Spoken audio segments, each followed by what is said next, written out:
Pride and Prejudice by Jane Austen. This is a dramatic reading of Pride and Prejudice with each character brought to life by a different reader. The full list of the cast is in the description below.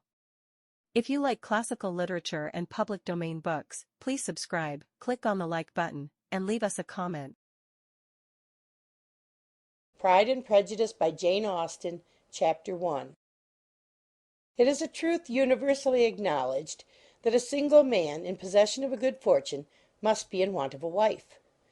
However little known the feelings or views of such a man may be on his first entering a neighbourhood, this truth is so well fixed in the minds of the surrounding families that he is considered the rightful property of some one or other of their daughters. "My dear Mr. Bennet," said his lady to him one day, "have you heard that Netherfield Park is let at last?" Mr. Bennet replied that he had not. "But it is," returned she, "for Mrs. Long has just been here, and she told me all about it." Mr. Bennet made no answer. "Do you not want to know who has taken it?" cried his wife impatiently. "You want to tell me, and I have no objection to hearing it." This was invitation enough. "Why, my dear, you must know. Mrs. Long says that Netherfield is taken by a young man of large fortune from the north of England, that he came down on Monday in a chaise and four to see the place, and was so much delighted with it that he agreed with Mr. Norris immediately, that he is to take possession before Michaelmas, and some of his servants are to be in the house by the end of next week." "What is his name?" "Bingley." "Is he married or single?" "Oh, single, my dear, to be sure. A single man of large fortune, 4,000 or 5,000 a year. What a fine thing for our girls!" "How so? How can it affect them?" "My dear Mr. Bennet," replied his wife, "how can you be so tiresome? You must know that I am thinking of his marrying one of them." "Is that his design in settling here?" "Design? Nonsense! How can you talk so? But it is very likely that he may fall in love with one of them, and therefore you must visit him as soon as he comes." "I see no occasion for that. You and the girls may go, or you may send them by themselves, which perhaps will be still better, for as you are as handsome as any of them, Mr. Bingley may like you the best of the party." "My dear, you flatter me. I certainly have had my share of beauty, but I do not pretend to be anything extraordinary now. When a woman has 5 grown-up daughters, she ought to give over thinking of her own beauty." "In such cases a woman has not often much beauty to think of." "But, my dear, you must indeed go and see Mr. Bingley when he comes into the neighbourhood." "It is more than I engage for, I assure you." "But consider your daughters. Only think what an establishment it would be for one of them. Sir William and Lady Lucas are determined to go merely on that account, for in general, you know, they visit no newcomers. Indeed, you must go, for it will be impossible for us to visit him if you do not." "You are over-scrupulous, surely. I dare say Mr. Bingley will be very glad to see you, and I will send a few lines by you to assure him of my hearty consent to his marrying whichever he chooses of the girls. Though I must throw in a good word for my little Lizzie." "I desire you will do no such thing. Lizzie is not a bit better than the others, and I'm sure she is not half so handsome as Jane, nor half so good-humoured as Lydia, but you are always giving her the preference." "They have none of them much to recommend them," replied he. "They are all silly and ignorant, like other girls. But Lizzie has something more of quickness than her sisters."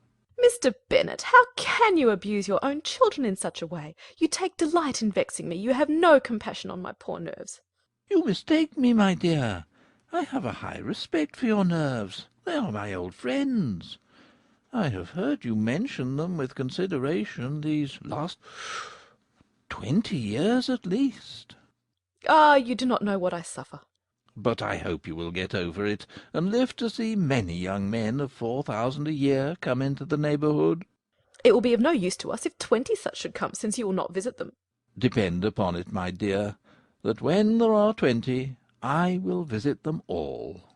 Mr. Bennet was so odd a mixture of quick parts, sarcastic humour, reserve, and caprice, that the experience of 23 years had been insufficient to make his wife understand his character. Her mind was less difficult to develop. She was a woman of mean understanding, little information, and uncertain temper. When she was discontented she fancied herself nervous. The business of her life was to get her daughters married. Its solace was visiting and news. Pride and Prejudice by Jane Austen, Chapter 2.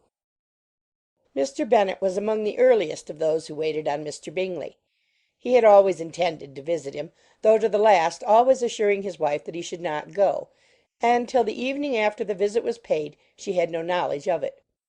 It was then disclosed in the following manner. Observing his second daughter employed in trimming a hat, he suddenly addressed her with, "I hope Mr. Bingley will like it, Lizzie." We are not in a way to know what Mr. Bingley likes, said her mother resentfully. since we are not to visit. But you forget, mamma, said Elizabeth, that we shall meet him at the assemblies, and that Mrs. Long promised to introduce him. I do not believe Mrs. Long will do any such thing. She has 2 nieces of her own. She is a selfish, hypocritical woman, and I have no opinion of her. "No more have I, said Mr. Bennet. and I am glad to find that you do not depend on her serving you." Mrs. Bennet deigned not to make any reply, but unable to contain herself, began scolding one of her daughters. Don't keep coughing so, Kitty. For heaven's sake, have a little compassion on my nerves. You tear them to pieces. "Kitty has no discretion in her coughs," said her father. "She times them ill." I do not cough my own amusement, replied Kitty fretfully. "When is your next ball to be, Lizzie?" Tomorrow fortnight. Aye, so it is. cried her mother. And Mrs. Long does not come back till the day before, so it will be impossible for her to introduce him, for she will not know him herself. "Then, my dear, you may have the advantage of your friend, and introduce Mr. Bingley to her." Impossible, Mr. Bennet, impossible. When I am not acquainted with him myself, how can you be so teasing? "I honour your circumspection. A fortnight's acquaintance is certainly very little. One cannot know what a man really is by the end of a fortnight. But if we do not venture, somebody else will, and after all Mrs. Long and her daughters must stand their chance. And therefore, as she will think it an act of kindness, if you decline the office, I will take it on myself." The girls stared at their father. Mrs. Bennet said only, Nonsense, nonsense. "What can be the meaning of that emphatic exclamation?" cried he. "Do you consider the forms of introduction and the stress that is laid on them as nonsense? I cannot quite agree with you there. What say you, Mary? For you are a young lady of deep reflection, I know, and read great books and make extracts." Mary wished to say something sensible, but knew not how. "While Mary is adjusting her ideas," he continued, "let us return to Mr. Bingley." I am sick of Mr. Bingley. cried his wife. "I am sorry to hear that. But why did you not tell me that before? If I had known as much this morning, I certainly would not have called on him. It is very unlucky. But as I have actually paid the visit, we cannot escape the acquaintance now." The astonishment of the ladies was just what he wished, that of Mrs. Bennet perhaps surpassing the rest, though when the first tumult of joy was over, she began to declare that it was what she had expected all the while.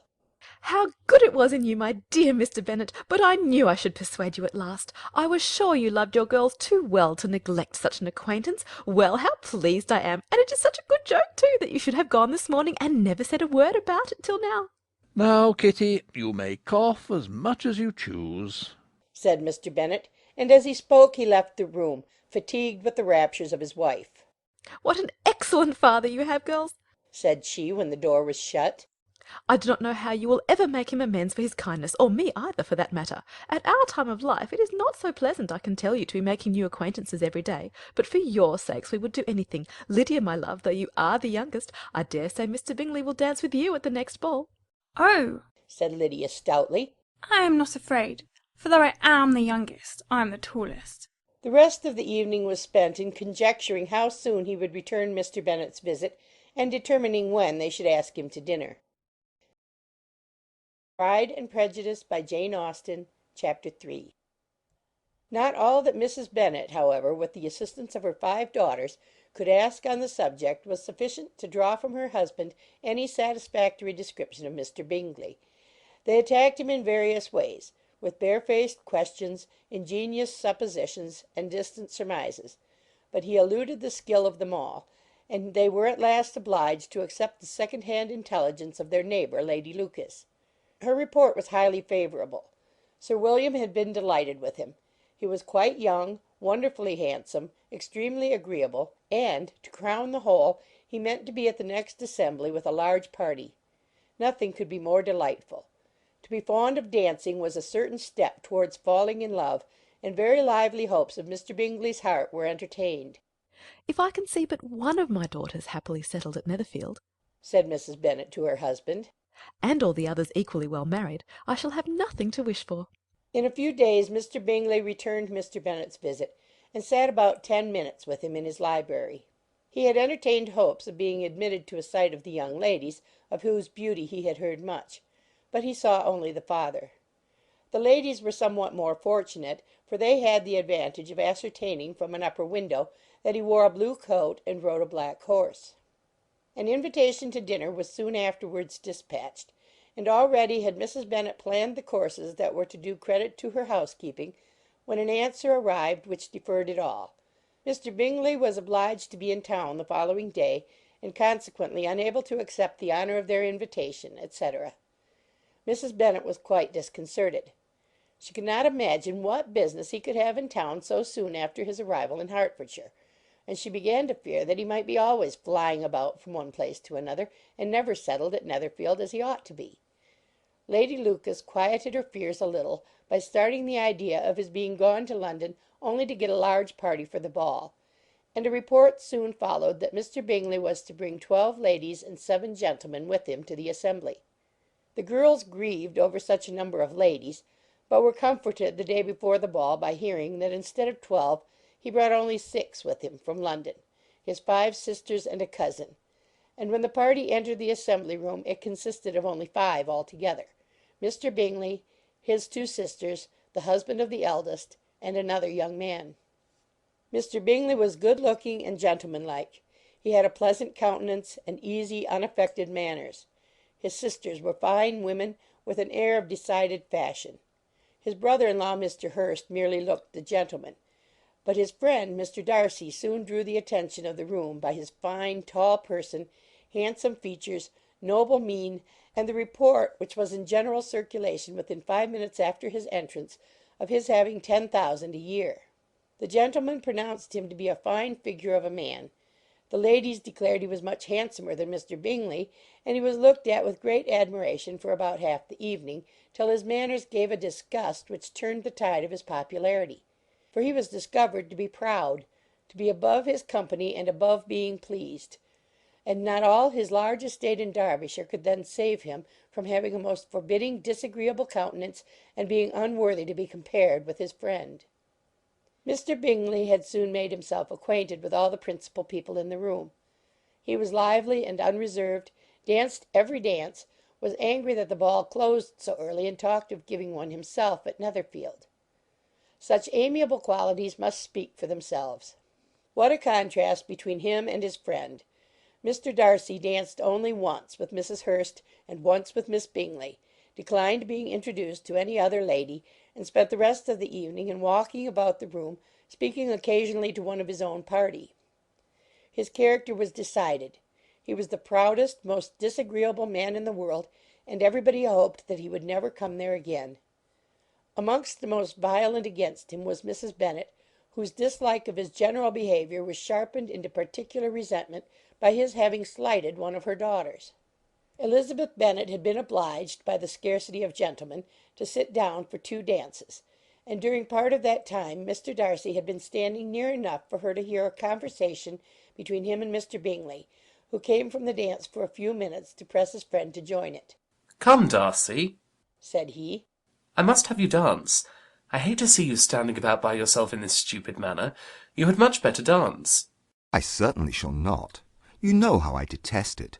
Unless I am particularly acquainted with my partner, at such an assembly as this it would be insupportable. Your sisters are engaged, and there is not another woman in the room whom it would not be a punishment to me to stand up with."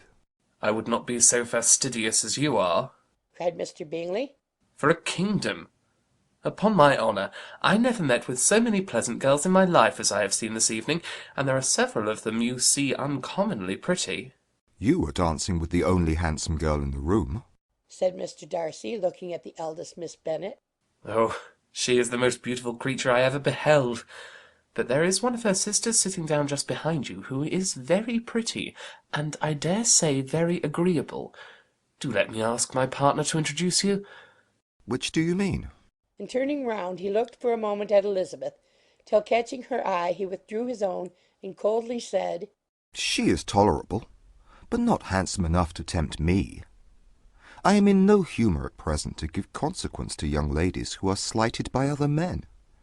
You had better return to your partner and enjoy her smiles, for you are wasting your time with me. Mr. Bingley followed his advice. Mr. Darcy walked off, and Elizabeth remained with no very cordial feelings toward him. She told the story, however, with great spirit among her friends, for she had a lively, playful disposition, which delighted in anything ridiculous. The evening altogether passed off pleasantly to the whole family. Mrs. Bennet had seen her eldest daughter much admired by the Netherfield party.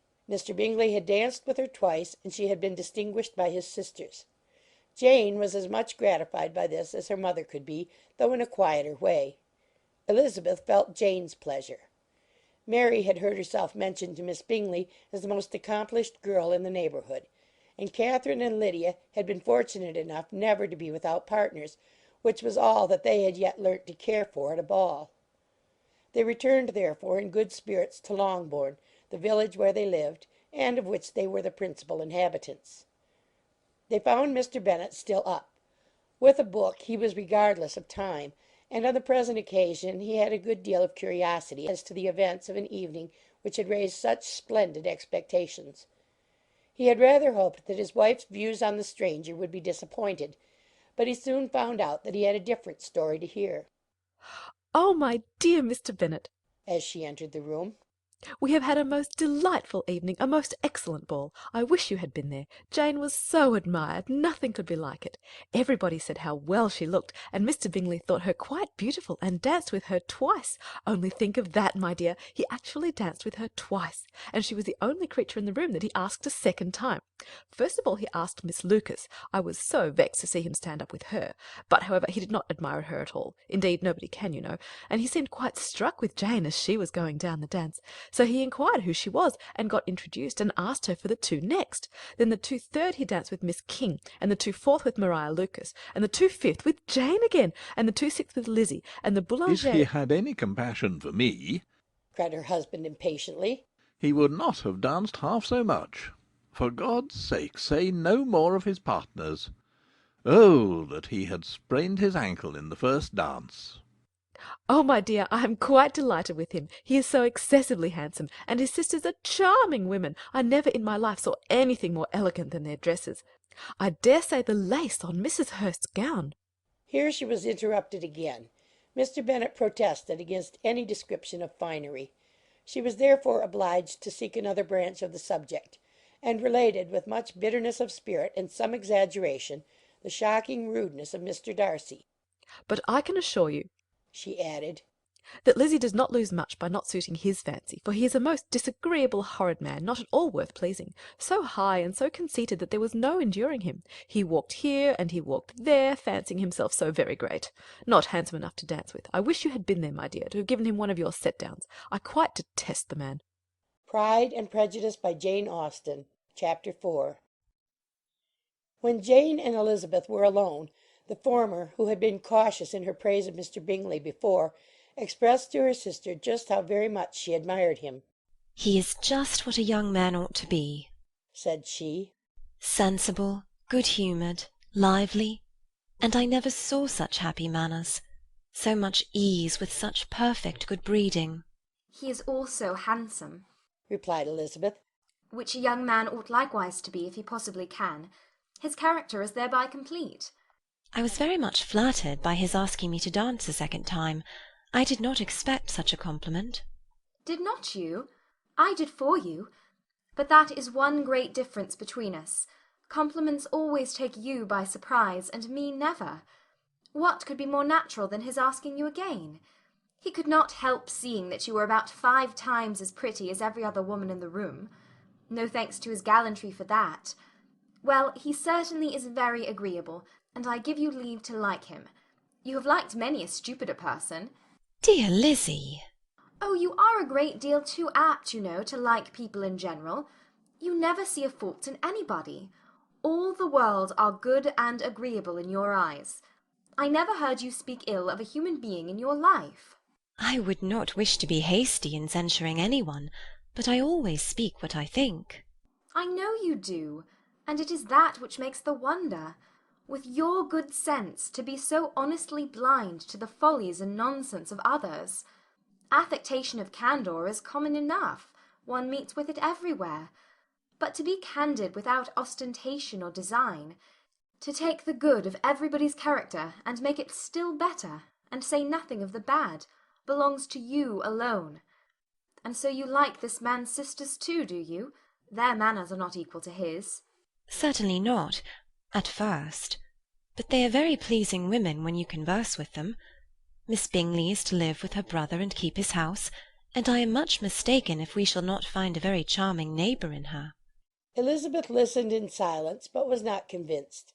Their behaviour at the assembly had not been calculated to please in general, and with more quickness of observation and less pliancy of temper than her sister, and with a judgment too unassailed by any attention to herself, she was very little disposed to approve them. They were in fact very fine ladies, not deficient in good humour when they were pleased, nor in the power of making themselves agreeable when they chose it, but proud and conceited. They were rather handsome, had been educated in one of the first private seminaries in town, had a fortune of 20,000 pounds, were in the habit of spending more than they ought, and of associating with people of rank, and were therefore in every respect entitled to think well of themselves and meanly of others. They were of a respectable family in the north of England, a circumstance more deeply impressed on their memories than that their brother's fortune and their own had been acquired by trade. Mr. Bingley inherited property to the amount of nearly 100,000 pounds from his father, who had intended to purchase an estate, but did not live to do it. Mr. Bingley intended it likewise, and sometimes made choice of his county, but as he was now provided with a good house and the liberty of a manor, it was doubtful to many of those who best knew the easiness of his temper whether he might not spend the remainder of his days at Netherfield, and leave the next generation to purchase. His sisters were anxious for his having an estate of his own, but though he was now only established as a tenant, Miss Bingley was by no means unwilling to preside at his table, nor was Mrs. Hurst, who had married a man of more fashion than fortune, less disposed to consider his house as her home when it suited her. Mr. Bingley had not been of age 2 years when he was tempted by an accidental recommendation to look at Netherfield House. He did look at it, and into it, for half an hour, was pleased with the situation in the principal rooms, satisfied with what the owners said in its praise, and took it immediately. Between him and Darcy there was a very steady friendship, in spite of great opposition of character.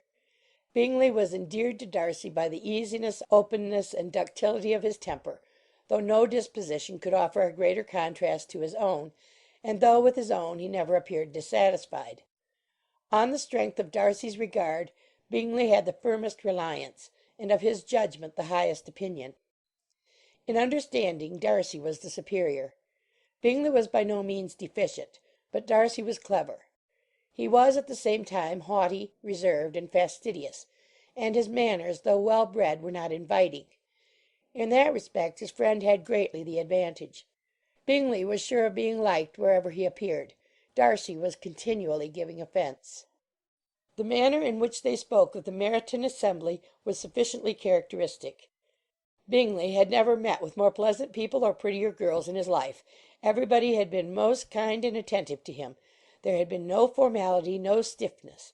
He had soon felt acquainted with all the room, and as to Miss Bennet, he could not conceive an angel more beautiful.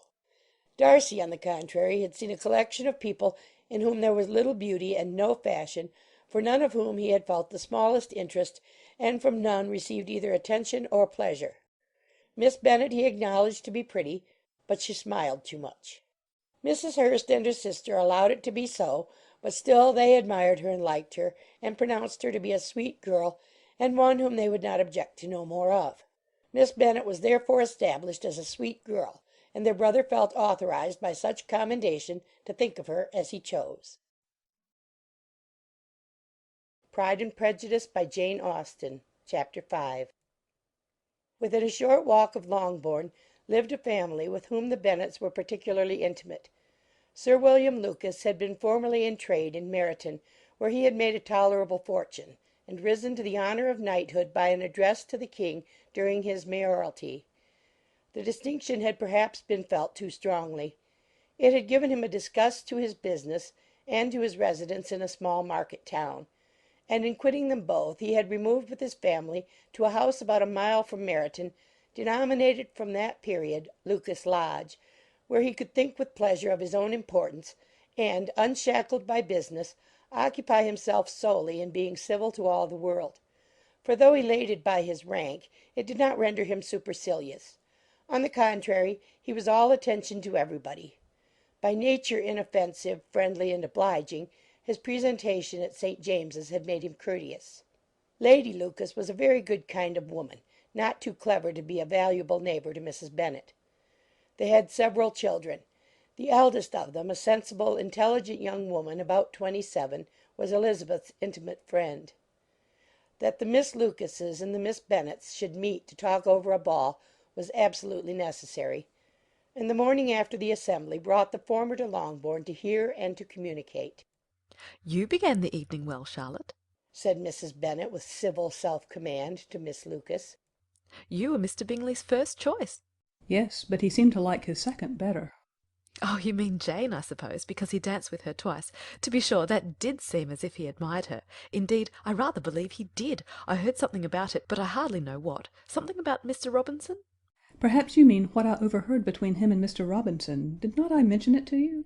Mr. Robinson's asking him how he liked our Meryton assemblies, and whether he did not think there were a great many pretty women in the room, and which he thought the prettiest, and his answering immediately to the last question, 'Oh, the eldest Miss Bennet, beyond a doubt. There cannot be two opinions on that point.'"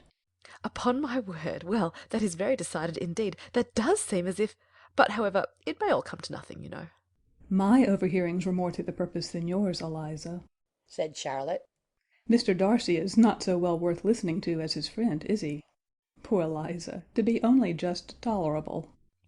"I beg you would not put it into Lizzie's head to be vexed by his ill treatment, for he's such a disagreeable man that it would be quite a misfortune to be liked by him.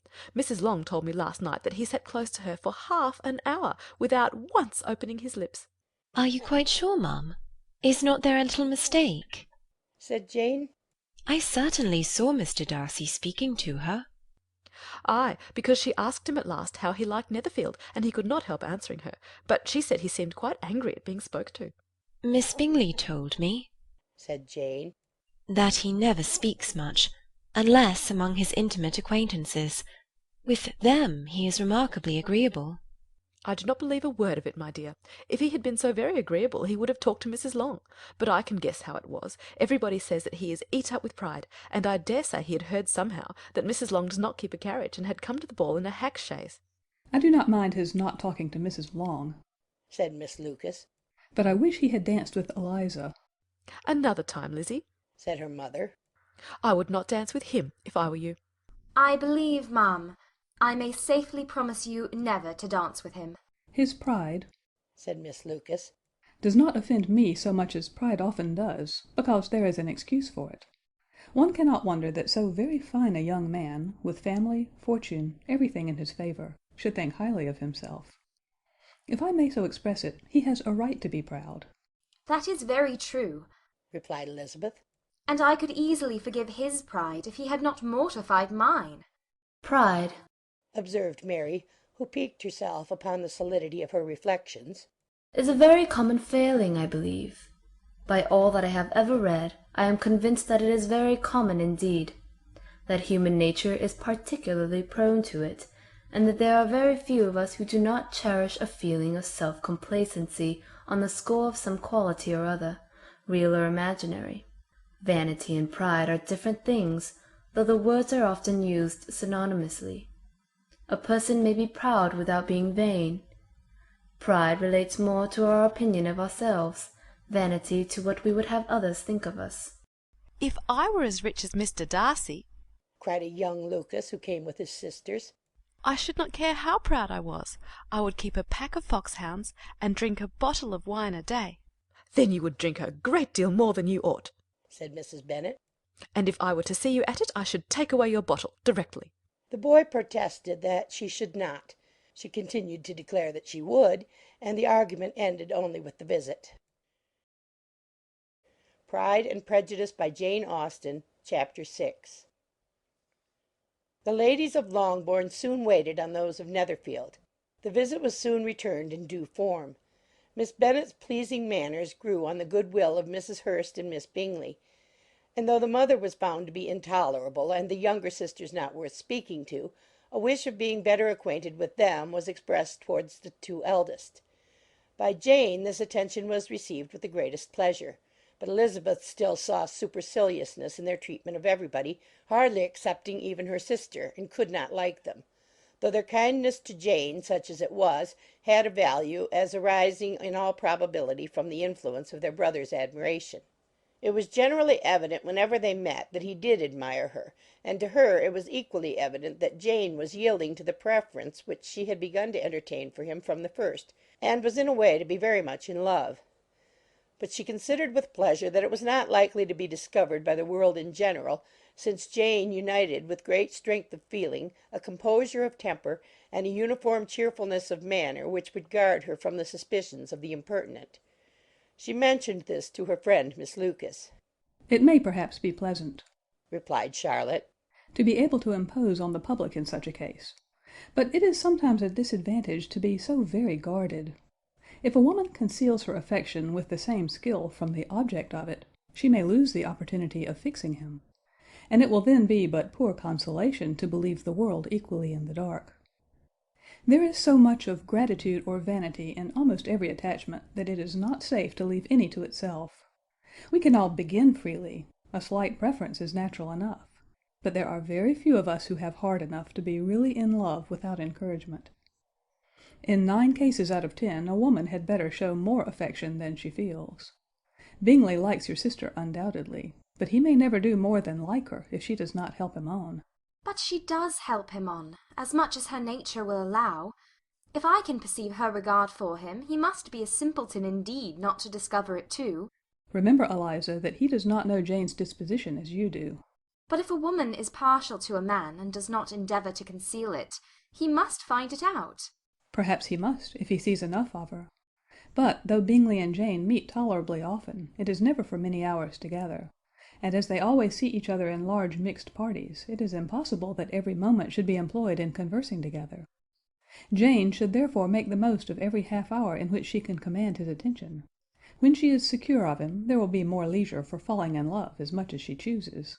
Your plan is a good one, replied Elizabeth, where nothing is in question but the desire of being well married, and if I were determined to get a rich husband, or any husband, I dare say I should adopt it. But these are not Jane's feelings. She is not acting by design. As yet she cannot even be certain of the degree of her own regard, nor of its reasonableness. She has known him only a fortnight. She danced 4 dances with him at Meryton. She saw him one morning at his own house, and has since dined with him in company 4 times. This is not quite enough to make her understand his character. "Not as you represent it. Had she merely dined with him, she might only have discovered whether he had a good appetite. But you must remember that 4 evenings have also been spent together, and 4 evenings may do a great deal." Yes, these 4 evenings have enabled them to ascertain that they both like 21 better than commerce, but with respect to any other leading characteristic, I do not imagine that much has been unfolded. "Well," said Charlotte, "I wish Jane success with all my heart, and if she were married to him tomorrow, I should think she had as good a chance of happiness as if she were to be studying his character for a 12-month. Happiness in marriage is entirely a matter of chance. If the dispositions of the parties are ever so well known to each other, or ever so similar beforehand, it does not advance their felicity in the least. They always continue to grow sufficiently unlike afterwards to have their share of vexation, and it is better to know as little as possible of the defects of the person with whom you are to pass your life." You make me laugh, Charlotte, but it is not sound. You know it is not sound, and that you would never act in this way yourself.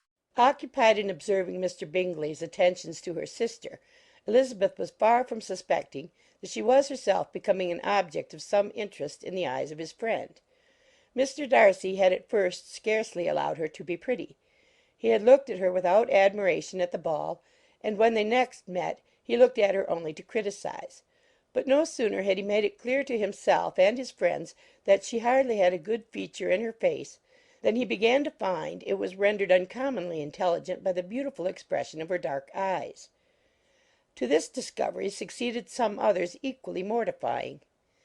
Though he had detected with a critical eye more than one failure of perfect symmetry in her form, he was forced to acknowledge her figure to be light and pleasing, and in spite of his asserting that her manners were not those of the fashionable world, he was caught by their easy playfulness.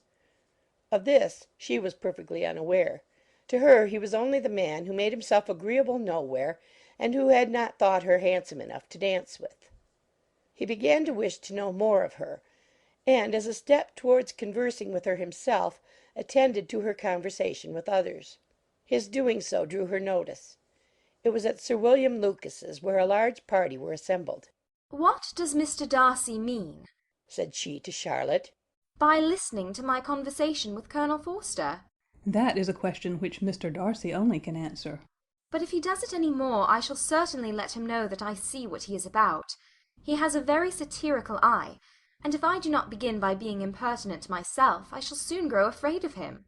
On his approaching them soon afterwards, though without seeming to have any intention of speaking, Miss Lucas defied her friend to mention such a subject to him, which immediately provoking Elizabeth to do it, she turned to him and said, "Did you not think, Mr. Darcy, that I expressed myself uncommonly well just now, when I was teasing Colonel Forster to give us a ball at Meryton?" With great energy. But it is always a subject which makes a lady energetic. "You are severe on us." It will be her turn soon to be teased, said Miss Lucas. I am going to open the instrument, Eliza, and you know what follows. You are a very strange creature by way of a friend, always wanting me to play and sing before anybody and everybody. If my vanity had taken a musical turn, you would have been invaluable. But as it is, I would really rather not sit down before those who must be in the habit of hearing the very best performers. On Miss Lucas's persevering, however, she added, "Very well. If it must be so, it must." And gravely glancing at Mr. Darcy, "There is a fine old saying, which everybody here is of course familiar with, 'Keep your breath to cool your porridge,' and I shall keep mine to swell my song." Her performance was pleasing, though by no means capital. After a song or two, and before she could reply to the entreaties of several that she would sing again, she was eagerly succeeded at the instrument by her sister Mary, who, having, in consequence of being the only plain one in the family, worked hard for knowledge and accomplishments, was always impatient for display. Mary had neither genius nor taste, and though vanity had given her application, it had given her likewise a pedantic air and conceited manner, which would have injured a higher degree of excellence than she had reached. Elizabeth, easy and unaffected, had been listened to with much more pleasure, though not playing half so well, and Mary, at the end of a long concerto, was glad to purchase praise and gratitude by Scotch and Irish airs at the request of her younger sisters, who, with some of the Lucases and 2 or 3 officers, joined eagerly in dancing at one end of the room. Mr. Darcy stood near them in silent indignation at such a mode of passing the evening to the exclusion of all conversation, and was too much engrossed by his thoughts to perceive that Sir William Lucas was his neighbour, till Sir William thus began. "What a charming amusement for young people this is, Mr. Darcy. There's nothing like dancing, after all. I consider it as one of the first refinements of polished society." Certainly, sir. And it has the advantage also of being in vogue amongst the less polished societies of the world. Every savage can dance. Sir William only smiled. "Your friend performs delightfully," he continued after a pause, on seeing Bingley join the group. "and I doubt not that you are adept in the science yourself, Mr. Darcy." You saw me dance at Meryton, I believe, sir. "Yes, indeed, and received no inconsiderable pleasure from the sight. Do you often dance at St. James's?" Never, sir. "Do you not think it would be a proper compliment to the place?" It is a compliment which I never pay to any place if I can avoid it. "You have a house in town, I conclude?" Mr. Darcy bowed. "I had once had some thought of fixing in town myself, for I am fond of superior society, but I did not feel quite certain that the air of London would agree with Lady Lucas." He paused in hopes of an answer, but his companion was not disposed to make any, and Elizabeth at that instant moving towards them, he was struck with the action of doing a very gallant thing, and called out to her, "My dear Miss Eliza, why are you not dancing? Mr. Darcy, you must allow me to present this young lady to you as a very desirable partner." And taking her hand, he would have given it to Mr. Darcy, who, though extremely surprised, was not unwilling to receive it, when she instantly drew back, and said, with some discomposure, to Sir William, "Indeed, sir, I have not the least intention of dancing. I entreat you not to suppose that I moved this way in order to beg for a partner." Mr. Darcy, with grave propriety, requested to be allowed the honour of her hand, but in vain. Elizabeth was determined, nor did Sir William at all shake her purpose by his attempt at persuasion. "You excel so much in the dance, Miss Eliza, that it is cruel to deny me the happiness of seeing you. And though this gentleman dislikes the amusement in general, he can have no objection, I am sure, to oblige us for 1/2 hour." "Mr. Darcy is all politeness," said Elizabeth, smiling. "He is, indeed. But considering the inducement, my dear Miss Eliza, we cannot wonder at his complaisance, for who would object to such a partner?" Elizabeth looked archly and turned away. Her resistance had not injured her with the gentleman, and he was thinking of her with some complacency when thus accosted by Miss Bingley. "I can guess the subject of your reverie." "I should imagine not." "You are considering how insupportable it would be to pass many evenings in this manner, in such society. And indeed I am quite of your opinion. I was never more annoyed. The insipidity and yet the noise, the nothingness and yet the self-importance of all those people. What will I give to hear your strictures on them?" "Your conjecture is totally wrong, I assure you. My mind was more agreeably engaged. I have been meditating on the very great pleasure which a pair of fine eyes in the face of a pretty woman can bestow." Miss Bingley immediately fixed her eyes on his face, and desired he would tell her what lady had the credit of inspiring such reflections. Mr. Darcy replied with great intrepidity, "Miss Elizabeth Bennet." "Miss Elizabeth Bennet?" repeated Miss Bingley. "I am all astonishment. How long has she been such a favourite? And pray when am I to wish you joy?" "That is exactly the question which I expected you to ask. A lady's imagination is very rapid. It jumps from admiration to love, from love to matrimony, in a moment. I knew you would be wishing me joy." "Nay, if you're serious about it, I shall consider the matter is absolutely settled. You will be having a charming mother-in-law indeed, and of course she will always be at Pemberley with you." He listened to her with perfect indifference while she chose to entertain herself in this manner, and as his composure convinced her that all was safe, her wit flowed long. Pride and Prejudice by Jane Austen, Chapter 7. Mr. Bennet's property consisted almost entirely in an estate of 2,000 a year, which, unfortunately for his daughters, was entailed, in default of heirs male, on a distant relation; and their mother's fortune, though ample for her situation in life, could but ill supply the deficiency of his. Her father had been an attorney in Meryton, and had left her £4,000. She had a sister married to a Mr. Phillips, who had been a clerk to their father, and succeeded him in the business, and a brother settled in London in a respectable line of trade. The village of Longbourn was only 1 mile from Meryton, a most convenient distance for the young ladies, who were usually tempted thither 3 or 4 times a week to pay their duty to their aunt and to a milliner's shop just over the way. The 2 youngest of the family, Catherine and Lydia, were particularly frequent in these attentions. Their minds were more vacant than their sisters', and when nothing better offered, a walk to Meryton was necessary to amuse their morning hours and furnish conversation for the evening. And however bare of news the country in general might be, they always contrived to learn some from their aunt. At present, indeed, they were well supplied both with news and happiness by the recent arrival of a militia regiment in the neighbourhood. It was to remain the whole winter, and Meryton was the headquarters. Their visits to Mrs. Phillips were now productive of the most interesting intelligence. Every day added something to their knowledge of the officers' names and connections. Their lodgings were not long a secret, and at length they began to know the officers themselves. Mr. Phillips visited them all, and this opened to his nieces a store of felicity unknown before. They could talk of nothing but officers, and Mr. Bingley's large fortune, the mention of which gave animation to their mother, was worthless in their eyes when opposed to the regimentals of an ensign. After listening one morning to their effusions on this subject, Mr. Bennet coolly observed, "From all that I can collect by your manner of talking, you must be two of the silliest girls in the country. I have suspected it for some time, but now I am convinced." Catherine was disconcerted and made no answer, but Lydia, with perfect indifference, continued to express her admiration of Captain Carter, and her hope of seeing him in the course of the day, as he was going the next morning to London. "I am astonished, my dear," said Mrs. Bennet, "that you should be so ready to think your own children silly. If I wish to think slightingly of anybody's children, it should not be of my own, however." If my children are silly, I must hope to be always sensible of it. "Yes, but as it happens they are all of them very clever." This is the only point, I flatter myself, on which we do not agree.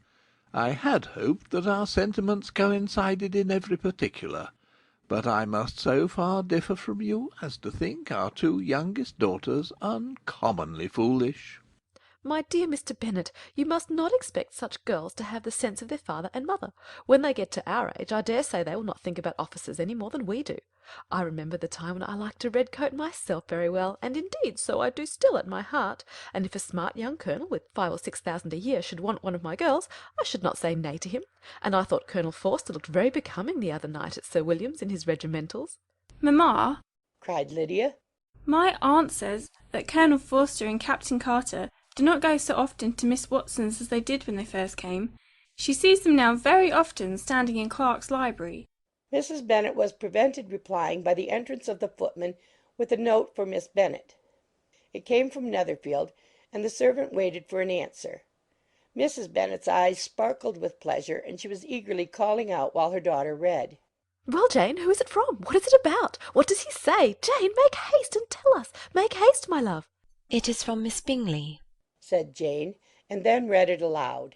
My dear friend, if you're not so compassionate as to dine to-day with Louisa and me, we shall be in danger of hating each other for the rest of our lives, for a whole day's tete-a-tete between two women can never end without a quarrel.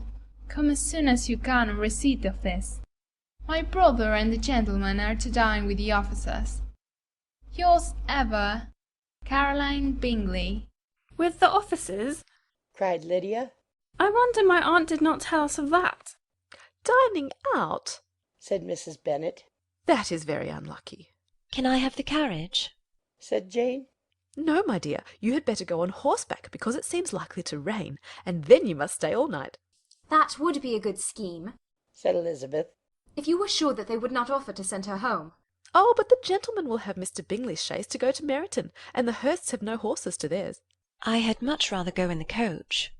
"But, my dear, your father cannot spare the horses, I am sure. They are wanted in the farm, Mr. Bennet, are they not?" They are wanted in the farm much oftener than I can get them. But if you have got them to-day, said Elizabeth, my mother's purpose will be answered. She did at last extort from her father an acknowledgment that the horses were engaged. Jane was therefore obliged to go on horseback, and her mother attended her to the door with many cheerful prognostics of a bad day. Her hopes were answered. Jane had not been gone long before it rained hard. Her sisters were uneasy for her, but her mother was delighted. The rain continued the whole evening without intermission. Jane certainly could not come back. "This was a lucky idea of mine, indeed," said Mrs. Bennet more than once, as if the credit of making it rain were all her own. Till the next morning, however, she was not aware of all the felicity of her contrivance. Breakfast was scarcely over when a servant from Netherfield brought the following note for Elizabeth. "My dearest Lizzie, I find myself very unwell this morning, which I suppose is to be imputed to my getting wet through yesterday. My kind friends will not hear of my returning till I am better. They insist also on my seeing Mr. Jones, therefore do not be alarmed if you should hear of his having been to me, and excepting a sore throat and headache, there is not much the matter with me. Yours, etc.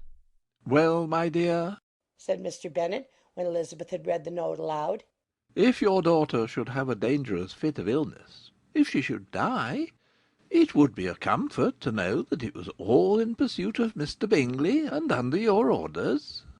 "Oh, I am not afraid of her dying. People do not die of little trifling colds. She will be taken good care of. As long as she stays there, it is all very well. I would go and see her if I could have the carriage." Elizabeth, feeling really anxious, was determined to go to her, though the carriage was not to be had, and, as she was no horsewoman, walking was her only alternative. She declared her resolution. "How can you be so silly?" cried her mother. "As to think of such a thing in all this dirt! You will not be fit to be seen when you get there." I shall be very fit to see Jane, which is all I want. "Is this a hint to me, Lizzie?" said her father. "To send for the horses?" No, indeed.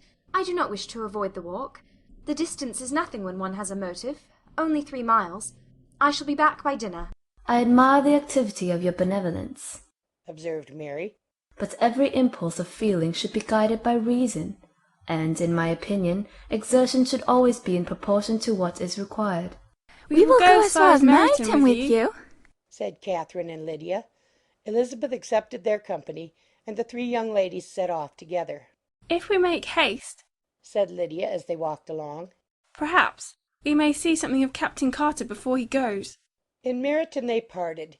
The 2 youngest repaired to the lodgings of one of the officers' wives, and Elizabeth continued her walk alone, crossing field after field at a quick pace, jumping over stiles and springing over puddles with impatient activity, and finding herself at last within view of the house, with weary ankles, dirty stockings, and a face glowing with the warmth of exercise.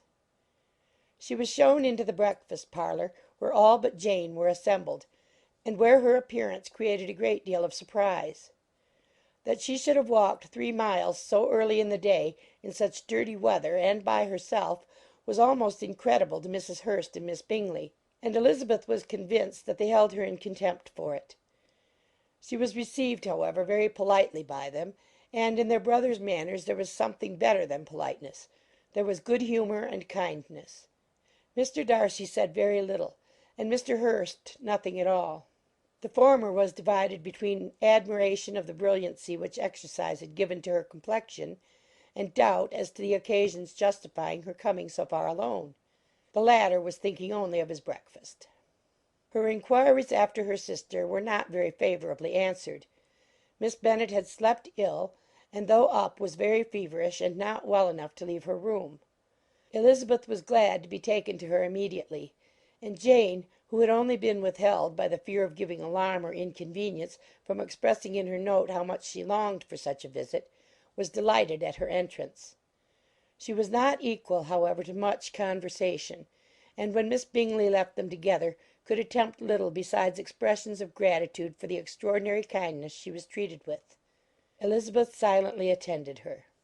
When breakfast was over, they were joined by the sisters, and Elizabeth began to like them herself when she saw how much affection and solicitude they showed for Jane.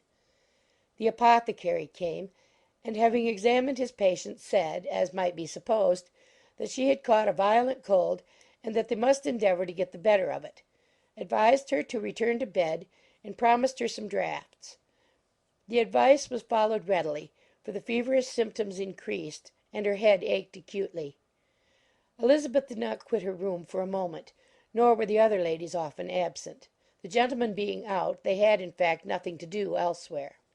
When the clock struck 3, Elizabeth felt that she must go, and very unwillingly said so. Miss Bingley offered her the carriage, and she only wanted a little pressing to accept it, when Jane testified such concern in parting with her, that Miss Bingley was obliged to convert the offer of the chaise to an invitation to remain at Netherfield for the present. Elizabeth most thankfully consented, and a servant was dispatched to Longbourn to acquaint the family with her stay and bring back a supply of clothes. Pride and Prejudice by Jane Austen, Chapter 8. At 5 o'clock the 2 ladies retired to dress, and at 6:30 Elizabeth was summoned to dinner. To the civil inquiries which then poured in, and amongst which she had the pleasure of distinguishing the much superior solicitude of Mr. Bingley's, she could not make a very favourable answer. Jane was by no means better. The sisters, on hearing this, repeated 3 or 4 times how much they were grieved, how shocking it was to have a bad cold, and how excessively they disliked being ill themselves, and then thought no more of the matter, and their indifference towards Jane when not immediately before them restored Elizabeth to the enjoyment of all her former dislike. Their brother, indeed, was the only one of the party whom she could regard with any complacency. His anxiety for Jane was evident, and his attentions to herself most pleasing, and they prevented her feeling herself so much an intruder as she believed she was considered by the others. She had very little notice from any but him. Miss Bingley was engrossed by Mr. Darcy, her sister scarcely less so, and as for Mr. Hurst, by whom Elizabeth sat, he was an indolent man, who lived only to eat, drink, and play at cards, who, when he found her to prefer a plain dish to a ragout, had nothing to say to her. When dinner was over, she returned directly to Jane, and Miss Bingley began abusing her as soon as she was out of the room. Her manners were pronounced to be very bad indeed, a mixture of pride and impertinence. She had no conversation, no style, no beauty. Mrs. Hurst thought the same, and added, "She has nothing, in short, to recommend her but being an excellent walker. I shall never forget her appearance this morning. She really looked almost wild." She did indeed, Louisa. I could hardly keep my countenance. Very nonsensical to come at all. Why must she be scampering about the country because her sister had a cold? Her hair so untidy, so blowsy.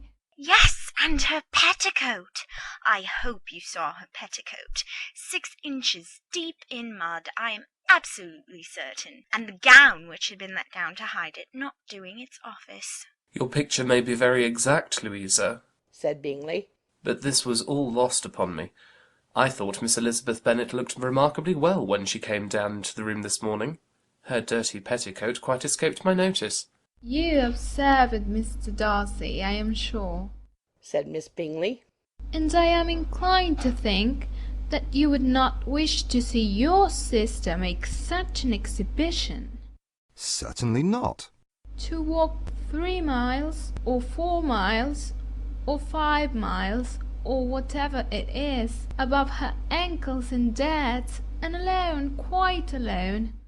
What could she mean by it?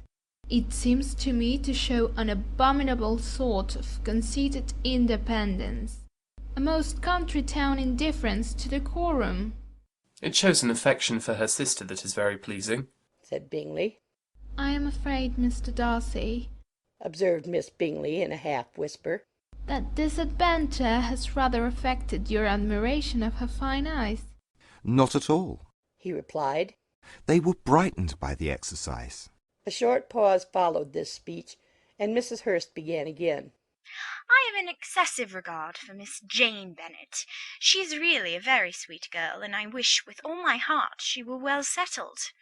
But with such a father and mother, and such low connections, I am afraid there is no chance of it. I think I have heard you say that their uncle is an attorney at Meryton. Yes, and they have another, who lives somewhere near Cheapside. That is capital, added her sister, and they both laughed heartily. If they had uncles enough to fill all Cheapside, cried Bingley, it would not make them one jot less agreeable. But it must very materially lessen their chance of marrying men of any consideration in the world, replied Darcy. To this speech Bingley made no answer, but his sisters gave it their hearty assent, and indulged their mirth for some time at the expense of their dear friend's vulgar relations.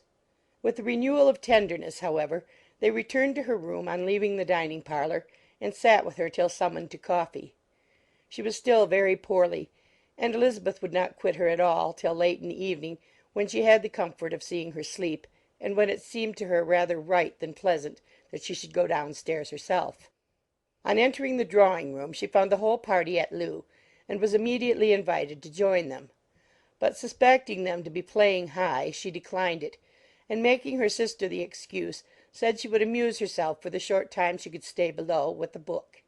Mr. Hurst looked at her with astonishment. "Do you prefer reading to cards?" said he. "That is rather singular." Miss Eliza Bennet, said Miss Bingley, despises cards. She is a great reader, and has no pleasure in anything else. I deserve neither such praise nor such censure, cried Elizabeth. I am not a great reader, and I have pleasure in many things. In nursing your sister I am sure you have pleasure, said Bingley, and I hope it will soon be increased by seeing her quite well. Elizabeth thanked him from her heart, and then walked towards the table where a few books were lying. He immediately offered to fetch her others, all that his library afforded.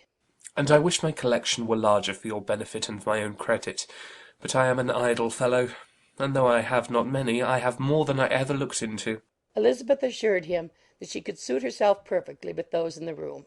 I am astonished, said Miss Bingley, that my father should have left so small a collection of books. What a delightful library you have at Pemberley, Mr. Darcy. It ought to be good, he replied. It has been the work of many generations. And then you have added so much to it yourself. You're always buying books. I cannot comprehend the neglect of a family library in such days as these. Neglect? I am sure you neglect nothing that can add to the beauties of that noble place. Charles, when you build your house, I wish it may be half as delightful as Pemberley. I wish it may. But I would really advise you to make your purchase in that neighbourhood, and take Pemberley for a kind of model. There is not a finer county in England than Derbyshire. With all my heart I will buy Pemberley itself if Darcy will sell it. I am talking of possibilities, Charles. Upon my word, Caroline, I should think it more possible to get Pemberley by purchase than by imitation. Elizabeth was so much caught with what passed as to leave her very little attention for her book, and soon laying it wholly aside, she drew near the card-table and stationed herself between Mr. Bingley and his eldest sister to observe the game. Is Miss Darcy much grown since the spring? said Miss Bingley. Will she be as tall as I am? I think she will. She is now about Miss Elizabeth Bennet's height, or rather taller. How I long to see her again! I never met with anybody who delighted me so much. Such a countenance, such manners, and so extremely accomplished for her age. Her performance on the pianoforte is exquisite.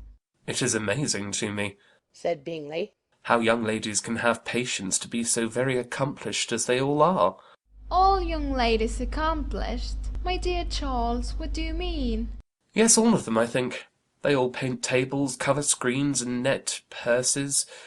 I scarcely know any one who cannot do all this, and I am sure I never heard a young lady spoken of for the first time without being informed that she was very accomplished. Your list of the common extent of accomplishments, said Darcy, has too much truth. The word is applied to many a woman who deserves it no otherwise than by netting a purse or covering a screen.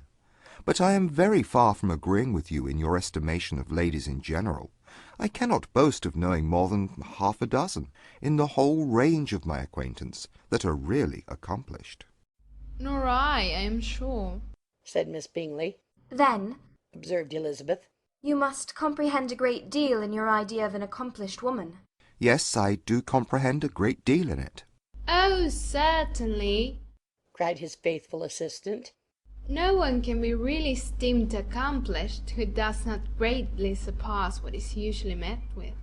A woman must have a thorough knowledge of music, singing, drawing, dancing, and the modern languages to deserve the word, and besides all this she must possess a certain something in her air and manner of walking, the tone of her voice, her dress and expressions, or the word will be but half deserved. All this she must possess, added Darcy. And to all this she must yet add something more substantial, in the improvement of her mind by extensive reading. I am no longer surprised at your knowing only 6 accomplished women. I rather wonder now at your knowing any. Are you so severe upon your own sex as to doubt the possibility of all this? I never saw such a woman. I never saw such capacity and taste and application and elegance as you describe united. Mrs. Hurst and Miss Bingley both cried out against the injustice of her implied doubt, and were both protesting that they knew many women who answered this description, when Mr. Hurst called them to order with bitter complaints of their inattention to what was going forward. As all conversation was thereby at an end, Elizabeth soon afterwards left the room. Elizabeth Bennet, said Miss Bingley, when the door was closed on her, is one of those young ladies who seek to recommend themselves to the other sex by undervaluing their own. And with many men, I dare say, it succeeds. But in my opinion, it is a paltry device, a very mean art. Undoubtedly, replied Darcy, to whom this remark was chiefly addressed. There is a meanness in all the arts which ladies sometimes condescend to employ for captivation. Whatever bears affinity to cunning is despicable. Miss Bingley was not so entirely satisfied with this reply as to continue the subject. Elizabeth joined them again, only to say that her sister was worse, and that she could not leave her. Bingley urged Mr. Jones being sent for immediately, while his sisters, convinced that no country advice could be of any service, recommended an express to town for one of the most eminent physicians. This she would not hear of, but she was not so unwilling to comply with their brother's proposal, and it was settled that Mr. Jones should be sent for early in the morning if Miss Bennet were not decidedly better. Bingley was quite uncomfortable. His sisters declared that they were miserable. They solaced their wretchedness, however, by duets after supper, while he could find no better relief to his feelings than by giving his housekeeper directions that every attention might be paid to the sick lady and her sister. Pride and Prejudice by Jane Austen, Chapter 9. Elizabeth passed the chief of the night in her sister's room, and in the morning had the pleasure of being able to send a tolerable answer to the inquiries which she very early received from Mr. Bingley by a housemaid, and some time afterwards from the two elegant ladies who waited on his sisters. In spite of this amendment, however, she requested to have a note sent to Longbourn, desiring her mother to visit Jane and form her own judgment of her situation. The note was immediately dispatched, and its contents as quickly complied with. Mrs. Bennet, accompanied by her two youngest daughters, reached Netherfield soon after the family breakfast.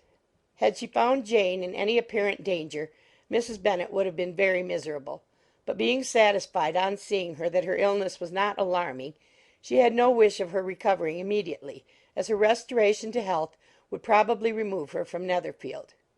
She would not listen, therefore, to her daughter's proposal of being carried home. Neither did the apothecary, who arrived about the same time, think it at all advisable. After sitting a little while with Jane, on Miss Bingley's appearance and invitation, the mother and three daughters all attended her into the breakfast parlour. Bingley met them with hopes that Mrs. Bennet had not found Miss Bennet worse than she expected. "Indeed I have, sir," was her answer.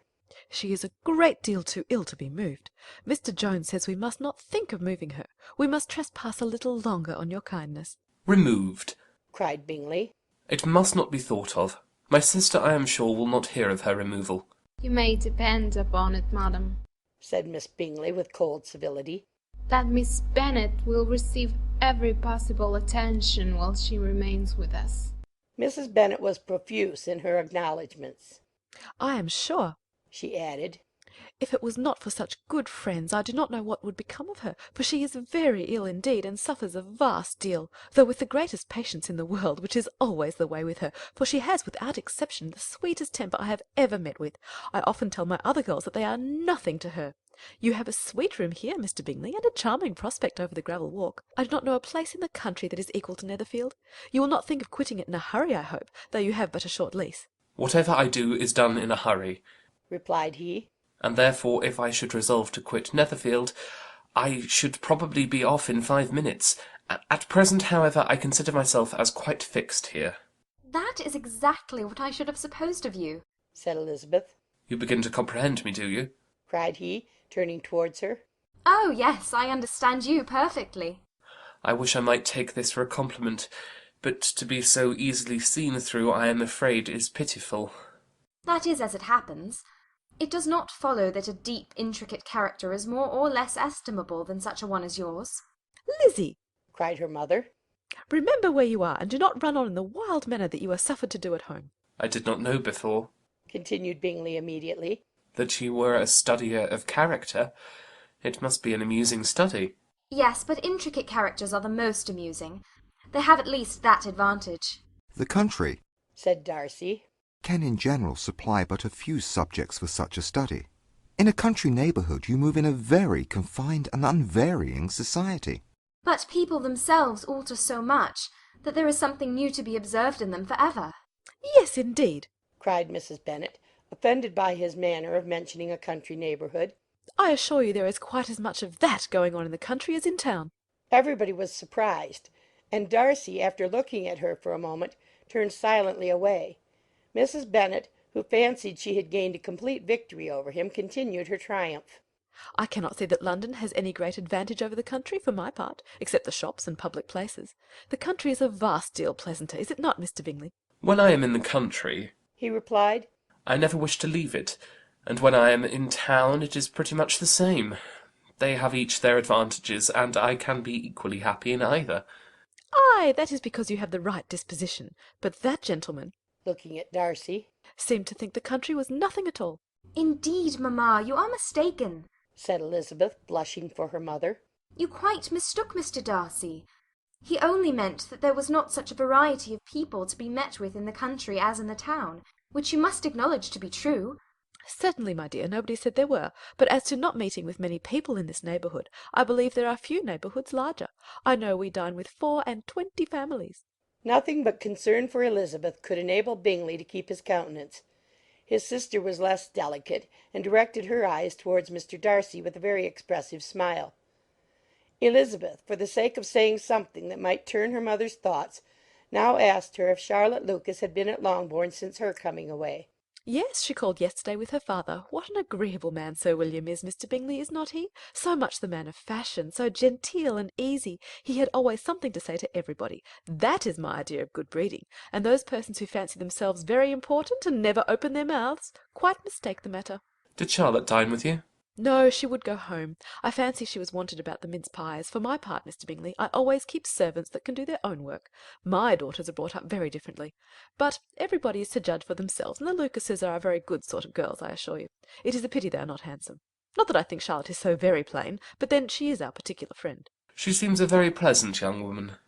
Oh dear, yes, but you must own she is very plain. Lady Lucas herself has often said so, and envied me Jane's beauty. I do not like to boast of my own child, but to be sure, Jane, one does not often see anybody better looking. It is what everybody says. I do not trust my own partiality. When she was only 15, there was a man at my brother Gardiner's in town so much in love with her that my sister-in-law was sure he would make her an offer before we came away. But however he did not. Perhaps he thought her too young. However, he wrote some verses on her, and very pretty they were. And so ended his affection, said Elizabeth impatiently. There has been many a one, I fancy, overcome in the same way. I wonder who first discovered the efficacy of poetry in driving away love. I have been used to consider poetry as the food of love, said Darcy. Of a fine, stout, healthy love it may. Everything nourishes what is strong already.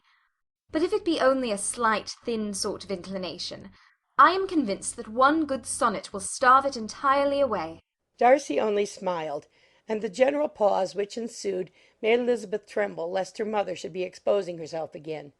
She longed to speak, but could think of nothing to say, and after a short silence Mrs. Bennet began repeating her thanks to Mr. Bingley for his kindness to Jane, with an apology for troubling him also with Lizzie. Mr. Bingley was unaffectedly civil in his answer, and forced his younger sister to be civil also, and say what the occasion required. She performed her part indeed without much graciousness, but Mrs. Bennet was satisfied, and soon afterwards ordered her carriage. Upon this signal the youngest of her daughters put herself forward. The two girls had been whispering to each other during the whole visit, and the result of it was that the youngest should tax Mr. Bingley with having promised on his first coming into the country to give a ball at Netherfield.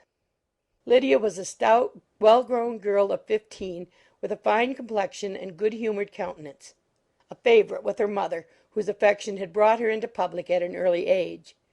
She had high animal spirits, and a sort of natural self-consequence, which the attention of the officers, to whom her uncle's good dinners and her own easy manners recommended her, had increased into assurance. She was very equal, therefore, to address Mr. Bingley on the subject of the ball, and abruptly reminded him of his promise, adding that it would be the most shameful thing in the world if he did not keep it. His answer to this sudden attack was delightful to their mother's ear. I am perfectly ready, I assure you, to keep my engagement, and when your sister is recovered you shall, if you please, name the very day of the ball. But you would not wish to be dancing when she is ill. Lydia declared herself satisfied. Oh, yes, it would be much better to wait till Jane was well, and by that time most likely Captain Carter would be at Meryton again. And when you have given your ball, she added, I shall insist on their giving one also. I shall tell Captain Forster it would be quite a shame if he does not. Mrs. Bennet and her daughters then departed, and Elizabeth returned instantly to Jane, leaving her own and her relations' behaviour to the remarks of the two ladies and Mr. Darcy, the latter of whom, however, could not be prevailed on to join in their censure of her, in spite of all Miss Bingley's witticisms on fine eyes. Pride and Prejudice by Jane Austen, Chapter 10. The day passed much as the day before had done. Mrs. Hurst and Miss Bingley had spent some hours of the morning with the invalid, who continued, though slowly, to mend, and in the evening Elizabeth joined their party in the drawing-room. The loo table, however, did not appear. Mr. Darcy was writing, and Miss Bingley, seated near him, was watching the progress of his letter, and repeatedly calling off his attention by messages to his sister. Mr. Hurst and Mr. Bingley were at piquet, and Mrs. Hurst was observing their game. Elizabeth took up some needlework, and was sufficiently amused in attending to what passed between Darcy and his companion. The perpetual commendations of the lady, either on his handwriting, or on the evenness of his lines, or on the length of his letter, with the perfect unconcern with which her praises were received, formed a curious dialogue, and was exactly in union with her opinion of each. How delighted Miss Darcy will be to receive such a letter. He made no answer. You write uncommonly fast. You are mistaken. I write rather slowly. How many letters you must have occasion to write in the course of a year. Letters of business, too. How odious I should think them. It is fortunate, then, that they fall to my lot instead of yours. Pray tell your sister that I long to see her. I have already told her so once, by your desire. I am afraid you do not like your pen. Let me mend it for you. I mend pens remarkably well. Thank you, but I always mend my own. How can you contrive to write so even? He was silent. Tell your sister I am delighted to hear of her improvement on the harp, and pray let her know that I am quite in raptures with her beautiful little design for a table, and I think it infinitely superior to Miss Grantley's. Will you give me leave to defer your raptures till I write again? At present I have not room to do them justice. Oh, it is of no consequence. I shall see her in January. But do you always write such charming long letters to her, Mr. Darcy? They are generally long, but whether always charming, it is not for me to determine. It is a rule with me that a person who can write a long letter with ease cannot write ill. That will not do for a compliment to Darcy, Caroline, cried her brother. because he does not write with ease. He studies too much for words of 4 syllables. Do you not, Darcy? My style of writing is very different from yours. Oh, cried Miss Bingley. Charles writes in the most careless way imaginable. He leaves out half his words and blots the rest. My ideas flow so rapidly that I have not time to express them, by which means my letters sometimes convey no ideas at all to my correspondents. Your humility, Mr. Bingley, said Elizabeth, must disarm reproof. Nothing is more deceitful, said Darcy, than the appearance of humility. It is often only carelessness of opinion, and sometimes an indirect boast. And which of the two do you call my little recent piece of modesty? The indirect boast, for you are really proud of your defects in writing, because you consider them as proceeding from a rapidity of thought and carelessness of execution, which, if not estimable, you think at least highly interesting. The power of doing anything with quickness is always prized much by the possessor, and often without any attention to the imperfection of the performance. When you told Mrs. Bennet this morning that if you ever resolved upon quitting Netherfield you should be gone in 5 minutes, you meant it to be a sort of panegyric, of compliment to yourself. And yet what is there so very laudable in a precipitance which must leave very necessary business undone, and can be of no real advantage to yourself or any one else? Nay, cried Bingley, this is too much, to remember at night all the foolish things that were said in the morning, and yet, upon my honour, I believe what I said of myself to be true, and I believe it at this moment. At least, therefore, I did not assume the character of needless precipitance merely to show off before the ladies. I dare say you believed it, but I am by no means convinced that you would be gone with such celerity. Your conduct would be quite as dependent on chance as that of any man I know. And if, as you were mounting your horse, a friend were to say, "Bingley, you had better stay till next week," you would probably do it. You would probably not go, and at another word might stay a month. You have only proved by this, cried Elizabeth, that Mr. Bingley did not do justice to his own disposition. You have shown him off now much more than he did himself. I am exceedingly gratified, said Bingley, by your converting what my friend says into a compliment of the sweetness of my temper. But I am afraid you are giving it a turn which that gentleman did by no means intend, for he would certainly think better of me if under such a circumstance I were to give a flat denial and ride off as fast as I could. Would Mr. Darcy then consider the rashness of your original intentions as atoned for by your obstinacy in adhering to it? Upon my word, I cannot exactly explain the matter. Darcy must speak for himself. You expect me to account for opinions which you choose to call mine, but which I have never acknowledged. Allowing the case, however, to stand according to your representation, you must remember, Miss Bennet, that the friend who is supposed to desire his return to the house, and the delay of his plan, has merely desired it, asked it without offering one argument in favour of its propriety. To yield readily, easily, to the persuasion of a friend is no merit with you. To yield without conviction is no compliment to the understanding of either. You appear to me, Mr. Darcy, to allow nothing for the influence of friendship and affection. A regard for the requester would often make one readily yield to a request, without waiting for arguments to reason one into it. I am not particularly speaking of such a case as you have supposed about Mr. Bingley. We may as well wait, perhaps, till the circumstance occurs before we discuss the discretion of his behaviour thereupon. But in general and ordinary cases between friend and friend, where one of them is desired by the other to change a resolution of no very great moment, should you think ill of that person for complying with the desire, without waiting to be argued into it? Will it not be advisable, before we proceed on this subject, to arrange with rather more precision the degree of importance which is to appertain to this request, as well as the degree of intimacy subsisting between the parties? By all means, cried Bingley. Let us hear all the particulars, not forgetting their comparative height and size, for that will have more weight in the argument, Miss Bennet, than you may be aware of. I assure you that if Darcy were not such a great tall fellow in comparison with myself, I should not pay him half so much deference. I declare I do not know a more awful object than Darcy, on particular occasions, and in particular places, at his own house especially, and of a Sunday evening, when he has nothing to do. Mr. Darcy smiled, but Elizabeth thought she could perceive that he was rather offended, and therefore checked her laugh.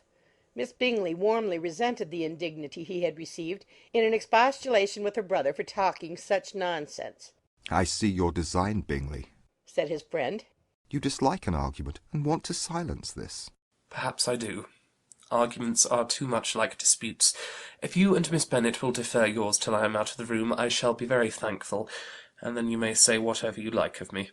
What you ask, said Elizabeth, is no sacrifice on my side, and Mr. Darcy had much better finish his letter. Mr. Darcy took her advice and did finish his letter. When that business was over, he applied to Miss Bingley and Elizabeth for an indulgence of some music. Miss Bingley moved with some alacrity to the pianoforte, and after a polite request that Elizabeth would lead the way, which the other as politely and more earnestly negatived, she seated herself.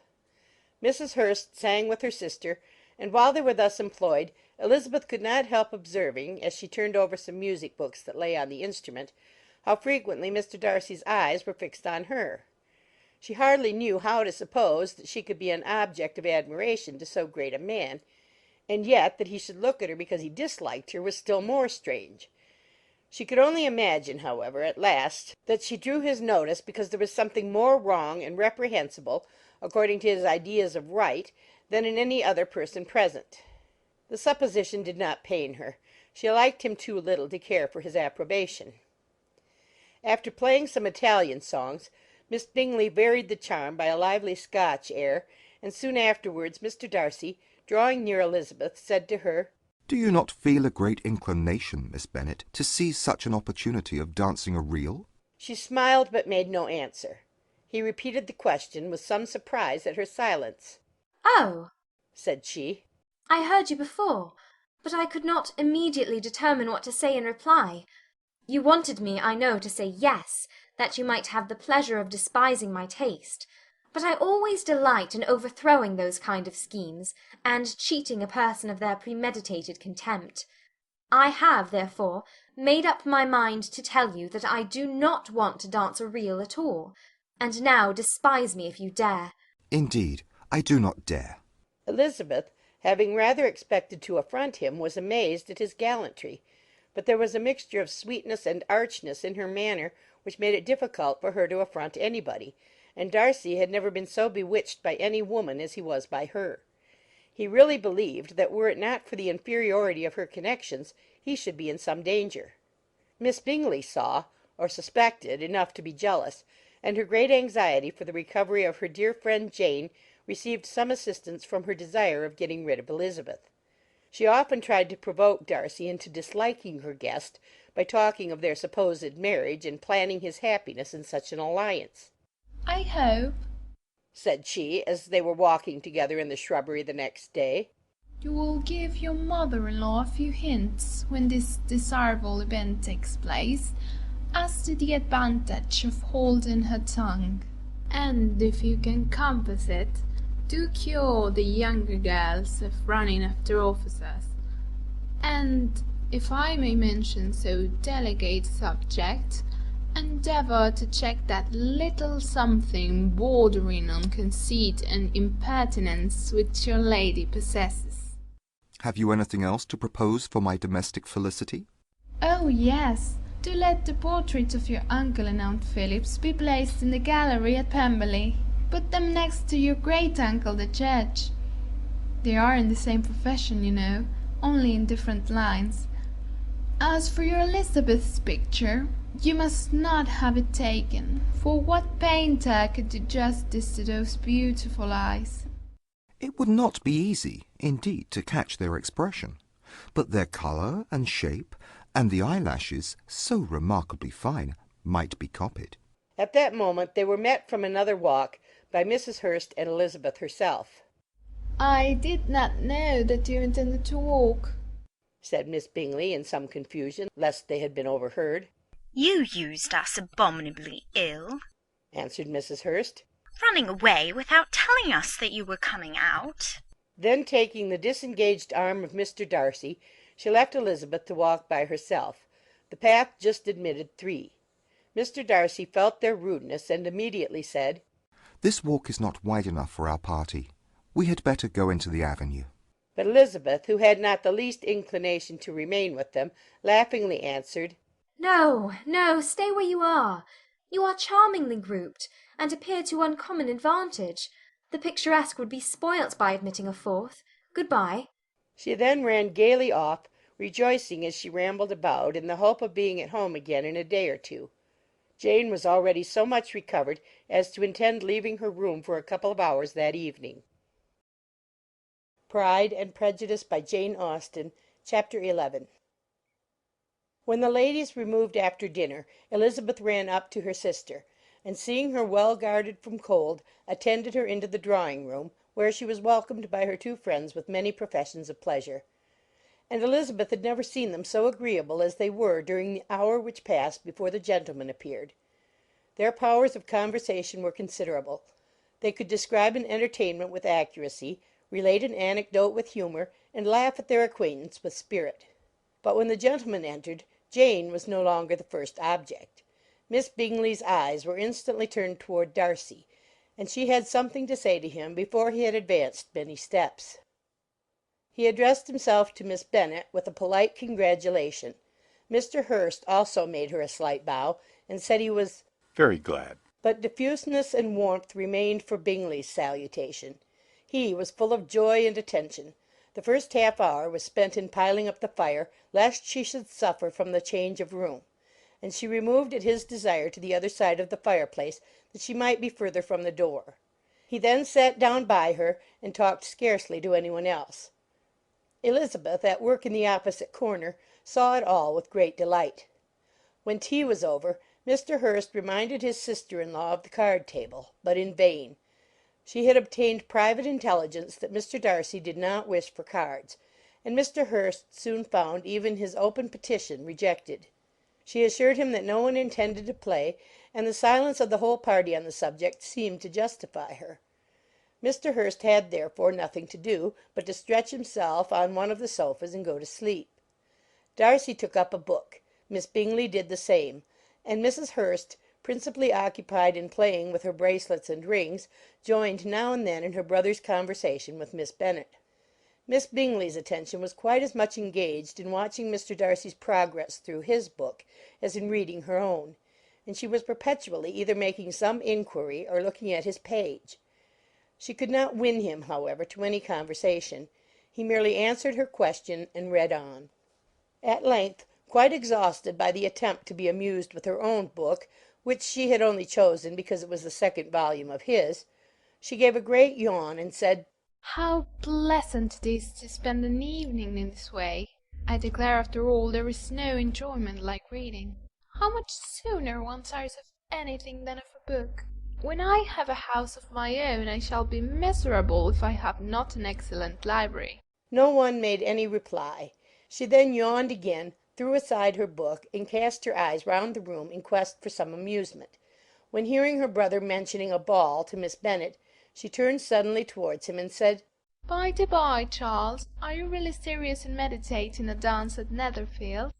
I will advise you, before you determine on it, to consult the wishes of the present party. I am much mistaken if there are not some among us to whom a ball would be rather a punishment than a pleasure." If you mean Darcy, cried her brother, he may go to bed if he chooses before it begins. But as for the ball, it is quite a settled thing, and as soon as Nicholls has made white soup enough, I shall send round my cards. "I should like balls infinitely better," she replied, "if they were carried on in a different manner. There is something insufferably tedious in the usual process of such a meeting. It would surely be much more rational if conversation instead of dancing were made the order of the day." Much more rational, my dear Caroline, I dare say, but it would not be near so much like a ball.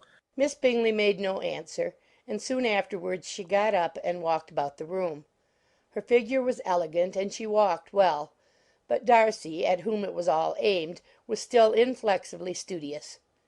In the desperation of her feelings, she resolved on one effort more, and turning to Elizabeth, said, "Miss Eliza Bennet, let me persuade you to follow my example and take a turn about the room. I assure you it is very refreshing after sitting so long in one attitude." Elizabeth was surprised, but agreed to it immediately. Miss Bingley succeeded no less in the real object of her civility. Mr. Darcy looked up. He was as much awake to the novelty of attention in that quarter as Elizabeth herself could be, and unconsciously closed his book. He was directly invited to join their party, but he declined it, observing that he could imagine but two motives for their choosing to walk up and down the room together, with either of which motives his joining them would interfere. What could he mean? She was dying to know what could be his meaning, and asked Elizabeth whether she could at all understand him. "Not at all," was her answer.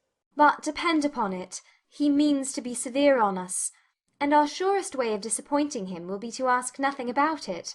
Miss Bingley, however, was incapable of disappointing Mr. Darcy in anything, and persevered therefore in requiring an explanation of his two motives. "I have not the smallest objection to explaining them," said he, as soon as she allowed him to speak. "You either choose this method of passing the evening because you are in each other's confidence and have secret affairs to discuss, or because you are conscious that your figures appear to the greatest advantage in walking. If the first, I would be completely in your way, and if the second, I can admire you much better as I sit by the fire. Oh, shocking! cried Miss Bingley. I never heard anything so abominable. How shall we punish him for such a speech? Nothing so easy, if you have but the inclination, said Elizabeth. We can all plague and punish one another. Tease him, laugh at him. Intimate as you are, you must know how it is to be done. But upon my honour, I do not. I do assure you that my intimacy has not yet taught me that. 'Tis calmness of manner and presence of mind. No, no. Feel he may defy us there.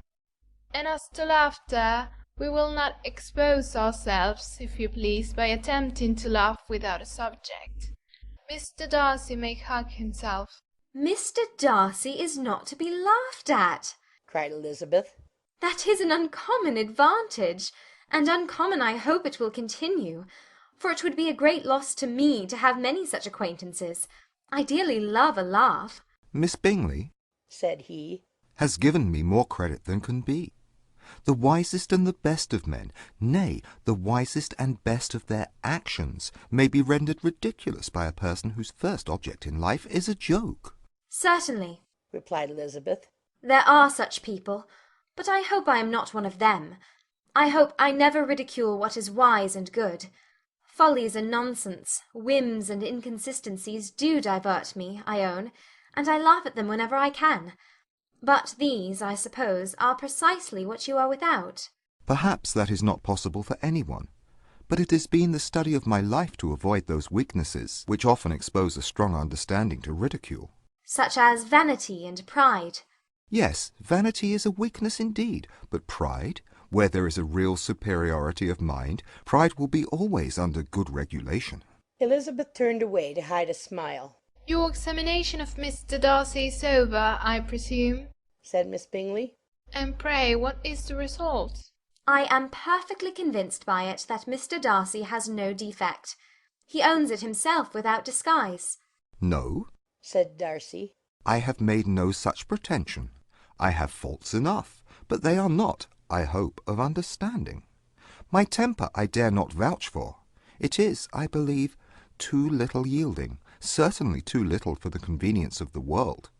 I cannot forget the follies and vices of others so soon as I ought, nor their offences against myself. My feelings are not puffed about with every attempt to move them. My temper would perhaps be called resentful. My good opinion once lost is lost forever. That is a failing indeed, cried Elizabeth. Implacable resentment is a shade in a character. But you have chosen your fault well. I really cannot laugh at it. You are safe from me. There is, I believe, in every disposition a tendency to some particular evil, a natural defect, which not even the best education can overcome. And your defect is to hate everybody. And yours, he replied with a smile, is wilfully to misunderstand them. Do let us have a little music, cried Miss Bingley, tired of a conversation in which she had no share. Louisa, you will not mind my waking Mr. Hurst?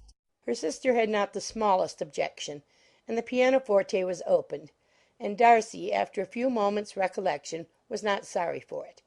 He began to feel the danger of paying Elizabeth too much attention. Pride and Prejudice by Jane Austen, Chapter 12. In consequence of an agreement between the sisters, Elizabeth wrote the next morning to their mother to beg that the carriage might be sent for them in the course of the day. But Mrs. Bennet, who had calculated on her daughters remaining at Netherfield till the following Tuesday, which would exactly finish Jane's week, could not bring herself to receive them with pleasure before. Her answer, therefore, was not propitious, at least not to Elizabeth's wishes, for she was impatient to get home. Mrs. Bennet sent them word that they could not possibly have the carriage before Tuesday, and in her postscript it was added that if Mr. Bingley and his sister pressed them to stay longer, she could spare them very well. Against staying longer, however, Elizabeth was positively resolved, nor did she much expect it would be asked, and fearful, on the contrary, as being considered as intruding themselves needlessly long, She urged Jane to borrow Mr. Bingley's carriage immediately, and at length it was settled that their original design of leaving Netherfield that morning should be mentioned and the request made.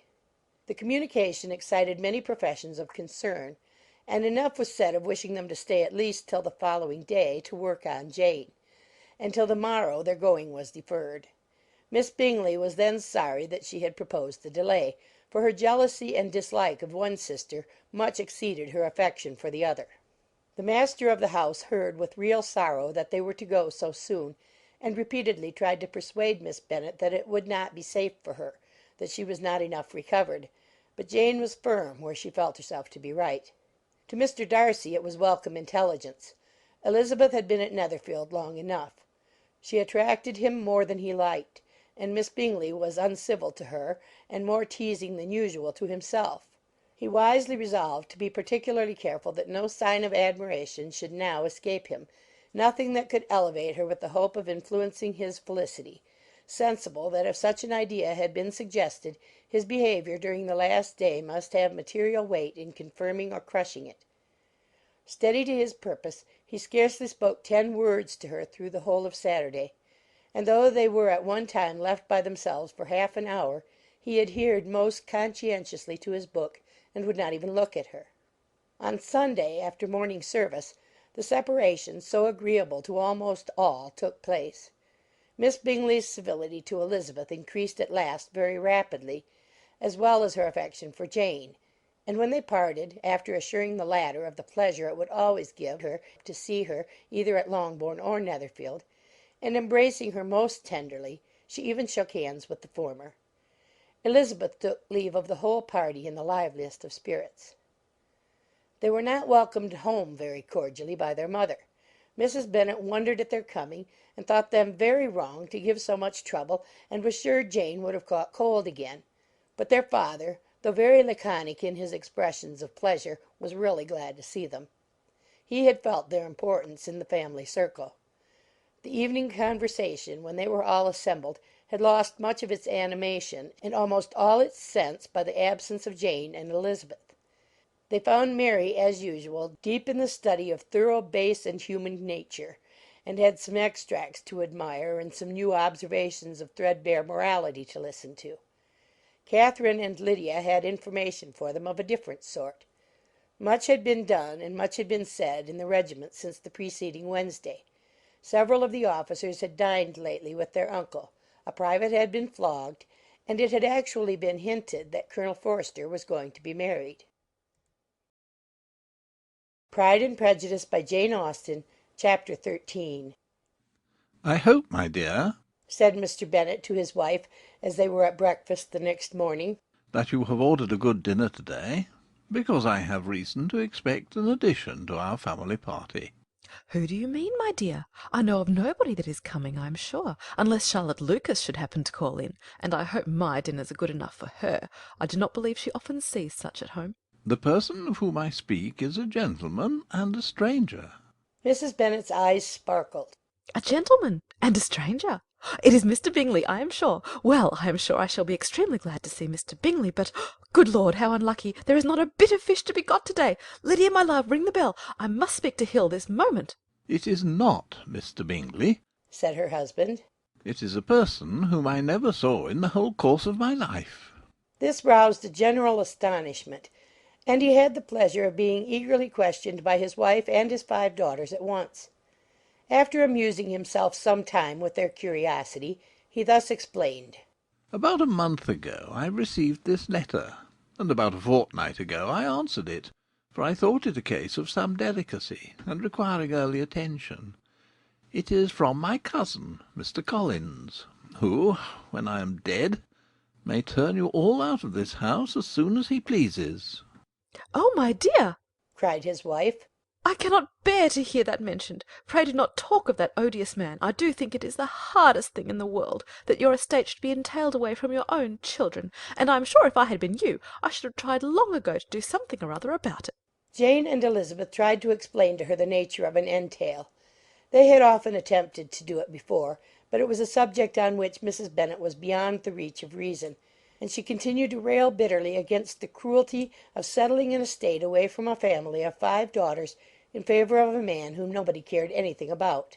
"It certainly is a most iniquitous affair," said Mr. Bennet. "and nothing can clear Mr. Collins from the guilt of inheriting Longbourn. But if you will listen to his letter, you may perhaps be a little softened by his manner of expressing himself."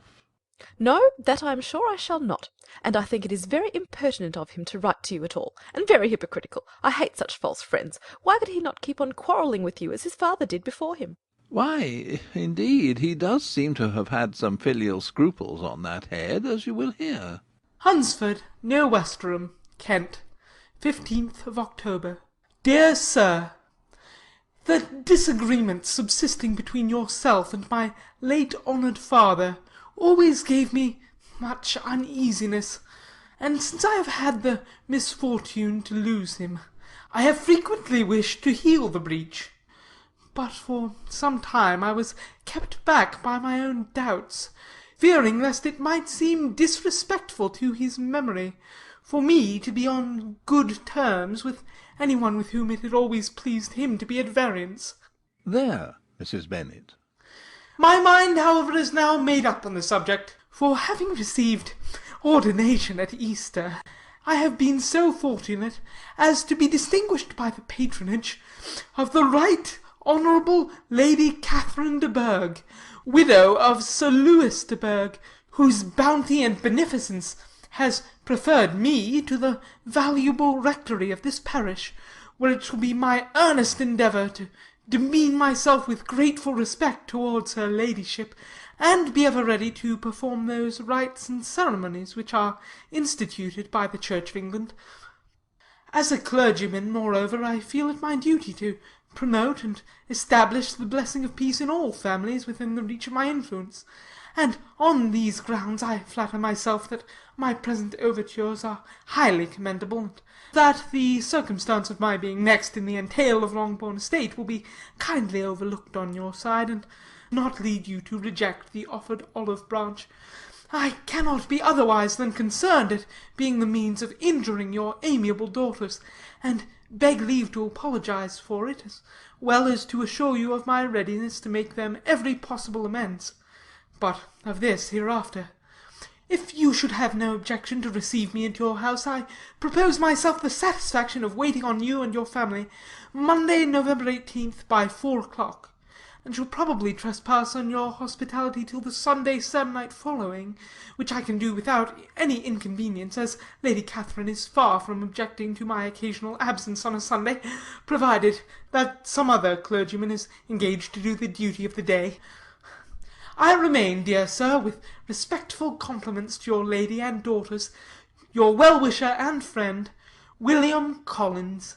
"At 4 o'clock, therefore, we may expect this peacemaking gentleman," said Mr. Bennet, as he folded up the letter. "He seems to be a most conscientious and polite young man, upon my word, and I doubt not will prove a valuable acquaintance, especially if Lady Catherine should be so indulgent as to let him come to us again." There is some sense in what he says about the girls, however, and if he is disposed to make them any amends, I shall not be the person to discourage him. Though it is difficult, said Jane, to guess in what way he can mean to make us the atonement he thinks our due. The wish is certainly to his credit. Elizabeth was chiefly struck by his extraordinary deference for Lady Catherine, and his kind intention of christening, marrying, and burying his parishioners whenever it were required. He must be an oddity, I think, said she. I cannot make him out. There is something very pompous in his style. And what can he mean by apologizing for being next in the entail? We cannot suppose he would help it if he could. Could he be a sensible man, sir? No, my dear, I think not. I have great hopes of finding him quite the reverse. There is a mixture of servility and self-importance in his letter which promises well. I am impatient to see him. In point of composition, said Mary, the letter does not seem defective. The idea of the olive branch perhaps is not wholly new, yet I think it is well expressed. To Catherine and Lydia, neither the letter nor its writer were in any degree interesting. It was next to impossible that their cousin should come in a scarlet coat, and it was now some weeks since they had received pleasure from the society of a man in any other colour. As for their mother, Mr. Collins's letter had done away with much of her ill will, and she was preparing to see him with a degree of composure which astonished her husband and daughters. Mr. Collins was punctual to his time, and was received with great politeness by the whole family. Mr. Bennet indeed said little, but the ladies were ready enough to talk, and Mr. Collins seemed neither in need of encouragement nor inclined to be silent himself. He was a tall, heavy-looking young man of 25. His air was grave and stately, and his manners were very formal. He had not been long seated before he complimented Mrs. Bennet on having so fine a family of daughters, said he had heard much of their beauty, but that in this instance fame had fallen short of the truth, and added that he did not doubt her seeing them all in due time disposed of in marriage. This gallantry was not much to the taste of some of his hearers, but Mrs. Bennet, who quarrelled with no compliments, answered most readily. You are very kind, I am sure, and I wish with all my heart it may prove so, for else they will be destitute enough. Things are settled so oddly. You allude, perhaps, to the entail of this estate? Ah, sir, I do indeed. It is a grievous affair to my poor girls, you must confess. Not that I mean to find fault with you, for such things I know are all chance in this world. There is no knowing how estates will go when once they come to be entailed. I am very sensible, madam, of the hardship to my fair cousins, and could say much on the subject, but that I am cautious of appearing forward and precipitate. But I can assure the young ladies that I come prepared to admire them. At present I will not say more, but perhaps when we are better acquainted. He was interrupted by a summons to dinner, and the girls smiled on each other. They were not the only objects of Mr. Collins's admiration. The hall, the dining-room, and all its furniture were examined and praised, and his commendation of everything would have touched Mrs. Bennet's heart but for the mortifying supposition of his viewing it all as his own future property. The dinner, too, in its turn, was highly admired, and he begged to know to which of his fair cousins the excellency of its cooking was owing. But he was set right there by Mrs. Bennet, who assured him with some asperity that they were very well able to keep a good cook, and that her daughters had nothing to do in the kitchen. He begged pardon for having displeased her. In a softened tone she declared herself not at all offended, but he continued to apologize for about a quarter of an hour. Pride and Prejudice by Jane Austen, Chapter 14. During dinner Mr. Bennet scarcely spoke at all, but when the servants were withdrawn he thought it time to have some conversation with his guest, and therefore started a subject in which he expected him to shine, by observing that he seemed very fortunate in his patroness. Lady Catherine de Bourgh's attention to his wishes, in consideration for his comfort, appeared very remarkable. Mr. Bennet could not have chosen better. Mr. Collins was eloquent in her praise. The subject elevated him to more than usual solemnity of manner, and with the most important aspect he protested that he had never in his life witnessed such behaviour in a person of rank, such affability and condescension as he had himself experienced from Lady Catherine. She had been graciously pleased to approve of both of the discourses which he had already had the honour of preaching before her. She had also asked him twice to dine at Rosings, and had sent for him only the Saturday before, to make up the pool of quadrille in the evening. Lady Catherine was reckoned proud by many people he knew, but he had never seen anything but affability in her. She had always spoken to him as she would to any other gentleman. She made not the smallest objection to his joining in the society of the neighbourhood, nor to his leaving the parish occasionally for a week or two to visit his relations.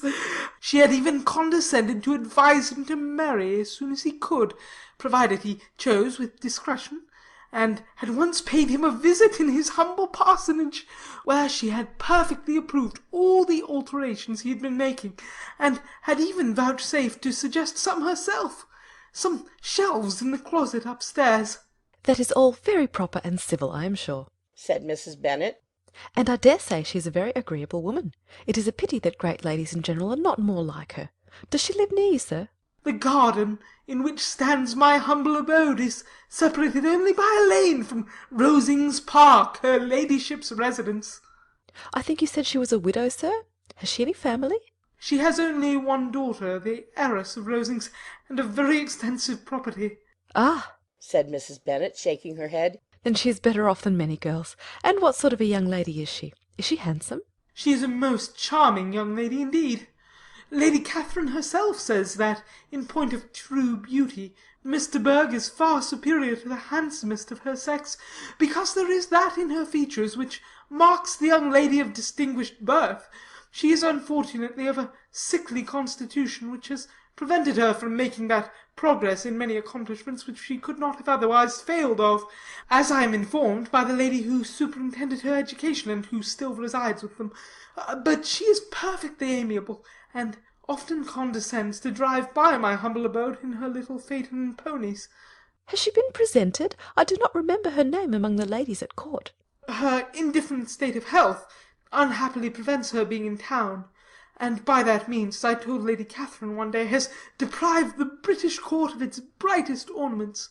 Her ladyship seemed pleased with the idea, and you may imagine that I am happy on every occasion to offer those little delicate compliments which are always acceptable to ladies. I have more than once observed to Lady Catherine that her charming daughter seemed born to be a duchess, and that the most elevated rank, instead of giving her consequence, would be adorned by her. These are the kind of little things which please her ladyship, and it is a sort of attention which I conceive myself peculiarly bound to pay. You judge very properly, said Mr. Bennet. And it is happy for you that you possess the talent of flattering with delicacy. May I ask whether these pleasing attentions proceed from the impulse of the moment, or are the result of previous study? They arise chiefly from what is passing at the time, and though I sometimes amuse myself with suggesting and arranging such little elegant compliments as may be adapted to ordinary occasions, I always wish to give them as unstudied an air as possible. Mr. Bennet's expectations were fully answered. His cousin was as absurd as he had hoped, and he listened to him with the keenest enjoyment, maintaining at the same time the most resolute composure of countenance, and, except in an occasional glance at Elizabeth, requiring no partner in his pleasure. By tea time, however, the dose had been enough, and Mr. Bennet was glad to take his guest into the drawing room again, and when tea was over, glad to invite him to read aloud to the ladies. Mr. Collins readily assented, and a book was produced. But on beholding it, for everything announced it to be from a circulating library, he started back, and begging pardon, protested that he never read novels.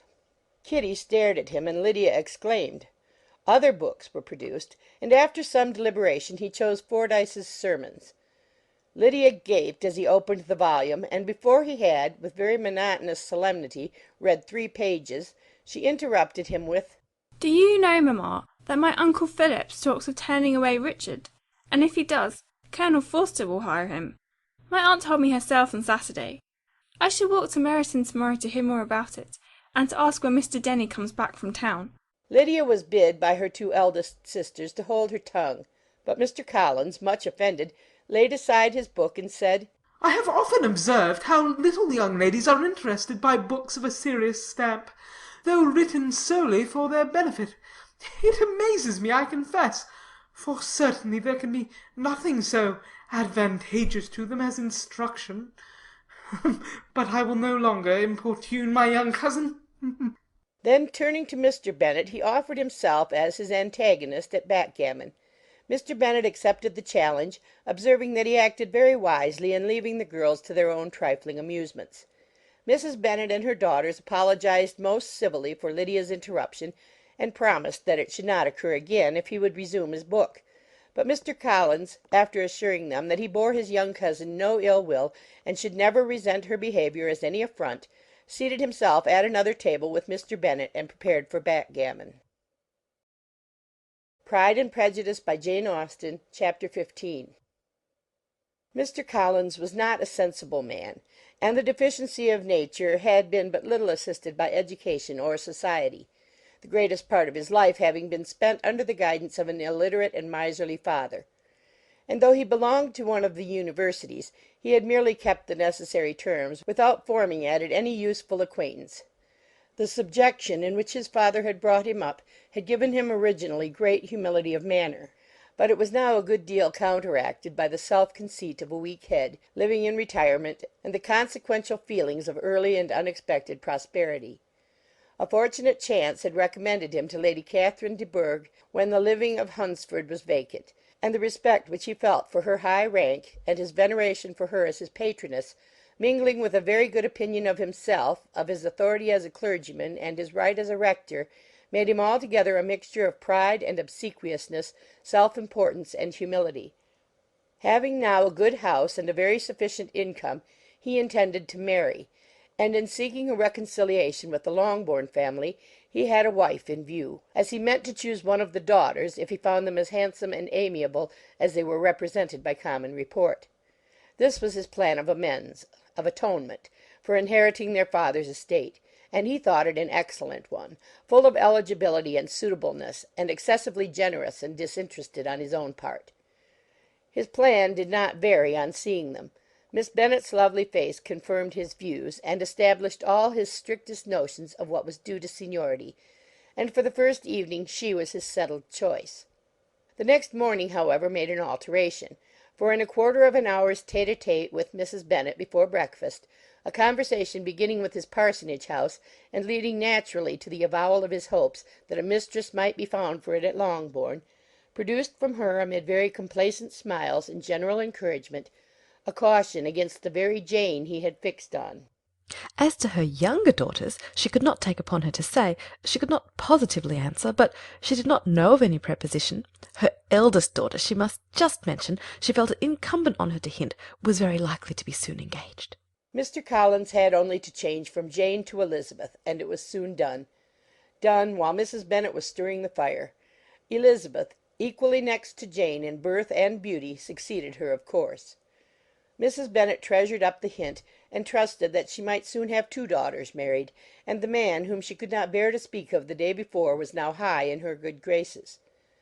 Lydia's intention of walking to Meryton was not forgotten. Every sister except Mary agreed to go with her, and Mr. Collins was to attend them, at the request of Mr. Bennet, who was most anxious to get rid of him, and have his library to himself, for thither Mr. Collins had followed him after breakfast, and there he would continue, nominally engaged with one of the largest folios in the collection, but really talking to Mr. Bennet, with little cessation, of his house and garden at Hunsford. Such doings discomposed Mr. Bennet exceedingly. In his library he had been always sure of leisure and tranquillity, and though prepared, as he told Elizabeth, to meet with folly and conceit in every other room of the house, he was used to be free from them there. His civility, therefore, was most prompt in inviting Mr. Collins to join his daughters in their walk, and Mr. Collins, being in fact much better fitted for a walker than a reader, was extremely pleased to close his large book and go. In pompous nothings on his side, and civil assents on that of his cousins, their time passed till they entered Meryton. The attention of the younger ones was then no longer to be gained by him. Their eyes were immediately wandering up in the street in quest of the officers, and nothing less than a very smart bonnet indeed, or a really new muslin in a shop window, could recall them. But the attention of every lady was soon caught by a young man whom they had never seen before, of most gentlemanlike appearance, walking with another officer on the other side of the way. The officer was the very Mr. Denny concerning whose return from London Lydia came to inquire, and he bowed as they passed. All were struck with the stranger's air, all wondered who he could be, and Kitty and Lydia, determined if possible to find out, led the way across the street under pretence of wanting something in an opposite shop, and fortunately had just gained the pavement when the two gentlemen, turning back, had reached the same spot. Mr. Denny addressed them directly, and entreated permission to introduce his friend, Mr. Wickham, who had returned with him the day before from town, and he was happy to say had accepted a commission in their corps. This was exactly as it should be, for the young man wanted only regimentals to make him completely charming.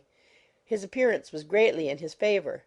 He had all the best part of beauty, a fine countenance, a good figure, and very pleasing address. The introduction was followed up on his side by a happy readiness of conversation, a readiness at the same time perfectly correct and unassuming, and the whole party were still standing and talking together very agreeably when the sound of horses drew their notice, and Darcy and Bingley were seen riding down the street.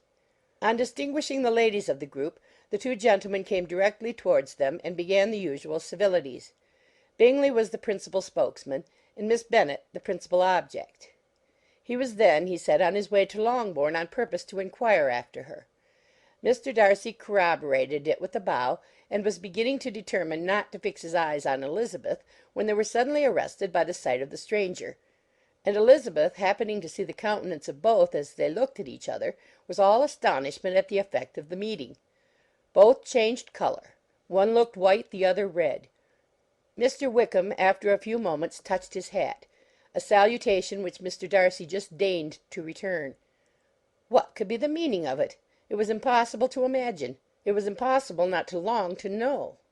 In another minute Mr. Bingley, but without seeming to have noticed what passed, took leave and rode on with his friend. Mr. Denny and Mr. Wickham walked with the young ladies to the door of Mr. Phillips's house, and then made their bows, in spite of Miss Lydia's pressing entreaties that they should come in, and even in spite of Mrs. Phillips's throwing up the parlour window and loudly seconding the invitation. Mrs. Phillips was always glad to see her nieces, and the two eldest, from their recent absence, were particularly welcome, and she was eagerly expressing her surprise at their sudden return home, which, as their own carriage had not fetched them, she should have known nothing about if she had not happened to see Mr. Jones's shop-boy in the street, who had told her that they were not to send any more drafts to Netherfield because the Miss Bennets were come away, when her civility was claimed towards Mr. Collins by Jane's introduction of him. She received him with her very best politeness, which he returned with as much more, apologizing for his intrusion, without any previous acquaintance with her, which he could not help flattering himself, however, might be justified by his relationship to the young ladies who introduced him to her notice. Mrs. Phillips was quite awed by such an excess of good breeding, but her contemplation of one stranger was soon put to an end by exclamations and inquiries about the other, of whom, however, she could only tell her nieces what they already knew, that Mr. Denny had brought him from London, and that he was to have a lieutenant's commission in the shire. She had been watching him the last hour, she said, as he walked up and down the street, and had Mr. Wickham appeared, Kitty and Lydia would certainly have continued the occupation; but unluckily no one passed windows now except a few of the officers, who, in comparison with the stranger, were become stupid, disagreeable fellows. Some of them were to dine with the Phillipses the next day, and their aunt promised to make her husband call on Mr. Wickham and give him an invitation also, if the family from Longbourn would come in the evening.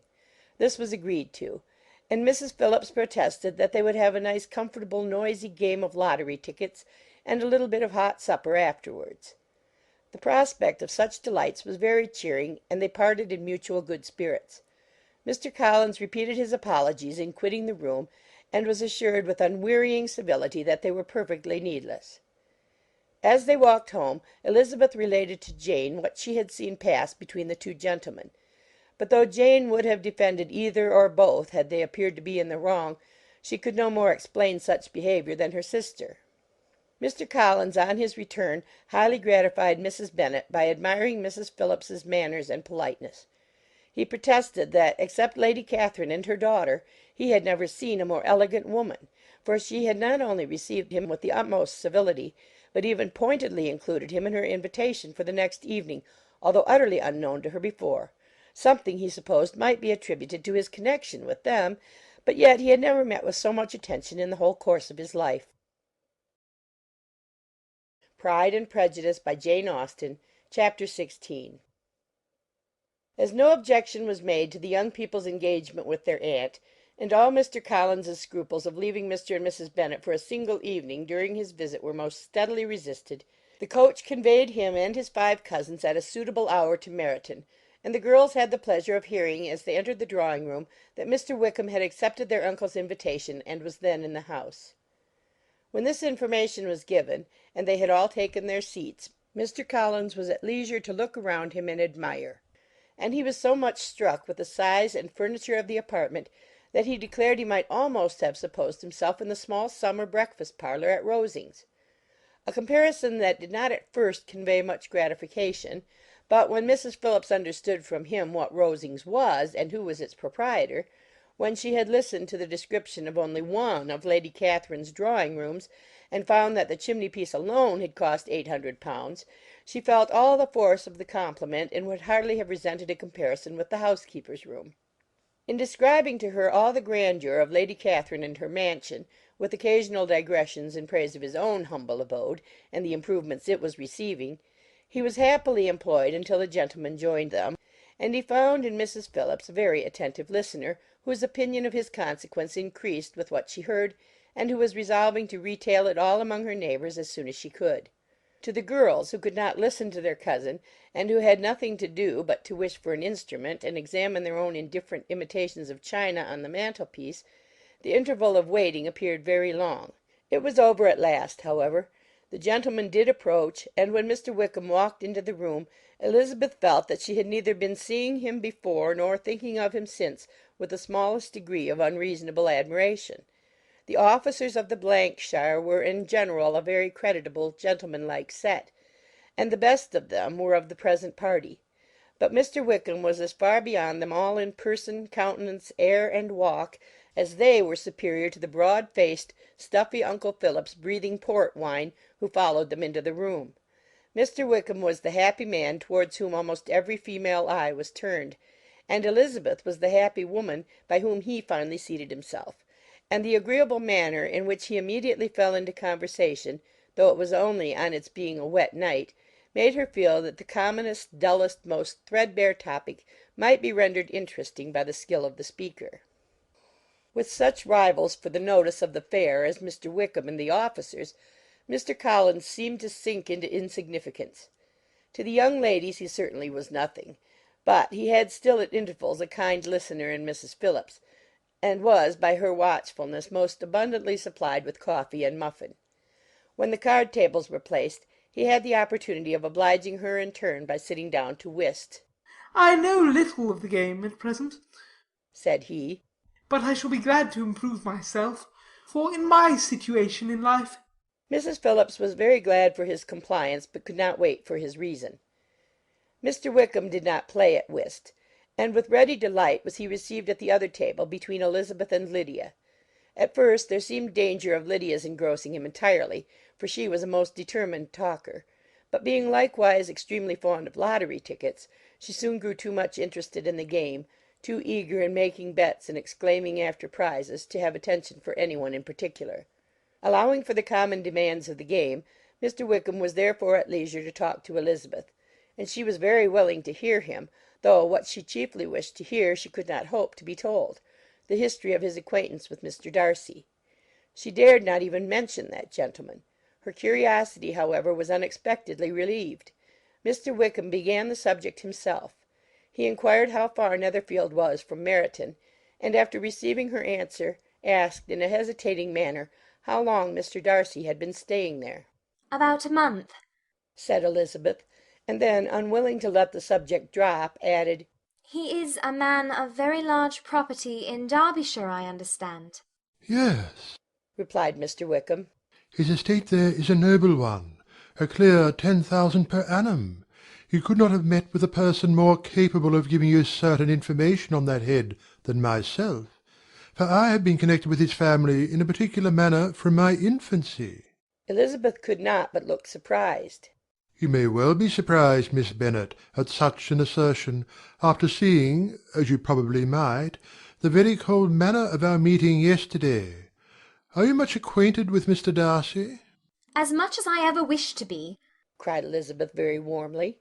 "I have spent 4 days in the same house with him, and I think him very disagreeable." "I have no right to give my opinion," said Wickham, "as to his being agreeable or otherwise. I am not qualified to form one. I have known him too long and too well to be a fair judge. It is impossible for me to be impartial. But I believe your opinion of him would in general astonish, and perhaps you would not express it quite so strongly anywhere else. Here you are in your own family." "Upon my word, I say no more here than I might say in any house in the neighbourhood, except Netherfield. He is not at all liked in Hertfordshire. Everybody is disgusted with his pride. You will not find him more favourably spoken of by any one." "I cannot pretend to be sorry," said Wickham, after a short interruption, "that he, or that any man should not be estimated beyond their deserts. But with him I believe it does not often happen. The world is blinded by his fortune and consequence, or frightened by his high and imposing manners, and sees him only as he chooses to be seen. I should take him, even on my slight acquaintance, to be an ill-tempered man. Wickham only shook his head. I wonder, said he, at the next opportunity of speaking, whether he is likely to be in this country much longer. I do not at all know, but I heard nothing of his going away when I was at Netherfield. I hope your plans in favour of the Blankshire will not be affected by his being in the neighbourhood. Oh, no, it is not for me to be driven away by Mr. Darcy. If he wishes to avoid seeing me, he must go. We are not on friendly terms, and it always gives me pain to meet him, but I have no reason for avoiding him, but what I might proclaim before all the world, a sense of very great ill-usage, and most painful regrets at his being what he is. His father, Miss Bennet, the late Mr. Darcy, was one of the best men that ever breathed, and the truest friend I ever had. And I can never be in company with this Mr. Darcy without being grieved to the soul by 1,000 tender recollections. His behaviour to myself has been scandalous, but I verily believe I could forgive him anything and everything rather than his disappointing the hopes and disgracing the memory of his father. Elizabeth found the interest of the subject increase, and listened with all her heart, but the delicacy of it prevented further inquiry. Mr. Wickham began to speak on more general topics. Meryton, the neighbourhood, the society, appearing highly pleased with all that he had yet seen, and speaking of the latter with gentle but very intelligible gallantry. It was the prospect of constant society and good society, he added, which was my chief inducement to enter the shire. I knew it to be a most respectable, agreeable corps, and my friend Denny tempted me further by his account of their present quarters, and the very great attentions and excellent acquaintances Meryton had procured them. Society, I own, is necessary to me. I have been a disappointed man, and my spirits will not bear solitude. I must have employment and society. A military life is not what I was intended for, but circumstances have now made it eligible. The church ought to have been my profession. I was brought up for the church, and I should at this time have been in possession of a most valuable living, had it pleased the gentleman we were speaking of just now. Indeed? Yes, the late Mr. Darcy bequeathed me the next presentation of the best living in his gift. He was my godfather, and excessively attached to me. I cannot do justice to his kindness. He meant to provide for me amply, and thought he had done it. But when the living fell, it was given elsewhere. Good heavens! cried Elizabeth. But how could that be? How could his will be disregarded? Why did you not seek legal redress? There was just such an informality in the terms of the bequest as to give me no hope from law. A man of honour could not have doubted the intention, but Mr. Darcy chose to doubt it, or to treat it as a merely conditional recommendation, and to assert that I had forfeited all claim to it by extravagance, imprudence, in short, anything and nothing. Certain it is that the living became vacant 2 years ago, exactly as I was of an age to hold it, and that it was given to another man, and no less certain is it that I cannot accuse myself of having really done anything to deserve to lose it. I have a warm, unguarded temper, and I may have spoken my opinion of him, and to him, too freely. I can recall nothing worse. But the fact is that we are very different sort of men, and that he hates me. This is quite shocking. He deserves to be publicly disgraced. Some time or other he will be, but it shall not be by me. Till I can forget his father, I can never defy or expose him. Elizabeth honoured him for such feelings, and thought him handsomer than ever as he expressed them. But what, said she, after a pause, can have been his motive? What can have induced him to behave so cruelly? A thorough, determined dislike of me, a dislike which I cannot but attribute in some measure to jealousy.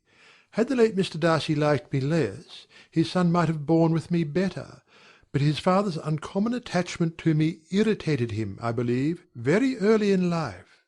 He had not a temper to bear the sort of competition in which we stood. the sort of preference which was often given me. I had not thought Mr. Darcy so bad as this. Though I have never liked him, I had not thought so very ill of him. I had supposed him to be despising his fellow creatures in general, but did not suspect him of descending to such malicious revenge, such injustice, such inhumanity as this.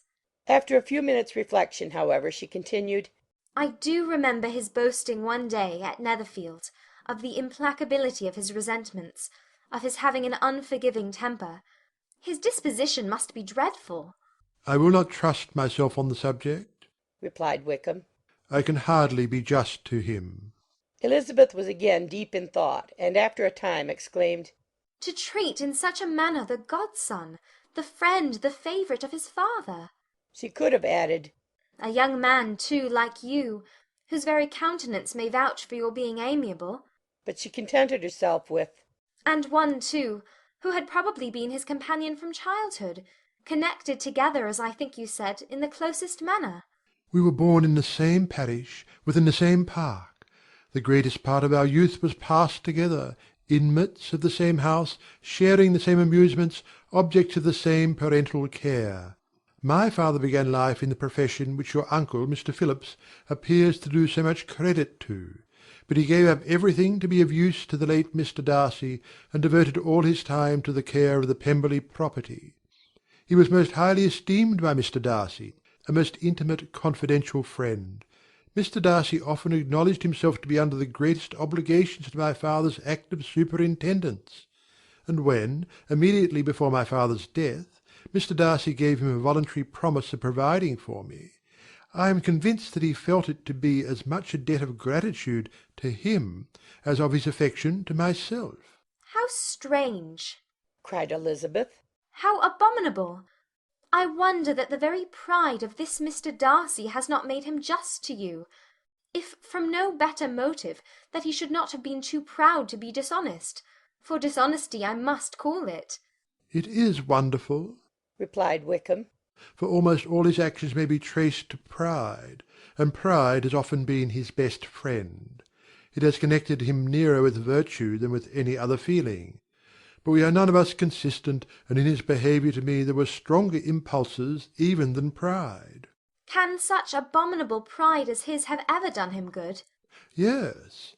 It has often led him to be liberal and generous, to give his money freely, to display hospitality, to assist his tenants, and to relieve the poor.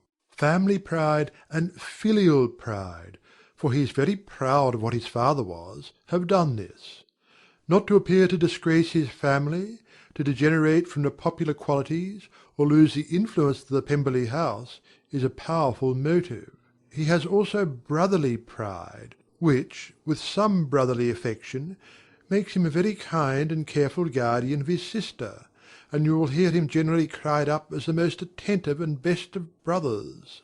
What sort of girl is Miss Darcy? He shook his head. I wish I could call her amiable. It gives me pain to speak ill of a Darcy, but she is too much like her brother, very, very proud. As a child she was affectionate and pleasing, and extremely fond of me, and I have devoted hours and hours to her amusement. But she is nothing to me now. She is a handsome girl, about 15 or 16, and, I understand, highly accomplished. Since her father's death her home has been London, where a lady lives with her and superintends her education. After many pauses and many trials of other subjects, Elizabeth could not help reverting once more to the first, and saying, I am astonished at his intimacy with Mr. Bingley. How can Mr. Bingley, who seems good humour itself, and is, I really believe, truly amiable, be in friendship with such a man? How can they suit each other? Do you know Mr. Bingley? Not at all. He is a sweet-tempered, amiable, charming man. He cannot know what Mr. Darcy is. Probably not. But Mr. Darcy can please where he chooses. He does not want abilities. He can be a conversable companion if he thinks it worth his while. Among those who are at all his equals in consequence, he is a very different man from what he is to the less prosperous. His pride never deserts him, but with the rich he is liberal-minded, just, sincere, rational, honourable, and perhaps agreeable, allowing something for fortune and figure. The whist party soon afterwards breaking up, the players gathered round the other table, and Mr. Collins took his station between his cousin Elizabeth and Mrs. Phillips. The usual inquiries as to his success was made by the latter. It had not been very great; he had lost every point; but when Mrs. Phillips began to express her concern thereupon, he assured her with much earnest gravity that it was not of the least importance, that he considered the money as a mere trifle, and begged that she would not make herself uneasy. "I know very well, madam," said he, "that when persons sit down to a card table they must take their chances of these things, and happily I am not in such circumstances as to make 5 shillings any object. There are undoubtedly many who could not say the same; but, thanks to Lady Catherine de Bourgh, I am removed far beyond the necessity of regarding little matters." Mr. Wickham's attention was caught, and after observing Mr. Collins for a few moments, he asked Elizabeth in a low voice whether her relation was very intimately acquainted with the family of de Bourgh. "Lady Catherine de Bourgh," she replied, "has very lately given him a living. I hardly know how Mr. Collins was first introduced to her notice, but he certainly has not known her long." You know, of course, that Lady Catherine de Bourgh and Lady Anne Darcy were sisters, consequently that she is aunt to the present Mr. Darcy. "No, indeed I did not. I knew nothing at all of Lady Catherine's connections. I never heard of her existence till the day before yesterday." Her daughter, Miss de Bourgh, will have a very large fortune, and it is believed that she and her cousin will unite the 2 estates. This information made Elizabeth smile, as she thought of poor Miss Bingley. Vain indeed must be all her attentions, vain and useless her affection for his sister and her praise of himself, if he were already self-destined for another. "Mr. Collins," said she, "speaks highly both of Lady Catherine and her daughter; but from some particulars that he has related of her ladyship, I suspect his gratitude misleads him, and that, in spite of her being his patroness, she is an arrogant, conceited woman." I believe her to be both in a great degree, replied Wickham. I have not seen her for many years, but I very well remember that I never liked her, and that her manners were dictatorial and insolent. She has a reputation of being remarkably sensible and clever, but I rather believe she derives part of her abilities from her rank and fortune, part from her authoritative manner, and the rest from the pride for her nephew, who chooses that everyone connected with him should have an understanding of the first class.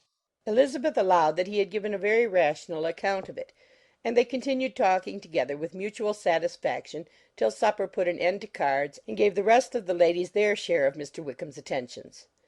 There could be no conversation in the noise of Mrs. Phillips's supper party, but his manners recommended him to everybody. Whatever he said was said well, and whatever he did, done gracefully. Elizabeth went away with her head full of him. She could think of nothing but of Mr. Wickham, and of what he had told her, all the way home. But there was not time for her even to mention his name as they went, for neither Lydia nor Mr. Collins were once silent. Lydia talked incessantly of lottery tickets, of the fish she had lost and the fish she had won, and Mr. Collins, in describing the civility of Mr. and Mrs. Phillips, protesting that he did not in the least regard his losses at whist, enumerating all the dishes at supper, and repeatedly fearing that he crowded his cousins, had more to say than he could well manage before the carriage stopped at Longbourn House. Pride and Prejudice by Jane Austen, Chapter 17. Elizabeth related to Jane the next day what had passed between Mr. Wickham and herself. Jane listened with astonishment and concern. She knew not how to believe that Mr. Darcy could be so unworthy of Mr. Bingley's regard, and yet it was not in her nature to question the veracity of a young man of such amiable appearance as Wickham. The possibility of his having endured such unkindness was enough to interest all her tender feelings, and nothing remained therefore to be done but to think well of them both, to defend the conduct of each, and throw into the account of accident or mistake whatever could not be otherwise explained. "They have both," said she, "been deceived, I dare say, in some way or other of which we can form no idea. Interested people have perhaps misrepresented each to the other. It is, in short, impossible for us to conjecture the causes or circumstances which may have alienated them, without actual blame on either side. Very true indeed. And now, my dear Jane, what have you got to say on behalf of the interested people who have probably been concerned in the business? Do clear them too, or we shall be obliged to think ill of somebody. Laugh as much as you choose, but you will not laugh me out of my opinion. My dearest Lizzie, do but consider in what a disgraceful light it places Mr. Darcy to be treating his father's favourite in such a manner, one whom his father had promised to provide for. It is impossible. No man of common humanity, no man who had any value for his character could be capable of it. Can his most intimate friends be so excessively deceived in him? Oh, no. I can much more easily believe Mr. Bingley's being imposed on than that Mr. Wickham should invent such a history of himself as he gave me last night. Names, facts, everything mentioned without ceremony. If it be not so, let Mr. Darcy contradict it. Besides, there was truth in his looks. It is difficult indeed. It is distressing. One does not know what to think. I beg your pardon. One knows exactly what to think. But Jane could think with certainty on only one point, that Mr. Bingley, if he had been imposed on, would have much to suffer when the affair became public. The two young ladies were summoned from the shrubbery, where this conversation passed, by the arrival of the very persons of whom they had been speaking. Mr. Bingley and his sisters came to give their personal invitation for the long-expected ball at Netherfield, which was fixed for the following Tuesday. The two ladies were delighted to see their dear friend again, called it an age since they had met, and repeatedly asked what she had been doing with herself since their separation. To the rest of the family they paid little attention, avoiding Mrs. Bennet as much as possible, saying not much to Elizabeth, and nothing at all to the others. They were soon gone again, rising from their seats with an activity which took their brother by surprise, and hurrying off as if eager to escape from Mrs. Bennet's civilities. The prospect of the Netherfield ball was extremely agreeable to every female of the family. Mrs. Bennet chose to consider it as given in compliment to her eldest daughter, and was particularly flattered by receiving the invitation from Mr. Bingley himself instead of a ceremonious card. Jane pictured to herself a happy evening in the society of her two friends, and the attentions of her brother; and Elizabeth thought with pleasure of dancing a great deal with Mr. Wickham, and of seeing a confirmation of everything in Mr. Darcy's look and behaviour.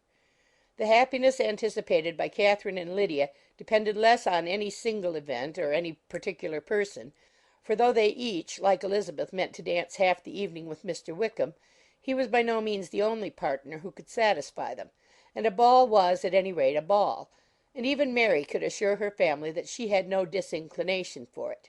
"While I can have my mornings to myself," said she, "it is enough. I think it is no sacrifice to join occasionally in evening engagements. Society has claims on us all, and I profess myself one of those who consider intervals of recreation and amusement as desirable for everybody." Elizabeth's spirits were so high on this occasion, that though she did not often speak unnecessarily to Mr. Collins, she could not help asking him whether he intended to accept Mr. Bingley's invitation, and if he did, whether he would think it proper to join in the evening's amusement; and she was rather surprised to find that he entertained no scruple whatever on that head, and was very far from dreading a rebuke, either from the Archbishop or Lady Catherine de Bourgh, by venturing to dance. "I am by no means of the opinion, I assure you," said he, "that a ball of this kind, given by a young man of character to respectable people, can have any evil tendency, and I am so far from objecting to dancing myself, that I shall hope to be honoured with the hands of all my fair cousins in the course of the evening. And I take this opportunity of soliciting yours, Miss Elizabeth, for the two first dances especially, a preference which I trust my cousin Jane will attribute to the right cause, and not to any disrespect for her." Elizabeth felt herself completely taken in. She had fully proposed being engaged by Mr. Wickham for those very dances, and to have Mr. Collins instead! Her liveliness had never been worse timed. There was no help for it, however. Mr. Wickham's happiness and her own were perforce delayed a little longer, and Mr. Collins's proposal accepted with as good a grace as she could. She was not the better pleased with his gallantry from the idea it suggested of something more. It now first struck her that she was selected from among her sisters as worthy of being mistress of Hunsford Parsonage, and of assisting to form a quadrille table at Rosings in the absence of more eligible visitors. The idea soon reached to conviction, as she observed his increasing civilities toward herself, and heard his frequent attempt at a compliment on her wit and vivacity, and though more astonished than gratified herself by this effect of her charms, it was not long before her mother gave her to understand that the probability of their marriage was extremely agreeable to her. Elizabeth, however, did not choose to take the hint, being well aware that a serious dispute must be the consequence of any reply. Mr. Collins might never make the offer, and till he did, it was useless to quarrel about him. If there had not been a Netherfield ball to prepare for and talk of, the younger Miss Bennets would have been in a very pitiable state at this time, for, from the day of the invitation to the day of the ball, there was such a succession of rain as prevented their walking to Meryton once.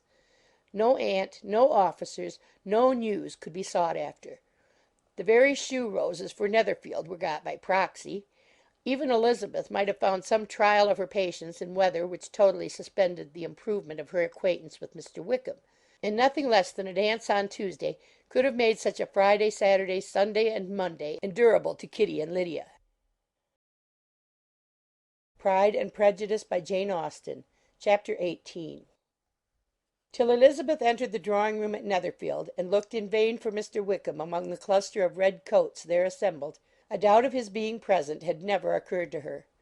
The certainty of meeting him had not been checked by any of those recollections that might not unreasonably have alarmed her. She had dressed with more than usual care, and prepared in the highest spirits for the conquest of all that remained unsubdued of his heart, trusting that it was not more than might be won in the course of the evening. But in an instant arose the dreadful suspicion of his being purposely omitted for Mr. Darcy's pleasure in the Bingleys' invitation to the officers.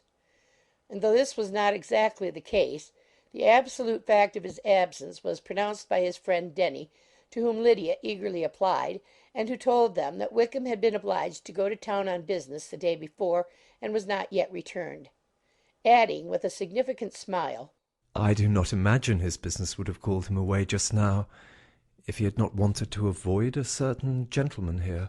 This part of his intelligence, though unheard by Lydia, was caught by Elizabeth, and as it assured her that Darcy was not less answerable for Wickham's absence than if her first surmise had been just, every feeling of displeasure against the former was so sharpened by immediate disappointment, that she could hardly reply with tolerable civility to the polite inquiries which he directly afterwards approached to make. Attendance, forbearance, patience with Darcy was injury to Wickham. She was resolved against any sort of conversation with him, and turned away with a degree of ill humour which she could not wholly surmount even in speaking to Mr. Bingley, whose blind partiality provoked her. But Elizabeth was not formed for ill humour, and though every prospect of her own was destroyed for the evening, it could not dwell long on her spirits; and having told all her griefs to Charlotte Lucas, whom she had not seen for a week, she was soon able to make a voluntary transition to the oddities of her cousin, and to point him out to her particular notice. The first two dances, however, brought a return of distress. They were dances of mortification. Mr. Collins, awkward and solemn, apologizing instead of attending, and often moving wrong without being aware of it, gave her all the shame and misery which a disagreeable partner for a couple of dances can give. The moment of her release from him was ecstasy. She danced next with an officer, and had the refreshment of talking of Wickham, and of hearing that he was universally liked. When those dances were over, she returned to Charlotte Lucas, and was in conversation with her when she found herself suddenly addressed by Mr. Darcy, who took her so much by surprise in his application for her hand, that, without knowing what she did, she accepted him. He walked away again immediately, and she was left to fret over her own want of presence of mind. Charlotte tried to console her. "I dare say you will find him very agreeable." Heaven forbid! That would be the greatest misfortune of all. To find a man agreeable whom one is determined to hate. Do not wish me such an evil. When the dancing recommenced, however, and Darcy approached to claim her hand, Charlotte could not help cautioning her in a whisper not to be a simpleton, and allow her fancy for Wickham to make her appear unpleasant in the eyes of a man 10 times his consequence. Elizabeth made no answer, and took her place in the set, amazed at the dignity to which she was arrived in being allowed to stand opposite to Mr. Darcy, and reading in her neighbours' looks their equal amazement in beholding it. They stood for some time without speaking a word, and she began to imagine that their silence was to last through the 2 dances, and at first was resolved not to break it, till suddenly fancying that it would be the greater punishment to her partner to oblige him to talk, she made some slight observation on the dance. He replied, and was again silent. After a pause of some minutes, she addressed him a second time with, "It is your turn to say something now, Mr. Darcy. I talked about the dance, and you ought to make some sort of remark on the size of the room, or the number of couples." He smiled, and assured her that whatever she wished him to say should be said. "Very well. That reply will do for the present. Perhaps by and by I may observe that private balls are much pleasanter than public ones. But now we may be silent."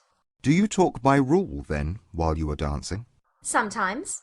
One must speak a little, you know. It would look odd to be entirely silent for half an hour together, and yet for the advantage of some, conversation ought to be so arranged as that they may have the trouble of saying as little as possible." Are you consulting your own feelings in the present case, or do you imagine that you are gratifying mine? "Both," replied Elizabeth archly. "For I have always seen a great similarity in the turn of our minds. We are each of an unsocial, taciturn disposition, unwilling to speak, unless we expect to say something that will amaze the whole room, and be handed down to posterity with all the éclat of a proverb." This is no very striking resemblance of your own character, I am sure, said he. How near it may be to mine, I cannot pretend to say. You think it a faithful portrait, undoubtedly. "I must not decide on my own performance." He made no answer, and they were again silent till they had gone down the dance, when he asked her if she and her sisters did not very often walk to Meryton. She answered in the affirmative, and, unable to resist the temptation, added, "When you met us there the other day, we had just been forming a new acquaintance." The effect was immediate. A deeper shade of hauteur overspread his features, but he said not a word, and Elizabeth, though blaming herself for her own weakness, could not go on. At length Darcy spoke, and in a constrained manner said, Mr. Wickham is blessed with such happy manners as may ensure his making friends. Whether he may be equally capable of retaining them is less certain. "He has been so unlucky as to lose your friendship," replied Elizabeth with emphasis, "and in a manner which he is likely to suffer from all his life." Darcy made no answer, and seemed desirous of changing the subject. At that moment Sir William Lucas appeared close to them, meaning to pass through the set to the other side of the room, but on perceiving Mr. Darcy he stopped with a bow of superior courtesy to compliment him on his dancing and his partner. "I have been most highly gratified indeed, my dear sir. Such very superior dancing is not often seen. It is evident that you belong to the first circles.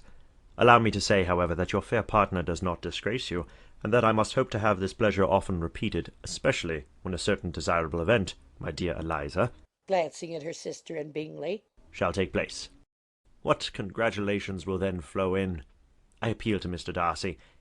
But let me not interrupt you, sir. You will not thank me for detaining you from the bewitching converse of that young lady, whose bright eyes are also unbraiding me."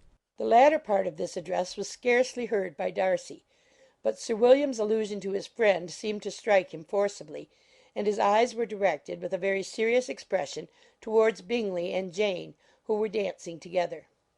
Recovering himself, however, shortly, he turned to his partner and said, Sir William's interruption has made me forget what we were talking of. "I do not think we were speaking at all.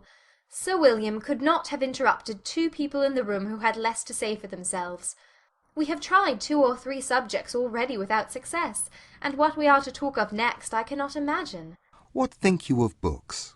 said he, smiling. "Books? Oh, no. I am sure we never read the same, or not with the same feelings." I am sorry you think so. But if that be the case, there can at least be no want of subject. We may compare our different opinions. "No, I cannot talk of books in a ballroom. My head is always full of something else." The present always occupies you in such scenes, does it? said he, with a look of doubt. Yes, always, she replied, without knowing what she said, for her thoughts had wandered far from the subject, as soon afterwards appeared by her suddenly exclaiming, I remember hearing you once say, Mr. Darcy, that you hardly ever forgave, that your resentment once created was unappeasable. You are very cautious, I suppose, as to its being created. I am, said he, with a firm voice. And never allow yourself to be blinded by prejudice. I hope not. It is particularly incumbent on those who never change their opinion to be secure of judging properly at first. May I ask to what these questions tend?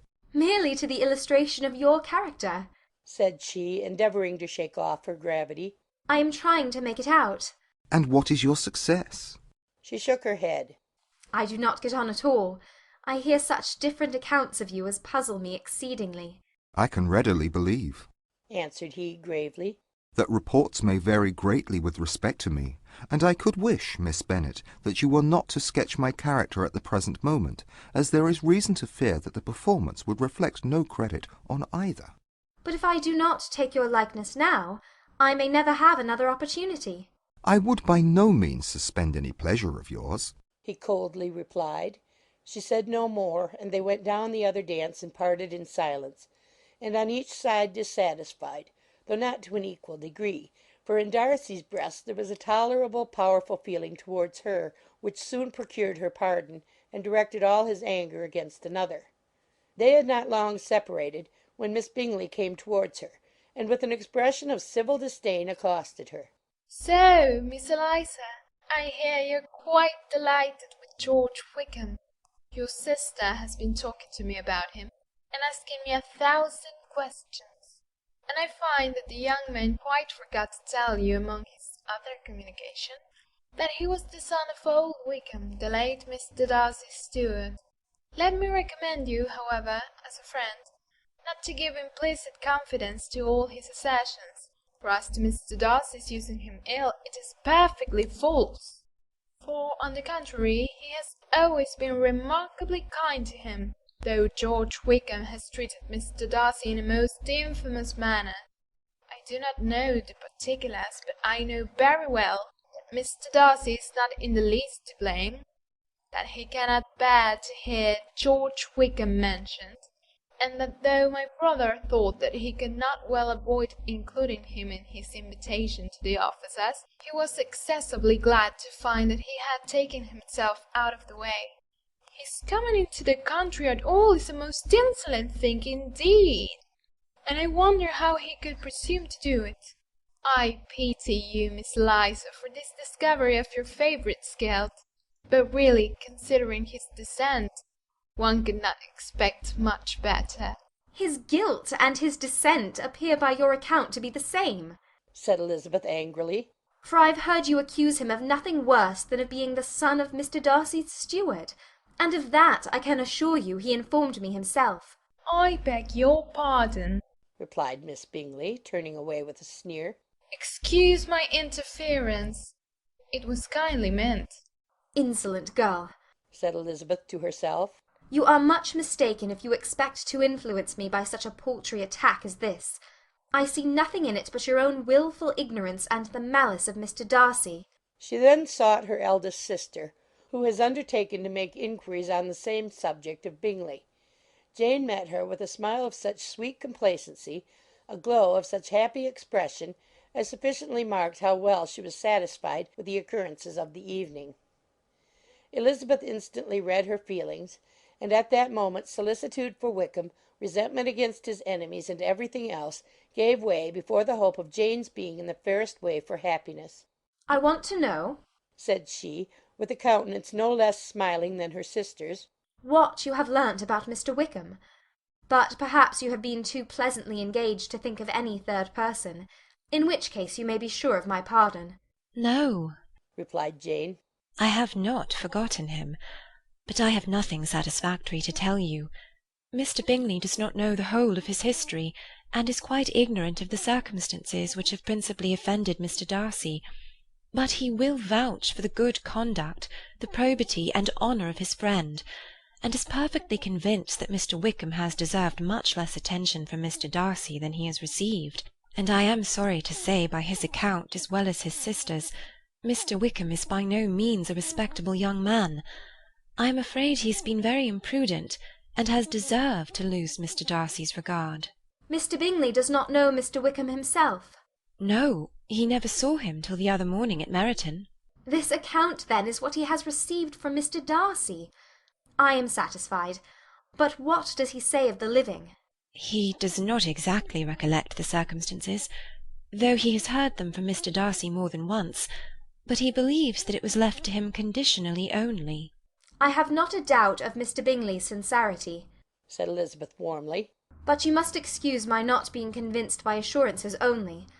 Mr. Bingley's defence of his friend was a very able one, I dare say, but since he is unacquainted with several parts of the story, and has learnt the rest from that friend himself, I shall venture to still think of both gentlemen as I did before.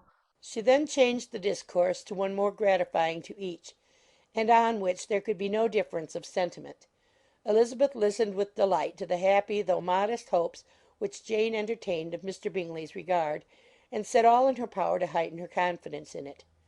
On their being joined by Mr. Bingley himself, Elizabeth withdrew to Miss Lucas, to whose inquiry after the pleasantness of her last partner she had scarcely replied, before Mr. Collins came up to them, and told her with great exultation that he had just been so fortunate as to make a most important discovery.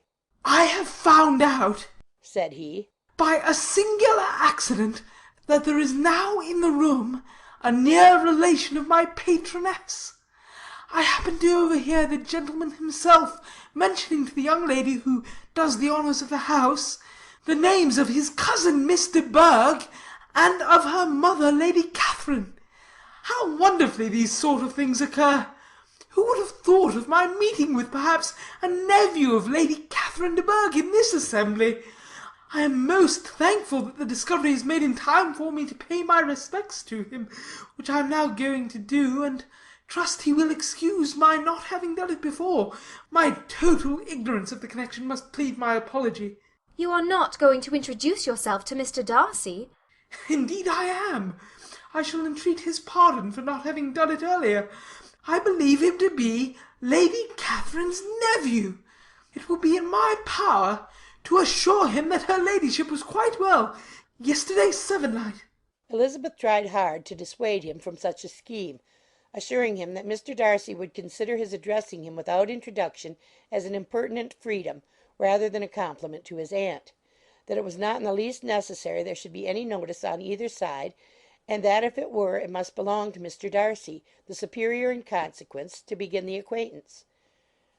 Mr. Collins listened to her with the determined air of following his own inclination, and when she ceased speaking, replied thus: "My dear Miss Elizabeth, I have the highest opinion in the world in your excellent judgment in all matters within the scope of your understanding.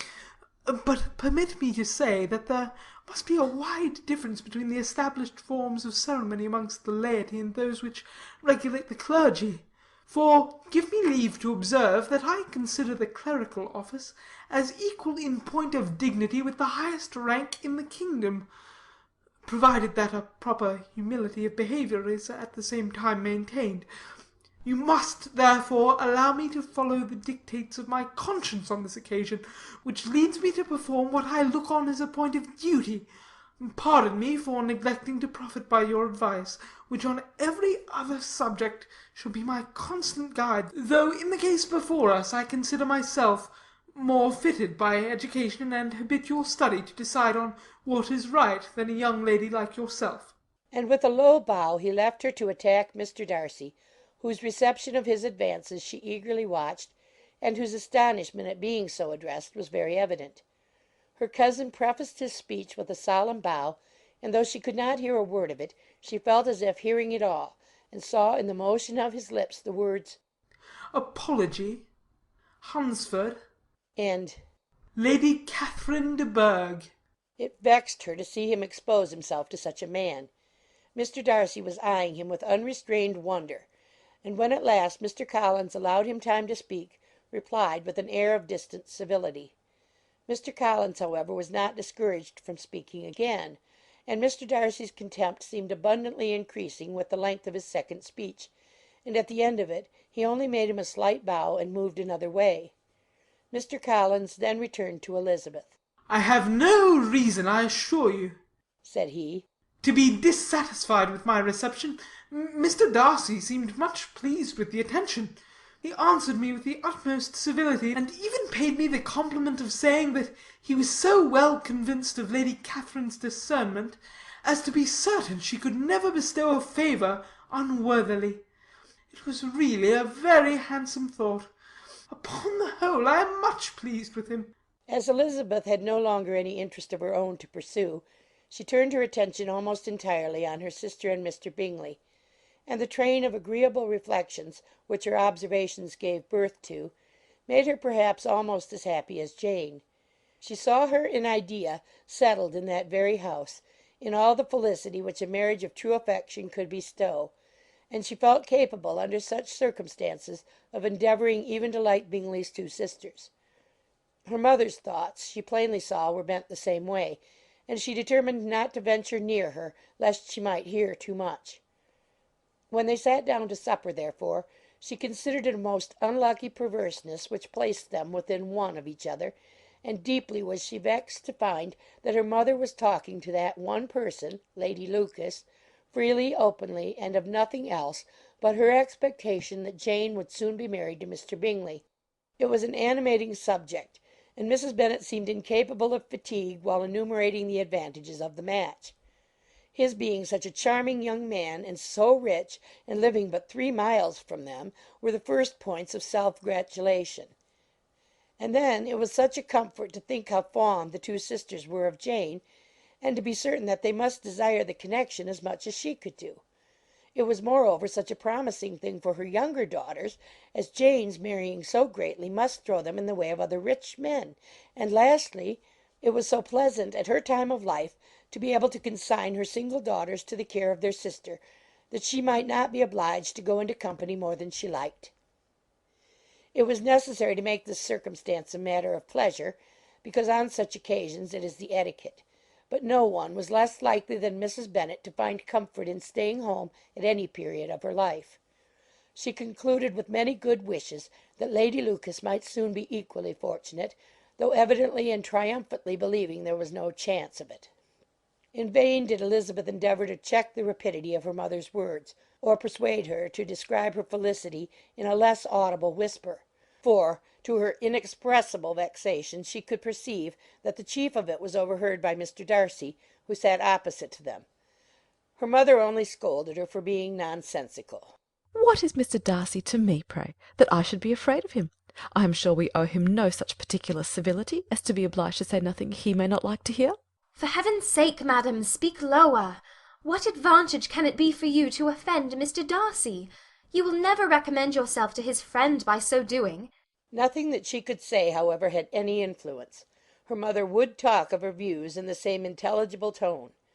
Elizabeth blushed and blushed again with shame and vexation.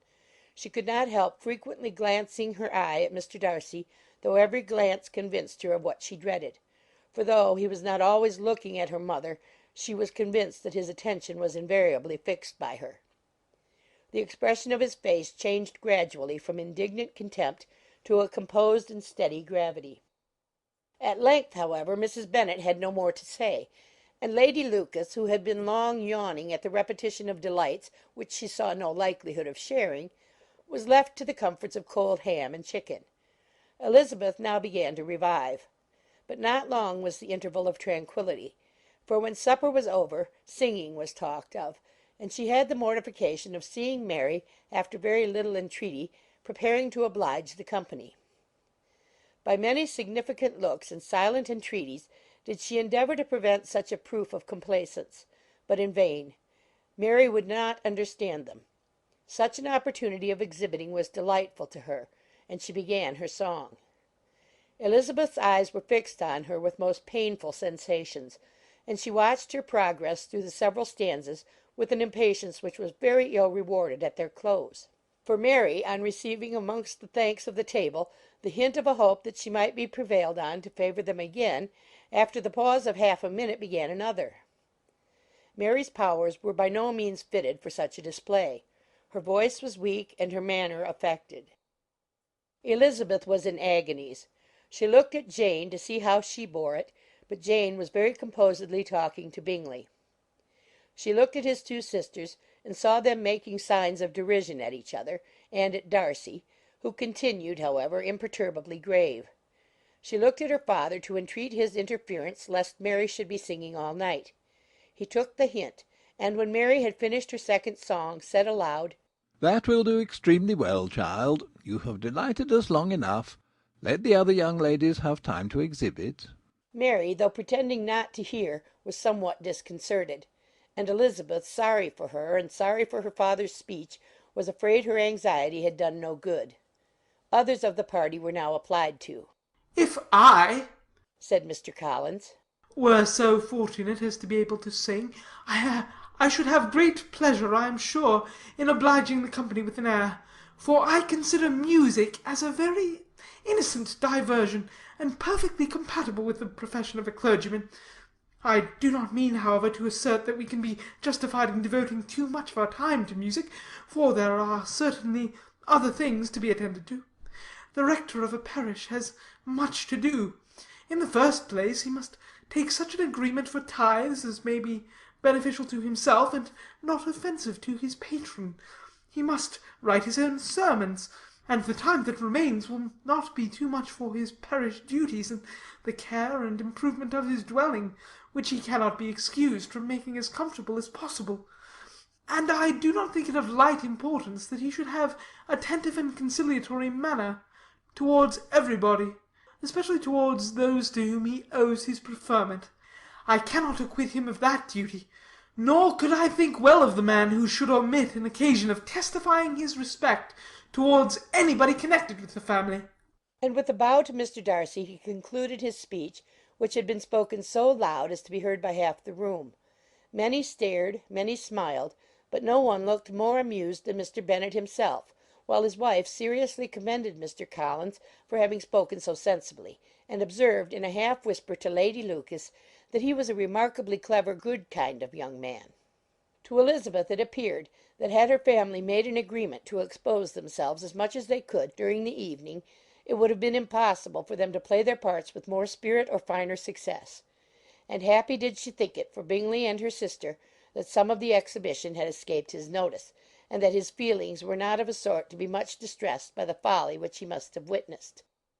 That his two sisters and Mr. Darcy, however, should have such an opportunity of ridiculing her relations was bad enough, and she could not determine whether the silent contempt of the gentlemen or the insolent smiles of the ladies were more intolerable. The rest of the evening brought her little amusement. She was teased by Mr. Collins, who continued most perseveringly by her side, and though he could not prevail on her to dance with him again, put it out of her power to dance with others. In vain did she entreat him to stand up with somebody else, and offer to introduce him to any young lady in the room. He assured her that as to dancing he was perfectly indifferent to it, that his chief object was by delicate attentions to recommend himself to her, and that he should therefore make a point of remaining close to her the whole evening. There was no arguing upon such a project. She owed her greatest relief to her friend Miss Lucas, who often joined them, and good-naturedly engaged Mr. Collins's conversation to herself. She was at least free from the offence of Mr. Darcy's further notice. Though often standing within a very short distance of her, quite disengaged, he never came near enough to speak. She felt it to be the probable consequence of her allusions to Mr. Wickham, and rejoiced in it. The Longbourn party were the last of all the company to depart, and, by a manoeuvre of Mrs. Bennet, had to wait for their carriage a quarter of an hour after everybody else was gone, which gave them time to see how heartily they were wished away by some of the family. Mrs. Hurst and her sister scarcely opened their mouths except to complain of fatigue, and were evidently impatient to have the house to themselves. They repulsed every attempt of Mrs. Bennet at conversation, and by so doing threw a languor over the whole party, which was very little relieved by the long speeches of Mr. Collins, who was complimenting Mr. Bingley and his sisters on the elegance of their entertainment, and the hospitality and politeness which had marked their behaviour to their guests. Darcy said nothing at all. Mr. Bennet, in equal silence, was enjoying the scene. Mr. Bingley and Jane were standing together, a little detached from the rest, and talked only to each other. Elizabeth preserved as steady a silence as either Mrs. Hurst or Miss Bingley, and even Lydia was too much fatigued to utter more than the occasional exclamation of "Lord, how tired I am!" accompanied by a violent yawn. When at length they arose to take leave, Mrs. Bennet was most pressingly civil in her hope of seeing the whole family soon at Longbourn, and addressed herself especially to Mr. Bingley, to assure him how happy he would make them by eating a family dinner with them at any time without the ceremony of a formal invitation. Bingley was all grateful pleasure, and he readily engaged for taking the earliest opportunity of waiting on her after his return from London, whither he was obliged to go the next day for a short time. Mrs. Bennet was perfectly satisfied, and quitted the house under the delightful persuasion that, allowing for the necessary preparations of settlements, new carriages, and wedding clothes, she should undoubtedly see her daughter settled at Netherfield in the course of 3 or 4 months. Of having another daughter married to Mr. Collins she thought with equal certainty, and with considerable though not equal pleasure. Elizabeth was the least dear to her of all her children, and though the man and the match were quite good enough for her, the worth of each was eclipsed by Mr. Bingley and Netherfield. Pride and Prejudice by Jane Austen, Chapter 19. The next day opened a new scene at Longbourn. Mr. Collins made his declaration in form. Having resolved to do it without loss of time, as his leave of absence extended only to the following Saturday, and having no feelings of diffidence to make it distressing to himself even at the moment, he set about it in a very orderly manner, with all the observances which he supposed a regular part of the business.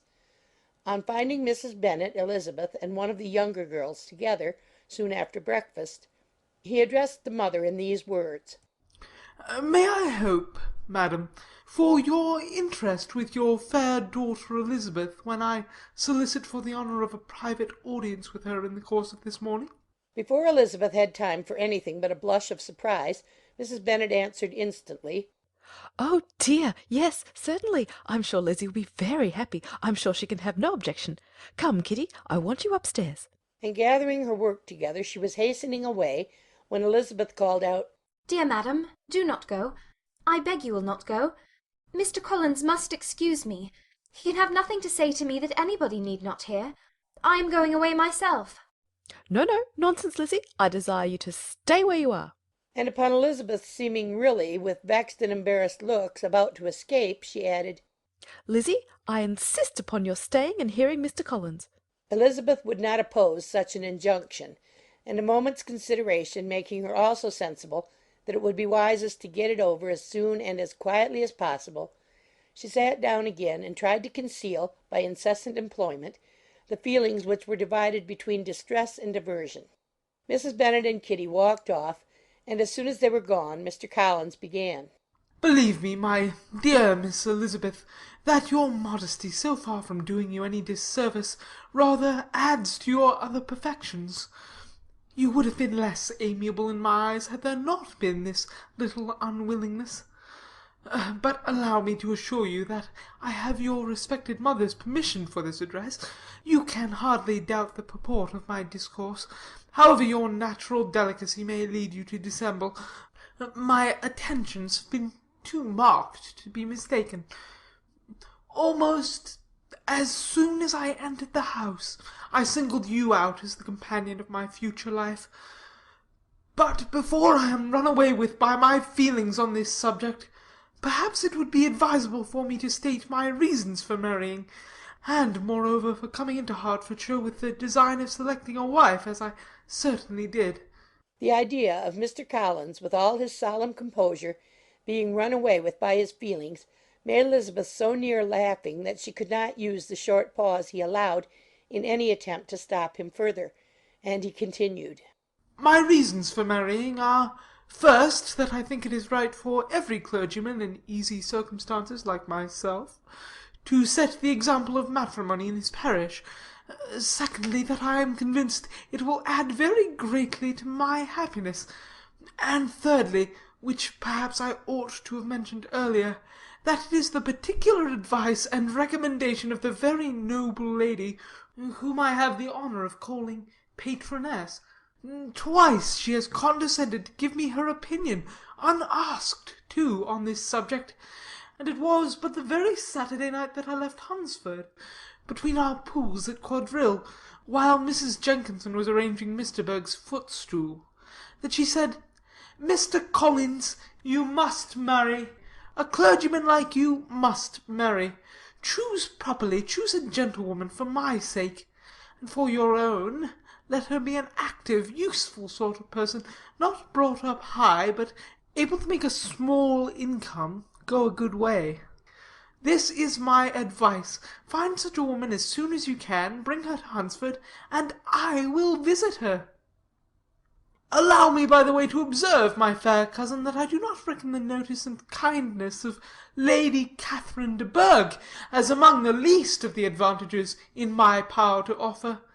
You will find her manners beyond anything I can describe, and your wit and vivacity, I think, must be acceptable to her, especially when tempered with the silence and respect that her rank will inevitably excite. Thus much for my general intention in favour of matrimony. It remains to be told why my views were directed towards Longbourn instead of my own neighbourhood, where I can assure you there are many amiable young women. But the fact is, that being as I am to inherit this estate, after the death of your honoured father, who, however, may live many years longer, I could not satisfy myself without resolving to choose a wife from among his daughters, that the loss to them might be as little as possible, when the melancholy event takes place, which, however, as I've already said, may not be for several years.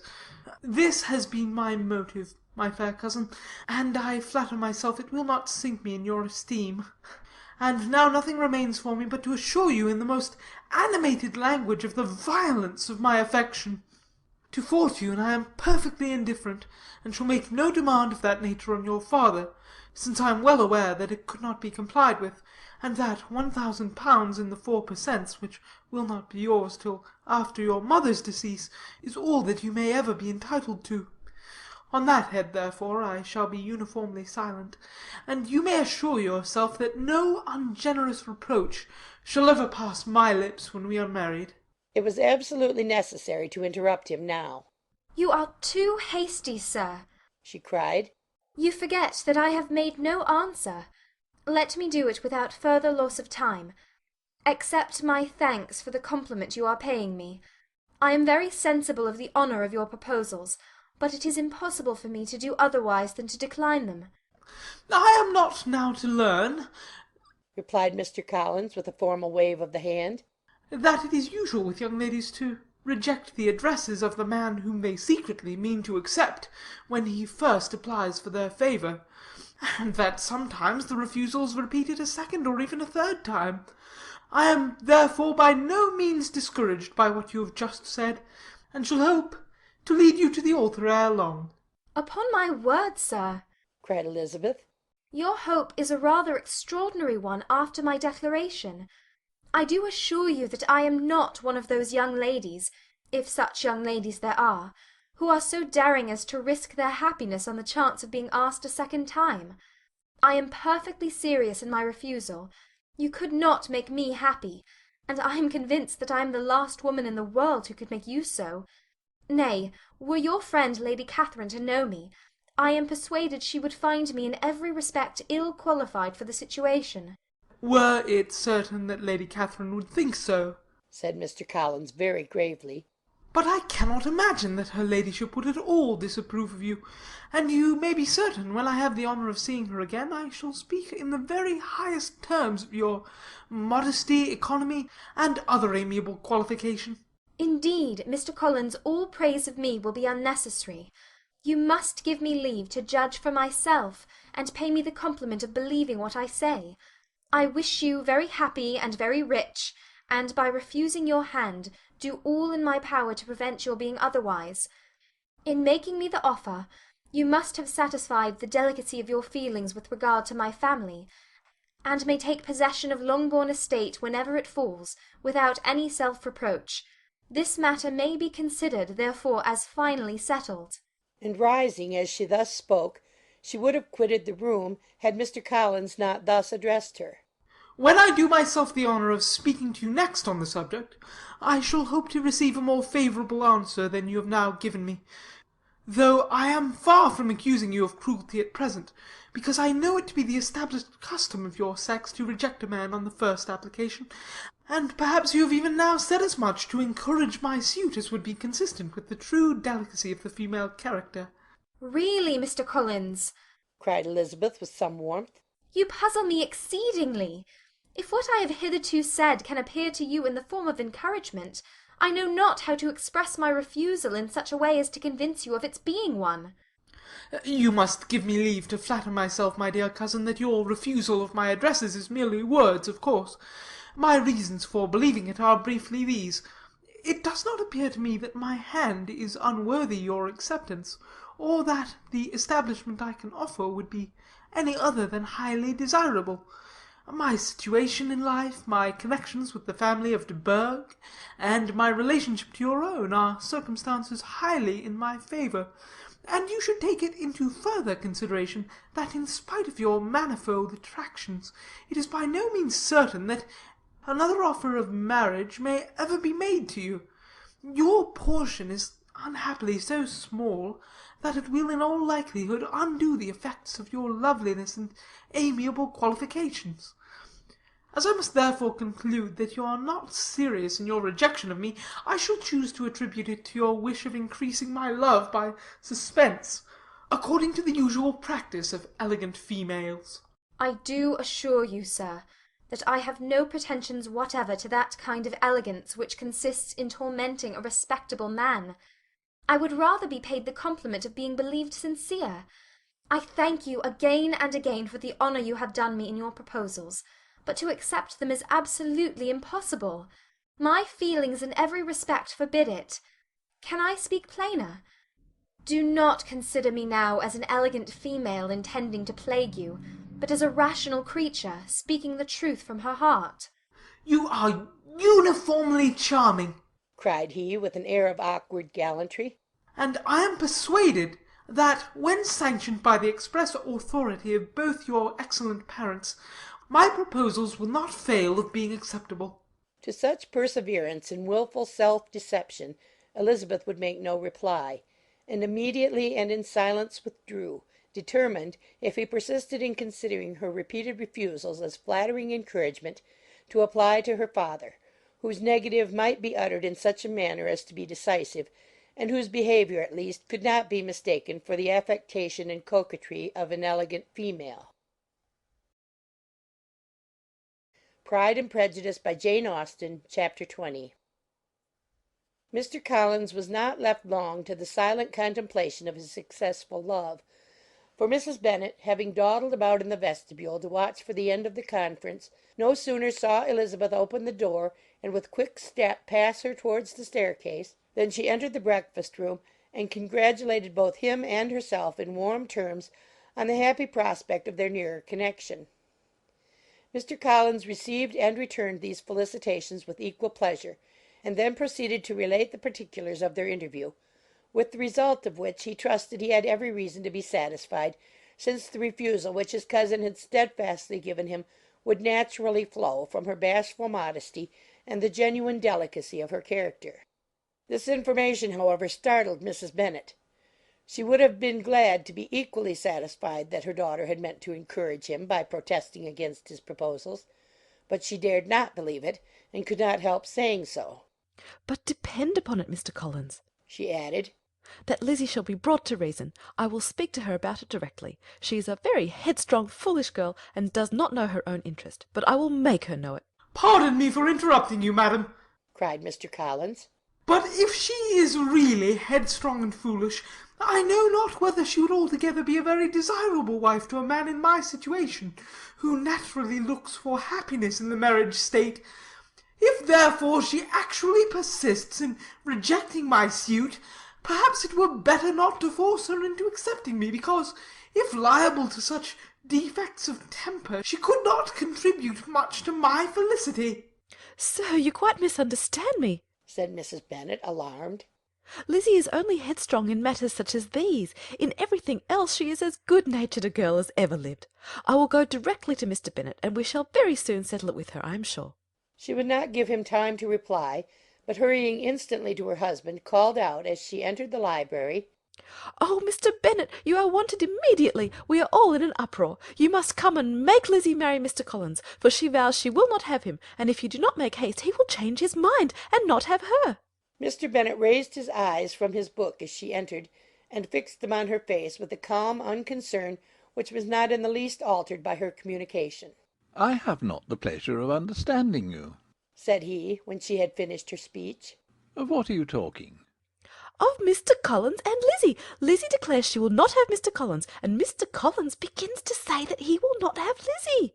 "And what am I to do on the occasion? It seems a hopeless business." "Speak to Lizzie about it yourself. Tell her that you insist upon her marrying him." "Let her be called down. She shall hear my opinion." Mrs. Bennet rang the bell, and Miss Elizabeth was summoned to the library. "Come here, child," cried her father as she appeared. "I have sent for you on an affair of importance. I understand that Mr. Collins has made you an offer of marriage. Is it true?" Elizabeth replied that it was. "Very well. And this offer of marriage you have refused?" "I have, sir." "Very well. We now come to the point. Your mother insists upon your accepting it. Is it not so, Mrs. Bennet?" "Yes, or I will never see her again." "An unhappy alternative is before you, Elizabeth. From this day you must be a stranger to one of your parents. Your mother will never see you again if you do not marry Mr. Collins. And I will never see you again if you do." Elizabeth could not but smile at such a conclusion of such a beginning, but Mrs. Bennet, who had persuaded herself that her husband regarded the affair as she wished, was excessively disappointed. "What do you mean, Mr. Bennet, in talking this way? You promised me to insist upon her marrying him." "My dear," replied her husband, "I have two small favours to request. First, that you will allow me the free use of my understanding on the present occasion, and secondly, of my room. I shall be glad to have the library to myself as soon as may be." Not yet, however, in spite of her disappointment in her husband, did Mrs. Bennet give up the point. She talked to Elizabeth again and again, coaxed and threatened her by turns.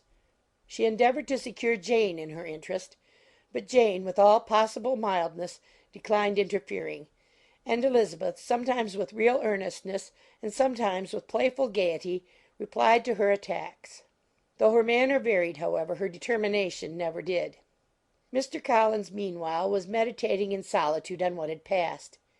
He thought too well of himself to comprehend on what motives his cousin could refuse him, and though his pride was hurt, he suffered in no other way. His regard for her was quite imaginary, and the possibility of her deserving her mother's reproach prevented his feeling any regret. While the family were in this confusion, Charlotte Lucas came to spend the day with them. She was met in the vestibule by Lydia, who, flying to her, cried in a half-whisper, "I am glad you are calm, for there is such fun here. What do you think has happened this morning? Mr. Collins has made an offer to Lizzie, and she will not have him."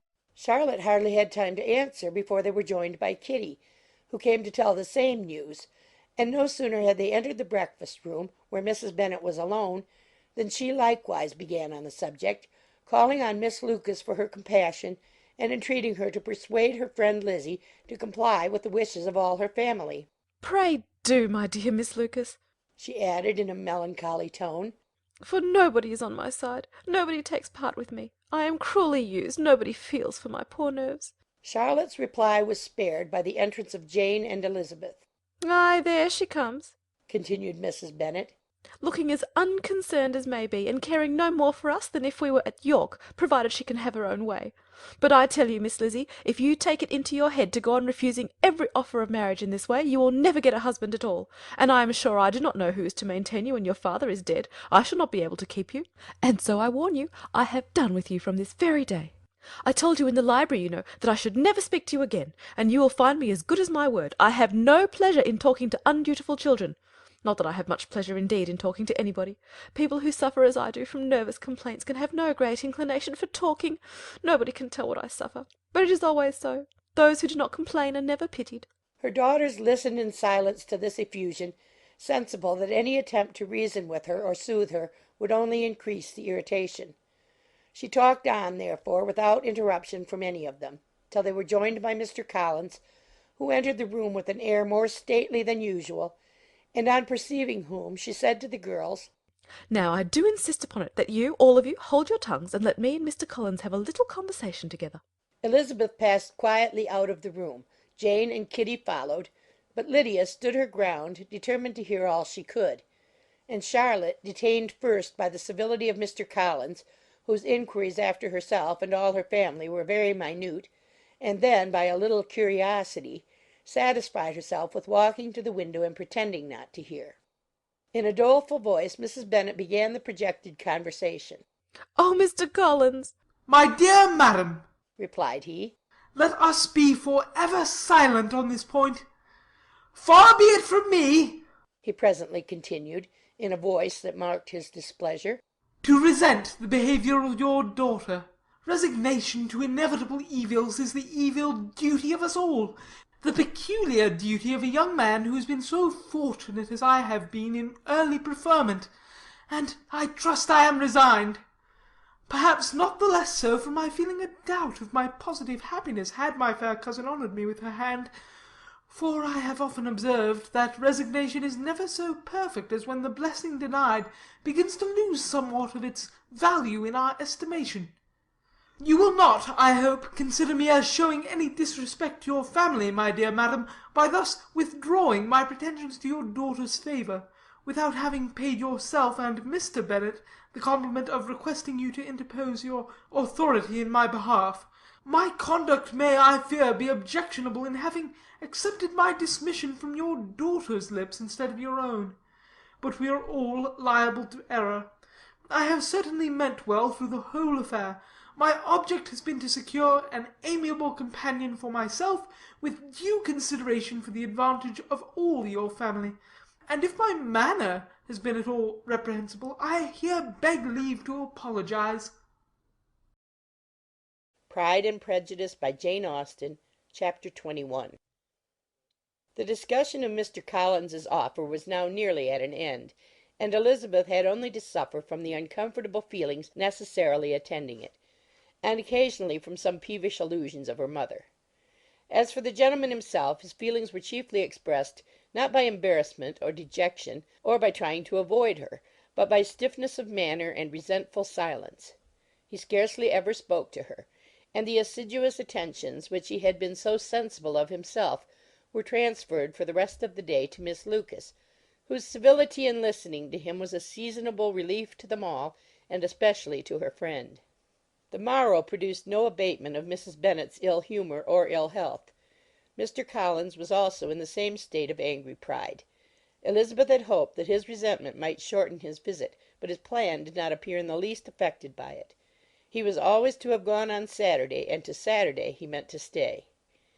After breakfast the girls walked to Meryton to inquire if Mr. Wickham were returned, and to lament over his absence from the Netherfield ball. He joined them on their entering the town, and attended them to their aunt's, where his regret and vexation, and the concern of everybody, was well talked over. To Elizabeth, however, he voluntarily acknowledged that the necessity of his absence had been self-imposed. "I found," said he, "that as the time drew near that I had better not meet Mr. Darcy, that to be in the same room, the same party with him for so many hours together, might be more than I could bear, and that scenes might arise unpleasant to more than myself." She highly approved his forbearance, and they had leisure for a full discussion of it, and for all the commendation which they civilly bestowed on each other, as Wickham and another officer walked back with them to Longbourn, and during the walk he particularly attended to her. His accompanying them was a double advantage.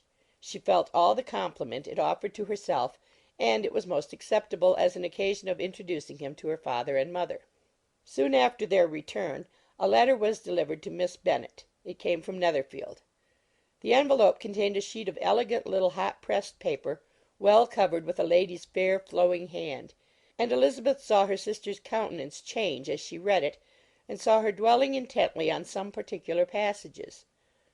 Jane recollected herself soon, and putting the letter away, tried to join with her usual cheerfulness in the general conversation. But Elizabeth felt an anxiety on the subject which drew off her attention even from Wickham, and no sooner had he and his companion taken leave than a glance from Jane invited her to follow her upstairs. When they had gained their own room, Jane, taking out the letter, said, "This is from Caroline Bingley. What it contains has surprised me a good deal.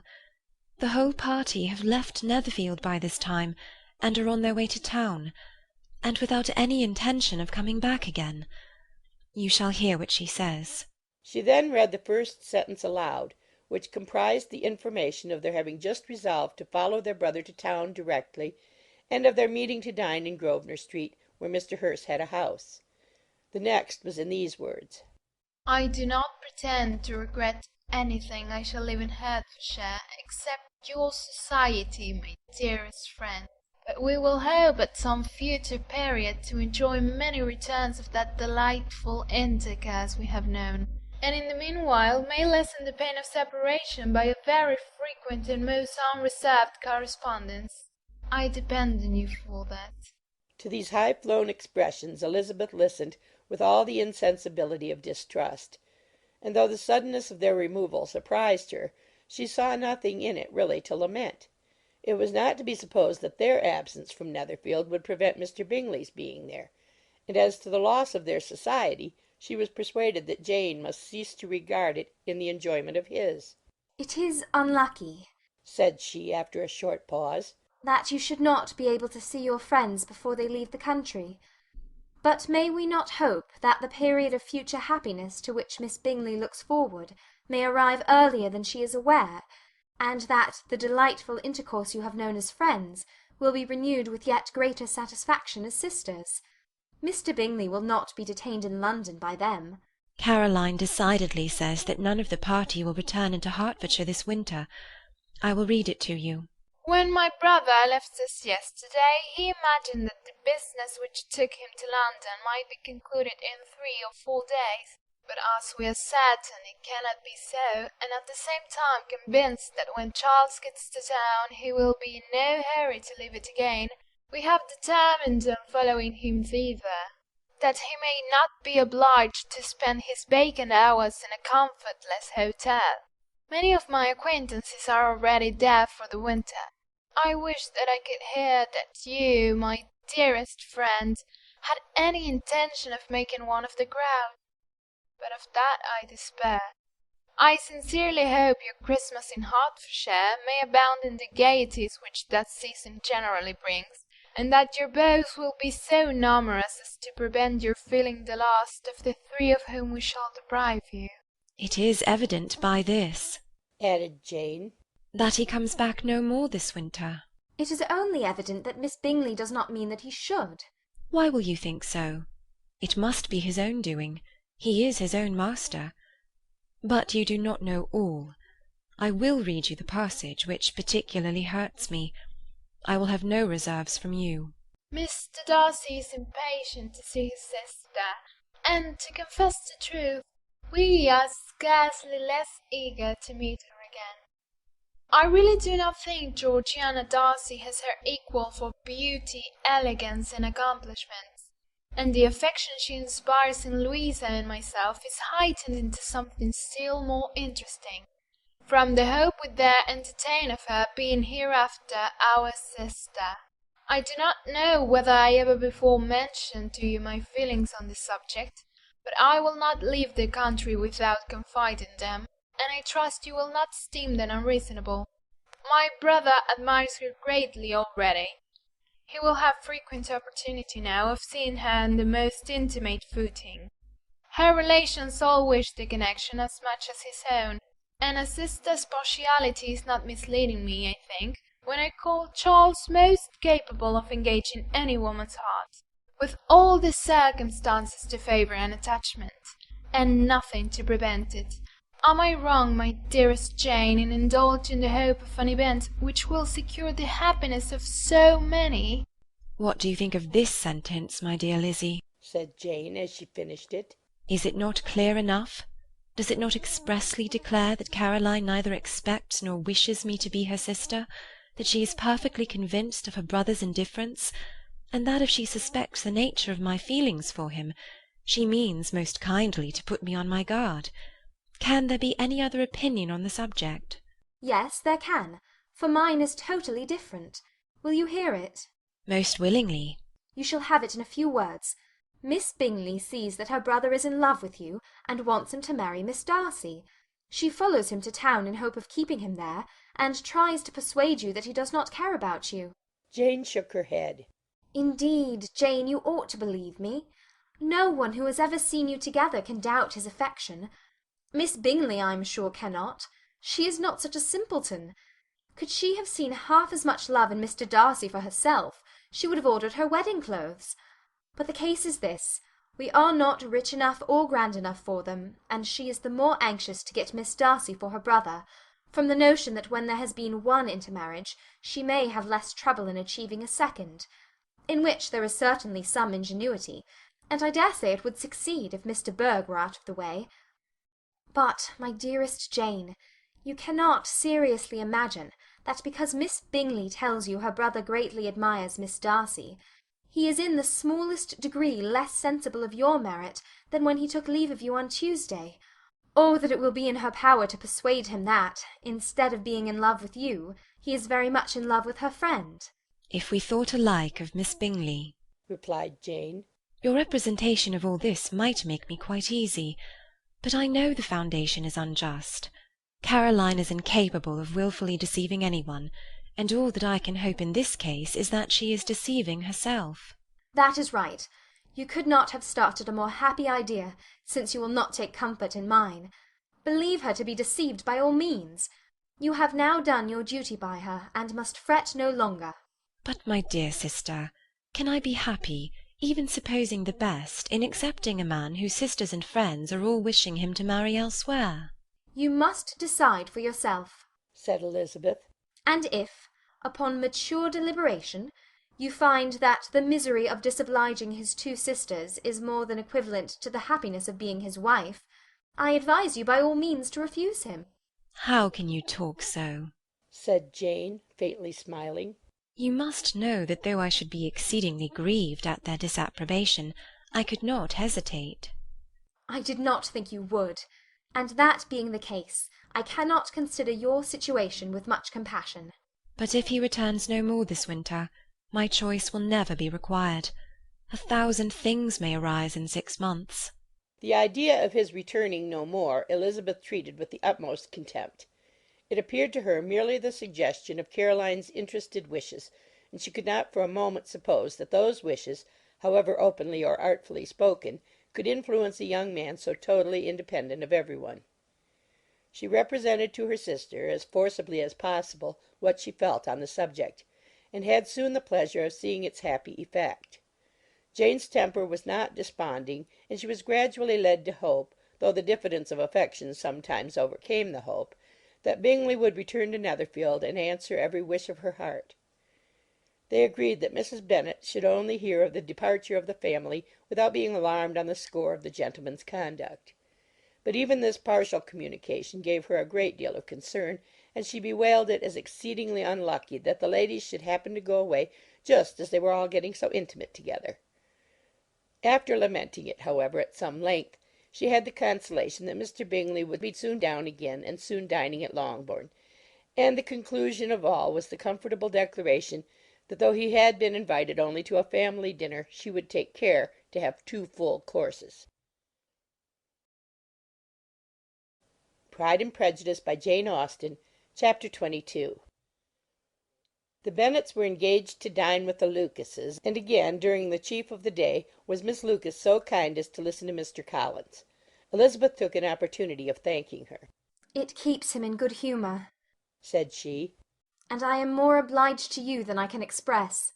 Charlotte assured her friend of her satisfaction in being useful, and that it amply repaid her for the little sacrifice of her time. This was very amiable, but Charlotte's kindness extended farther than Elizabeth had any conception of. Its object was nothing else than to secure her from any return of Mr. Collins's addresses by engaging them towards herself. Such was Miss Lucas's scheme, and appearances were so favourable that when they parted at night she would have felt almost secure of success if he had not been to leave Hertfordshire so very soon. But here she did injustice to the fire and independence of his character, for it led him to escape out of Longbourn House the next morning with admirable slyness, and hasten to Lucas Lodge to throw himself at her feet. He was anxious to avoid the notice of his cousins, from a conviction that if they saw him depart they could not fail to conjecture his design, and he was not willing to have the attempt known till its success might be known likewise; for though feeling almost secure, and with reason, for Charlotte had been tolerably encouraging, he was comparatively diffident since the adventure of Wednesday. His reception, however, was of the most flattering kind. Miss Lucas perceived him from an upper window as he walked towards the house, and instantly set out to meet him accidentally in the lane; but little had she dared to hope that so much love and eloquence awaited her there. In as short a time as Mr. Collins's long speeches would allow, everything was settled between them to the satisfaction of both; and as they entered the house he earnestly entreated her to name the day that was to make him the happiest of men; and though such a solicitation must be waived for the present, the lady felt no inclination to trifle with his happiness. The stupidity with which he was favoured by nature must guard his courtship from any charm that could make a woman wish for its continuance; and Miss Lucas, who accepted him solely from the pure and disinterested desire of an establishment, cared not how soon that establishment were gained. Sir William and Lady Lucas were speedily applied to for their consent, and it was bestowed with a most joyful alacrity. Mr. Collins's present circumstances made it a most eligible match for their daughter, to whom they could give little fortune, and his prospects of future wealth were exceedingly fair. Lady Lucas began directly to calculate, with more interest than the matter had ever excited before, how many years longer Mr. Bennet was likely to live, and Sir William gave it as his decided opinion that whenever Mr. Collins should be in possession of the Longbourn estate, it would be highly expedient that both he and his wife should make their appearance at St. James's. The whole family, in short, were properly overjoyed on the occasion. The younger girls formed hopes of coming out a year or two sooner than they might otherwise have done, and the boys were relieved from their apprehension of Charlotte's dying an old maid. Charlotte herself was tolerably composed. She had gained her point, and had time to consider of it. Her reflections were in general satisfactory. Mr. Collins, to be sure, was neither sensible nor agreeable. His society was irksome, and his attachment to her must be imaginary; but still he would be her husband. Without thinking highly either of men or matrimony, marriage had always been her object. It was the only provision for well-educated young women of small fortune, and however uncertain of giving happiness, must be their pleasantest preservative from want. This preservative she had now obtained, and at the age of 27, without having ever been handsome, she felt all the good luck of it. The least agreeable circumstance in the business was the surprise it must occasion to Elizabeth Bennet, whose friendship she valued beyond that of any other person. Elizabeth would wonder, and probably would blame her; and though her resolution was not to be shaken, her feelings must be hurt by such a disapprobation. She resolved to give her the information herself, and therefore charged Mr. Collins, when he returned to Longbourn to dinner, to drop no hint of what had passed before any of the family. A promise of secrecy was of course very dutifully given, but it could not be kept without difficulty, for the curiosity excited by his long absence burst forth in such very direct questions on his return as required some ingenuity to evade, and he was at the same time exercising great self-denial, for he was longing to publish his prosperous love. As he was to begin his journey too early on the morrow to see any of the family, the ceremony of leave-taking was performed when the ladies moved for the night, and Mrs. Bennet, with great politeness and cordiality, said how happy they should be to see him at Longbourn again, whenever his engagements might allow him to visit them. "My dear madam," he replied, "this invitation is particularly gratifying, because it is what I have been hoping to receive, and you may be very certain that I shall avail myself of it as soon as possible." They were all astonished, and Mr. Bennet, who could by no means wish for so speedy a return, immediately said, "But is there not danger of Lady Catherine's disapprobation here, my good sir? You had better neglect your relations than run the risk of offending your patroness." "My dear sir," replied Mr. Collins. I am particularly obliged to you for this friendly caution, and you may depend upon my not taking so material a step without her ladyship's concurrence. You cannot be too much upon your guard. Risk anything rather than her displeasure. And if you find it likely to be raised by your coming to us again, which I should think exceedingly probable, stay quietly at home, and be satisfied that we shall take no offence. Believe me, my dear sir, my gratitude is warmly excited by such affectionate attention, and depend upon it, you will speedily receive from me a letter of thanks for this, and for every other mark of your regard during my stay in Hertfordshire. As for my fair cousins, though my absence may not be long enough to render it necessary, I shall now take the liberty of wishing them health and happiness, not excepting my cousin Elizabeth. With proper civilities the ladies then withdrew, all of them equally surprised that he meditated a quick return.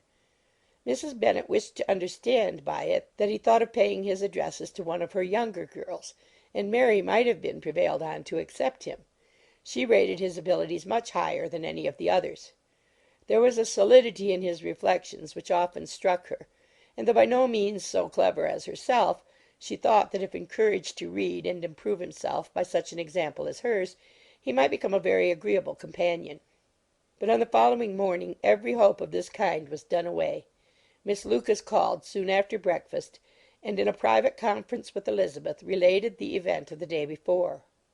The possibility of Mr. Collins's fancying himself in love with her friend had once occurred to Elizabeth within the last day or two, but that Charlotte could encourage him seemed almost as far from possibility as she could encourage him herself, and her astonishment was consequently so great as to overcome at first the bounds of decorum, and she could not help crying out, "Engaged to Mr. Collins! My dear Charlotte! Impossible!" The steady countenance which Miss Lucas had commanded in telling her story gave way to a momentary confusion here on receiving so direct a reproach; though, as it was no more than she expected, she soon regained her composure, and calmly replied, "Why should you be surprised, my dear Eliza? Do you think it incredible that Mr. Collins should be able to procure any woman's good opinion because he was not so happy as to succeed with you?" But Elizabeth had now recollected herself, and making a strong effort for it, was able to assure, with tolerable firmness, that the prospect of their relationship was highly grateful to her, and that she wished her all imaginable happiness. "I see what you are feeling," replied Charlotte. "You must be surprised, very much surprised, so lately as Mr. Collins was wishing to marry you. But when you have had time to think it over, I hope you will be satisfied with what I have done. I am not romantic, you know. I never was. I ask only a comfortable home, and considering Mr. Collins's character, connection, and situation in life, I am convinced that my chance of happiness with him is as fair as most people can boast on entering the marriage state." Elizabeth quietly answered, "Undoubtedly." And after an awkward pause they returned to the rest of the family. Charlotte did not stay much longer, and Elizabeth was then left to reflect on what she had heard. It was a long time before she became at all reconciled to the idea of so unsuitable a match. The strangeness of Mr. Collins's making 2 offers of marriage within 3 days was nothing in comparison of his being now accepted. She had always felt that Charlotte's opinion of matrimony was not exactly like her own, but she had not supposed it to be possible that when called into action she would have sacrificed every better feeling to worldly advantage. Charlotte, the wife of Mr. Collins, was a most humiliating picture, and to the pang of a friend disgracing herself and sunk in her esteem was added the distressing conviction that it was impossible for that friend to be tolerably happy in the lot she had chosen. Pride and Prejudice by Jane Austen, Chapter 23. Elizabeth was sitting with her mother and sisters, reflecting on what she had heard, and doubting whether she was authorized to mention it, when Sir William Lucas himself appeared, sent by his daughter, to announce her engagement to the family. With many compliments to them, and much self-gratulation on the prospect of a connection between the houses, he unfolded the matter to an audience not merely wondering, but incredulous; for Mrs. Bennet, with more perseverance than politeness, protested he must be entirely mistaken, and Lydia, always unguarded and often uncivil, boisterously exclaimed, Good Lord! Sir William, how can you tell such a story? Do you not know that Mr. Collins wants to marry Lizzie? Nothing less than the complaisance of a courtier could have borne without anger such treatment, but Sir William's good breeding carried him through it all, and though he begged leave to be positive as to the truth of his information, he listened to all their impertinence with the most forbearing courtesy. Elizabeth, feeling it incumbent on her to relieve him from so unpleasant a situation, now put herself forward to confirm his account, by mentioning her prior knowledge of it from Charlotte herself, and endeavoured to put a stop to the exclamations of her mother and sisters by the earnestness of her congratulations to Sir William, in which she was readily joined by Jane, and by making a variety of remarks on the happiness that might be expected from the match, the excellent character of Mr. Collins, and the convenient distance of Hunsford from London. Mrs. Bennet was, in fact, too much overpowered to say a great deal while Sir William remained, but no sooner had he left them than her feelings found a rapid vent. In the first place, she persisted in disbelieving the whole of the matter. Secondly, she was very sure that Mr. Collins had been taken in. Thirdly, she trusted that they would never be happy together. And fourthly, that the match might be broken off. Two inferences, however, were plainly deduced from the whole. One, that Elizabeth was the real cause of the mischief, and the other that she herself had been barbarously misused by them all. And on these 2 points she principally dwelt during the rest of the day. Nothing could console and nothing could appease her, nor did that day wear out her resentment. A week elapsed before she could see Elizabeth without scolding her. A month passed away before she could speak to Sir William or Lady Lucas without being rude, and many months were gone before she could at all forgive their daughter. Mr. Bennet's emotions were much more tranquil on the occasion, and such as he did experience he pronounced to be of a most agreeable sort, for it gratified him, he said, to discover that Charlotte Lucas, whom he had been used to think tolerably sensible, was as foolish as his wife and more foolish than his daughter. Jane confessed herself a little surprised at the match, but she said less of her astonishment than of her earnest desire for their happiness. Nor could Elizabeth persuade her to consider it as improbable. Kitty and Lydia were far from envying Miss Lucas, for Mr. Collins was only a clergyman, and it affected them in no other way than as a piece of news to spread at Meryton. Lady Lucas could not be insensible of triumph on being able to retort on Mrs. Bennet the comfort of having a daughter well married, and she called at Longbourn rather oftener than usual to say how happy she was, though Mrs. Bennet's sour looks and ill-natured remarks might have been enough to drive happiness away. Between Elizabeth and Charlotte there was a restraint which kept them mutually silent on the subject, and Elizabeth felt persuaded that no real confidence could ever subsist between them again. Her disappointment in Charlotte made her turn with fonder regard to her sister, of whose rectitude and delicacy she was sure her opinion could never be shaken, and for whose happiness she grew daily more anxious, as Bingley had now been gone a week, and nothing more was heard of his return. Jane had sent Caroline an early answer to her letter, and was counting the days till she might reasonably hope to hear again. The promised letter of thanks from Mr. Collins arrived on Tuesday, addressed to their father, and written with all the solemnity of gratitude which a 12-months' abode in the family might have prompted. After discharging his conscience on that head, he proceeded to inform them, with many rapturous expressions, of his happiness in having obtained the affection of their amiable neighbour, Miss Lucas, and then explained that it was merely with the view of enjoying her society that he had been so ready to close with their kind wish of seeing him again at Longbourn, whither he hoped to be able to return on Monday fortnight, for Lady Catherine, he added, so heartily approved of his marriage that she wished it to take place as soon as possible, which he trusted would be an unanswerable argument with his amiable Charlotte to name an early day for making him the happiest of men. Mr. Collins's return into Hertfordshire was no longer a matter of pleasure to Mrs. Bennet.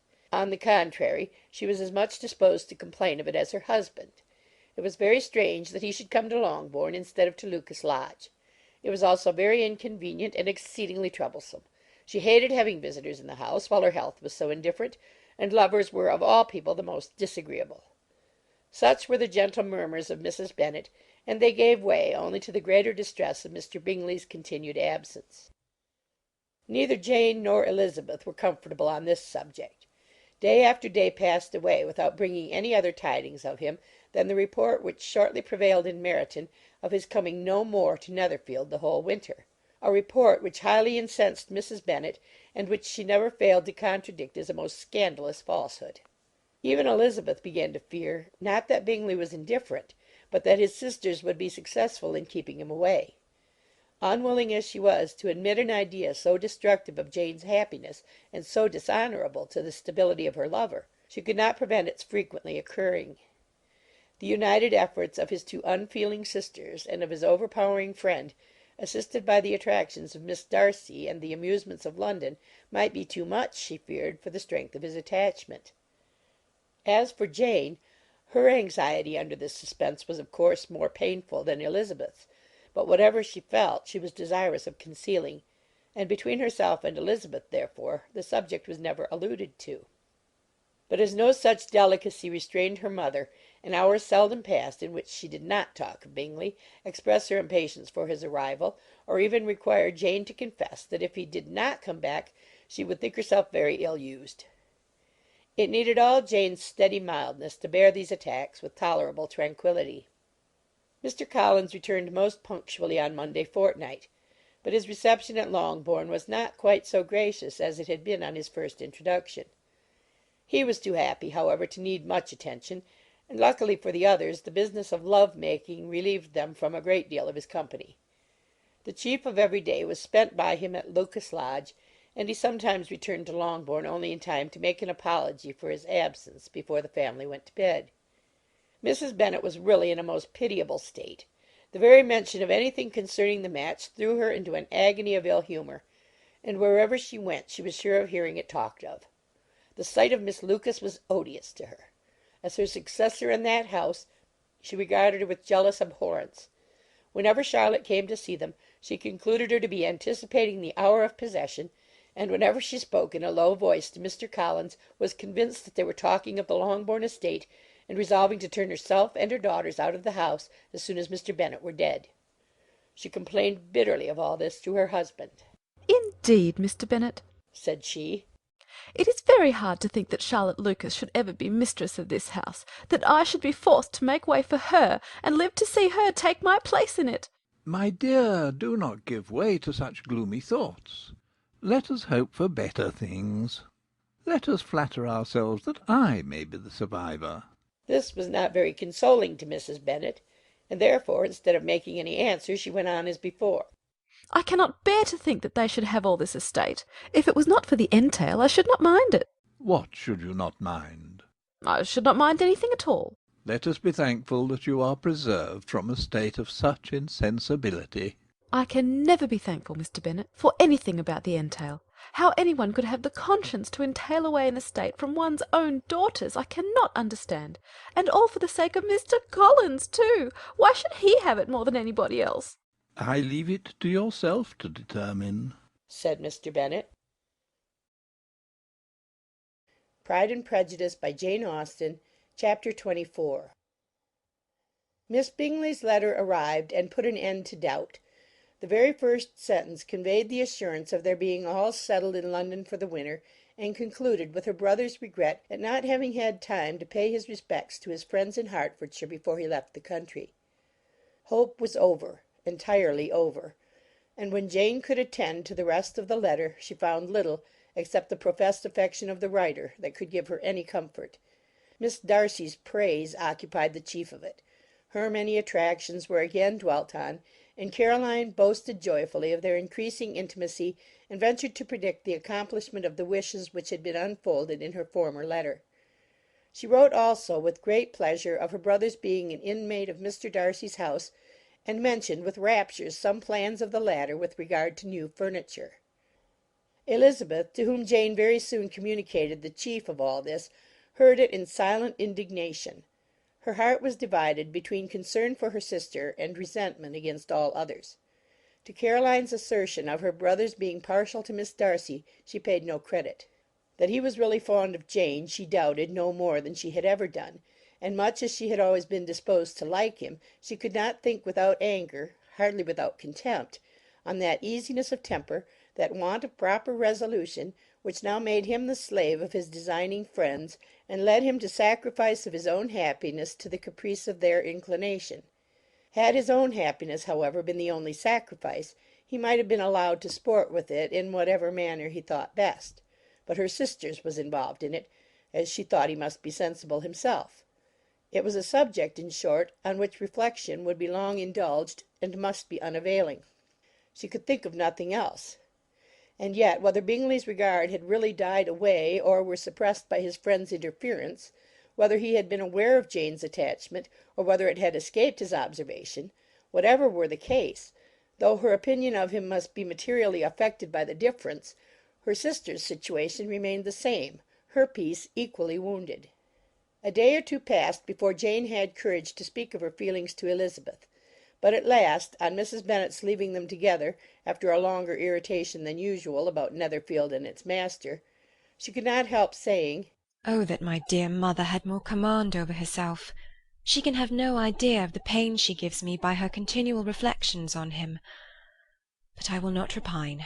It cannot last long. He will be forgot, and we shall all be as we were before." Elizabeth looked at her sister with incredulous solicitude, but said nothing. "You doubt me?" cried Jane, slightly colouring. "Indeed, you have no reason. He may live in my memory as the most amiable man of my acquaintance, but that is all. I have nothing either to hope or fear, and nothing to reproach him with. Thank God, I have not that pain. A little time, therefore. I shall certainly try to get the better." With a stronger voice she soon added, "I have this comfort immediately, that it has not been more than an error of fancy on my side, and that it has done no harm to any one but myself." My dear Jane, exclaimed Elizabeth, you are too good. Your sweetness and disinterestedness are really angelic. I do not know what to say to you. I feel as if I had never done you justice or loved you as you deserve. Miss Bennet eagerly disclaimed all extraordinary merit, and threw back the praise on her sister's warm affection. "Nay," said Elizabeth, "this is not fair. You wish to think all the world respectable, and are hurt if I speak ill of anybody. I only want to think you perfect, and you set yourself against it. Do not be afraid of my running into any excess, of my encroaching on your privilege of universal good-will. You need not. There are few people whom I really love, and still fewer of whom I think well. The more I see of the world, the more I am dissatisfied with it, and every day confirms my belief of the inconsistency of all human characters, and of the little dependence that can be placed on the appearance of merit or sense. I have met with 2 instances lately. One I will not mention, the other is Charlotte's marriage. It is unaccountable. In every view it is unaccountable." "My dear Lizzie, do not give way to such feelings as these. They will ruin your happiness. You do not make allowance enough for difference of situation and temper. Consider Mr. Collins's respectability, and Charlotte's steady, prudent character. Remember that she is one of a large family, that as to fortune it is a most eligible match, and be ready to believe, for everybody's sake, that she may feel something like regard and esteem for our cousin." To oblige you, I would try to believe almost anything, but no one else could be benefited by such a belief as this, for were I persuaded that Charlotte had any regard for him, I should only think worse of her understanding than I now do of her heart. My dear Jane, Mr. Collins is a conceited, pompous, narrow-minded, silly man. You know he is as well as I do, and you must feel, as well as I do, that the woman who married him cannot have a proper way of thinking. You shall not defend her, though it is Charlotte Lucas. You shall not, for the sake of one individual, change the meaning of principle and integrity, nor endeavour to persuade yourself or me that selfishness is prudence, and insensibility of danger security for happiness." "I must think your language too strong in speaking of both," replied Jane, "and I hope you will be convinced of it by seeing them happy together. But enough of this. You alluded to something else. You mentioned 2 instances. I cannot misunderstand you, but I entreat you, dear Lizzie, not to pain me by thinking that person to blame, and saying your opinion of him is sunk.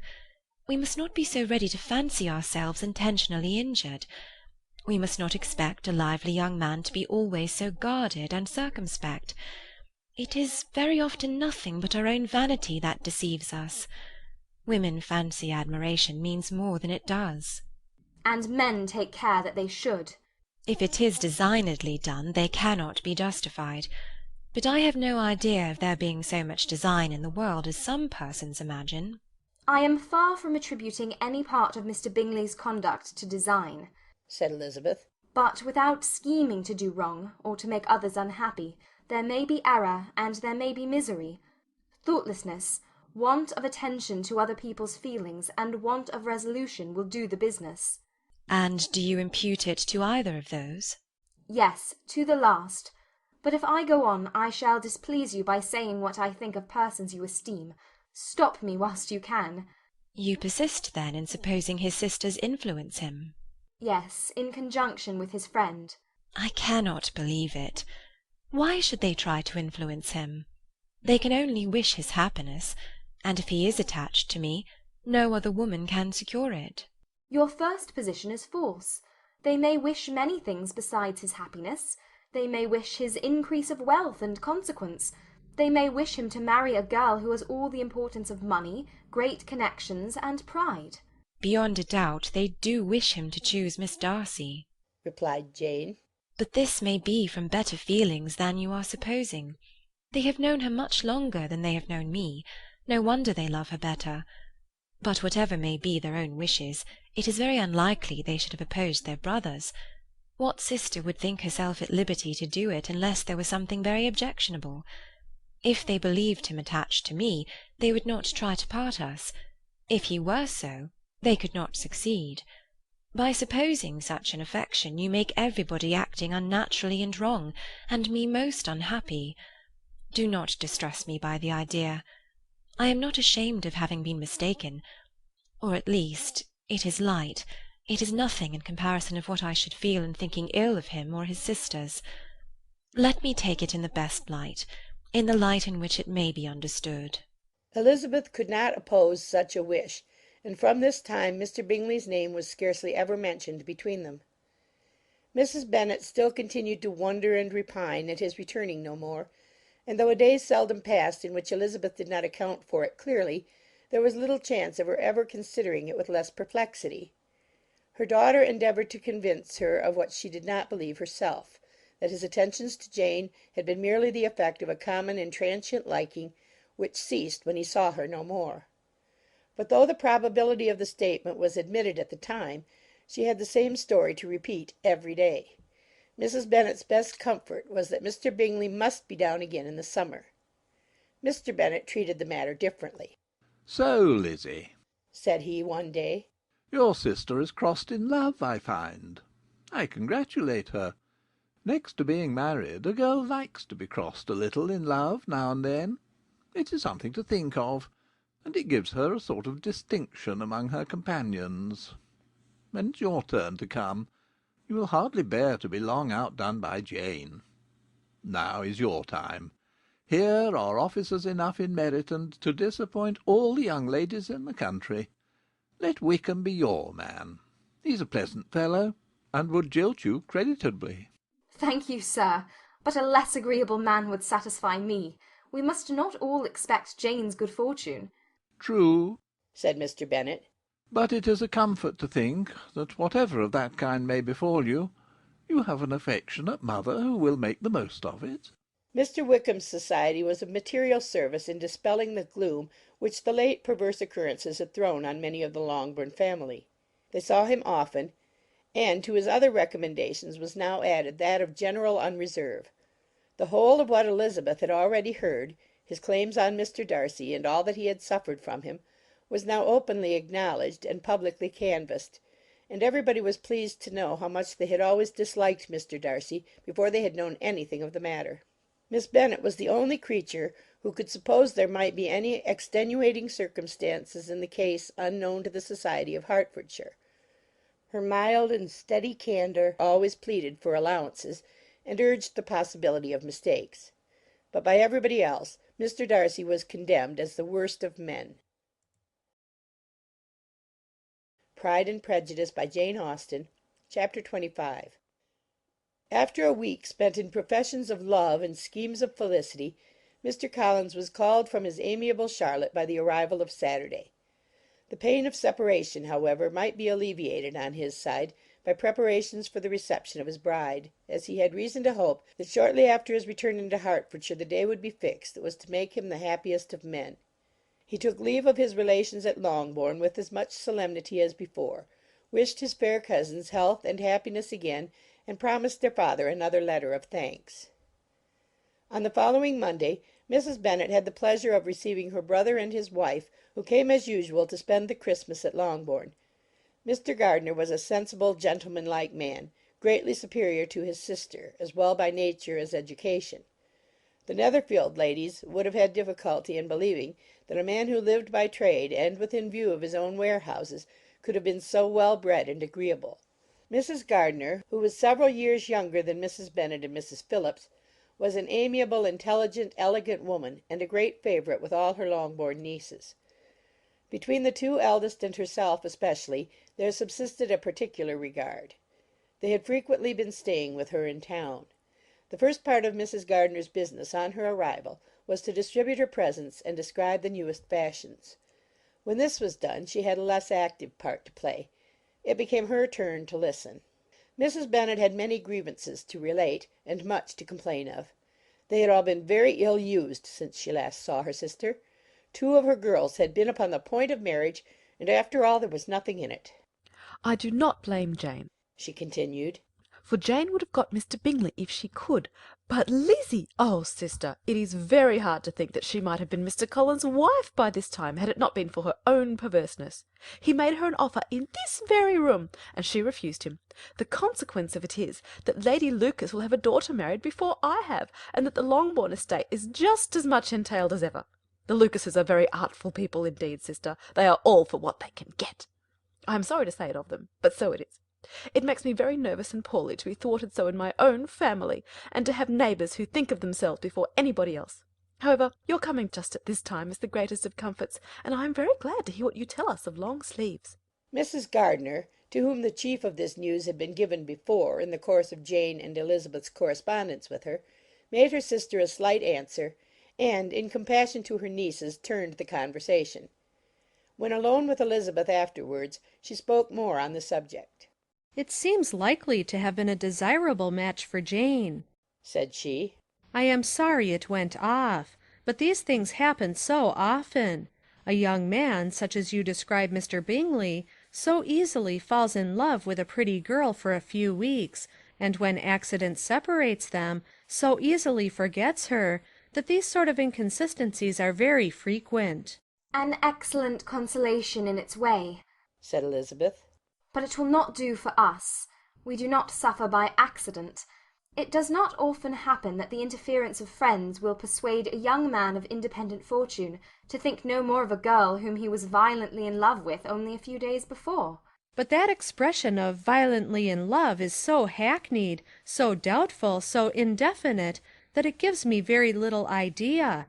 It is as often applied to feelings which arise from a half-hour's acquaintance as to a real strong attachment. Pray, how violent was Mr. Bingley's love?" "I never saw a more promising inclination. He was growing quite inattentive to other people, and wholly engrossed by her. Every time they met it was more decided and remarkable. At his own ball he offended 2 or 3 young ladies by not asking them to dance, and I spoke to him twice myself without receiving an answer. Could there be finer symptoms? Is not general incivility the very essence of love?" "Oh, yes, of that kind of love which I suppose him to have felt. Poor Jane! I am sorry for her, because with her disposition she may not get over it immediately. It had better have happened to you, Lizzie. You would have laughed yourself out of it sooner. But do you think she would be prevailed upon to go back with us? Change of scene might be of service, and perhaps a little relief from home may be as useful as anything." Elizabeth was exceedingly pleased with this proposal, and felt persuaded of her sister's ready acquiescence. "I hope," added Mrs. Gardiner, "that no consideration with regard to this young man will influence her. We live in so different a part of town, all our connections are so different, and, as you well know, we go out so little, that it is very improbable that they should meet at all, unless he really comes to see her. And that is quite impossible, for he is now in the custody of his friend, and Mr. Darcy would no more suffer him to call on Jane in such a part of London. My dear aunt, how could you think of it? Mr. Darcy may perhaps have heard of such a place as Gracechurch Street, but he would hardly think a month's ablution enough to cleanse him from its impurities were he once to enter it, and depend upon it, Mr. Bingley never stirs without him. So much the better. I hope they will not meet at all. But does not Jane correspond with his sister? She will not be able to help calling. She will drop the acquaintance entirely. But in spite of the certainty in which Elizabeth affected to place this point, as well as the still more interesting one of Bingley's being withheld from seeing Jane, she felt a solicitude on the subject which convinced her, on examination, that she did not consider it entirely hopeless. It was possible, and sometimes she thought it probable, that his affection might be reanimated, and the influence of his friends successfully combated by the more natural influence of Jane's attractions. Miss Bennet accepted her aunt's invitation with pleasure, and the Bingleys were no otherwise in her thoughts at the same time than as she hoped by Caroline's not living in the same house with her brother she might occasionally spend a morning with her without any danger of seeing him. The Gardiners stayed a week at Longbourn, and what with the Phillipses, the Lucases, and the officers, there was not a day without its engagement. Mrs. Bennet had so carefully provided for the entertainment of her brother and sister that they did not once sit down to a family dinner. When the engagement was for home, some of the officers always made part of it, of which officers Mr. Wickham was sure to be one, and on these occasions Mrs. Gardiner, rendered suspicious by Elizabeth's warm commendation, narrowly observed them both.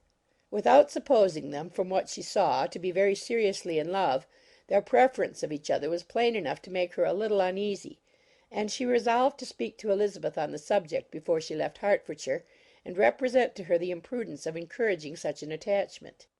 To Mrs. Gardiner Wickham had one means of affording pleasure, unconnected with his general powers. About 10 or a dozen years ago, before her marriage, she had spent a considerable time in that very part of Derbyshire to which he belonged. They had, therefore, many acquaintances in common, and though Wickham had been little there since the death of Darcy's father, it was yet in his power to give her fresher intelligence of her former friends than she had been in the way of procuring. Mrs. Gardiner had seen Pemberley, and known the late Mr. Darcy by character perfectly well. Here, consequently, was an inexhaustible subject of discourse. In comparing her recollection of Pemberley with the minute description which Wickham could give, and in bestowing her tribute of praise on the character of its late possessor, she was delighting both him and herself. On being made acquainted with the present Mr. Darcy's treatment of him, she tried to remember some of that gentleman's reputed disposition when quite a lad which might agree with it, and was confident at last that she recollected having heard Mr. Fitzwilliam Darcy formerly spoken of as a very proud, ill-natured boy. Pride and Prejudice by Jane Austen, Chapter 26. Mrs. Gardiner's caution to Elizabeth was punctually and kindly given on the first favourable opportunity of speaking to her alone. After honestly telling her what she thought, she thus went on. You are too sensible a girl, Lizzie, to fall in love merely because you are warned against it, and therefore I am not afraid of speaking openly. Seriously, I would have you be on your guard. Do not involve yourself or endeavour to involve him in an affection which the want of fortune would make so very imprudent. I have nothing to say against him. He is a most interesting young man, and if he had the fortune he ought to have, I should think you could not do better. But as it is, you must not let your fancy run away with you. You have sense, and we all expect you to use it. Your father would depend on your resolution and good conduct, I am sure. You must not disappoint your father. My dear aunt, this is being serious indeed. Yes, and I hope to engage you to be serious likewise. Well, then, you need not be under any alarm. I will take care of myself, and of Mr. Wickham too. He shall not be in love with me if I can prevent it. Elizabeth, you are not serious now. I beg your pardon. I will try again. At present I am not in love with Mr. Wickham. No, I certainly am not. But he is, beyond all comparison, the most agreeable man I ever saw, and if he becomes really attached to me, I believe it will be better that he should not. I see the imprudence of it. Oh, that abominable Mr. Darcy! My father's opinion of me does me the greatest honour, and I should be miserable to forfeit it. My father, however, is partial to Mr. Wickham. In short, my dear aunt, I should be very sorry to be the means of making any of you unhappy, but since we see every day that where there is affection, young people are seldom withheld by immediate want of fortune from entering into engagements with each other, how can I promise to be wiser than so many of my fellow creatures if I am tempted? Or how am I even to know that it would be wisdom to resist? All that I can promise you, therefore, is not to be in a hurry. I will not be in a hurry to believe myself his first object. When I am in company with him, I will not be wishing. In short, I will do my best. Perhaps it will be as well if you discourage his coming here so very often. At least, you should not remind your mother of inviting him. As I did the other day, said Elizabeth with a conscious smile. Very true. It will be wise in me to refrain from that. But do not imagine that he is always here so often. It is on your account that he has been so frequently invited this week. You know my mother's ideas as to the necessity of constant company for her friends. But really, and upon my honour, I will try to do what I think to be the wisest. And now I hope you are satisfied. Her aunt assured her that she was, and Elizabeth, having thanked her for the kindness of her hints, they parted. A wonderful instance of advice being given on such a point without being resented. Mr. Collins returned into Hertfordshire soon after it had been quitted by the Gardiners and Jane, but as he took up his abode with the Lucases, his arrival was no great inconvenience to Mrs. Bennet. His marriage was now fast approaching, and she was at length so far resigned as to think it inevitable, and even repeatedly to say, in an ill-natured tone, that she wished they might be happy. Thursday was to be the wedding day, and on Wednesday Miss Lucas paid her farewell visit, and when she rose to take leave, Elizabeth, ashamed of her mother's ungracious and reluctant good wishes, and sincerely affected herself, accompanied her out of the room. As they went downstairs together, Charlotte said, I shall depend on hearing from you very often, Eliza. That you certainly shall. And I have another favour to ask you. Will you come and see me? We shall often meet, I hope, in Hertfordshire. I am not likely to leave Kent for some time. Promise me, therefore, to come to Hunsford. Elizabeth could not refuse, though she foresaw little pleasure in the visit. My father and Maria are coming to me in March, added Charlotte, and I hope you will consent to be of the party. Indeed, Eliza, you will be as welcome as either of them. The wedding took place. The bride and bridegroom set off for Kent from the church door, and everybody had as much to say or to hear on the subject as usual. Elizabeth soon heard from her friend, and their correspondence was as regular and frequent as it had ever been. That it should be equally unreserved was impossible. Elizabeth could never address her without feeling that all the comfort of intimacy was over, and though determined not to slacken as a correspondent, it was for the sake of what had been rather than what was. Charlotte's first letters were received with a good deal of eagerness. There could not but be curiosity to know how she would speak of her new home, how she would like Lady Catherine, and how happy she would dare pronounce herself to be. Though, when the letters were read, Elizabeth felt that Charlotte expressed herself on every point exactly as she might have foreseen. She wrote cheerfully, seemed surrounded with comforts, and mentioned nothing which she could not praise. The house, furniture, neighbourhood, and roads were all to her taste, and Lady Catherine's behaviour was most friendly and obliging. It was Mr. Collins's picture of Hunsford and Rosings rationally softened, and Elizabeth perceived that she must wait for her own visit there to know the rest. Jane had already written a few lines to her sister to announce their safe arrival in London, and when she wrote again, Elizabeth hoped it would be in her power to say something of the Bingleys. Her impatience for this second letter was as well rewarded as impatience generally is. Jane had been a week in town without either seeing or hearing from Caroline. She accounted for it, however, by supposing that her last letter to her friend from Longbourn had by some accident been lost. My aunt, she continued, is going tomorrow into that part of the town, and I shall take the opportunity of calling in Grosvenor Street. She wrote again when the visit was paid and she had seen Miss Bingley. I did not think Caroline in spirits, were her words, but she was very glad to see me, and reproached me for giving her no notice of my coming to London. I was right, therefore. My last letter had never reached her. I inquired after their brother, of course.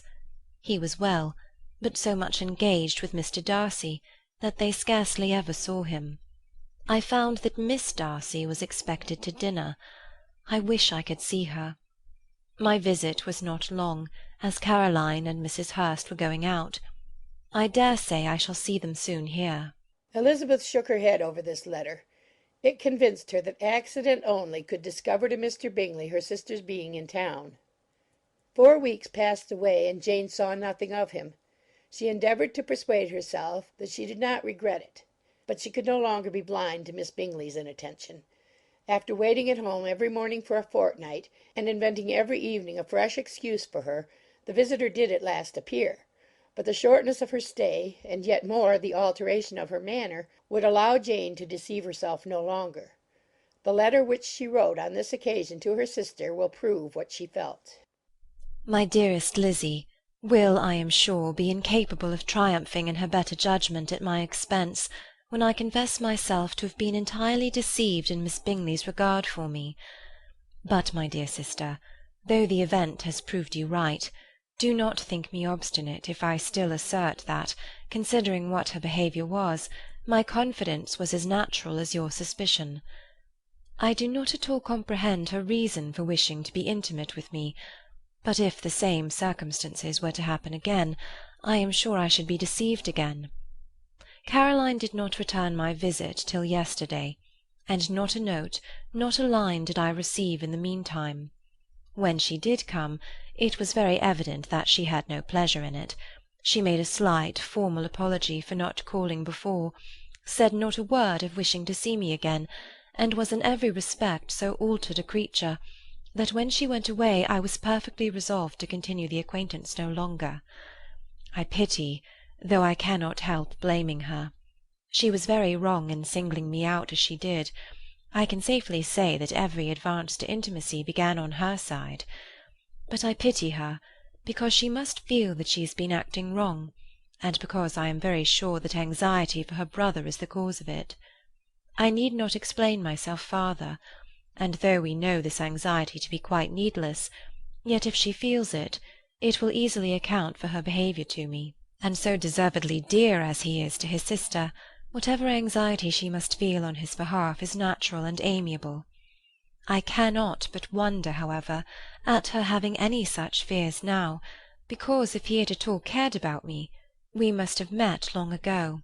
He knows of my being in town, I am certain, from something she said herself, and yet it would seem, by her manner of talking, as if she wanted to persuade herself that he is really partial to Miss Darcy. I cannot understand it. If I were not afraid of judging harshly, I should be almost tempted to say there is a strong appearance of duplicity in all this. But I will endeavour to banish every painful thought, and think only of what will make me happy, your affection, and the invariable kindness of my dear uncle and aunt. Let me hear from you very soon.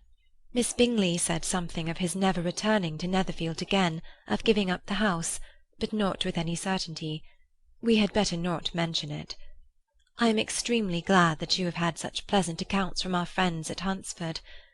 Pray go to see them, with Sir William and Maria. I am sure you'll be very comfortable there. Yours, etc. This letter gave Elizabeth some pain, but her spirits returned as she considered that Jane would no longer be duped by the sister at least.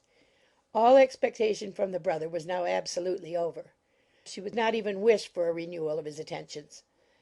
His character sunk on every review of it, and as a punishment for him, as well as a possible advantage to Jane, she seriously hoped he might really soon marry Mr. Darcy's sister, as by Wickham's account she would make him abundantly regret what he had thrown away. Mrs. Gardiner about this time reminded Elizabeth of her promise concerning that gentleman, and required information; and Elizabeth had such to send as might rather give contentment to her aunt than to herself. His apparent partiality had subsided. His attentions were over. He was the admirer of some one else. Elizabeth was watchful enough to see it all, but she could see it and write of it without material pain. Her heart had been but slightly touched, and her vanity was satisfied with believing that she would have been his only choice had fortune permitted it. The sudden acquisition of £10,000 was the most remarkable charm of the young lady to whom he was now rendering himself agreeable. But Elizabeth, less clear-sighted perhaps in this case than in Charlotte's, did not quarrel with him for his wish of independence. Nothing, on the contrary, could be more natural, and while able to suppose that it cost him a few struggles to relinquish her, she was ready to allow it a wise and desirable measure for both, and could very sincerely wish him happy. All this was acknowledged to Mrs. Gardiner, and after relating the circumstances, she thus went on. I am now convinced, my dear aunt, that I have never been much in love, for had I really experienced that pure and elevating passion, I should at present detest his very name and wish him all manner of evil. But my feelings are not only cordial towards him, they are even impartial towards Miss King. I cannot find out that I hate her at all, or that I am in the least unwilling to think her a very good sort of girl. There can be no love in all this. My watchfulness has been effectual, and though I certainly should be a more interesting object to all my acquaintances were I distractedly in love with him, I cannot say that I regret my comparative insignificance. Importance may sometimes be purchased too dearly. Kitty and Lydia take his defection much more to heart than I do. They are young in the ways of the world, and not yet open to the mortifying conviction that handsome young men must have something to live on as well as the plain. Pride and Prejudice by Jane Austen, Chapter 27. With no greater events than these in the Longbourn family, and otherwise diversified by little beyond the walks to Meryton, sometimes dirty and sometimes cold, did January and February pass away. March was to take Elizabeth to Hunsford. She had not at first thought very seriously of going thither, but Charlotte, she soon found, was depending on the plan, and she gradually learned to consider it herself with greater pleasure as well as greater certainty. Absence had increased her desire of seeing Charlotte again, and weakened her disgust of Mr. Collins. There was novelty in the scheme, and as with such a mother and such uncompanionable sisters home could not be faultless, a little change was not unwelcome for its own sake. The journey would, moreover, give her a peep at Jane, and, in short, as the time grew near, she would have been very sorry for any delay. Everything, however, went on smoothly, and was finally settled according to Charlotte's first sketch. She was to accompany Sir William and his second daughter. The improvement of spending a night in London was added in time, and the plan became perfect as plan could be. The only pain was in leaving her father, who would certainly miss her, and who, when it came to the point, so little liked her going that he told her to write to him and almost promised to answer her letter. The farewell between herself and Mr. Wickham was perfectly friendly, on his side even more. His present pursuit could not make him forget that Elizabeth had been the first to excite and to deserve his attention, the first to listen and to pity, the first to be admired. And in his manner of bidding her adieu, wishing her every enjoyment, reminding her of what she was to expect in Lady Catherine de Bourgh, and trusting their opinion of her, their opinion of everybody, would always coincide, there was a solicitude, an interest which she felt must ever attach her to him with a most sincere regard. And she parted from him convinced that, whether married or single, he must always be her model of the amiable and pleasing. Her fellow travellers the next day were not of a kind to make her think him less agreeable. Sir William Lucas and his daughter Maria, a good-humoured girl, but as empty-headed as himself, had nothing to say that could be worth hearing, and were listened to with about as much delight as the rattle of the chaise. Elizabeth loved absurdities, but she had known Sir William's too long. He could tell her nothing new of the wonders of his presentation and knighthood, and his civilities were worn out, like his information. It was a journey of only 24 miles, and they began it so early as to be in Gracechurch Street by noon. As they drove to Mr. Gardiner's door, Jane was at a drawing-room window watching their arrival. When they entered the passage, she was there to welcome them, and Elizabeth, looking earnestly in her face, was pleased to see it healthful and lovely as ever. On the stairs were a troop of little boys and girls, whose eagerness for their cousin's appearance would not allow them to wait in the drawing-room, and whose shyness, as they had not seen her for a twelvemonth, prevented their coming lower. All was joy and kindness. The day passed most pleasantly away. the morning in bustle and shopping, and the evening at one of the theatres. Elizabeth then contrived to sit by her aunt. Their first object was her sister, and she was more grieved than astonished to hear, in reply to her minute inquiries, that though Jane always struggled to support her spirits, there were periods of dejection. It was reasonable, however, to hope that they would not continue long. Mrs. Gardiner gave her the particulars also of Miss Bingley's visit in Gracechurch Street, and repeated conversations occurring at different times between Jane and herself, which proved that the former had, from her heart, given up the acquaintance. Mrs. Gardiner then rallied her niece on Wickham's desertion, and complimented her on bearing it so well. "But, my dear Elizabeth," she added, "what sort of girl is Miss King? I should be sorry to think our friend mercenary." Pray, my dear aunt, what is the difference in matrimonial affairs between the mercenary and the prudent motive? Where does discretion end and avarice begin? Last Christmas you were afraid of his marrying me, because it would be imprudent, and now, because he is trying to get a girl with only £10,000, you want to find out that he is mercenary. If you will only tell me what sort of girl Miss King is, I shall know what to think. She is a very good kind of girl, I believe. I know no harm of her. But he paid her not the smallest attention, till her grandfather's death made her mistress of this fortune. No, why should he? If it were not allowable for him to gain my affections because I had no money, what occasion could there be for making love to a girl whom he did not care about, and who was equally poor? But there seems an indelicacy in directing his attentions towards her so soon after this event. A man in distressed circumstances has not time for all those elegant decorums which other people may observe. If she does not object to it, why should we? Her not objecting does not justify him. It only shows her being deficient in something herself, sense or feeling. Well, cried Elizabeth, have it as you choose. He shall be mercenary, and she shall be foolish. No, Lizzie, that is what I do not choose. I should be sorry, you know, to think ill of a young man who has lived so long in Derbyshire. Oh, if that is all, I have a very poor opinion of young men who live in Derbyshire, and their intimate friends who live in Hertfordshire are not much better. I am sick of them all. Thank heaven I am going to-morrow, where I shall find a man who has not one agreeable quality, who has neither manner nor sense to recommend him.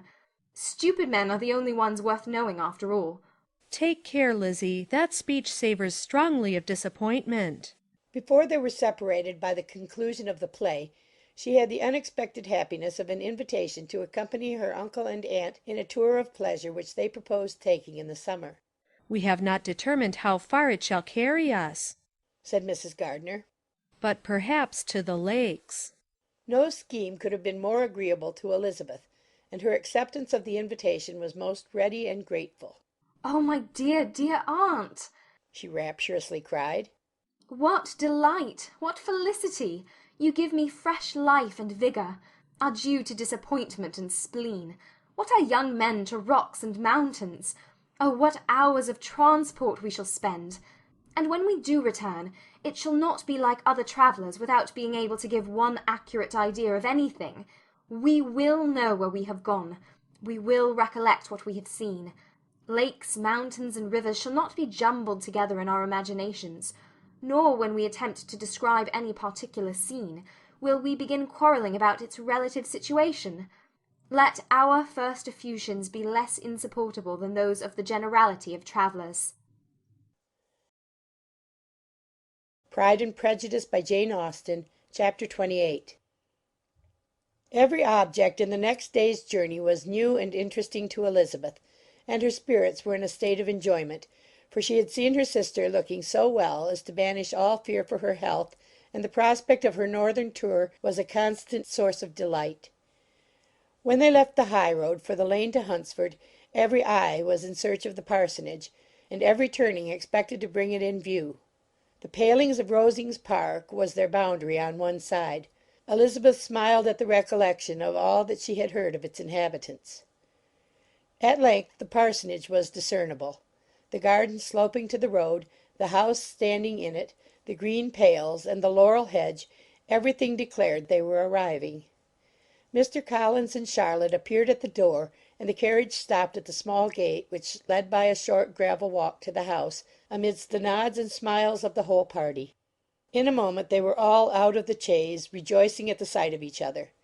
Mrs. Collins welcomed her friend with the liveliest pleasure, and Elizabeth was more and more satisfied with coming when she found herself so affectionately received.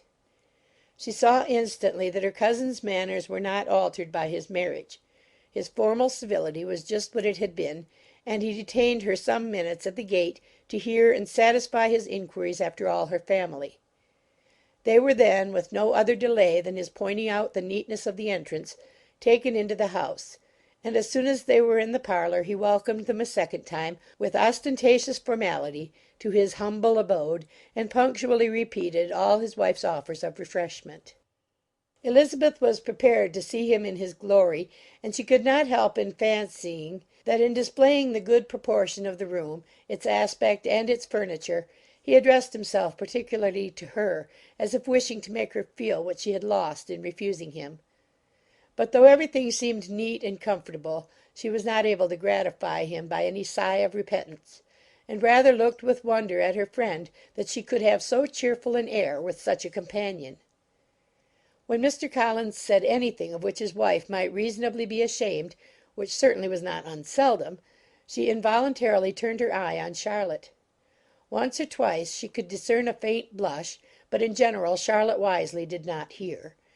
After sitting long enough to admire every article of furniture in the room, from the sideboard to the fender, to give an account of their journey and of all that had happened in London, Mr. Collins invited them to take a stroll in the garden, which was large and well laid out, and to the cultivation of which he attended himself.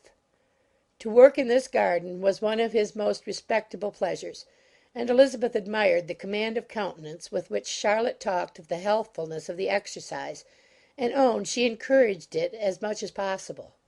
Here, leading the way through every walk and cross-walk, and scarcely allowing them an interval to utter the praises he asked for, every view was pointed out with a minuteness which left beauty entirely behind. He could number the fields in every direction, and could tell how many trees there were in the most distant clump.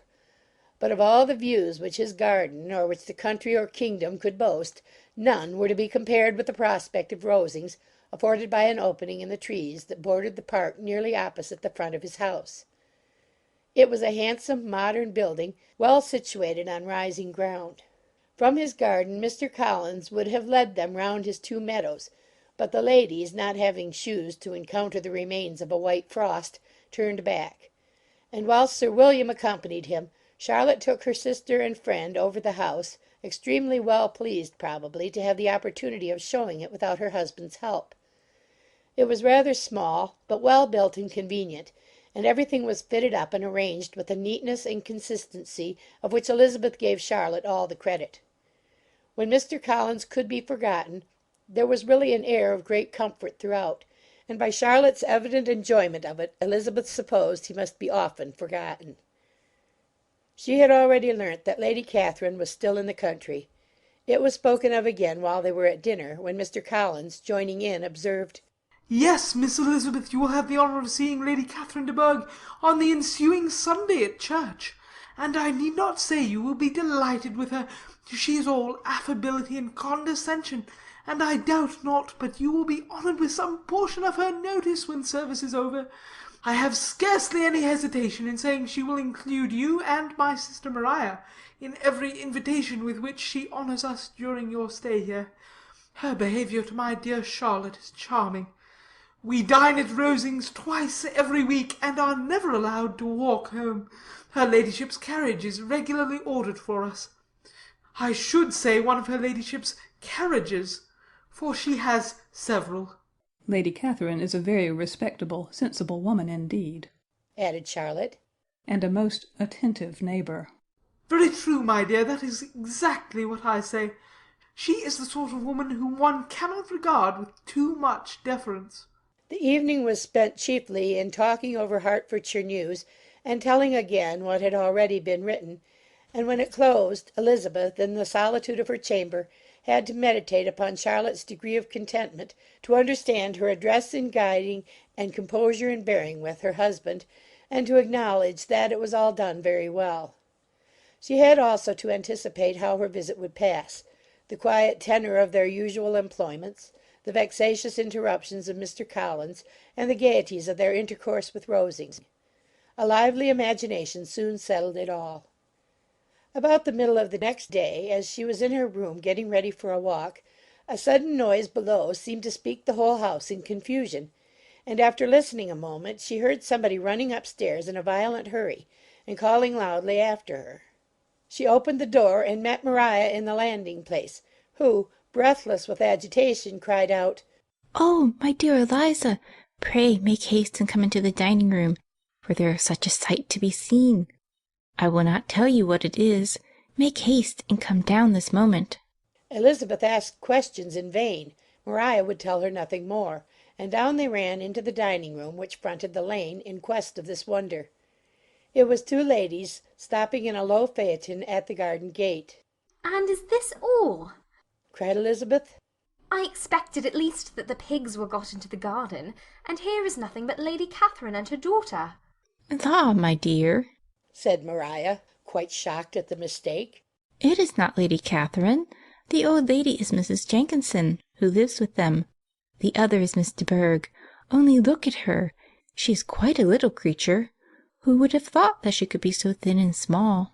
"She is abominably rude to keep Charlotte out of doors in all this wind. Why does she not come in?" "Oh, Charlotte says she hardly ever does. It is the greatest of favours when Miss de Bourgh comes in." "I like her appearance," said Elizabeth, struck with other ideas. "She looks sickly and cross. Yes, she will do for him very well. She will make him a very proper wife." Mr. Collins and Charlotte were both standing at the gate in conversation with the ladies, and Sir William, to Elizabeth's high diversion, was stationed in the doorway, in earnest contemplation of the greatness before him, and constantly bowing whenever Miss de Bourgh looked that way. At length there was nothing more to be said. The ladies drove on, and the others returned into the house. Mr. Collins no sooner saw the two girls than he began to congratulate them on their good fortune, which Charlotte explained by letting them know that the whole party was asked to dine at Rosings the next day. Pride and Prejudice by Jane Austen, Chapter 29.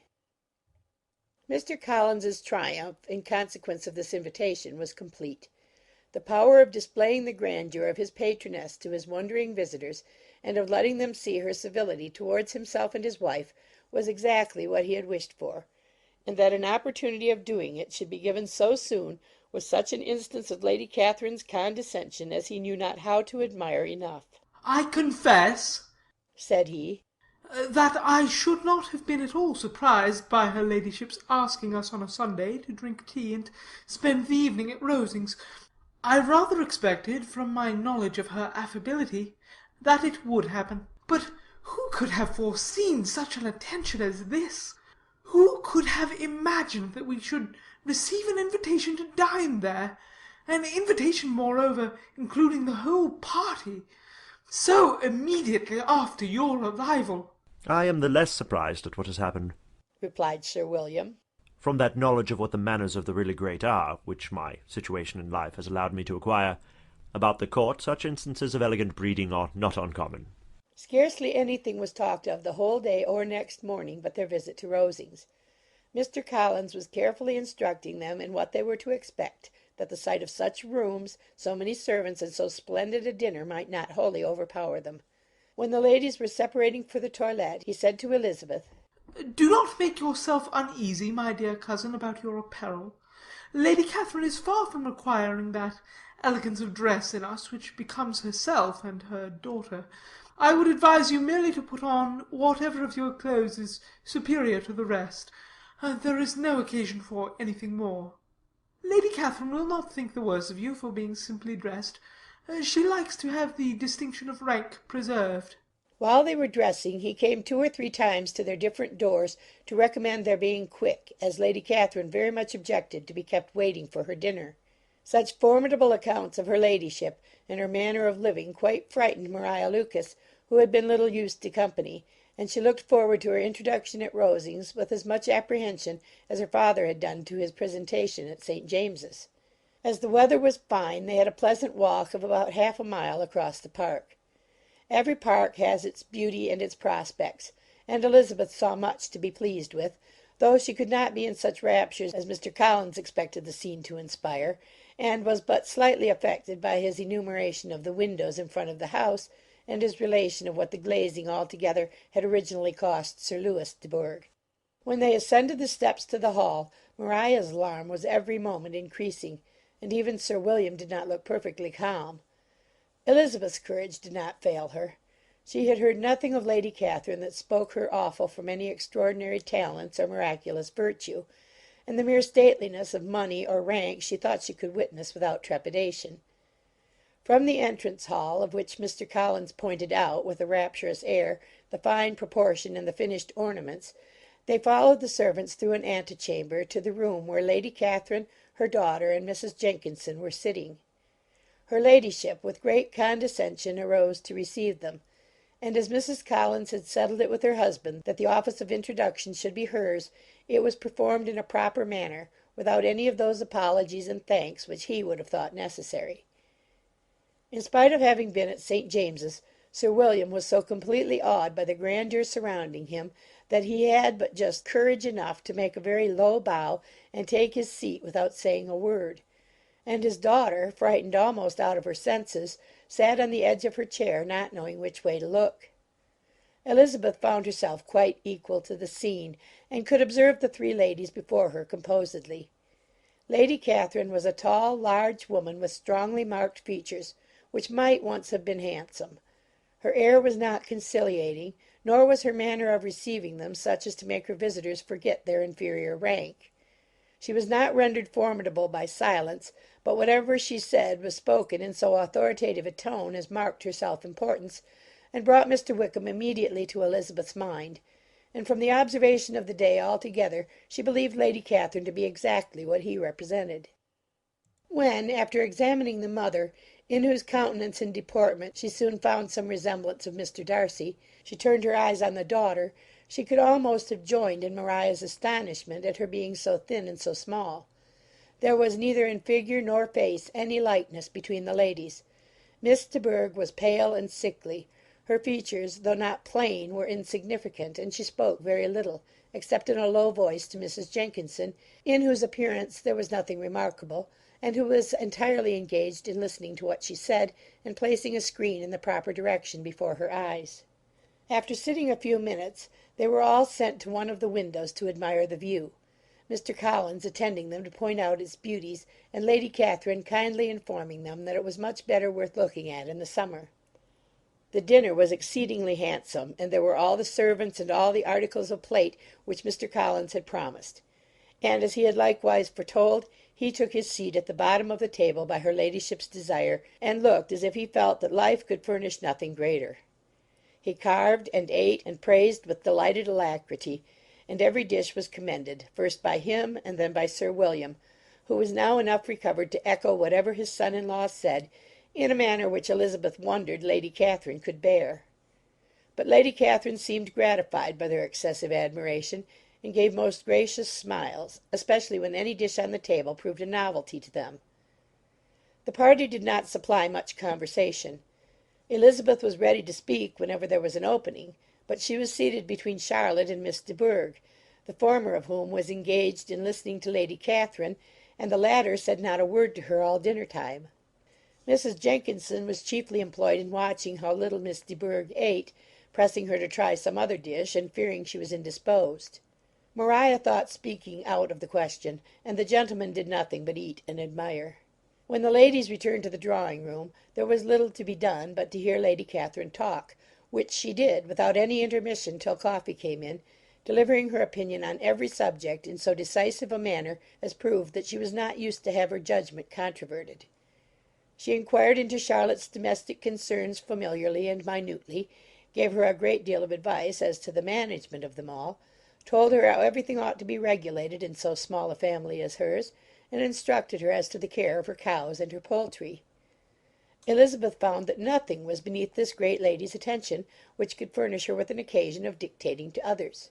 In the intervals of her discourse with Mrs. Collins, she addressed a variety of questions to Maria and Elizabeth, but especially to the latter, of whose connections she knew the least, and who she observed to Mrs. Collins was a very genteel, pretty kind of girl. She asked her at different times how many sisters she had, whether they were older or younger than herself, and whether any of them were likely to be married, whether they were handsome, where they had been educated, what carriage her father kept, and what had been her mother's maiden name. Elizabeth felt all the impertinence of her questions, but answered them very composedly. Lady Catherine then observed, "Your father's estate is entailed on Mr. Collins, I think, for your sake," turning to Charlotte. "I'm glad of it. But otherwise I see no occasion for entailing estates from the female line. It was not thought necessary in Sir Lewis de Bourgh's family. Do you play and sing, Miss Bennet?" A little. "Oh, then, some time or other we shall be happy to hear you. Our instrument is a capital one, probably superior to you shall try it some day. Do your sisters play and sing?" One of them does. "Why did not you all learn? You ought all to have learned. The Miss Webbs all play, and their father has not so good an income as yours. Do you draw?" No, not at all. "What? None of you?" Not one. "That is very strange, but I suppose you had no opportunity. Your mother should have taken you to town every spring for the benefit of masters." My mother would have had no objection, but my father hates London. "Has your governess left you?" We never had any governess. "No governess? How is that possible? 5 daughters brought up at home without a governess? I never heard of such a thing. Your mother must have been quite a slave to your education." Elizabeth could hardly help smiling as she assured her that had not been the case. "Then who taught you? Who attended to you? Without a governess you must have been neglected." Compared with some families, I believe we were, but such of us as wished to learn never wanted the means. We were always encouraged to read, and had all the masters that were necessary. Those who chose to be idle certainly might. "Ay, no doubt. But that is what a governess will prevent. And if I had known your mother, I should have advised her most strenuously to engage one. I always say that nothing is to be done in education without steady and regular instruction, and nobody but a governess can give it. It is wonderful how many families I have been the means of supplying in that way. I am always glad to get a young person well placed out. 4 nieces of Mrs. Jenkinson are most delightfully situated through my means, and it was but the other day that I recommended another young person who was merely accidentally mentioned to me, and the family are quite delighted with her. Mrs. Collins, did I tell you of Lady Metcalfe's calling yesterday to thank me? She finds Miss Pope a treasure. 'Lady Catherine,' said she, 'you have given me a treasure.' Are any of your younger sisters out, Miss Bennet?" Yes, ma'am, all. "All? What? All 5 out at once? Very odd. And you only the second. The younger ones out before the elder ones are married. Your younger sisters must be very young." Yes, my youngest is not 16. Perhaps she is full young to be much in company. But really, ma'am, I think it would be very hard upon younger sisters that they should not have their share of society and amusement, because the elder may not have the means or inclination to marry early. The last-born has as good a right to the pleasures of youth as the first, and to be kept back on such a motive, I think it would not be very likely to promote sisterly affection or delicacy of mind." "Upon my word," said her ladyship, "you give your opinion very decidedly for so young a person. Pray, what is your age?" "With 3 younger sisters grown up," replied Elizabeth, smiling. "Your ladyship can hardly expect me to own it."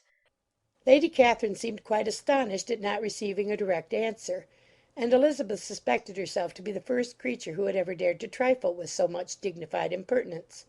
You cannot be more than 20, I am sure, therefore you need not conceal your age. I am not 21. When the gentlemen had joined them, and tea was over, the card tables were placed. Lady Catherine, Sir William, and Mr. and Mrs. Collins sat down to quadrille, and as Miss de Bourgh chose to play at casino, the two girls had the honour of assisting Mrs. Jenkinson to make up her party. Their table was superlatively stupid. Scarcely a syllable was uttered that did not relate to the game, except when Mrs. Jenkinson expressed her fears of Miss de Bourgh's being too hot or too cold, or having too much or too little light. A great deal more passed at the other table. Lady Catherine was generally speaking, stating the mistakes of the three others, or relating some anecdote of herself. Mr. Collins was employed in agreeing to everything her ladyship said, thanking her for every fish he won, and apologizing if he thought he won too many. Sir William did not say much. He was storing his memory with anecdotes and noble names. When Lady Catherine and her daughter had played as long as they chose, the tables were broken up, the carriage was offered to Mrs. Collins, gratefully accepted, and immediately ordered. The party then gathered round the fire to hear Lady Catherine determine what weather they were to have on the morrow. From these instructions they were summoned by the arrival of the coach, and with many speeches of thankfulness on Mr. Collins's side, and as many bows on Sir William's, they departed. As soon as they had driven from the door, Elizabeth was called on by her cousin to give her opinion of all that she had seen at Rosings, which for Charlotte's sake she made more favourable than it really was. But her commendation, though costing her some trouble, could by no means satisfy Mr. Collins, and he was very soon obliged to take her ladyship's praise into his own hands. Pride and Prejudice by Jane Austen, Chapter 30. Sir William stayed only a week at Hunsford, but his visit was long enough to convince him of his daughter's being most comfortably settled, and of her possessing such a husband and such a neighbour as were not often met with. While Sir William was with them, Mr. Collins devoted his morning to driving him out in his gig and showing him the country. But when he went away, the whole family returned to their usual employments, and Elizabeth was thankful to find that they did not see more of her cousin by the alteration, for the chief of the time between breakfast and dinner was now passed by him either at work in the garden, or in reading and writing and looking out of the window in his own book-room, which fronted the road. The room in which the ladies sat was backwards.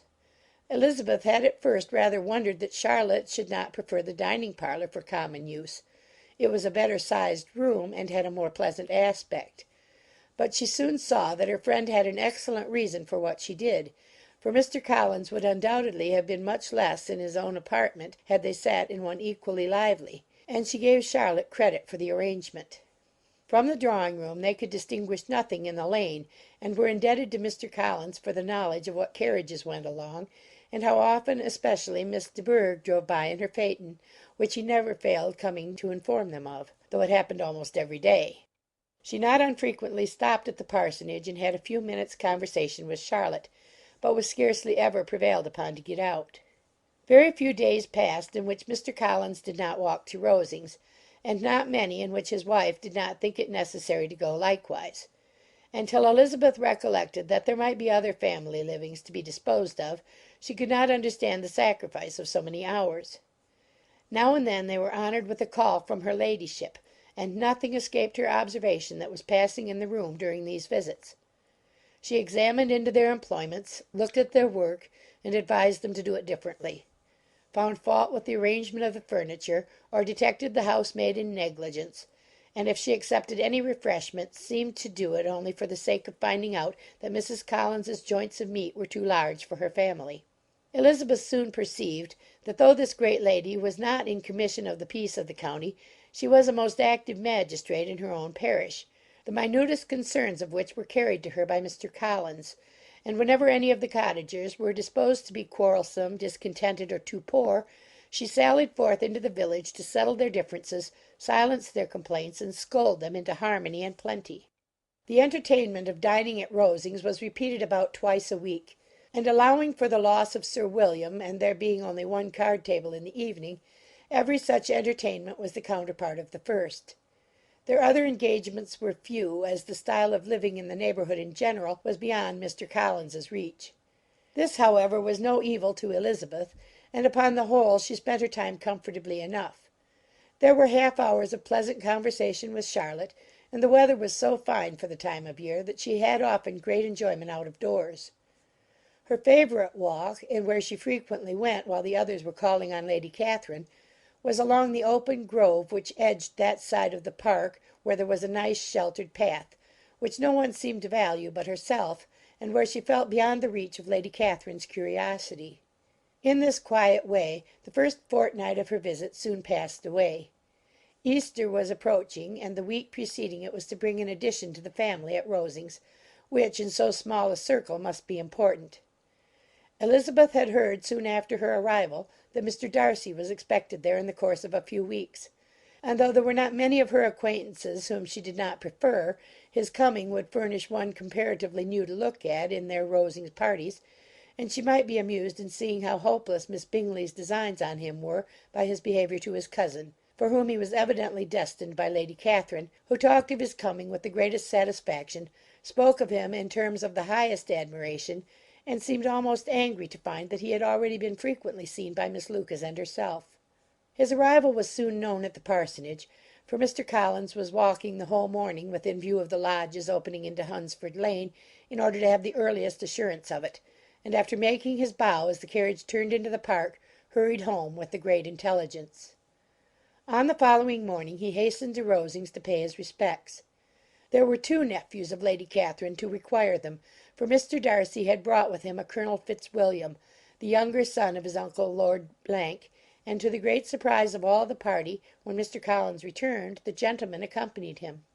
Charlotte had seen them from her husband's room crossing the road, and immediately running into the other, told the girls what an honour they might expect, adding, I may thank you, Eliza, for this piece of civility. Mr. Darcy would never have come so soon to wait upon me.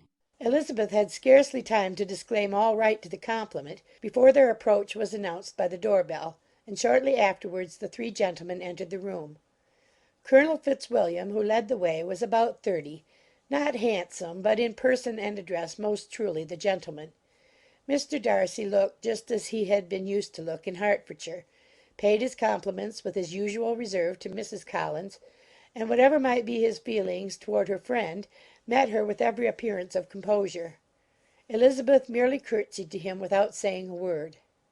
Colonel Fitzwilliam entered into conversation directly with the readiness and ease of a well-bred man, and talked very pleasantly.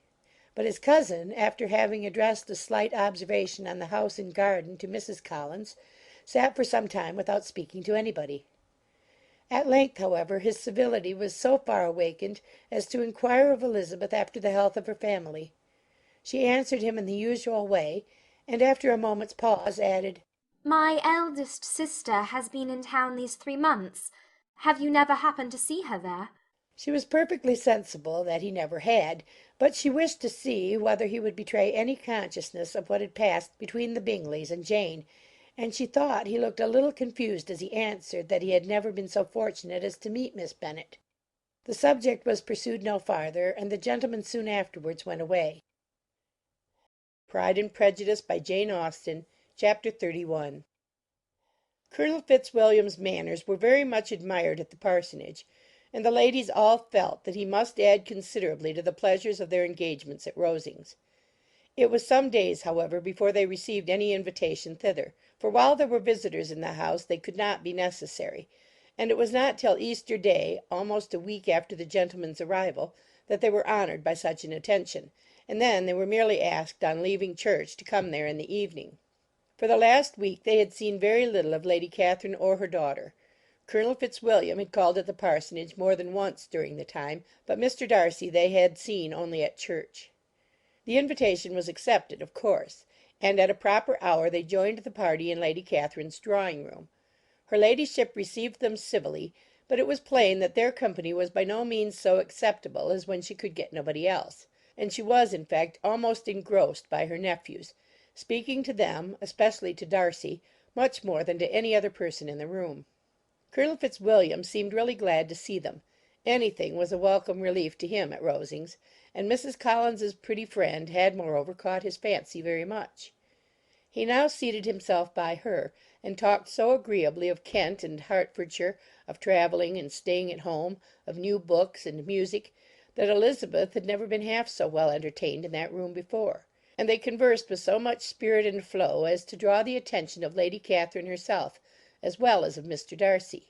His eyes had been soon and repeatedly turned towards them with a look of curiosity, and that her ladyship after a while shared the feeling was more openly acknowledged, for she did not scruple to call out, "What is that you are saying, Fitzwilliam?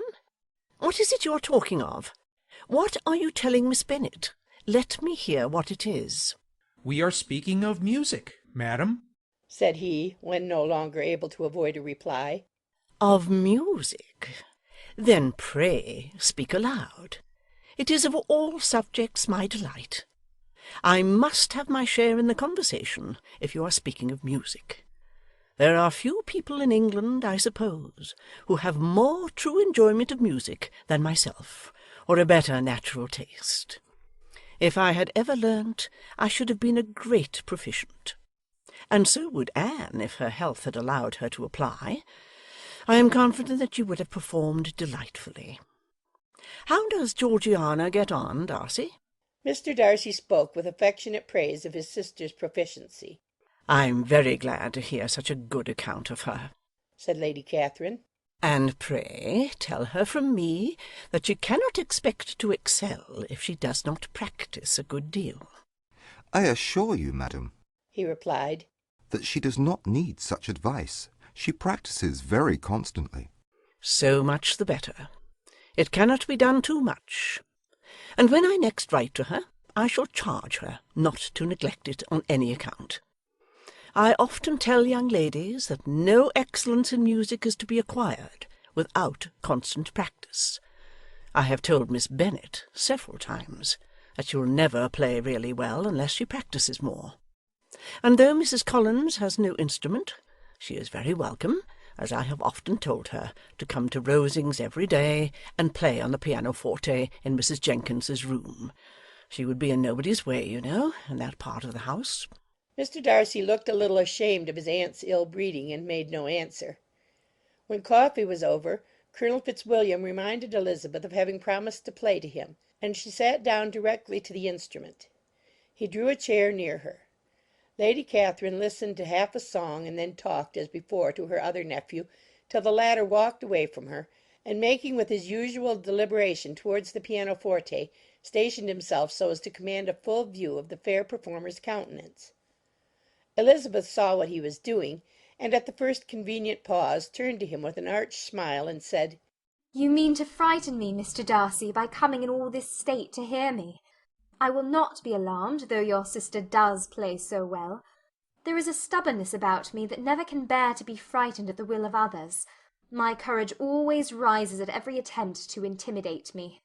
"I shall not say you are mistaken," he replied, "because you could never really believe me to entertain any design of alarming you. And I have had the pleasure of your acquaintance long enough to know that you find great enjoyment in occasionally professing opinions which, in fact, are not your own." Elizabeth laughed heartily at this picture of herself, and said to Colonel Fitzwilliam, "Your cousin will give you a very pretty notion of me, and teach you not to believe a word I say. I am particularly unlucky in meeting with a person so able to expose my real character, in a part of the world where I had hoped to pass myself off with some degree of credit. Indeed, Mr. Darcy, it is very ungenerous in you to mention all that you knew to my disadvantage in Hertfordshire, and, give me leave to say, very impolitic too, for it is provoking me to retaliate, and such things may come out as will shock your relations to hear." "I am not afraid of you," said he, smilingly. "Pray let me hear what you have to accuse him of," cried Colonel Fitzwilliam. "I should like to know how he behaves among strangers." "You shall hear, then, but prepare yourself for something very dreadful. The first time of my ever seeing him in Hertfordshire, you must know, was at a ball. And at this ball what do you think he did? He danced only 4 dances, though gentlemen were scarce, and, to my certain knowledge, more than one young lady was sitting down in want of a partner. Mr. Darcy, you cannot deny the fact." "I had not at that time the honour of knowing any lady in the assembly beyond my own party." "True, and nobody can ever be introduced in a ballroom. Well, Colonel Fitzwilliam, what do I play next? My fingers wait your orders." Perhaps, said Darcy. I should have judged better had I sought an introduction, but I am ill qualified to recommend myself to strangers. Shall we ask your cousin the reason of this? Said Elizabeth, still addressing Colonel Fitzwilliam. Shall we ask him why a man of sense and education, and who has lived in the world, is ill qualified to recommend himself to strangers? I can answer your question, said Fitzwilliam, without applying to him. It is because he will not give himself the trouble. I certainly have not the talent which some people possess, said Darcy, of conversing easily with those I have never seen before. I cannot catch their tone of conversation, or appear interested in their concerns, as I often see done. My fingers, said Elizabeth, do not move over this instrument in the masterly manner which I see so many women's do. They have not the same force or rapidity, and do not produce the same expression. But then I have always supposed it to be my own fault, because I will not take the trouble of practising. It is not that I do not believe my fingers as capable as any other woman's of superior execution. Darcy smiled and said, You are perfectly right. You have employed your time much better. No one admitted to the privilege of hearing you can think anything wanting. We neither of us perform to strangers. Here they were interrupted by Lady Catherine, who called out to know what they were talking of. Elizabeth immediately began playing again. Lady Catherine approached, and after listening for a few minutes, said to Darcy, Miss Bennet would not play at all amiss if she practised more, and could have the advantage of a London master. She has a very good notion of fingering, though her taste is not equal to Anne's.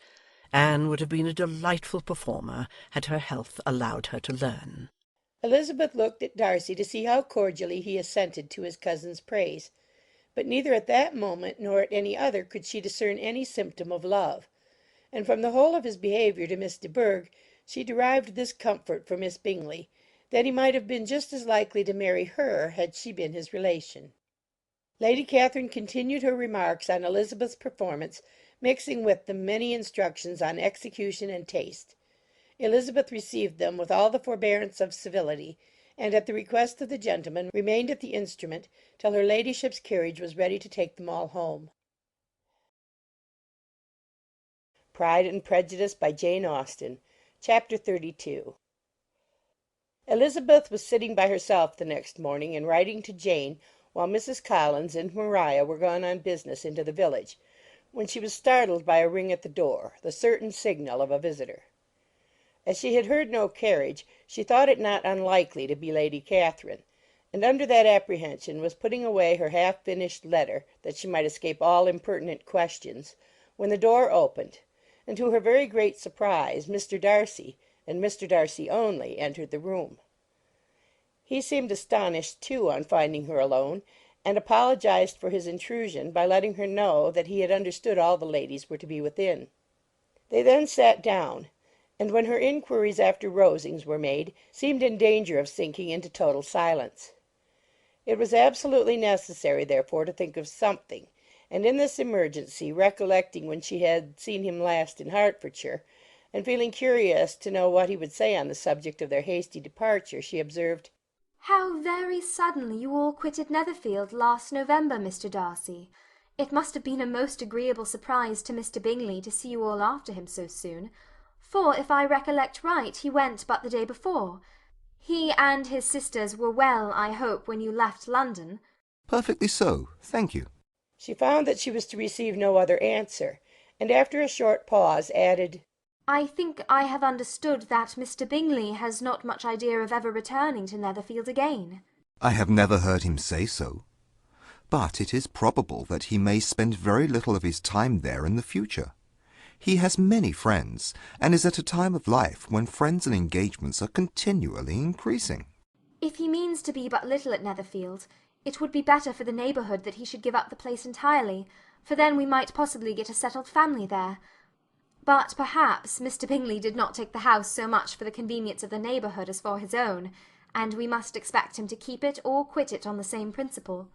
I should not be surprised, said Darcy, if he were to give it up as soon as any eligible purchase offers. Elizabeth made no answer. She was afraid of talking longer of his friend, and having nothing else to say, was now determined to leave the trouble of finding a subject to him.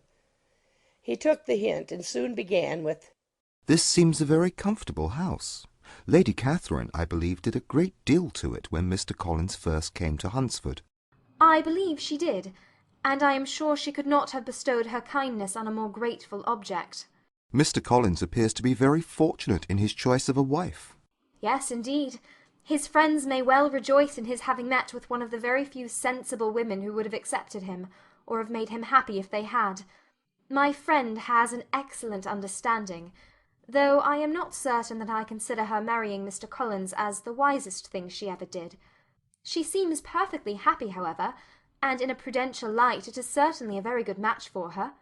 "It must be very agreeable for her to be settled within so easy a distance of her own family and friends." An easy distance, do you call it? It is nearly 50 miles. "And what is 50 miles of good road? Little more than half a day's journey. Yes, I call it a very easy distance." I should never have considered the distance as one of the advantages of the match," cried Elizabeth. "I should never have said Mrs. Collins was settled near her family." "It is a proof of your own attachment to Hertfordshire. Anything beyond the very neighbourhood of Longbourn, I suppose, would appear far." As he spoke there was a sort of smile which Elizabeth fancied she understood. He must be supposing her to be thinking of Jane and Netherfield, and she blushed as she answered, I do not mean to say that a woman may not be settled too near her family. The far and the near must be relative and depend on many varying circumstances. Where there is fortune to make the expenses of travelling unimportant, distance becomes no evil. But that is not the case here. Mr. and Mrs. Collins have a comfortable income, but not such a one as will allow of frequent journeys, and I am persuaded my friend would not call herself near her family under less than half the present distance. Mr. Darcy drew his chair a little towards her and said, "You cannot have a right to such very strong local attachment. You cannot have been always at Longbourn." Elizabeth looked surprised. The gentleman experienced some change of feeling. He drew back his chair, took a newspaper from the table, and glancing over it, said, in a colder voice, "Are you pleased with Kent?"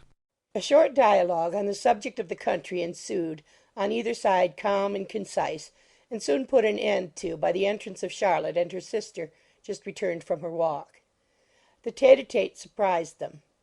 Mr. Darcy related the mistake which had occasioned his intruding on Miss Bennet, and after sitting a few minutes longer without saying much to anybody, went away. "What can be the meaning of this?" said Charlotte as soon as he was gone. "My dear Eliza, he must be in love with you, or he would never have called us in this familiar way." But when Elizabeth told of his silence, it did not seem very likely, even to Charlotte's wishes, to be the case; and after various conjectures, they could at last only suppose his visit to proceed from the difficulty of finding anything to do, which was the more probable from the time of year. All field sports were over. Within doors there was Lady Catherine, books, and a billiard table, but gentlemen cannot always be within doors; and in the nearness of the parsonage, or the pleasantness of the walk to it, or of the people who lived in it, the two cousins found a temptation from this period of walking thither almost every day. They called at various times of the morning, sometimes separately, sometimes together, and now and then accompanied by their aunt. It was plain to them all that Colonel Fitzwilliam came because he had pleasure in their society, a persuasion which of course recommended him still more; and Elizabeth was reminded by her own satisfaction in being with him, as well as by his evident admiration of her former favourite, George Wickham; and though, in comparing them, she saw there was less captivating softness in Colonel Fitzwilliam's manners, she believed he might have the best informed mind. But why Mr. Darcy came so often to the parsonage it was more difficult to understand. It could not be for society, as he frequently sat there 10 minutes together without opening his lips, and when he did speak it seemed the effect of necessity rather than of choice, a sacrifice to propriety, not a pleasure to himself. He seldom appeared really animated. Mrs. Collins knew not what to make of him. Colonel Fitzwilliam's occasionally laughing at his stupidity proved that he was generally different, which her own knowledge of him could not have told her, and as she would like to have believed this change the effect of love, and the object of that love her friend Eliza, she set herself seriously to work to find it out. She watched him whenever they were at Rosings, and whenever he came to Hunsford, but without much success. He certainly looked at her friend a great deal, but the expression of that look was disputable. It was an earnest, steadfast gaze, but she often doubted whether there were much admiration in it, and sometimes it seemed nothing but absence of mind. She had once or twice suggested to Elizabeth the possibility of his being partial to her, but Elizabeth always laughed at the idea, and Mrs. Collins did not think it right to press the subject, from the danger of raising expectations which might only end in disappointment. For, in her opinion, it admitted not of a doubt that all her friend's dislike would vanish if she could suppose him to be in her power. In her kind schemes for Elizabeth she sometimes planned her marrying Colonel Fitzwilliam. He was beyond comparison the most pleasant man. He certainly admired her, and his situation in life was most eligible. But, to counterbalance these advantages, Mr. Darcy had considerable patronage in the church, and his cousin could have none at all. Pride and Prejudice by Jane Austen, Chapter 33. More than once did Elizabeth, in her ramble within the park, unexpectedly meet Mr. Darcy. She felt all the perverseness of the mischance that should bring him where no one else was brought, and, to prevent its ever happening again, took care to inform him at first that it was a favourite haunt of hers. How it could occur a second time, therefore, was very odd. Yet it did, and even a third. It seemed like wilful ill nature, or a voluntary penance, for on these occasions it was not merely a few formal inquiries and an awkward pause and then away, but he actually thought it necessary to turn back and walk with her.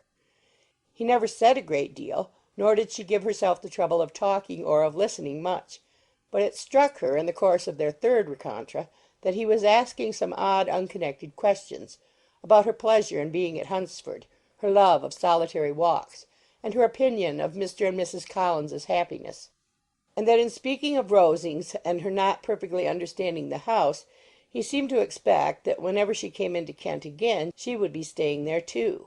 His words seemed to imply it. Could he have Colonel Fitzwilliam in his thoughts? She supposed if he meant anything he must mean an allusion to what might arise in that quarter. It distressed her a little, and she was quite glad to find herself at the gate in the pales opposite the parsonage. She was engaged one day as she walked in perusing Jane's last letter, and dwelling on some passages which proved that Jane had not written in spirits, when instead of being again surprised by Mr. Darcy, she saw on looking up that Colonel Fitzwilliam was meeting her. Putting away the letter immediately, and forcing a smile, she said, "I did not know before that you ever walked this way." "I have been making a tour of the park," he replied, "as I generally do every year, and intend to close it with a call at the parsonage. Are you going much farther?" "No, I should have turned in a moment." And accordingly she did turn, and they walked towards the parsonage together. "Do you certainly leave Kent on Saturday?" said she. "Yes, if Darcy does not put it off again. But I am at his disposal. He arranges the business just as he pleases." "And if not able to please himself in the arrangement, he has at least pleasure in the great power of choice. I do not know anybody who seems more to enjoy the power of doing what he likes than Mr. Darcy." "He likes to have his own way very well," replied Colonel Fitzwilliam. "but so we all do. It is only that he has better means of having it than many others, because he is rich, and many others are poor. I speak feelingly. A younger son, you know, must be inured to self-denial and dependence."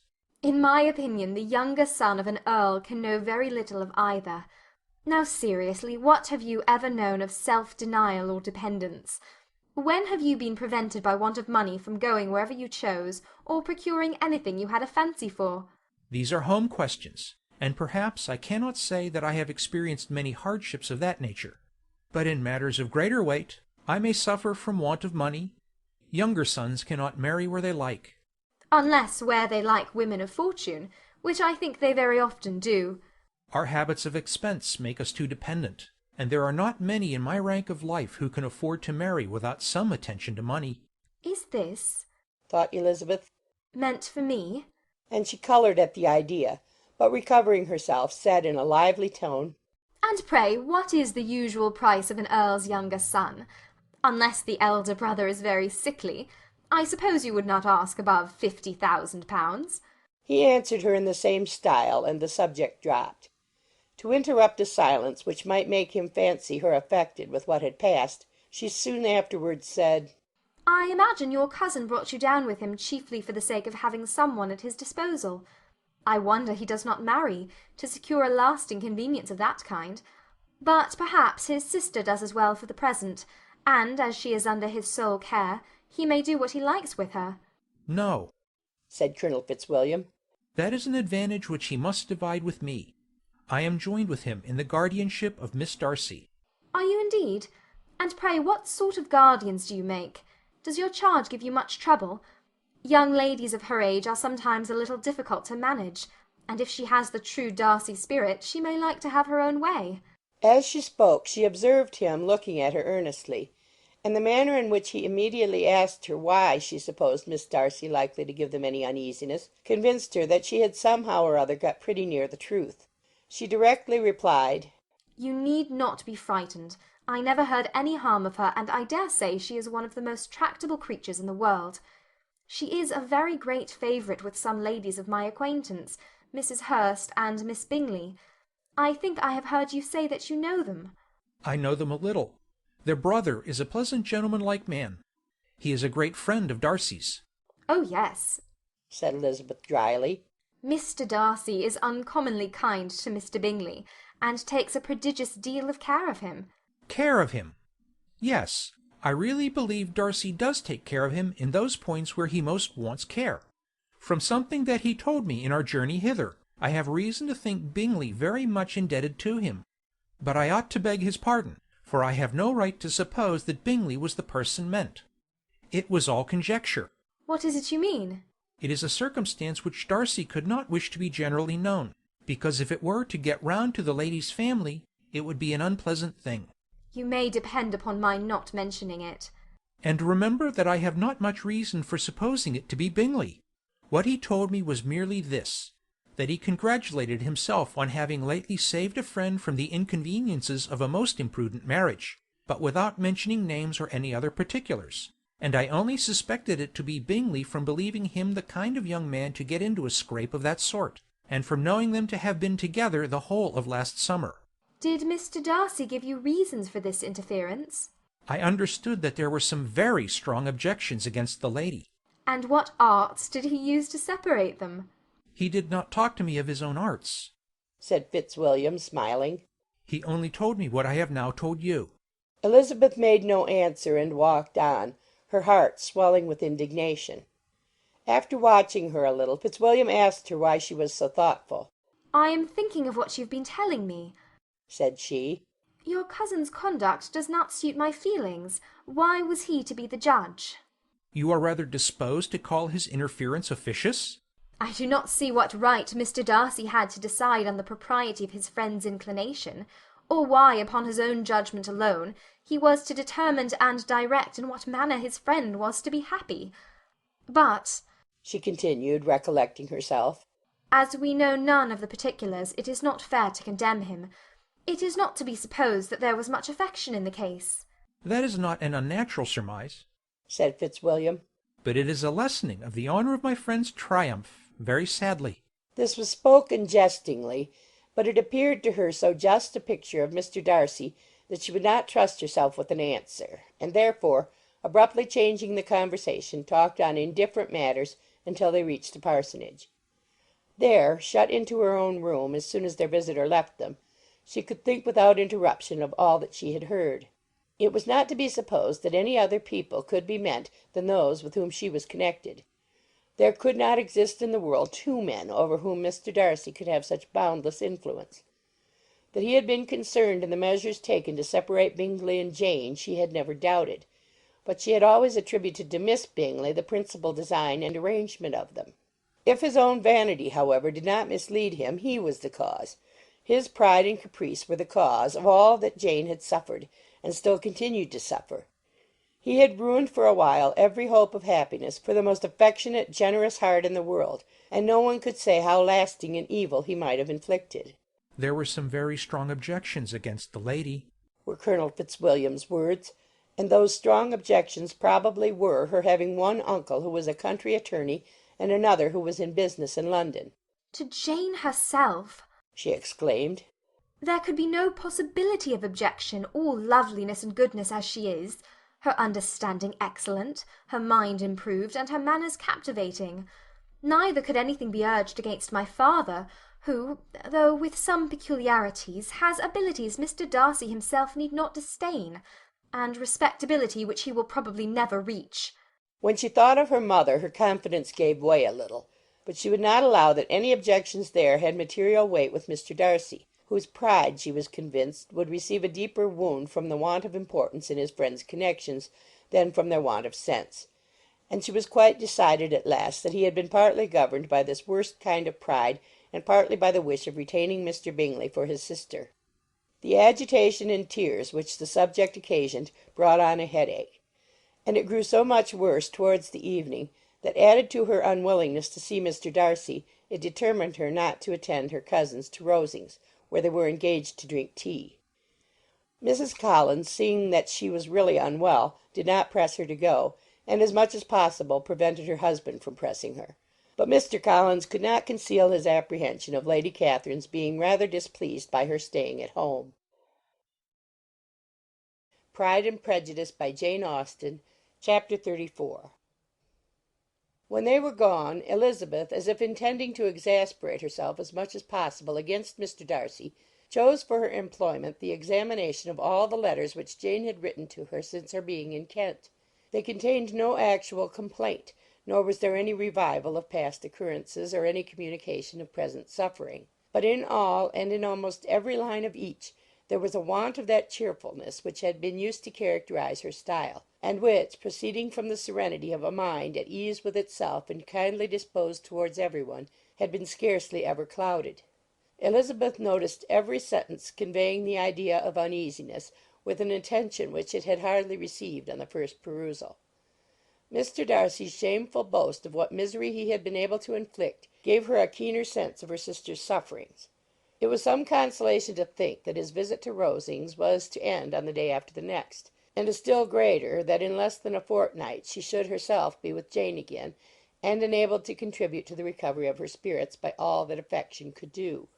She could not think of Darcy's leaving Kent without remembering that his cousin was to go with him, but Colonel Fitzwilliam had made it clear that he had no intentions at all, and agreeable as he was, she did not mean to be unhappy about him. While settling this point, she was suddenly roused by the sound of the door-bell, and her spirits were a little fluttered by the idea of its being Colonel Fitzwilliam himself, who had once before called late in the evening, and might now come to inquire particularly after her. But this idea was soon banished, and her spirits were very differently affected, when, to her utter amazement, she saw Mr. Darcy walk into the room. In a hurried manner he immediately began an inquiry after her health, imputing his visit to a wish of hearing that she were better. She answered him with cold civility. He sat down for a few moments, and then, getting up, walked about the room. Elizabeth was surprised, but said not a word. After a silence of several minutes he came towards her in an agitated manner, and thus began.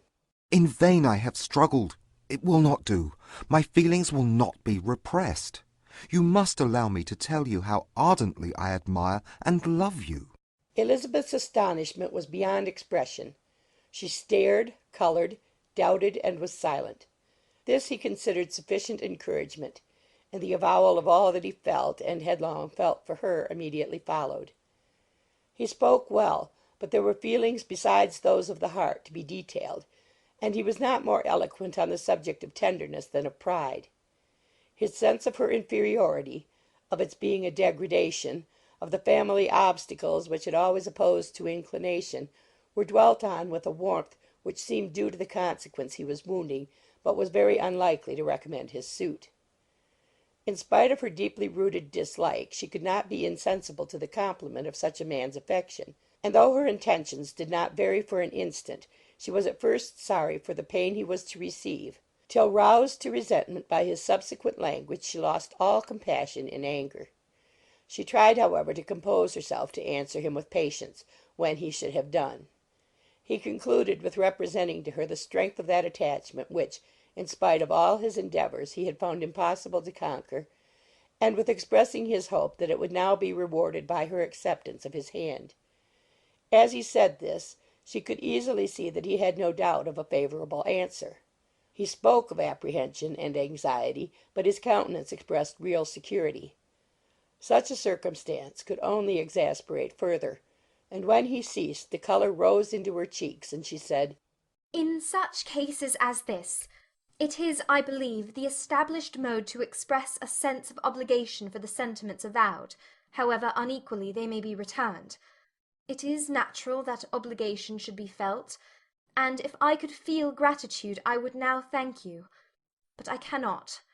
I have never desired your good opinion, and you have certainly bestowed it most unwillingly. I am sorry to have occasioned pain to any one.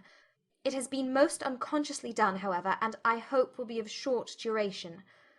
The feelings which you tell me have long prevented the acknowledgment of your regard can have little difficulty in overcoming it after this explanation." Mr. Darcy, who was leaning against the mantelpiece with his eyes fixed on her face, seemed to catch her words with no less resentment than surprise. His complexion became pale with anger, and the disturbance of his mind was visible in every feature. He was struggling for the appearance of composure, and would not open his lips till he believed himself to have attained it. The pause was to Elizabeth's feelings dreadful. At length, with a voice of forced calmness, he said, "And this is all the reply which I am to have the honour of expecting? I might, perhaps, wish to be informed why, with so little endeavour at civility, I am thus rejected. But it is of small importance." "I might as well inquire," replied she, "why, with so evident a desire of offending and insulting me, you chose to tell me that you liked me against your will, against your reason, and even against your character. Was not this some excuse for incivility if I was uncivil? But I have other provocations, you know I have. Had not my feelings decided against you, had they been indifferent, or had they even been favourable, do you think that any consideration would tempt me to accept the man who has been the means of ruining, perhaps for ever, the happiness of a most beloved sister?"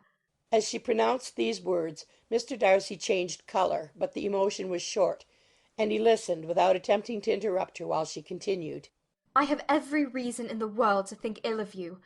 No motive can excuse the unjust and ungenerous part you acted there.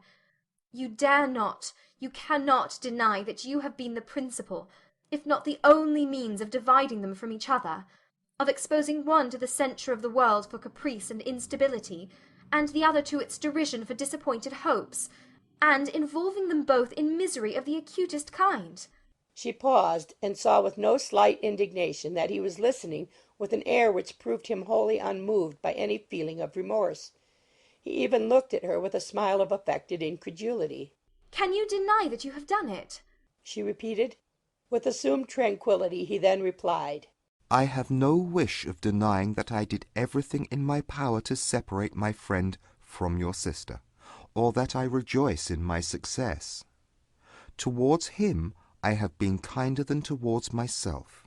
Elizabeth disdained the appearance of noticing this civil reflection, but its meaning did not escape, nor was it likely to conciliate her. "But it is not merely this affair," she continued, "on which my dislike is founded. Long before it had taken place, my opinion of you was decided. Your character was unfolded in the recital which I received many months ago from Mr. Wickham. On this subject what can you have to say? In what imaginary act of friendship can you here defend yourself? Or under what misrepresentation can you here impose upon others?" "You take an eager interest in that gentleman's concerns," said Darcy in a less tranquil tone, and with a heightened colour. "Who that knows what his misfortunes have been can help feeling an interest in him?" "His misfortunes?" repeated Darcy contemptuously. "Yes, his misfortunes have been great indeed." "And of your infliction," cried Elizabeth with energy. "You have reduced him to his present state of poverty, comparative poverty. You have withheld the advantages which you must know to have been designed for him. You have deprived the best years of his life of that independence which was no less his due than his desert. You have done all this, and yet you can treat the mention of his misfortune with contempt and ridicule." "And this?" cried Darcy, as he walked with quick steps across the room. is your opinion of me? This is the estimation in which you hold me? I thank you for explaining it so fully. My faults, according to this calculation, are heavy indeed, but perhaps, added he, stopping in his walk and turning towards her, these offences might have been overlooked had not your pride been hurt by my honest confession of the scruples that had long prevented my forming any serious design. These bitter accusations might have been suppressed had I, with greater policy, concealed my struggles, and flattered you into the belief of my being impelled by unqualified, unalloyed inclination, by reason, by reflection, by everything. But disguise of every sort is my abhorrence, nor am I ashamed of the feelings I related. They were natural and just. Could you expect me to rejoice in the inferiority of your connections? To congratulate myself on the hope of relations whose condition in life is so decidedly beneath my own? Elizabeth felt herself growing more angry every moment, yet she tried to the utmost to speak with composure when she said, "You are mistaken, Mr. Darcy, if you suppose that the mode of your declaration affected me in any other way than as it spared me the concern which I might have felt in refusing you, had you behaved in a more gentlemanlike manner." She saw him start at this, but he said nothing, and she continued, "You could not have made the offer of your hand in any possible way that would have tempted me to accept it." Again his astonishment was obvious, and he looked at her with an expression of mingled incredulity and mortification.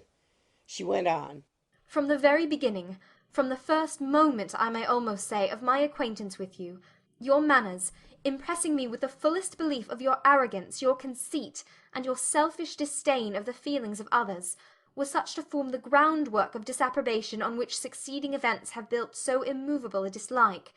And I had not known you a month before I felt that you were the last man in the world whom I could ever be prevailed on to marry." You have said quite enough, madam. I perfectly comprehend your feelings, and have now only to be ashamed of what my own have been.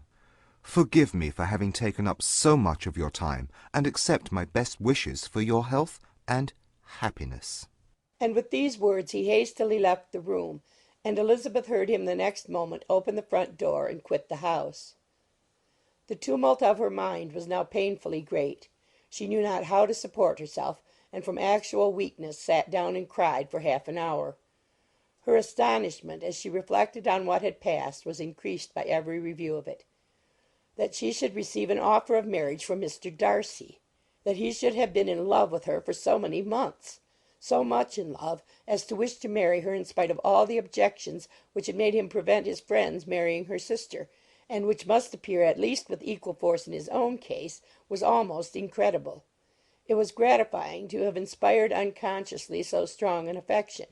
But his pride, his abominable pride, his shameless avowal of what he had done with respect to Jane, his unpardonable assurance in acknowledging, though he could not justify it, and the unfeeling manner in which he had mentioned Mr. Wickham, his cruelty towards whom he had not attempted to deny, soon overcame the pity which the consideration of his attachment had for a moment excited.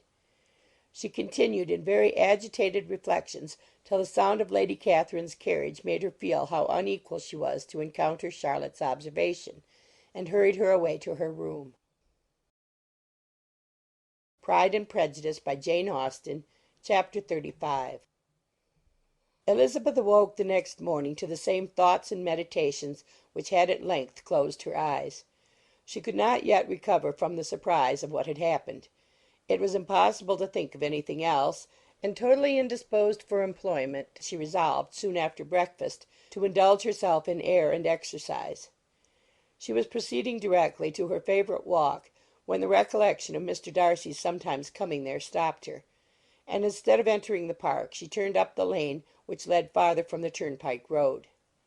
The park paling was still the boundary on one side, and she soon passed one of the gates into the ground. After walking 2 or 3 times along that part of the lane, she was tempted, by the pleasantness of the morning, to stop at the gates and look into the park. The 5 weeks which she had now passed in Kent had made a great difference in the country, and every day was adding to the verdure of the early trees. She was on the point of continuing her walk, when she caught a glimpse of a gentleman within the sort of grove which edged the park. He was moving that way, and fearful of its being Mr. Darcy, she was directly retreating. but the person who advanced was now near enough to see her, and stepping forward with eagerness, pronounced her name.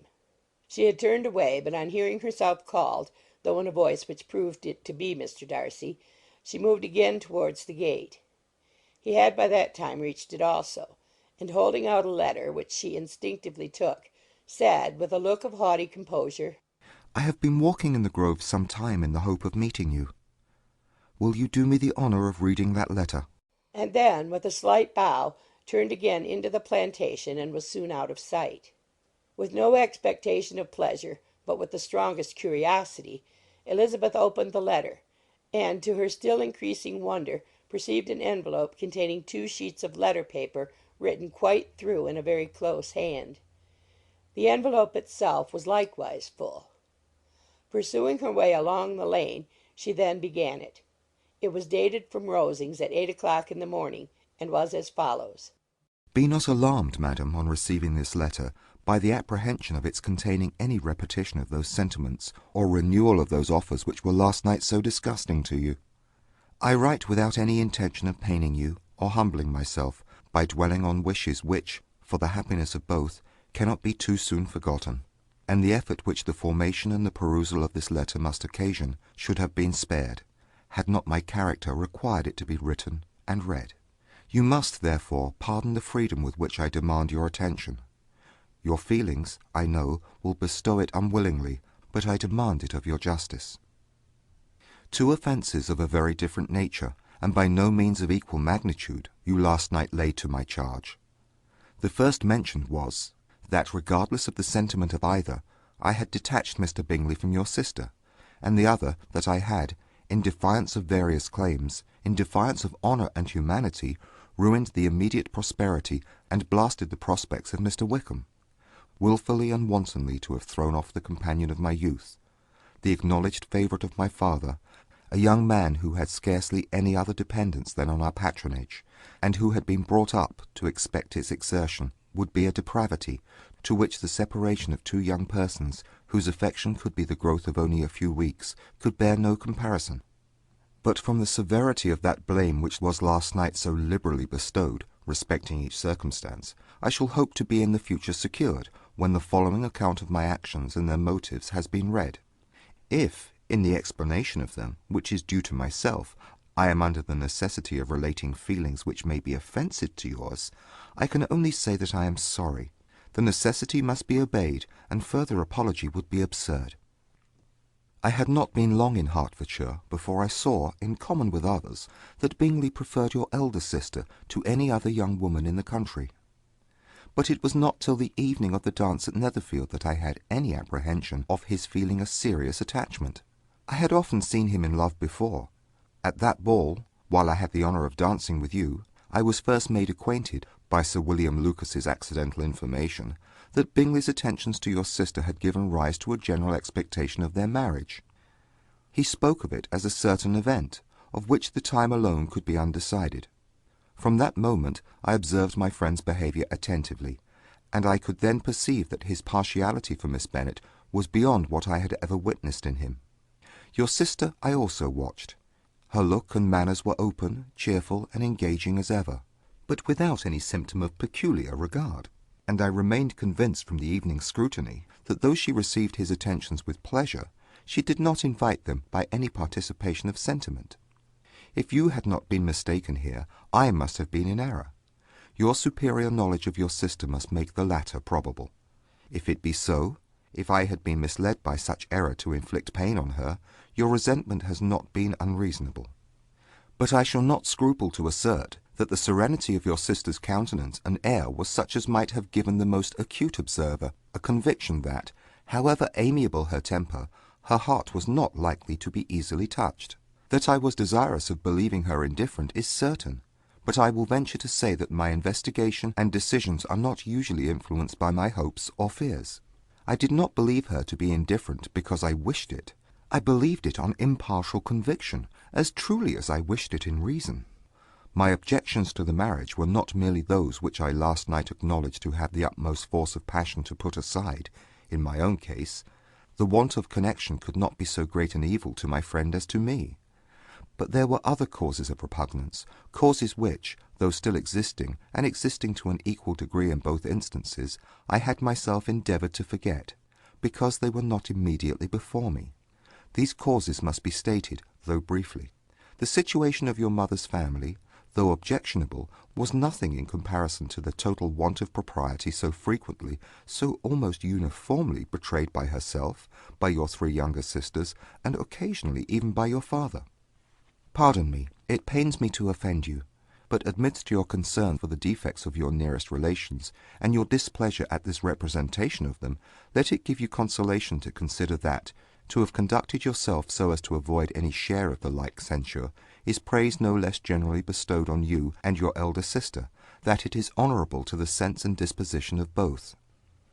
I will only say farther, that from what passed that evening, my opinion of all parties was confirmed, and every inducement heightened which could have led me before to preserve my friend from what I esteemed a most unhappy connection. He left Netherfield for London on the day following, as you, I am certain, remember, with the design of soon returning. The part which I acted is now to be explained. His sister's uneasiness had been equally excited with my own. Our coincidence of feeling was soon discovered, and, alike sensible that no time was to be lost in detaching their brother, we shortly resolved on joining him directly in London. We accordingly went, and there I readily engaged in the office of pointing out to my friend the certain evils of such a choice. I described and enforced them earnestly. But, however this remonstrance might have staggered or delayed his determination, I do not suppose that it would ultimately have prevented the marriage, had it not been seconded by the assurance that I hesitated not in giving of your sister's indifference.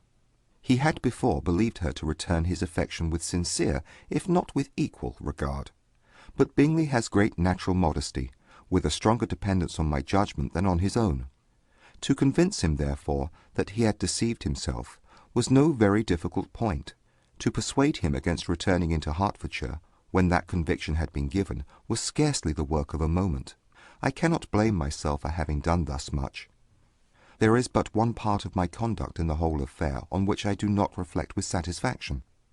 It is that I condescended to adopt the measures of art so far as to conceal from him your sister's being in town.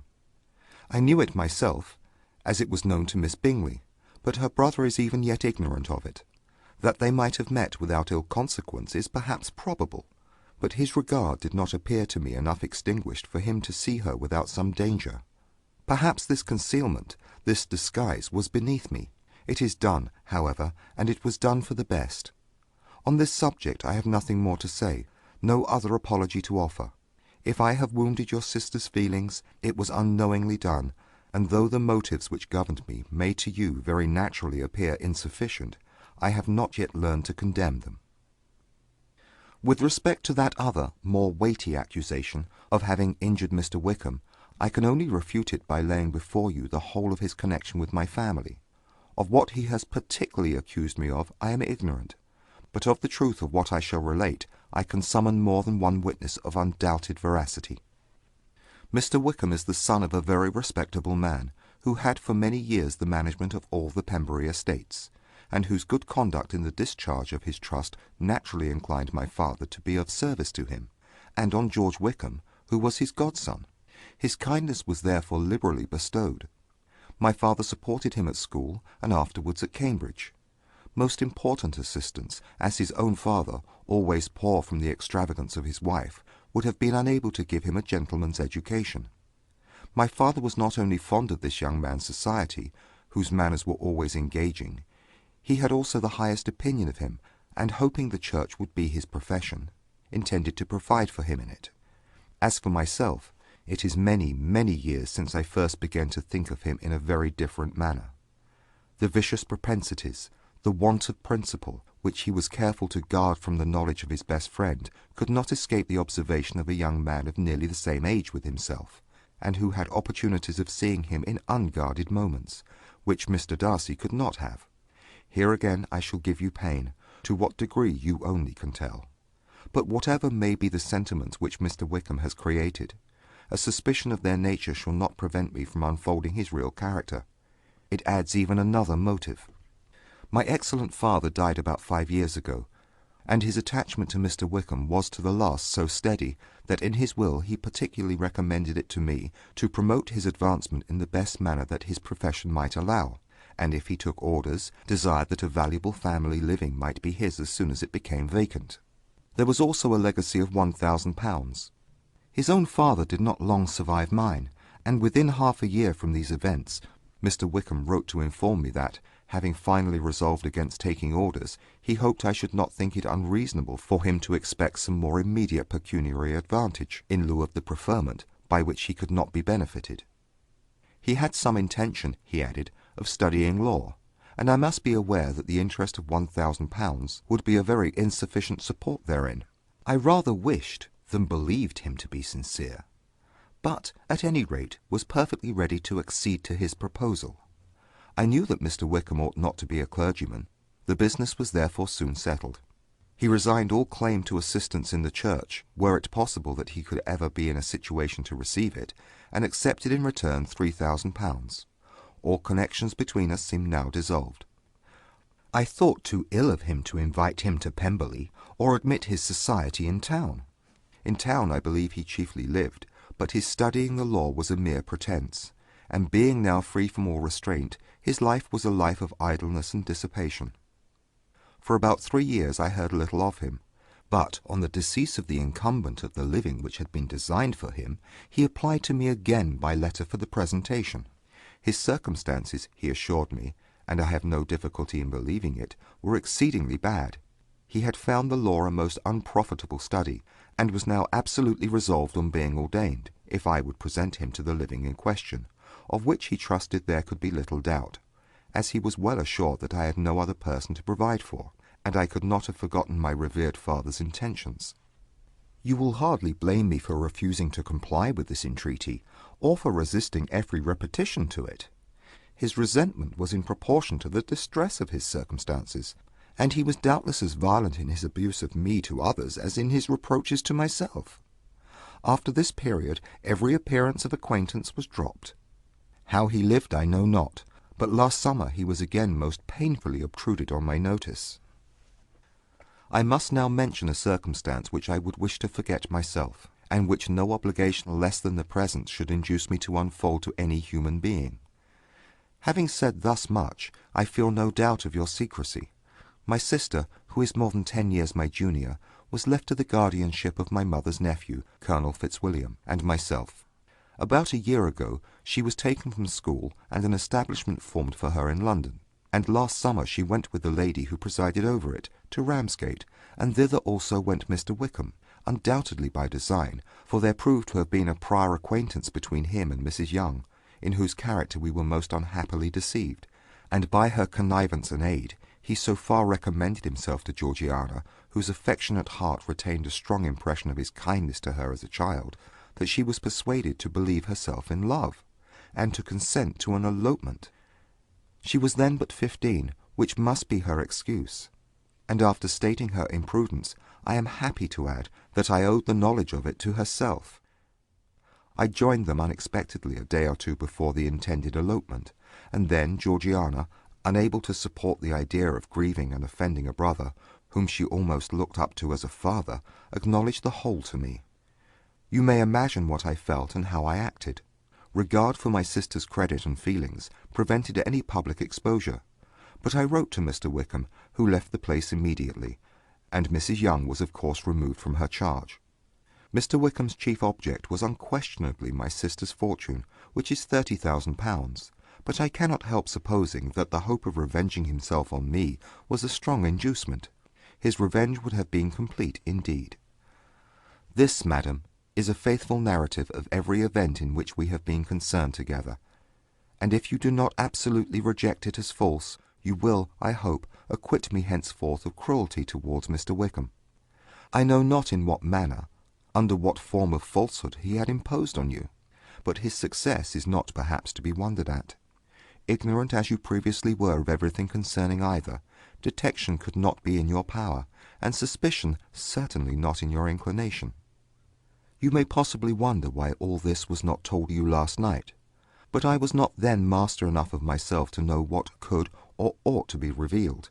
For the truth of everything here related I can appeal more particularly to the testimony of Colonel Fitzwilliam, who, from our near relationship and constant intimacy, and, still more, as one of the executors of my father's will, has been unavoidably acquainted with every particular of these transactions. If your abhorrence of me should make my assertions valueless, you cannot be prevented by the same cause from confiding in my cousin, and that there may be the possibility of consulting him. I shall endeavour to find some opportunity of putting this letter in your hands in the course of the morning. I will only add, God bless you. Fitzwilliam Darcy. Pride and Prejudice by Jane Austen, Chapter 36. If Elizabeth, when Mr. Darcy gave her the letter, did not expect it to contain a renewal of his offers, she had formed no expectation at all of its contents. But such as they were, it may well be supposed how eagerly she went through them, and what a contrariety of emotion they excited.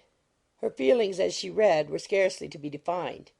With amazement did she first understand that he believed any apology to be in his power, and steadfastly was she persuaded that he could have no explanation to give which a just sense of shame would not conceal.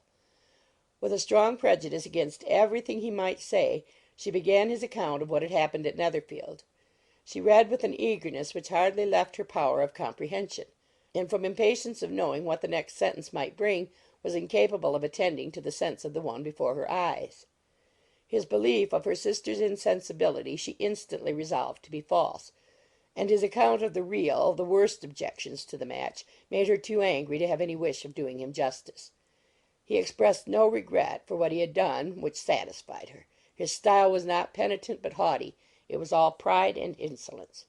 But when this subject was succeeded by his account of Mr. Wickham, when she read, with somewhat clearer attention, a relation of events which, if true, must overthrow every cherished opinion of his worth, and which bore so alarming an affinity to his own history of himself, her feelings were yet more acutely painful and more difficult of definition. Astonishment, apprehension, and even horror oppressed her. She wished to discredit it entirely, repeatedly exclaiming, "This must be false! This cannot be! This must be the grossest falsehood!" And when she had gone through the whole letter, though scarcely knowing anything of the last page or two, put it hastily away, protesting that she would not regard it, that she would never look in it again. In this perturbed state of mind, with thoughts that could rest on nothing, she walked on, but it would not do. In half a minute the letter was unfolded again, and collecting herself as well as she could, she again began the mortifying perusal of all that related to Wickham, and commanded herself so far as to examine the meaning of every sentence.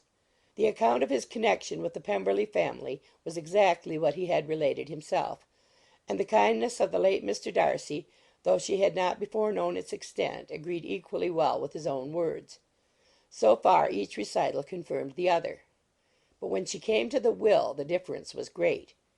What Wickham had said of the living was fresh in her memory, and as she recalled his very words, it was impossible not to feel that there was gross duplicity on one side or the other, and for a few moments she flattered herself that her wishes did not err. But when she read and re-read with the closest attention the particulars immediately following of Wickham's resigning all pretensions to the living, of his receiving in lieu so comfortable a sum as £3,000, again was she forced to hesitate. She put down the letter, weighed every circumstance with what she meant to be impartiality, deliberated on the probability of each statement, but with little success. On both sides it was only assertion. Again she read on, but every line proved more clearly that the affair, which she had believed it impossible that any contrivance could so represent as to render Mr. Darcy's conduct in it less than infamous, was capable of a turn which must make him entirely blameless throughout the whole. The extravagance and general profligacy which he scrupled not to lay at Mr. Wickham's charge exceedingly shocked her, the more so as she could bring no proof of its injustice. She had never heard of him before his entrance into the shire militia, in which he had engaged at the persuasion of the young man who, on meeting him accidentally in town, had there renewed a slight acquaintance. Of his former way of life nothing had been known in Hertfordshire but what he told himself. As to his real character, had information been in her power, she had never felt a wish of inquiring. His countenance, voice, and manner had established him at once in the possession of every virtue. She tried to recollect some instance of goodness, some distinguished trait of integrity or benevolence that might rescue him from the attacks of Mr. Darcy, or at least by the predominance of virtue atone for those casual errors under which she would endeavour to class what Mr. Darcy had described as the idleness and vice of many years' continuance. But no such recollection befriended her.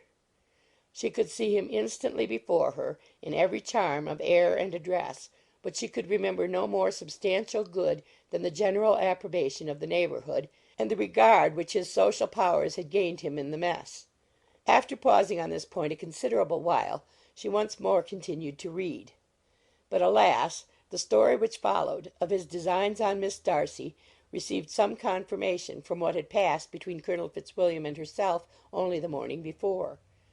And at last she was referred for the truth of every particular to Colonel Fitzwilliam himself, from whom she had previously received the information of his near concern in all his cousin's affairs, and whose character she had no reason to question. At one time she had almost resolved on applying to him, but the idea was checked by the awkwardness of the application, and at length wholly banished by the conviction that Mr. Darcy would never have hazarded such a proposal if he had not been well assured of his cousin's corroboration. She perfectly remembered everything that had passed in conversation between Wickham and herself in their first evening at Mr. Phillips's. Many of his expressions were still fresh in her memory. She was now struck with the impropriety of such communications to a stranger, and wondered it had escaped her before. She saw the indelicacy of putting himself forward as he had done, and the inconsistency of his professions with his conduct. She remembered that he had boasted of having no fear of seeing Mr. Darcy, that Mr. Darcy might leave the country, but that he should stand his ground, yet he had avoided the Netherfield ball the very next week. She remembered also that till the Netherfield family had quitted the country he had told his story to no one but herself, but that after their removal it had been everywhere discussed, that he had then no reserves, no scruples in sinking Mr. Darcy's character, though he had assured her that respect for the father would always prevent his exposing the son. How differently did everything now appear in which he was concerned! His attentions to Miss King were now the consequence of views solely and hatefully mercenary, and the mediocrity of her fortune proved no longer the moderation of his wishes, but his eagerness to grasp at anything.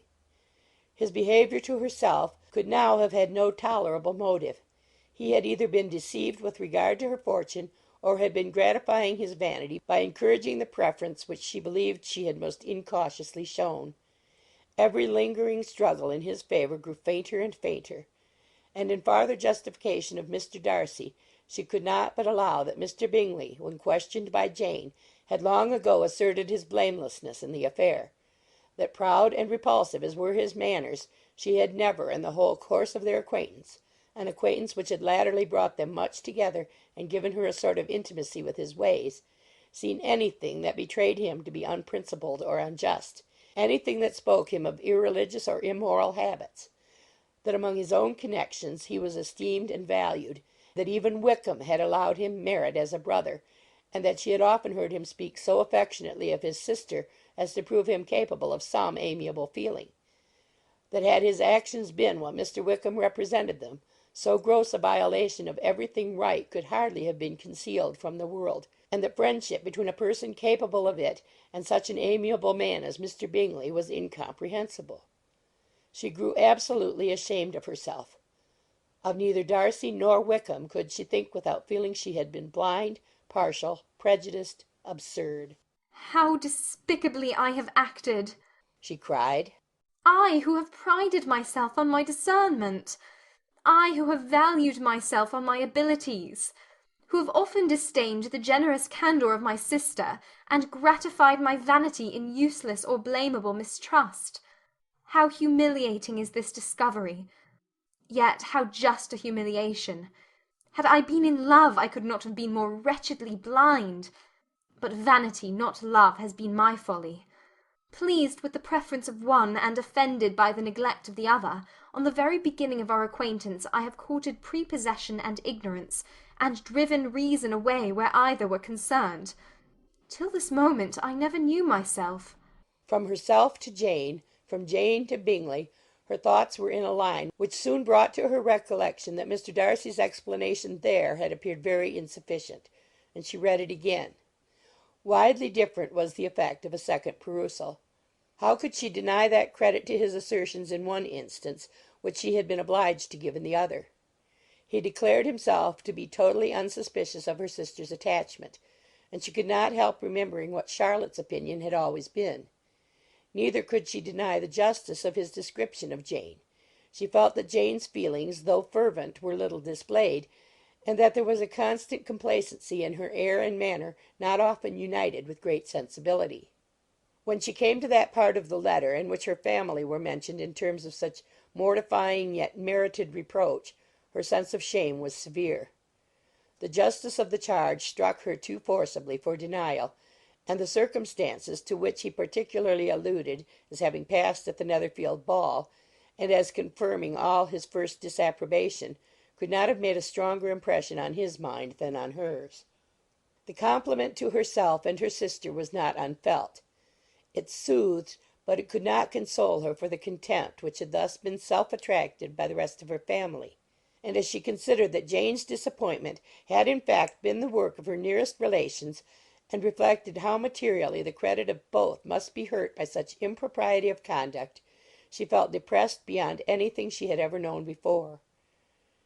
After wandering along the lane for 2 hours, giving way to every variety of thought, reconsidering events, determining probabilities, and reconciling herself, as well as she could, to a change so sudden and so important, fatigue and a recollection of her long absence made her at length return home, and she entered the house with the wish of appearing cheerful as usual, and the resolution of repressing such reflections as must make her unfit for conversation.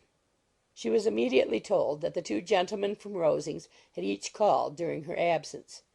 Mr. Darcy only for a few minutes, to take leave, but that Colonel Fitzwilliam had been sitting with them at least an hour, hoping for her return, and almost resolving to walk after her till she could be found. Elizabeth could but just affect concern in missing him. She really rejoiced at it. Colonel Fitzwilliam was no longer an object. She could think only of her letter. Pride and Prejudice, by Jane Austen, Chapter 37. The 2 gentlemen left Rosings the next morning, and Mr. Collins, having been in waiting near the lodges to make them his parting obeisance, was able to bring home the pleasing intelligence of their appearing in very good health and in as tolerable spirits as could be expected after the melancholy scene so lately gone through at Rosings. To Rosings he then hastened, to console Lady Catherine and her daughter, and on his return brought back with great satisfaction a message from her ladyship, importing that she felt herself so dull as to make her very desirous of having them all to dine with her. Elizabeth could not see Lady Catherine without recollecting that, had she chosen it, she might by this time have been presented to her as her future niece, nor could she think, without a smile, of what her ladyship's indignation would have been. What would she have said, how would she have behaved, were questions with which she amused herself. Their first subject was the diminution of the Rosings party. "I assure you I feel it exceedingly," said Lady Catherine. "I believe no one feels the loss of friends so much as I do. But I am particularly attached to these young men, and know them to be so much attached to me. They were excessively sorry to go, but so they always are. Their dear colonel rallied his spirits tolerably till just at last, but Darcy seemed to feel it most acutely, more, I think, than last year. His attachment to Rosings certainly increases." Mr. Collins had a compliment and an allusion to throw in here, which were kindly smiled on by the mother and daughter. Lady Catherine observed after dinner that Miss Bennet seemed out of spirits, and immediately accounting for it by herself, by supposing that she did not like to go home again so soon, she added, "But if that is the case, you must write to your mother and beg that you may stay a little longer. Mrs. Collins will be very glad of your company, I am sure." "I am much obliged to your ladyship for your kind invitation," replied Elizabeth, "but it is not in my power to accept it. I must be in town next Saturday." "Why, at that rate, you will have been here only 6 weeks. I expected you to stay 2 months. I told Mrs. Collins so before you came. There can be no occasion for your going so soon. Mrs. Bennet could certainly spare you for another fortnight. But my father cannot. He wrote last week to hurry my return. Oh, your father, of course, may spare you if your mother can. Daughters are never of so much consequence to a father. And if you will stay another month complete, it will be in my power to take one of you as far as London, for I am going there early in June for a week. And as Dawson does not object to the barouche box, there will be very good room for one of you. And indeed, if the weather should happen to be cool, I should not object to taking you both, as you are neither of you large. You are all kindness, madam, but I believe we must abide by our original plan. Lady Catherine seemed resigned. Mrs. Collins, you must send a servant with them. You know I always speak my mind, and I cannot bear the idea of two young women travelling post by themselves. It is highly improper. You must contrive to send somebody. I have the greatest dislike in the world to that sort of thing. Young women should always be properly guarded and attended, according to their situation in life. When my niece Georgiana went to Ramsgate last summer, I made a point of her having 2 men-servants go with her. Miss Darcy, the daughter of Mr. Darcy of Pemberley, and Lady Anne could not have appeared with propriety in a different manner. I am excessively attentive to all those things. You must send John with the young ladies, Mrs. Collins. I am glad it occurred to me to mention it, for it would really be discreditable to you to let them go alone. My uncle is to send a servant for us. Oh, your uncle. He keeps a manservant, does he? I am very glad you have somebody who thinks of these things. Where shall you change horses? Oh, Bromley, of course. If you mention my name at the bell, you will be attended to. Lady Catherine had many other questions to ask respecting their journey, and as she did not answer them all herself, attention was necessary, which Elizabeth believed to be lucky for her, or with a mind so occupied she might have forgotten where she was. Reflection must be reserved for solitary hours. Whenever she was alone, she gave way to it as the greatest relief, and not a day went by without a solitary walk in which she might indulge in all the delight of unpleasant recollections. Mr. Darcy's letter she was in a fair way of soon knowing by heart.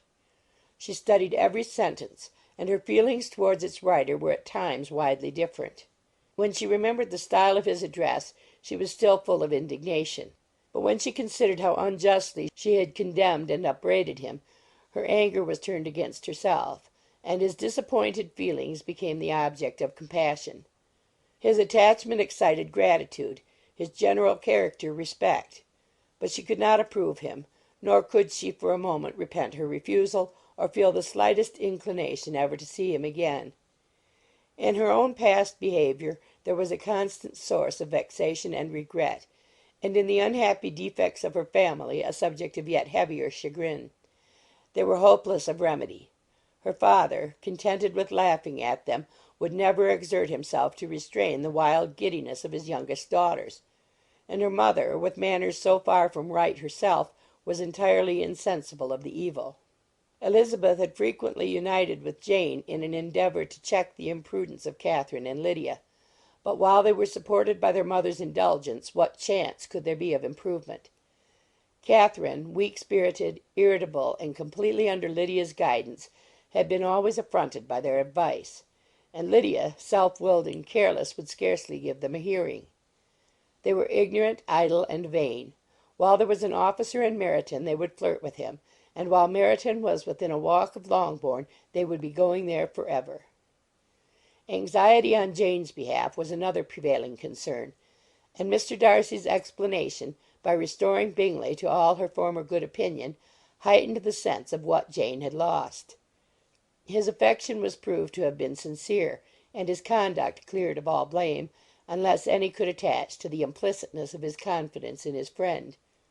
How grievous, then, was the thought that of a situation so desirable in every respect, so replete with advantage, so promising for happiness, Jane had been deprived by the folly and indecorum of her own family. When to these recollections was added the development of Wickham's character, it may be easily believed that the happy spirits, which had seldom been depressed before, were now so much affected as to make it almost impossible for her to appear tolerably cheerful. Their engagements at Rosings were as frequent during the last week of her stay as they had been at first. The very last evening was spent there, and her ladyship again inquired minutely into the particulars of their journey, gave them directions as to the best method of packing, and was so urgent on the necessity of placing gowns in the only right way, that Maria thought herself obliged on her return to undo all the work of the morning and pack her trunk afresh. When they parted, Lady Catherine, with great condescension, wished them a good journey, and invited them to come to Hunsford again next year, and Miss de Bourgh exerted herself so far as to curtsy and hold out her hand to both. Pride and Prejudice, by Jane Austen, Chapter 38.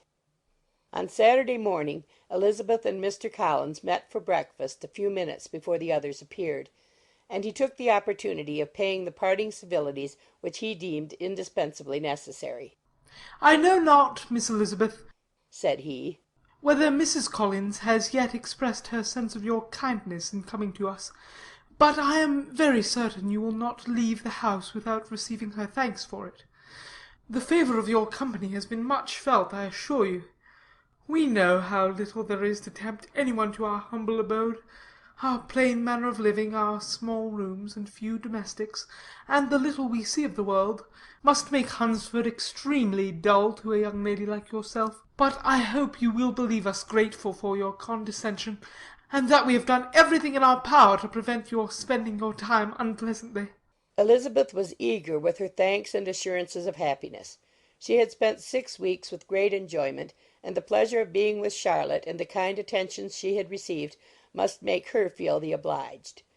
Mr. Collins was gratified, and with a more smiling solemnity replied, "It gives me great pleasure to hear that you have passed your time not disagreeably.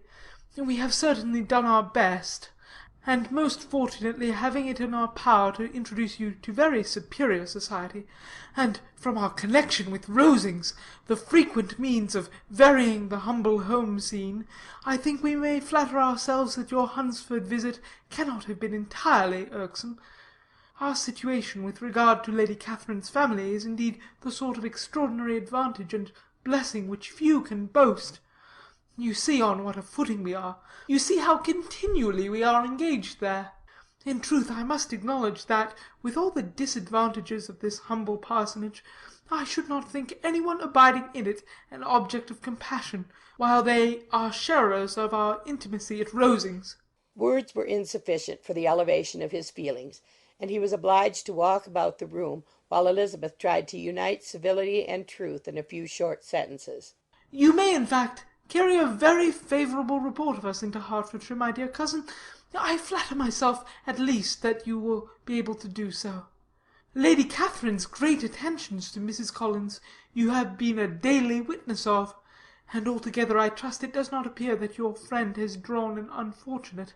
But on this point it will be as well to be silent. Only let me assure you, my dear Miss Elizabeth, that I can from my heart most cordially wish you equal felicity in marriage. My dear Charlotte and I have but one mind and one way of thinking. There is in everything a most remarkable resemblance of character and ideas between us. We seem to have been designed for each other." Elizabeth could safely say that it was a great happiness where that was the case, and with equal sincerity could add that she firmly believed and rejoiced in his domestic comforts. She was not sorry, however, to have the recital of them interrupted by the lady from whom they sprang. Poor Charlotte! It was melancholy to leave her to such society, but she had chosen it with her eyes open, and though evidently regretting that her visitors were to go, she did not seem to ask for compassion.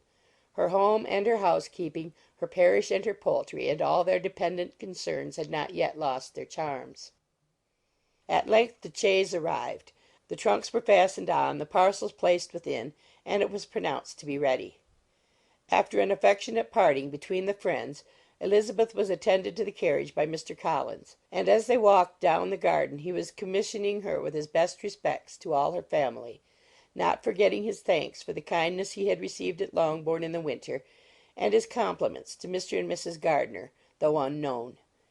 He then handed her in. Maria followed, and the door was on the point of being closed, when he suddenly reminded them, with some consternation, that they had hitherto forgotten to leave any message for the ladies at Rosings.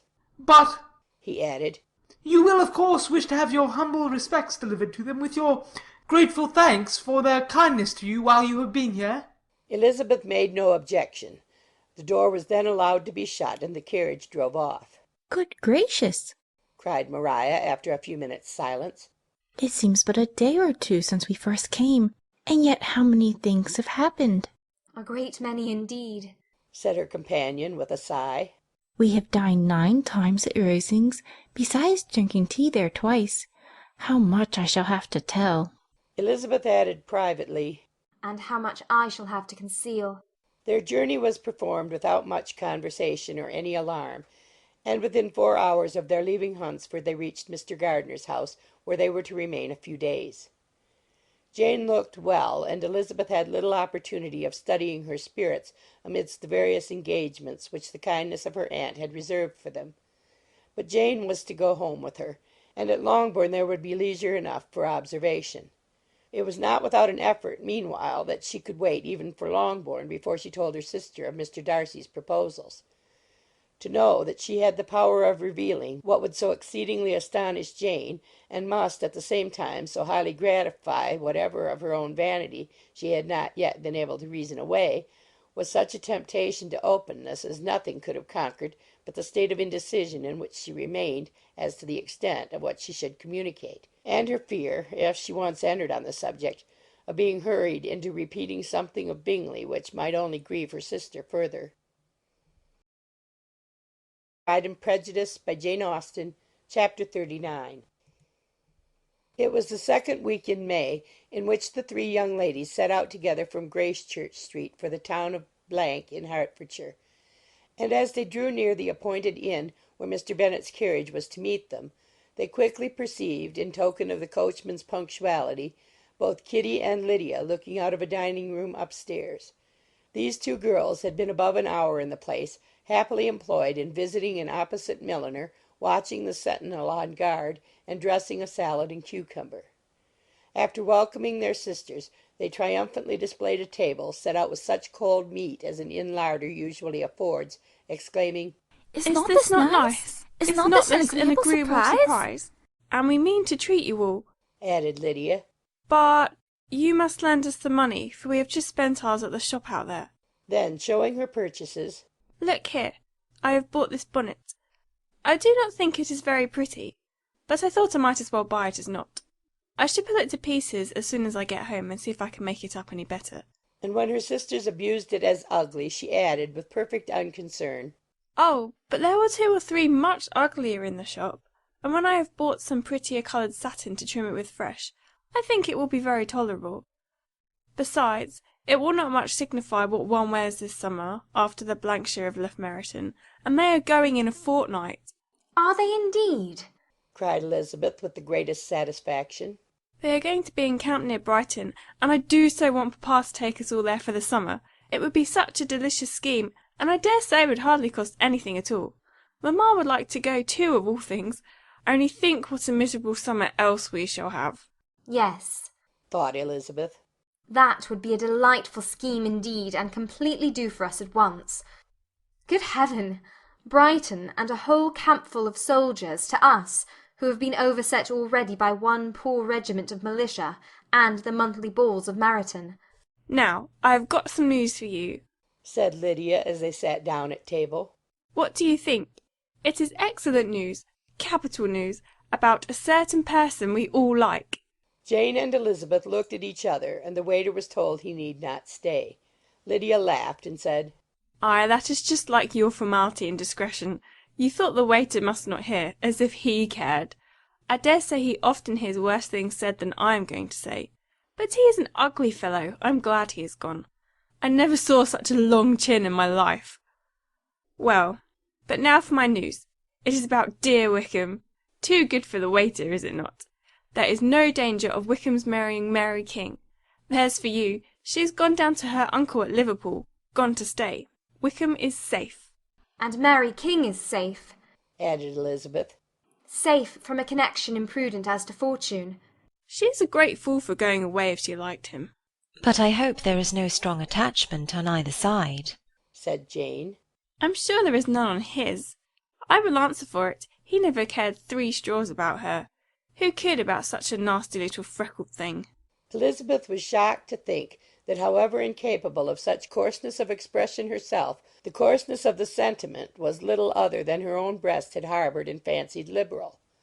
As soon as all had ate and the elder ones paid, the carriage was ordered, and after some contrivance, the whole party, with all their boxes, work-bags, and parcels, and the unwelcome addition of Kitty's and Lydia's purchases, were seated in it. How nicely we are all crammed in, cried Lydia. I am glad I bought my bonnet, if it is only for the fun of having another bandbox. Well, now let us be quite comfortable and snug, and talk and laugh all the way home. And in the first place, let us hear what has happened to you all since you went away. Have you seen any pleasant men? Have you had any flirting? I was in great hopes that one of you would have got a husband before you came back. Jane will be quite an old maid soon, I declare. She is almost 23. Lord, how ashamed I should be of not being married before 23. My Aunt Phillips wants you so to get husbands, you can't think. She says Lizzie had better have taken Mr. Collins, but I do not think there would have been any fun in it. Lord, how I should like to be married before any of you, and then I would chaperon you about to all the balls. Dear me, we had such a good piece of fun the other day at Colonel Forster's. Kitty and me were to spend the day there, and Mrs. Forster promised to have a little dance in the evening. By the by, Mrs. Forster and me are such friends. And so she asked the 2 Harringtons to come, but Harriet was ill, so Pen was forced to come by herself, and then, what do you think we did? We dressed up Chamberlain in women's clothes on purpose to pass for a lady. Only think what fun! Not a soul knew of it but Colonel and Mrs. Forster, and Kitty and me, except my aunt, for we were forced to borrow one of her gowns, and you cannot imagine how well he looked. When Denny and Wickham and Pratt and 2 or 3 more of the men came in, they did not know him in the least. Lord, how I laughed! And so did Mrs. Forster. I thought I should have died, and that made the men suspect something, and then they soon found out what was the matter. With such kinds of histories of their parties and good jokes did Lydia, assisted by Kitty's hints and additions, endeavour to amuse her companions all the way to Longbourn. Elizabeth listened as little as she could, but there was no escaping the frequent mention of Wickham's name. Their reception at home was most kind. Mrs. Bennet rejoiced to see Jane in undiminished beauty, and more than once during dinner did Mr. Bennet say voluntarily to Elizabeth, I am glad you are come back, Lizzie. Their party in the dining-room was large, for almost all the Lucases came to meet Maria and hear the news, and various were the subjects that occupied them. Lady Lucas was inquiring of Maria after the welfare and poultry of her eldest daughter. Mrs. Bennet was doubly engaged, on one hand collecting an account of the present fashions from Jane, who sat some way below her, and on the other retailing them all to the younger Lucases. And Lydia, in a voice rather louder than any other person's, was enumerating the various pleasures of the morning to anybody who would hear her. "Oh, Mary," said she, "I wish you had gone with us, for we had such fun. As we went along, Kitty and I drew up the blinds and pretended there was nobody in the coach, and I should have gone so all the way if Kitty had not been sick. And when we got out to the George, I do think we behaved very handsomely, for we treated the other 3 with the nicest cold luncheon in the world, and if you would have gone, we would have treated you too. And then, when we came away, it was such fun! I never thought we should have got into the coach. I was ready to die of laughter, and then we were so merry all the way home. We talked and laughed so loud that anybody might have heard us 10 miles off." To this Mary very gravely replied, "Far be it from me, my dear sister, to depreciate such pleasures. They would doubtless be congenial with the generality of female minds, but I confess they would have no charms for me. I should infinitely prefer a book." But of this answer Lydia heard not a word. She seldom listened to anybody for more than half a minute, and never attended to Mary at all. In the afternoon Lydia was urgent with the rest of the girls to walk to Meryton, and to see how everybody went on. But Elizabeth steadily opposed the scheme. It should not be said that the Miss Bennets could not be at home half a day before they were in pursuit of the officers. There was another reason, too, for her opposition. She dreaded seeing Mr. Wickham again, and was resolved to avoid it as long as possible. The comfort to her of the regiment's approaching removal was indeed beyond expression. In a fortnight they were to go, and once gone she hoped there could be nothing more to plague her on this account. She had not been many hours at home before she found that the Brighton scheme, of which Lydia had given them a hint at the inn, was under frequent discussion between her parents. Elizabeth saw directly that her father had not the smallest intention of yielding, but his answers were at the same time so vague and equivocal that her mother, though often disheartened, had never yet despaired of succeeding at last. Pride and Prejudice by Jane Austen, Chapter 40. Elizabeth's impatience to acquaint Jane with what had happened could no longer be overcome, and at length, resolving to suppress every particular in which her sister was concerned, and preparing her to be surprised, she related to her the next morning the chief of the scene between Mr. Darcy and herself. Miss Bennet's astonishment was soon lessened by the strong sisterly partiality which made any admiration of Elizabeth appear perfectly natural, and all surprise was shortly lost in other feelings. She was sorry that Mr. Darcy should have delivered his sentiments in a manner so little suited to recommend them, but still more was she grieved for the unhappiness which her sister's refusal must have given him. "His being so sure of succeeding was wrong," said she, "and certainly ought not to have appeared. But consider how much it must increase his disappointment." "Indeed," replied Elizabeth, "I am heartily sorry for him, but he has other feelings which will probably soon drive away his regard for me. You do not blame me, however, for refusing him?" "Blame you? Oh, no." "But you blame me for having spoken so warmly of Wickham?" "No. I do not know that you were wrong in saying what you did." "But you will know it when I tell you what happened the very next day." She then spoke of the letter, repeating the whole of its contents as far as they concerned George Wickham. What a stroke was this for poor Jane, who would willingly have gone through the world without believing that so much wickedness existed in the whole race of mankind as was here collected in one individual. Nor was Darcy's vindication, though grateful to her feelings, capable of consoling her for such discovery. Most earnestly did she labour to prove the probability of error, and seek to clear the one without involving the other. "This will not do," said Elizabeth. "You never will be able to make both of them good for anything. Take your choice, but you must be satisfied with only one. There is but such a quantity of merit between them, just enough to make one good sort of man, and of late it has been shifting about pretty much. For my part, I am inclined to believe it all Darcy's, but you shall do as you choose." It was some time, however, before a smile could be extorted from Jane. "I do not know when I have been more shocked," said she. "Wickham so very bad. It is almost past belief. And poor Mr. Darcy. Dear Lizzie, only consider what he must have suffered. Such a disappointment, and with the knowledge of your ill opinion too, and having to relate such a thing of his sister. It is really too distressing. I am sure you must feel it so." "Oh no, my regret and compassion are all done away by seeing you so full of both. I know you will do him such ample justice that I am growing every moment more unconcerned and indifferent. Your profusion makes me saving, and if you lament over him much longer, my heart will be as light as a feather." Poor Wickham! There is such an expression of goodness in his countenance, such an openness and gentleness in his manner. There certainly was some great mismanagement in the education of those two young men. One has got all the goodness, and the other all the appearance of it. I never thought Mr. Darcy so deficient in the appearance of it as you used to do. And yet I meant to be uncommonly clever in taking so decided a dislike to him without any reason. It is such a spur to one's genius, such an opening for wit, to have a dislike of that kind.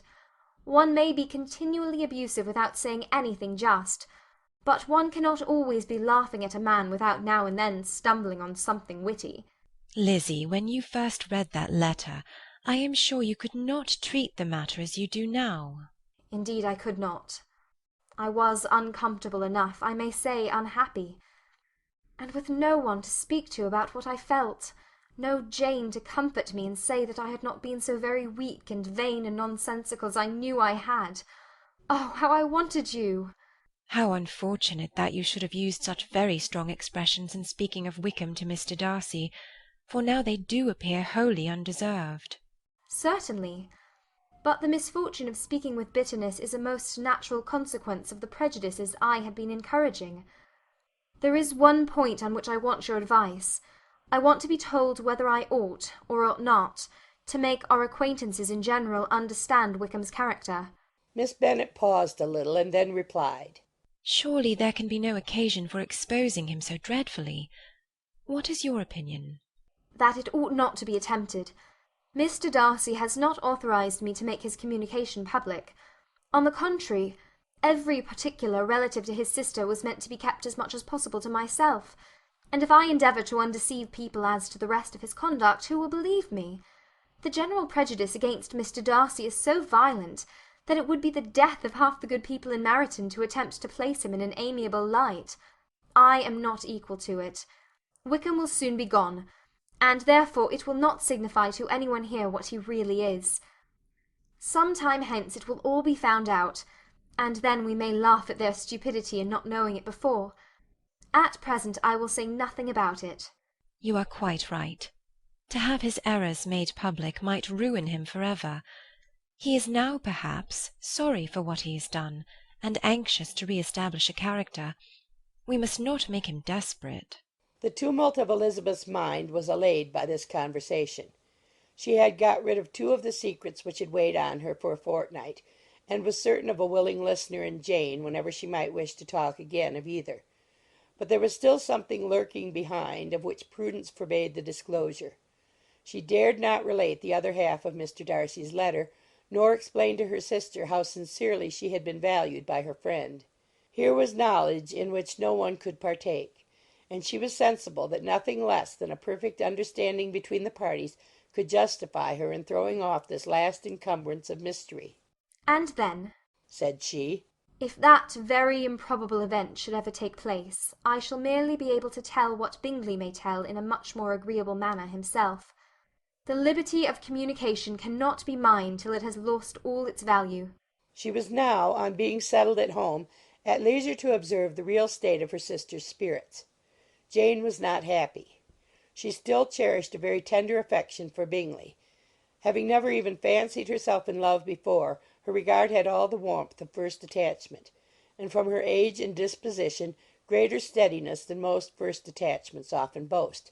And so fervently did she value his remembrance, and prefer him to every other man, that all her good sense and all her attention to the feelings of her friends were requisite to check the indulgence of those regrets which must have been injurious to her own health and their tranquillity. "Well, Lizzie," said Mrs. Bennet one day, "what is your opinion now of this sad business of Jane's? For my part, I am determined never to speak of it again to anybody. I told my sister Philip so the other day, but I cannot find out that Jane saw anything of him in London. Well, he is a very undeserving young man, and I do not suppose there's the least chance in the world of her ever getting him now. There is no talk of his coming to Netherfield again in the summer, and I have inquired of everybody, too, who is likely to know." I do not believe he will ever live at Netherfield any more. "Oh, well, it is just as he chooses. Nobody wants him to come, though I shall always say he used my daughter extremely ill, and if I were her I would not have put up with it. Well, my comfort is, I am sure Jane will die of a broken heart, and then he'll be sorry for what he has done." But as Elizabeth could not receive comfort from any such expectation, she made no answer. "Well, Lizzie," continued her mother soon afterwards, "and so the Collinses live very comfortable, do they? Well, well, I only hope it will last. And what sort of table do they keep? Charlotte is an excellent manager, I dare say. If she is half as sharp as her mother, she is saving enough. There is nothing extravagant in their housekeeping, I dare say." "No, nothing at all." "A great deal of good management, depend upon it. Yes, yes, they will take care not to outrun their income. They will never be distressed for money. Well, much good it may do them. And so I suppose they often talk of having Longbourn when your father is dead. They look upon it quite as their own, I dare say, whenever that happens." It was a subject which they could not mention before me. "No, it would have been strange if they had, but I make no doubt they often talk of it between themselves. Well, if they can be easy with an estate that is not lawfully their own, so much the better. I should be ashamed of having one that was only entailed upon me." Pride and Prejudice by Jane Austen, Chapter 41. The first week of their return was soon gone. The second began. It was the last of the regiment's stay in Meryton, and all the young ladies in the neighbourhood were drooping apace. The dejection was almost universal. The elder Miss Bennets alone were still able to eat, drink, and sleep, and pursue the usual course of their employments. Very frequently were they reproached for this insensibility by Kitty and Lydia, whose own misery was extreme, and who could not comprehend such hard-heartedness in any of the family. Good heaven! What is to become of us? What are we to do? Would they often exclaim in the bitterness of woe. How can you be smiling so, Lizzie? Their affectionate mother shared all their grief. She remembered what she had herself endured on a similar occasion 25 years ago. I am sure, said she, I cried for 2 days together when Colonel Miller's regiment went away. I thought I should have broken my heart. I am sure I shall break mine, said Lydia. If one could but go to Brighton, observed Mrs. Bennet. Oh, yes, if one could but go to Brighton. But papa is so disagreeable. A little sea bathing would set me up for ever. And my Aunt Phillips is sure it would do me a great deal of good, added Kitty. Such were the kind of lamentations resounding perpetually through Longbourn House. Elizabeth tried to be diverted by them, but all sense of pleasure was lost in shame. She felt anew the justice of Mr. Darcy's objections, and never had she been so much disposed to pardon his interference in the views of his friend. But the gloom of Lydia's prospect was shortly cleared away, for she received an invitation from Mrs. Forster, the wife of the colonel of the regiment, to accompany her to Brighton. This invaluable friend was a very young woman, and very lately married. A resemblance in good humour and good spirits had recommended her and Lydia to each other, and out of their 3 months' acquaintance they had been intimate too. The rapture of Lydia on this occasion, her adoration of Mrs. Forster, the delight of Mrs. Bennet, and the mortification of Kitty are scarcely to be described. Wholly inattentive to her sister's feelings, Lydia flew about the house in restless ecstasy, calling for everyone's congratulations, and laughing and talking with more violence than ever, whilst the luckless Kitty continued in the parlour, repined at her fate in terms as unreasonable as her accent was peevish. I cannot see why Mrs. Forster should not ask me as well as Lydia, said she, though I am not her particular friend. I have just as much right to be asked as she has, and more too, for I am 2 years older. In vain did Elizabeth attempt to make her reasonable, and Jane to make her resigned. As for Elizabeth herself, this invitation was so far from exciting in her the same feelings as in her mother and Lydia, that she considered it as the death-warrant of all possibility of common sense for the latter, and detestable as such a step must make her were it known, she could not help secretly advising her father not to let her go. She represented to him all the improprieties of Lydia's general behaviour, the little advantage she could derive from the friendship of such a woman as Mrs. Forster, and the probability of her being yet more imprudent with such a companion at Brighton, where the temptations must be greater than at home. He heard her attentively, and then said, Lydia will never be easy until she has exposed herself in some public place or other, and we can never expect her to do it with so little expense or inconvenience to her family as under the present circumstances. If you were aware, said Elizabeth, of the very great disadvantage to us all which must arise from the public notice of Lydia's unguarded and imprudent manner, nay, which has already arisen from it, I am sure you would judge differently in the affair. Already arisen? repeated Mr. Bennet. What? Has she frightened away some of your lovers? Poor little Lizzie! But do not be cast down. Such squeamish youths as cannot bear to be connected with a little absurdity are not worth a regret. Come, let me see the list of pitiful fellows who have been kept aloof by Lydia's folly. Indeed, you are mistaken. I have no such injuries to resent. It is not of particular, but of general evils which I am now complaining. Our importance, our respectability in the world must be affected by the wild volatility, the assurance and disdain of all restraint which mark Lydia's character. Excuse me, for I must speak plainly. If you, my dear father, will not take the trouble of checking her exuberant spirits, and of teaching her that her present pursuits are not to be the business of her life, she will soon be beyond the reach of amendment. Her character will be fixed, and she will, at 16, be the most determined flirt that ever made herself or her family ridiculous. A flirt, too, in the worst and meanest degree of flirtation, without any attraction beyond youth and a tolerable person, and, from the ignorance and emptiness of her mind, wholly unable to ward off any portion of that universal contempt which her rage for admiration will excite. In this danger Kitty also is comprehended. She will follow wherever Lydia leads, vain, ignorant, idle, and absolutely uncontrolled. Oh, my dear father, can you suppose it possible that they will not be censured and despised wherever they are known, and that their sisters will not be often involved in the disgrace? Mr. Bennet saw that her whole heart was in the subject, and affectionately taking her hand, said in reply, "Do not make yourself uneasy, my love. Wherever you and Jane are known, you must be respected and valued, and you will not appear to less advantage for having a couple of, or may I say 3, very silly sisters. We shall have no peace at Longbourn if Lydia does not go to Brighton. Let her go, then. Colonel Forster is a sensible man, and will keep her out of any real mischief, and she is luckily too poor to be an object of prey to anybody. At Brighton she will be of less importance, even as a common flirt, than she has been here. The officers will find women better worth their notice. Let us hope, therefore, that her being there may teach her her own insignificance. At any rate, she cannot grow many degrees worse without authorizing us to lock her up for the rest of her life." With this answer Elizabeth was forced to be content, but her own opinion continued the same, and she left him disappointed and sorry. It was not in her nature, however, to increase her vexations by dwelling on them. She was confident of having performed her duty, and to fret over unavoidable evils, or augment them by anxiety, was no part of her disposition. Had Lydia and her mother known the substance of her conference with her father, their indignation would hardly have found expression in their united volubility.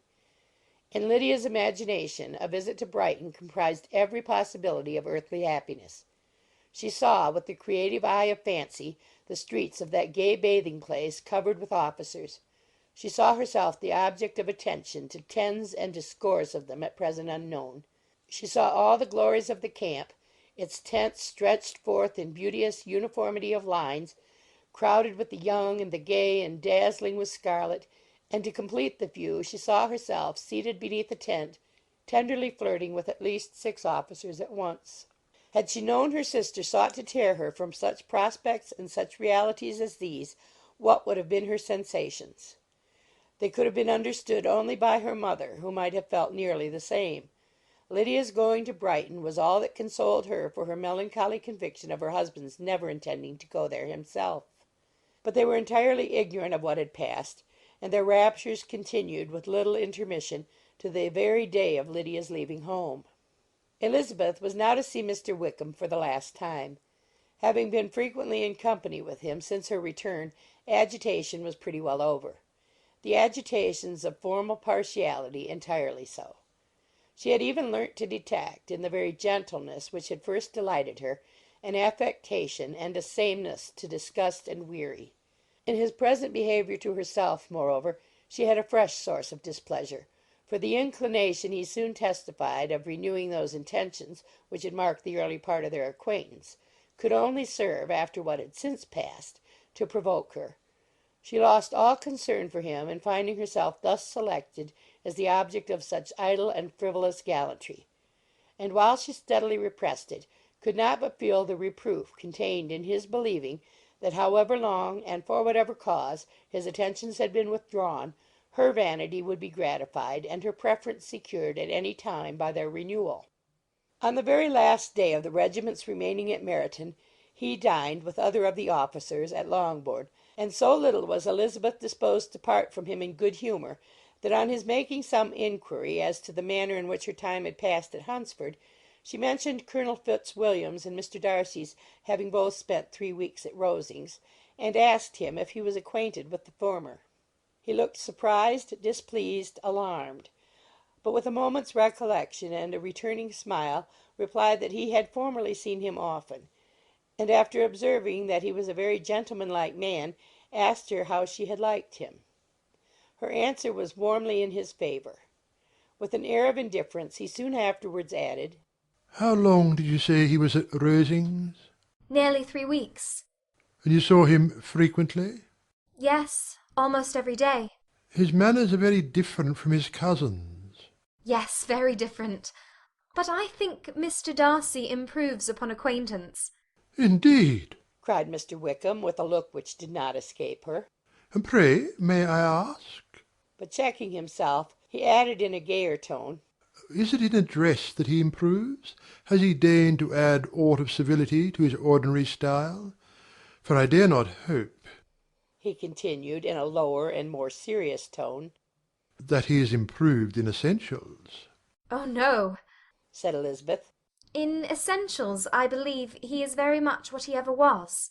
While she spoke, Wickham looked as if scarcely knowing whether to rejoice over her words or to distrust their meaning. There was a something in her countenance which made him listen with an apprehensive and anxious attention, while she added, When I said that he improved on acquaintance, I did not mean that his mind or his manners were in a state of improvement, but that, from knowing him better, his disposition was better understood. Wickham's alarm now appeared in a heightened complexion and agitated look. For a few minutes he was silent, till, shaking off his embarrassment, he turned to her again, and said in the gentlest of accents, "You who know so well my feeling towards Mr. Darcy will readily comprehend how sincerely I must rejoice that he is wise enough to assume even the appearance of what is right. His pride in that direction may be of service, if not to himself, to many others, for it must only deter him from such foul misconduct as I have suffered by. I only fear that the sort of cautiousness to which you, I imagine, have been alluding is merely adopted on his visits to his aunt, of whose good opinion and judgment he stands much in awe. His fear of her has always operated, I know, when they were together, and a good deal is to be imputed to his wish of forwarding the match with Mr. Berg, which I am certain he has very much at heart." Elizabeth could not repress a smile at this, but she answered only by a slight inclination of the head. She saw that he wanted to engage her on the old subject of his grievances, and she was in no humour to indulge him. The rest of the evening passed with the appearance on his side of usual cheerfulness, but with no further attempt to distinguish Elizabeth, and they parted at last with mutual civility, and possibly a mutual desire of never meeting again. When the party broke up, Lydia returned with Mrs. Forster to Meryton, from whence they were to set out early the next morning. The separation between her and her family was rather noisy than pathetic. Kitty was the only one who shed tears, but she did weep from vexation and envy. Mrs. Bennet was diffuse in her good wishes for the felicity of her daughter, and impressive in her injunctions that she should not miss the opportunity of enjoying herself as much as possible, advice which there was every reason to believe would be well attended to. And in the clamorous happiness of Lydia herself in bidding farewell, the more gentle adieus of her sisters were uttered without being heard. Pride and Prejudice, by Jane Austen, Chapter 42. Had Elizabeth's opinion been all drawn from her own family, she could not have formed a very pleasing opinion of conjugal felicity or domestic comfort.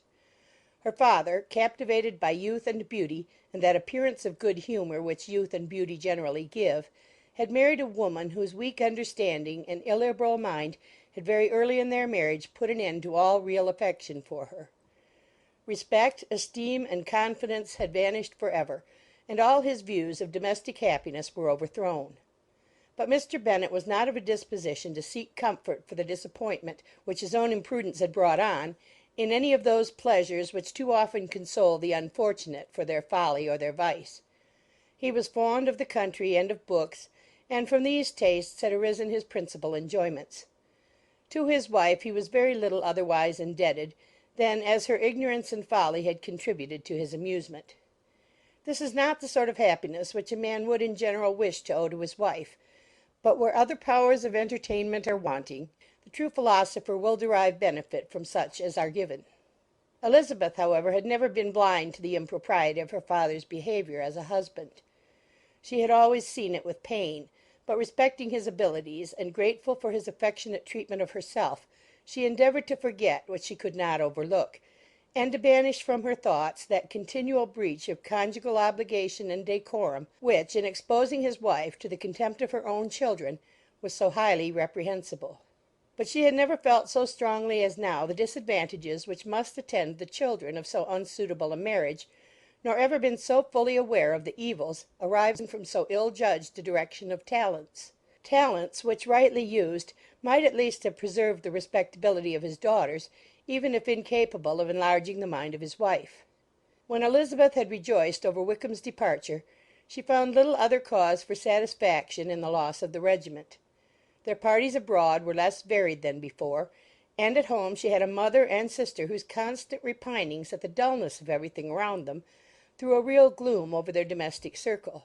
And though Kitty might in time regain her natural degree of sense, since the disturbers of her brain were removed, her other sister, from whose disposition greater evil might be apprehended, was likely to be hardened in all her folly and assurance by a situation of such double danger as a watering-place and a camp. Upon the whole, therefore, she found, what has been sometimes found before, that an event to which she had been looking with impatient desire did not, in taking place, bring all the satisfaction she had promised herself. It was consequently necessary to name some other period for the commencement of actual felicity, to have some other point on which her wishes and hopes might be fixed, and by again enjoying the pleasure of anticipation, console herself for the present, and prepare for another disappointment. Her tour to the Lakes was now the object of her happiest thoughts. It was her best consolation for all the uncomfortable hours which the discontentedness of her mother and Kitty made inevitable, and could she have included Jane in the scheme, every part of it would have been perfect. But it is fortunate, thought she, that I have something to wish for. Were the whole arrangement complete, my disappointment would be certain. But here, by carrying with me one ceaseless source of regret in my sister's absence, I may reasonably hope to have all my expectations of pleasure realized. A scheme of which every part promises delight can never be successful, and general disappointment is only warded off by the defence of some little peculiar vexation. When Lydia went away, she promised to write very often and very minutely to her mother and Kitty, but her letters were always long expected and always very short. Those to her mother contained little else than that they were just returned from the library, where such and such officers had attended them, and where she had seen such beautiful ornaments as made her quite wild; that she had a new gown or a new parasol, which she would have described more fully, but was obliged to leave off in a violent hurry, as Mrs. Forster called her, and they were going off to the camp. And from her correspondence with her sister there was still less to be learnt, for her letters to Kitty, though rather longer, were much too full of lines under the words to be made public. After the first fortnight or 3 weeks of her absence, health, good humour, and cheerfulness began to reappear at Longbourn. Everything wore a happier aspect. The families who had been in town for the winter came back again, and summer finery and summer engagements arose. Mrs. Bennet was restored to her usual querulous serenity, and by the middle of June Kitty was so much recovered as to be able to enter Meryton without tears, an event of such happy promise as to make Elizabeth hope that by the following Christmas she might be so tolerably reasonable as not to mention an officer above once a day, unless, by some cruel and malicious arrangement at the War Office, another regiment should be quartered in Meryton. The time fixed for the beginning of their northern tour was now fast approaching, and a fortnight only was wanting of it, when a letter arrived from Mrs. Gardiner, which at once delayed its commencement and curtailed its extent. Mr. Gardiner would be prevented by business from setting out till a fortnight later in July, and must be in London again within a month; and as that left too short a period for them to go so far and see so much as they had proposed, or at least to see it with the leisure and comfort they had built on, they were obliged to give up the Lakes and substitute a more contracted tour, and according to the present plan were to go no farther northwards than Derbyshire. In that county there was enough to be seen to occupy the chief of their 3 weeks, and to Mrs. Gardiner it had a peculiarly strong attraction. The town where she had formerly passed some years of her life, and where they were now to spend a few days, was probably as great an object of her curiosity as all the celebrated beauties of Matlock, Chatsworth, Dovedale, or the Peak. Elizabeth was excessively disappointed. She had set her heart on seeing the Lakes, and still thought there might have been time enough; but it was her business to be satisfied, and certainly her temper to be happy, and all was soon right again.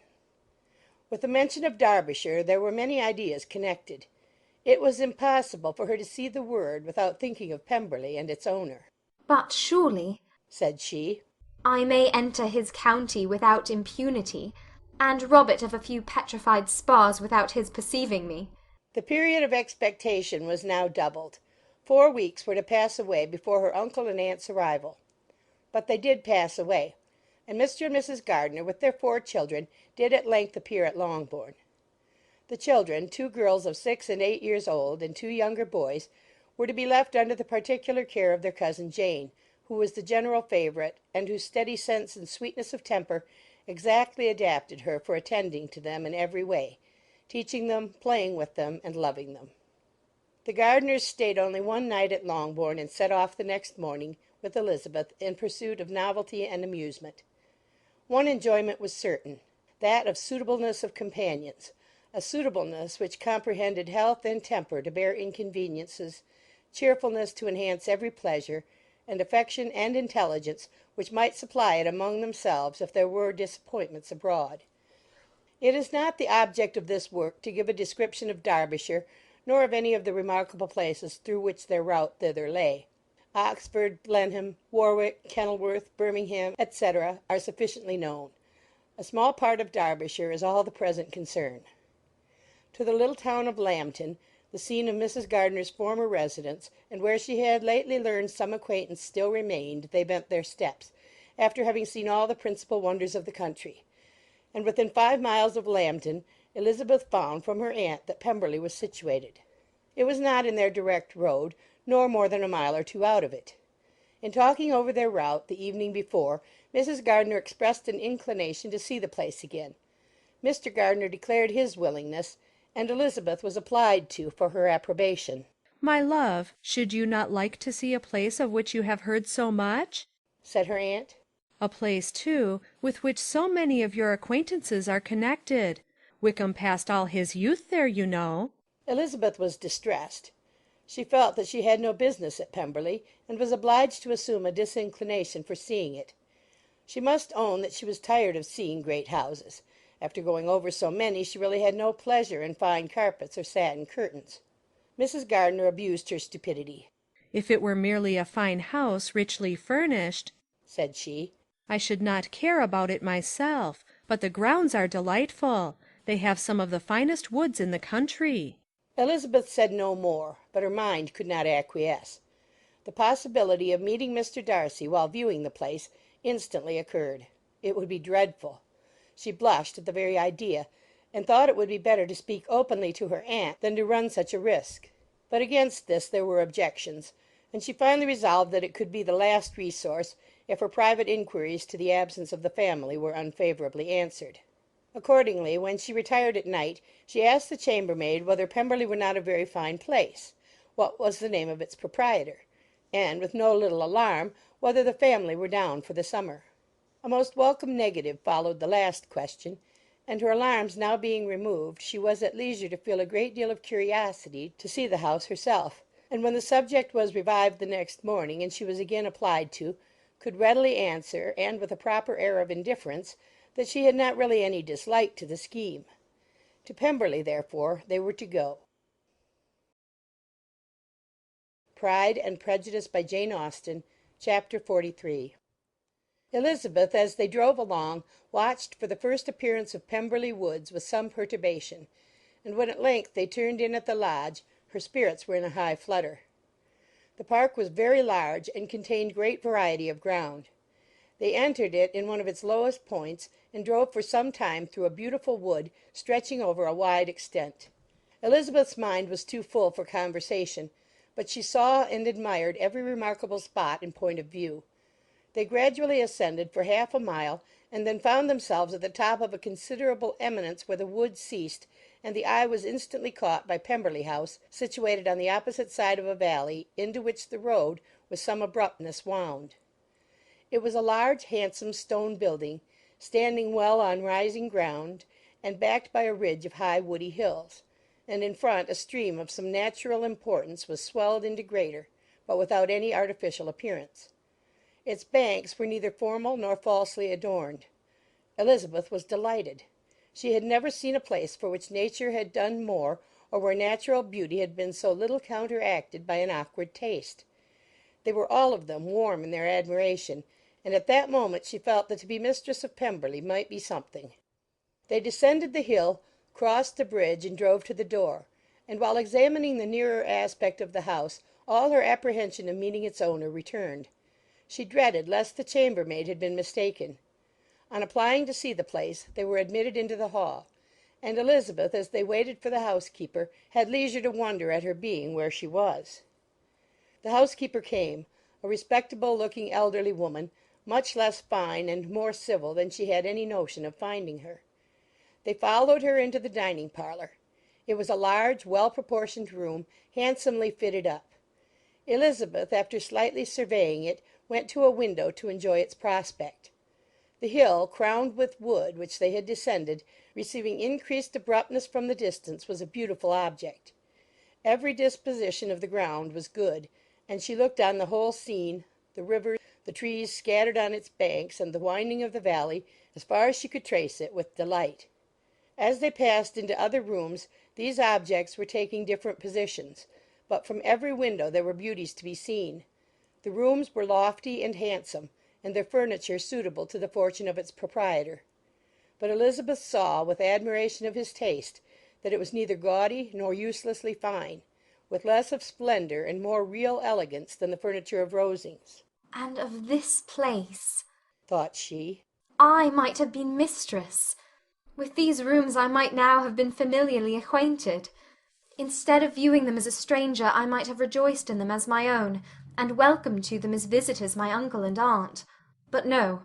Recollecting herself, that could never be. My uncle and aunt would have been lost to me. I should not have been allowed to invite them. This was a lucky recollection. It saved her from something very like regret. She longed to inquire of the housekeeper whether her master was really absent, but had not the courage for it.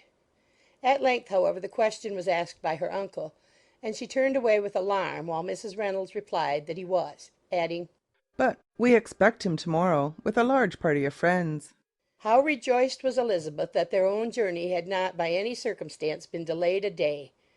Her aunt now called her to look at a picture. She approached, and saw the likeness of Mr. Wickham suspended amongst several other miniatures over the mantelpiece. Her aunt asked her smilingly how she liked it. The housekeeper came forward and told them it was a picture of a young gentleman, the son of her late master's steward, who had been brought up by him at his own expense. "He is now gone into the army," she added, "but I am afraid he has turned out very wild." Mrs. Gardiner looked at her niece with a smile, but Elizabeth could not return it. "And that," said Mrs. Reynolds, pointing to another of the miniatures, "is my master, and very like him. It was drawn at the same time as the other, about 8 years ago." "I have heard much of your master's fine person," said Mrs. Gardiner, looking at the picture. "It is a handsome face, but, Lizzie, you can tell us whether it is like or not."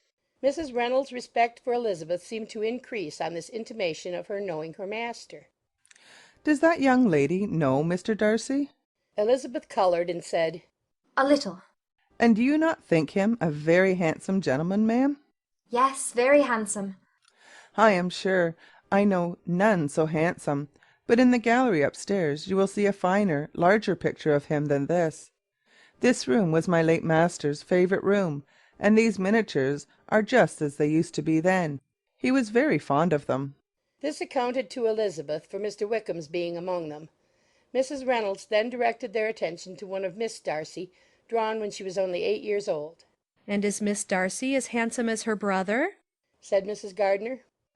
"Oh, yes, the handsomest young lady that ever was seen, and so accomplished. She plays and sings all day long. In the next room is a new instrument just come down for her, a present from my master. She comes here to-morrow with him." Mr. Gardiner, whose manners were very easy and pleasant, encouraged her communicativeness by his questions and remarks.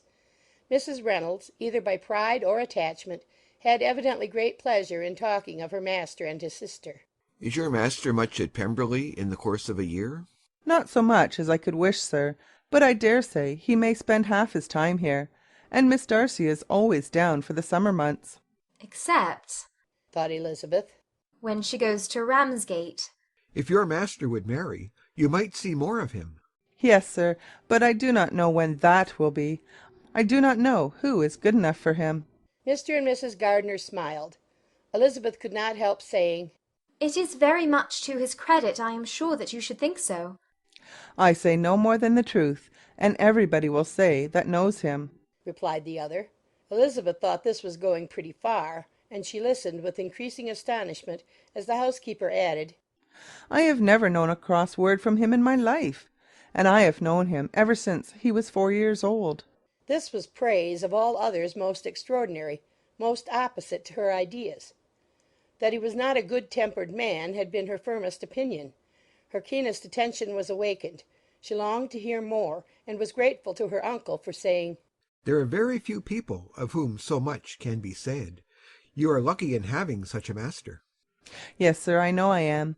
If I were to go through the world, I could not meet with a better. But I have always observed that they who are good-natured when children are good-natured when they grow up, and he was always the sweetest-tempered, most generous-hearted boy in the world. Elizabeth almost stared at her. Can this be Mr. Darcy? Thought she. His father was an excellent man, said Mrs. Gardiner. Yes, ma'am, that he was indeed, and his son will be just like him, just as affable to the poor. Elizabeth listened, wondered, doubted, and was impatient for more. Mrs. Reynolds could interest her on no other point. She related the subjects of the pictures, the dimensions of the rooms, and the price of the furniture in vain. Mr. Gardiner, highly amused by the kind of family prejudice to which he attributed her excessive commendation of her master, soon led again to the subject, and she dwelt with energy on his many merits as they proceeded together up the great staircase. He is the best landlord and the best master, said she, that ever lived, not like the wild young men nowadays, who think of nothing but themselves. There is not one of his tenants or servants but will give him a good name. Some people call him proud, but I am sure I never saw anything of it. To my fancy, it is only because he does not rattle away like other young men. In what an amiable light does this place him, thought Elizabeth. This fine account of him, whispered her aunt as they walked, is not quite consistent with his behaviour to our poor friend. Perhaps we might be deceived. That is not very likely. Our authority was too good. On reaching the spacious lobby above, they were shown into a very pretty sitting-room, lately fitted up with greater elegance and lightness than the apartments below, and were informed that it was but just done to give pleasure to Miss Darcy, who had taken a liking to the room when last at Pemberley. He is certainly a good brother, said Elizabeth as she walked towards one of the windows. Mrs. Reynolds anticipated Miss Darcy's delight when she should enter the room. And this is always the way with him, she added. Whatever can give his sister any pleasure is sure to be done in a moment. There is nothing he would not do for her. The picture gallery and 2 or 3 of the principal bedrooms were all that remained to be shown. In the former were many good paintings, but Elizabeth knew nothing of the art, and from such as had been already visible below she had willingly turned to look at some drawings of Miss Darcy's in crayons, whose subjects were usually more interesting and also more intelligible. In the gallery there were many family portraits, but they could have little to fix the attention of a stranger. Elizabeth walked in quest of the only face whose features would be known to her. At last it arrested her, and she beheld a striking resemblance to Mr. Darcy, with such a smile over the face as she remembered to have sometimes seen when he looked at her. She stood several minutes before the picture in earnest contemplation, and returned to it again before they quitted the gallery. Mrs. Reynolds informed them that it had been taken in his father's lifetime. There was certainly at this moment in Elizabeth's mind a more gentle sensation towards the original than she had ever felt at the height of their acquaintance. The commendation bestowed on him by Mrs. Reynolds was of no trifling nature. What praise is more valuable than the praise of an intelligent servant? As a brother, a landlord, a master, she considered how many people's happiness were in his guardianship. How much of pleasure or pain was it in his power to bestow? How much of good or evil must be done by him? Every idea that had been brought forward by the housekeeper was favourable to his character, and as she stood before the canvas on which he was represented, and fixed his eyes upon herself, she thought of his regard with a deeper sentiment of gratitude than it had ever raised before. She remembered its warmth, and softened its impropriety of expression. When all of the house that was open to general inspection had been seen, they returned downstairs, and taking leave of the housekeeper were consigned over to the gardener, who met them at the hall door. As they walked across the hall towards the river, Elizabeth turned back to look again. Her uncle and aunt stopped also, and while the former was conjecturing as to the date of the building, the owner of it himself suddenly came forward from the road which led behind it to the stables. They were within 20 yards of each other, and so abrupt was his appearance that it was impossible to avoid his sight. Their eyes instantly met, and the cheeks of both were overspread with the deepest blush. He absolutely started, and for a moment seemed immovable from surprise, but shortly recovering himself, advanced towards the party and spoke to Elizabeth, if not in terms of perfect composure, at least of perfect civility.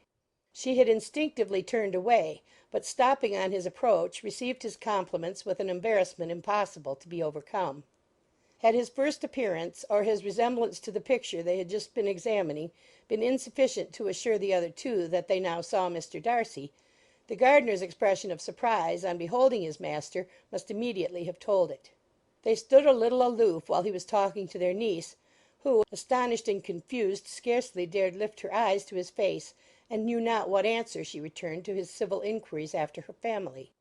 Amazed at the alteration of his manner since they last parted, every sentence that he uttered was increasing her embarrassment, and every idea of the impropriety of her being found there recurring to her mind, the few minutes in which they continued were some of the most uncomfortable in her life. Nor did he seem much more at ease. When he spoke, his accent had none of its usual sedateness, and he repeated his inquiries as to the time of her having left Longbourn, and of her having stayed in Derbyshire so often, and in so hurried a way, as plainly spoke the distraction of his thoughts. At length every idea seemed to fail him, and after standing a few moments without saying a word, he suddenly recollected himself and took leave. The others then joined her, and expressed admiration of his figure, but Elizabeth heard not a word, and, wholly engrossed by her own feelings, followed them in silence. She was overpowered by shame and vexation. Her coming there was the most unfortunate, the most ill-judged thing in the world. How strange it must appear to him! In what a disgraceful light might it not strike so vain a man! It might seem as if she had purposely thrown herself in his way again. Oh, why did she come?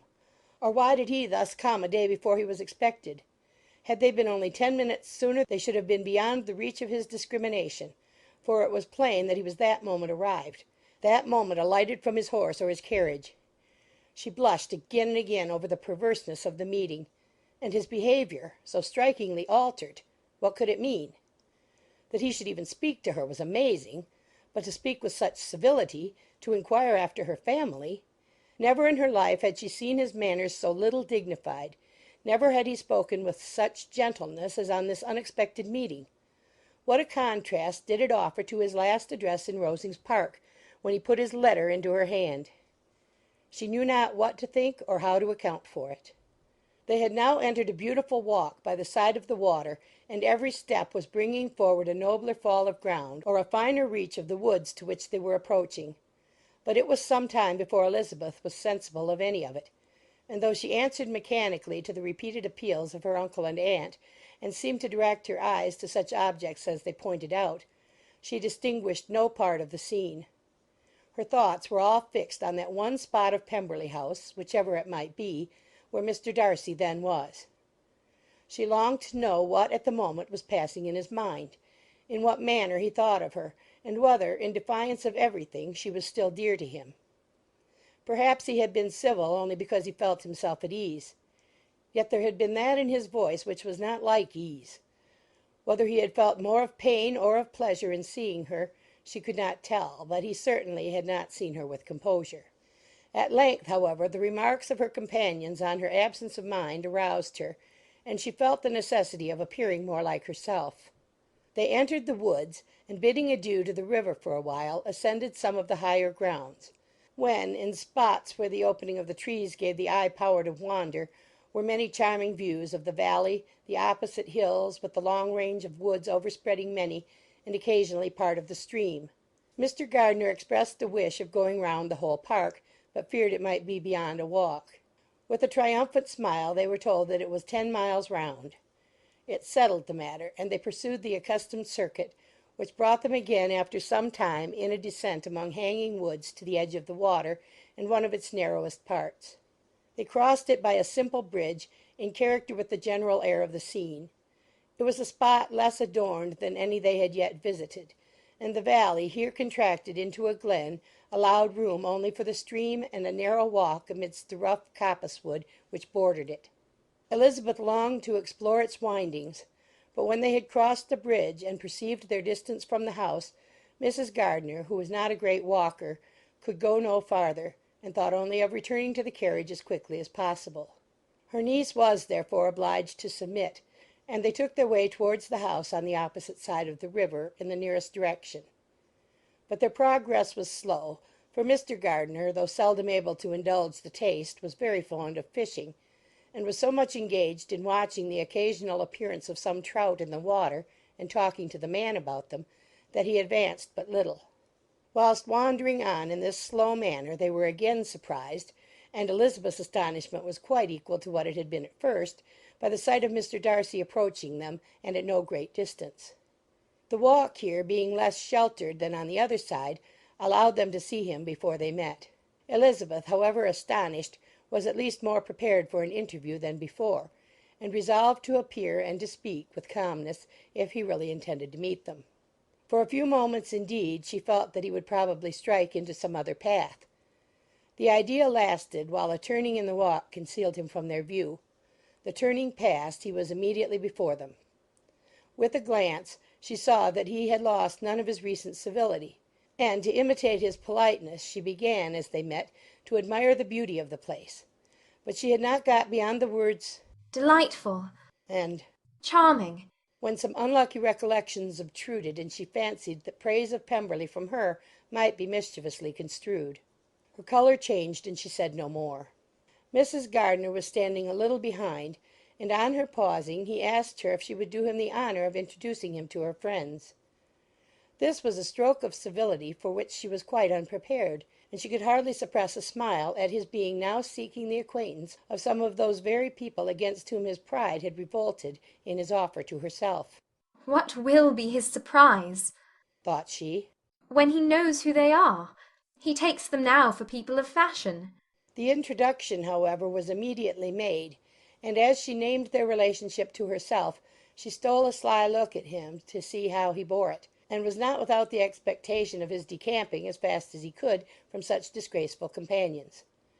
That he was surprised by the connection was evident. He sustained it, however, with fortitude, and so far from going away, turned back with them and entered into conversation with Mr. Gardiner. Elizabeth could not but be pleased, could not but triumph. It was consoling that he should know she had some relations for whom there was no need to blush. She listened most attentively to all that passed between them, and gloried in every expression, every sentence of her uncle which marked his intelligence, his taste, or his good manners. The conversation soon turned upon fishing, and she heard Mr. Darcy invite him, with the greatest civility, to fish there as often as he chose while he continued in the neighbourhood, offering at the same time to supply him with fishing tackle, and pointing out those parts of the stream where there was usually most sport. Mrs. Gardiner, who was walking arm in arm with Elizabeth, gave her a look expressive of wonder. Elizabeth said nothing, but it gratified her exceedingly. The compliment must be all for herself. Her astonishment, however, was extreme, and continually was she repeating, "Why is he so altered? From what can it proceed? It cannot be for me. It cannot be for my sake that his manners are thus softened. My reproofs at Hunsford could not work such a change as this. It is impossible that he should still love me." After walking some time in this way, the two ladies in front, the two gentlemen behind, on resuming their places after descending to the brink of the river for the better inspection of some curious water plant, there chanced to be a little alteration. It originated in Mrs. Gardiner, who, fatigued by the exercise of the morning, found Elizabeth's arm inadequate to her support, and consequently preferred her husband's. Mr. Darcy took her place by her niece, and they walked on together. After a short silence the lady first spoke. She wished him to know that she had been assured of his absence before she came to the place, and accordingly began by observing that his arrival had been very unexpected. "For your housekeeper," she added, "informed us that you would certainly not be here till to-morrow, and indeed before we left Bakewell we understood that you were not immediately expected in the country." He acknowledged the truth of it all, and said that business with his steward had occasioned his coming forward a few hours before the rest of the party with whom he had been travelling. They will join me early tomorrow, he continued, and among them are some who will claim an acquaintance with you, Mr. Bingley and his sisters. Elizabeth answered only by a slight bow. Her thoughts were instantly driven back to the time when Mr. Bingley's name had been the last mentioned between them, and if she might judge by his complexion, his mind was not very differently engaged. There is also one other person in the party, he continued after a pause, who more particularly wishes to be known to you. Will you allow me, or do I ask too much, to introduce my sister to your acquaintance during your stay at Lambton? The surprise of such an application was great indeed. It was too great for her to know in what manner she acceded to it. She immediately felt that whatever desire Miss Darcy might have of being acquainted with her must be the work of her brother, and without looking farther it was satisfactory. It was gratifying to know that his resentment had not made him think really ill of her. They now walked on in silence, each of them deep in thought. Elizabeth was not comfortable, that was impossible, but she was flattered and pleased. His wish of introducing his sister to her was a compliment of the highest kind. They soon outstripped the others, and when they had reached the carriage, Mr. and Mrs. Gardiner were half a quarter of a mile behind. He then asked her to walk into the house, but she declared herself not tired, and they stood together on the lawn. At such a time much might have been said, and silence was very awkward. She wanted to talk, but there seemed to be an embargo on every subject. At last she recollected that she had been travelling, and they talked of Matlock and Dove Dale with great perseverance. Yet time and her aunt moved slowly, and her patience and her ideas were nearly worn out before the tete-a-tete was over. On Mr. and Mrs. Gardiner's coming up, they were all pressed to go into the house and take some refreshment, but this was declined, and they parted on each side with utmost politeness. Mr. Darcy handed the ladies into the carriage, and when it drove off, Elizabeth saw him walking slowly towards the house. The observations of her uncle and aunt now began, and each of them pronounced him to be infinitely superior to anything they had expected. "He is perfectly well behaved, polite, and unassuming," said her uncle. "There is something a little stately in him, to be sure," replied her aunt. "but it is confined to his air, and is not unbecoming.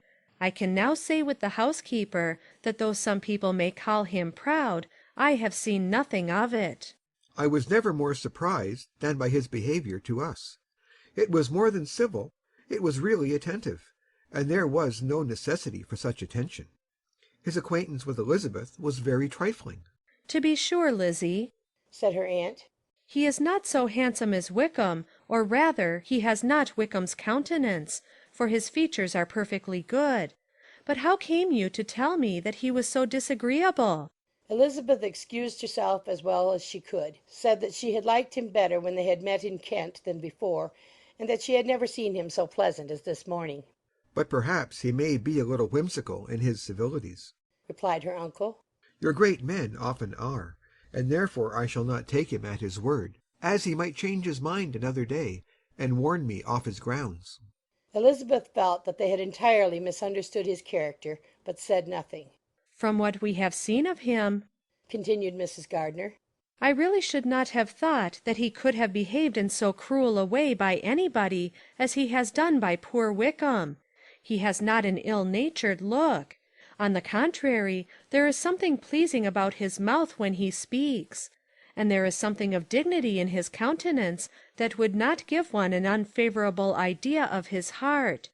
But to be sure, the good lady who showed us his house did give him a most flaming character. I could hardly help laughing aloud sometimes. But he is a liberal master, I suppose, and that, in the eye of a servant, comprehends every virtue." Elizabeth here felt herself called on to say something in vindication of his behaviour to Wickham, and therefore gave them to understand, in as guarded a manner as she could, that by what she had heard from his relations in Kent, his actions were capable of a very different construction, and that his character was by no means so faulty, nor Wickham's so amiable, as they had been considered in Hertfordshire. In confirmation of this, she related the particulars of all the pecuniary transactions in which they had been connected, without actually naming her authority, but stating it to be such as might be relied on. Mrs. Gardiner was surprised and concerned, but as they were now approaching the scene of her former pleasures, every idea gave way to the charm of recollection, and she was too much engaged in pointing out to her husband all the interesting spots in its environs to think of anything else. Fatigued as she had been by the morning's walk, they had no sooner dined than she set off again in quest of her former acquaintance, and the evening was spent in the satisfactions of an intercourse renewed after many years' discontinuance. The occurrences of the day were too full of interest to leave Elizabeth much attention for any of these new friends, and she could do nothing but think, and think with wonder, of Mr. Darcy's civility, and above all of his wishing her to be acquainted with his sister. Pride and Prejudice, by Jane Austen, Chapter 44. Elizabeth had settled it that Mr. Darcy would bring his sister to visit her the very day after her reaching Pemberley, and was consequently resolved not to be out of sight of the inn the whole of that morning. But her conclusion was false, for on the very morning after their arrival at Lambton these visitors came. They had been walking about the place with some of their new friends, and were just returning to the inn to dress themselves for dining with the same family, when the sound of a carriage drew them to a window, and they saw a gentleman and a lady in a curricle driving up the street. Elizabeth, immediately recognizing the livery, guessed what it meant, and imparted no small degree of her surprise to her relations by acquainting them with the honour which she expected. Her uncle and aunt were all amazement, and the embarrassment of her manner as she spoke, joined to the circumstance itself, and many of the circumstances of the preceding day, opened to them a new idea on the business. Nothing had ever suggested it before, but they felt that there was no other way of accounting for such attentions from such a quarter than by supposing a partiality for their niece. While these newly born notions were passing in their heads, the perturbation of Elizabeth's feelings was at every moment increasing. She was quite amazed at her own discomposure, but amongst other causes of disquiet, she dreaded lest the partiality of the brother should have said too much in her favour, and more than commonly anxious to please, she naturally suspected that every power of pleasing would fail her. She retreated from the window, fearful of being seen, and as she walked up and down the room, endeavouring to compose herself, saw such looks of inquiring surprise in her uncle and aunt as made everything worse. Miss Darcy and her brother appeared, and this formidable introduction took place. With astonishment did Elizabeth see that her new acquaintance was at least as much embarrassed as herself. Since her being at Lambton she had heard that Miss Darcy was exceedingly proud, but the observation of a very few minutes convinced her that she was only exceedingly shy. She found it difficult to obtain even a word from her beyond a monosyllable. Miss Darcy was tall, and on a larger scale than Elizabeth, and though little more than 16, her figure was formed and her appearance womanly and graceful. She was less handsome than her brother, but there was sense and good humour in her face, and her manners were perfectly unassuming and gentle. Elizabeth, who had expected to find in her as acute and unembarrassed an observer as ever Mr. Darcy had been, was much relieved by discerning such different feelings. They had not long been together before Mr. Darcy told her that Bingley was also coming to wait on her, and she had barely time to express her satisfaction and prepare for such a visitor, when Bingley's quick step was heard on the stairs, and in a moment he entered the room.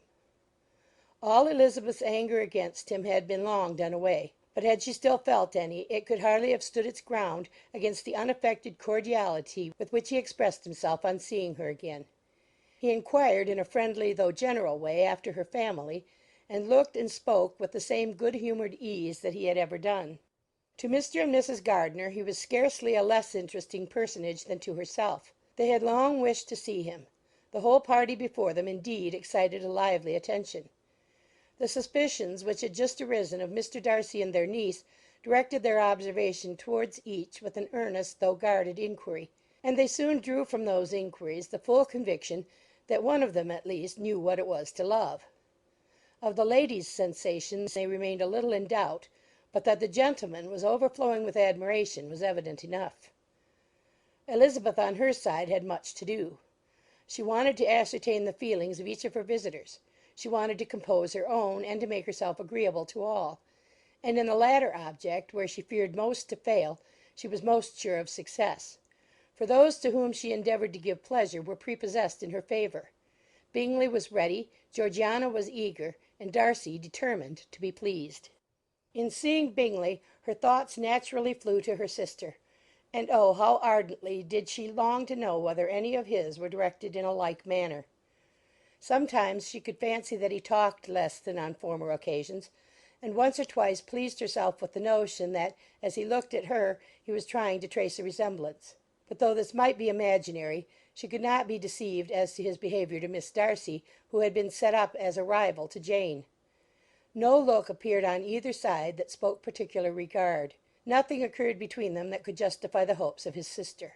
On this point she was soon satisfied, and 2 or 3 little circumstances occurred ere they parted, which, in her anxious interpretation, denoted a recollection of Jane not untinctured by tenderness, and a wish of saying more that might lead to the mention of her had he dared.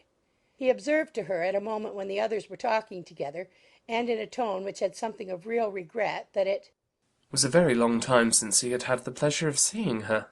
And before she could reply, he added, "It is above 8 months. We have not met since the 26th of November, when we were all dancing together at Netherfield." Elizabeth was pleased to find his memory so exact, and he afterwards took occasion to ask her, when unattended to by any of the rest, whether all her sisters were at Longbourn. There was not much in the question, nor in the preceding remark, but there was a look and a manner which gave them meaning. It was not often that she could turn her eyes on Mr. Darcy himself, but whenever she did catch a glimpse, she saw an expression of general complaisance, and in all that he said she heard an accent so removed from hauteur or disdain of his companions as convinced her that the improvement of manners which she had yesterday witnessed, however temporary its existence might prove, had at least outlived one day. When she saw him thus seeking the acquaintance and courting the good opinion of people with whom any intercourse a few months ago would have been a disgrace, when she saw him thus civil, not only to herself, but to the very relations whom he had so openly disdained, and recollected their last lively scene in Hunsford Parsonage, the difference, the change, was so great, and struck so forcibly on her mind, that she could hardly restrain her astonishment from being visible.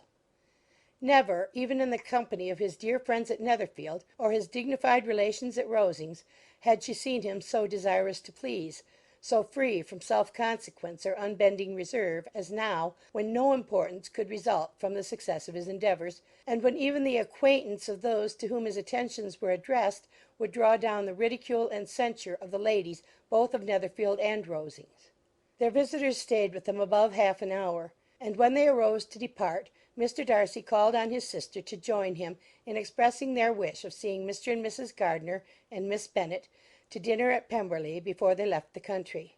Miss Darcy, though with a diffidence which marked her little in the habit of giving invitations, readily obeyed. Mrs. Gardiner looked at her niece, desirous of knowing how she, whom the invitation most concerned, felt disposed as to its acceptance.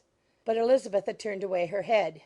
Presuming, however, that this studied avoidance spoke rather a momentary embarrassment than any dislike of the proposal, and seeing in her husband, who was fond of society, a perfect willingness to accept it, she ventured to engage for her attendance, and the day after the next was fixed on. Bingley expressed great pleasure in the certainty of seeing Elizabeth again, having still a great deal to say to her, and many inquiries to make after all their Hertfordshire friends. Elizabeth, construing all this into a wish of hearing her speak of her sister, was pleased, and on this account, as well as some others, found herself, when their visitors left them, capable of considering the last half hour with some satisfaction, though while it was passing the enjoyment of it had been little. Eager to be alone, and fearful of inquiries or hints from her uncle and aunt, she stayed with them only long enough to hear their favourable opinion of Bingley, and then hurried away to dress. But she had no reason to fear Mr. and Mrs. Gardiner's curiosity. It was not their wish to force her communication. It was evident that she was much better acquainted with Mr. Darcy than they had before any idea of. It was evident that he was very much in love with her. They saw much to interest, but nothing to justify inquiry. Of Mr. Darcy it was now a matter of anxiety to think well, and as far as their acquaintance reached there was no fault to find. They could not be untouched by his politeness, and had they drawn his character from their own feelings and his servant's report, without any reference to any other account, the circle in Hertfordshire to which he was known would not have recognized it for Mr. Darcy. There was now an interest, however, in believing the housekeeper, and they soon became sensible that the authority of a servant who had known him since he was 4 years old, and whose own manners indicated respectability, was not to be hastily rejected. Neither had anything occurred in the intelligence of their Lambton friends that could materially lessen its weight. They had nothing to accuse him of but pride. Pride he probably had, and if not, it would certainly be imputed by the inhabitants of a small market town where the family did not visit. It was acknowledged, however, that he was a liberal man, and did much good among the poor. With respect to Wickham, the travellers soon found that he was not held there in much estimation, for though the chief of his concerns with the son of his patron were imperfectly understood, it was yet a well-known fact that on his quitting Derbyshire he had left many debts behind him which Mr. Darcy afterwards discharged. As for Elizabeth, her thoughts were at Pemberley this evening more than the last, and the evening, though as it passed it seemed long, was not long enough to determine her feelings towards one in that mansion, and she lay awake 2 whole hours endeavouring to make them out. She certainly did not hate him. No, hatred had vanished long ago, and she had almost as long been ashamed of ever feeling a dislike against him that could be so called. The respect created by the conviction of his valuable qualities, though at first unwillingly admitted, had for some time ceased to be repugnant to her feeling, and it was now heightened into somewhat of a friendlier nature by the testimony so highly in his favour, and bringing forward his disposition in so amiable a light, which yesterday had produced. But above all, above respect and esteem, there was a motive within her of goodwill which could not be overlooked. It was gratitude. Gratitude not merely for having once loved her, but for loving her still well enough to forgive all the petulance and acrimony of her manner in rejecting him, and all the unjust accusations accompanying her rejection. He, who she had been persuaded would avoid her as his greatest enemy, seemed on this accidental meeting most eager to preserve the acquaintance, and without any indelicate display of regard or any peculiarity of manner where their 2 selves only were concerned, was soliciting the good opinion of her friends, and bent on making her known to his sister. Such a change in a man of so much pride, exciting not only astonishment but gratitude, for to love, ardent love, it must be attributed, and as such its impression on her was of a sort to be encouraged, as by no means unpleasing, though it could not be exactly defined. She respected, she esteemed, she was grateful to him. She felt a real interest in his welfare, and she only wanted to know how far she wished that welfare to depend upon herself, and how far it would be for the happiness of both that she should employ the power, which her fancy told her she still possessed, of bringing on her the renewal of his addresses. It had been settled in the evening between the aunt and the niece that such a striking civility as Miss Darcy's in coming to see them on the very day of her arrival at Pemberley, for she had reached it only to a late breakfast, ought to be imitated, though it could not be equalled, by some exertion of politeness on their side, and consequently that it would be highly expedient to wait on her at Pemberley the following morning. They were therefore to go. Elizabeth was pleased, though when she asked herself the reason she had very little to say in reply. Mr. Gardiner left them soon after breakfast. The fishing scheme had been renewed the day before, and a positive engagement made of his meeting some of the gentlemen at Pemberley before noon. Pride and Prejudice by Jane Austen, Chapter 45. Convinced as Elizabeth now was that Miss Bingley's dislike of her had originated in jealousy, she could not help feeling how unwelcome her appearance at Pemberley must be to her, and was curious to know with how much civility on that lady's side the acquaintance would now be renewed. On reaching the house, they were shown through the hall into the saloon, whose northern aspect rendered it delightful for summer. Its windows opening to the ground admitted a most refreshing view of the high woody hills behind the house, and of the beautiful oaks and Spanish chestnuts which were scattered over the intermediate lawn. In this house they were received by Miss Darcy, who was sitting there with Mrs. Hurst and Miss Bingley, and the lady with whom she lived in London. Georgiana's reception of them was very civil, but attended with all the embarrassment which, though proceeding from shyness and the fear of doing wrong, would easily give to those who felt themselves inferior the belief of her being proud and reserved. Mrs. Gardiner and her niece, however, did her justice, and pitied her. By Mrs. Hurst and Miss Bingley they were noticed only by a curtsy, and on their being seated, a pause, awkward as such pauses must always be, succeeded for a few moments.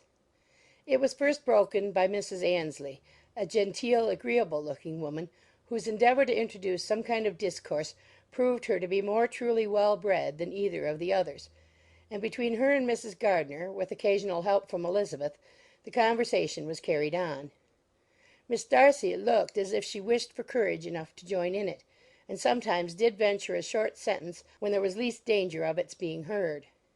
Elizabeth soon saw that she was herself closely watched by Miss Bingley, and that she could not speak a word, especially to Miss Darcy, without calling her attention. This observation would not have prevented her from trying to talk to the latter, had they not been seated at an inconvenient distance; but she was not sorry to be spared the necessity of saying much. Her own thoughts were employing her. She expected every moment that some of the gentlemen would enter the room. She wished, she feared, that the master of the house might be amongst them, and whether she wished or feared it most she could scarcely determine. After sitting in this manner a quarter of an hour without hearing Miss Bingley's voice, Elizabeth was roused by receiving from her a cold inquiry after the health of her family. She answered with equal indifference and brevity, and the others said no more. The next variation which their visit afforded was produced by the entrance of servants with cold meat, cake, and a variety of all the finest fruits in season; but this did not take place till after many a significant look and smile from Mrs. Annesley to Miss Darcy had been given to remind her of her post. There was now employment for the whole party, for though they could not all talk, they could all eat, and the beautiful pyramids of grapes, nectarines, and peaches soon collected them round the table. While thus engaged, Elizabeth had a fair opportunity of deciding whether she most feared or wished for the appearance of Mr. Darcy, by the feelings which prevailed on his entering the room; and then, though but a moment before she had believed her wishes to predominate, she began to regret that he came. He had been some time with Mr. Gardiner, who, with 2 or 3 other gentlemen from the house, was engaged by the river, and had left him only on learning that the ladies of the family intended a visit to Georgiana that morning. No sooner did he appear than Elizabeth wisely resolved to be perfectly easy and unembarrassed, a resolution the more necessary to be made, but perhaps not the more easily kept, because she saw that the suspicions of the whole party were awakened against them, and that there was scarcely an eye which did not watch his behaviour when he first came into the room. In no countenance was attentive curiosity so strongly marked as in Miss Bingley's, in spite of the smiles which overspread her face whenever she spoke to one of its objects; for jealousy had not yet made her desperate, and her attentions to Mr. Darcy were by no means over. Miss Darcy, on her brother's entrance, exerted herself much more to talk, and Elizabeth saw that he was anxious for his sister and herself to get acquainted, and forwarded as much as possible every attempt at conversation on either side. Miss Bingley saw all this likewise, and in the imprudence of anger took the first opportunity of saying, with sneering civility, "Pray, Miss Eliza, are not the share militia removed from Meryton? They must be a great loss to your family." In Darcy's presence she dared not mention Wickham's name, but Elizabeth instantly comprehended that he was uppermost in her thoughts, and the various recollections connected with him gave her a moment's distress. But exerting herself vigorously to repel the ill-natured attack, she presently answered the question in a tolerably detached tone. While she spoke, an involuntary glance showed her Darcy, with a heightened complexion, earnestly looking at her, and his sister overcome with confusion and unable to lift up her eyes. Had Miss Bingley known what pain she was then giving her beloved friend, she undoubtedly would have refrained from the hint; but she had merely intended to discompose Elizabeth by bringing forward the idea of a man to whom she believed her partial, to make her betray a sensibility which might injure her in Darcy's opinion, and perhaps to remind the latter of all the follies and absurdities by which some part of her family were connected with that corps. Not a syllable had ever reached her of Miss Darcy's meditated elopement. To no creature had it been revealed where secrecy was possible, except to Elizabeth; and from all Bingley's connections her brother was particularly anxious to conceal it, from the very wish which Elizabeth had long ago attributed to him of their becoming hereafter her own. He had certainly formed such a plan, and without meaning that it should effect his endeavour to separate him from Miss Bennet, it is probable that it might add something to his lively concern for the welfare of his friend.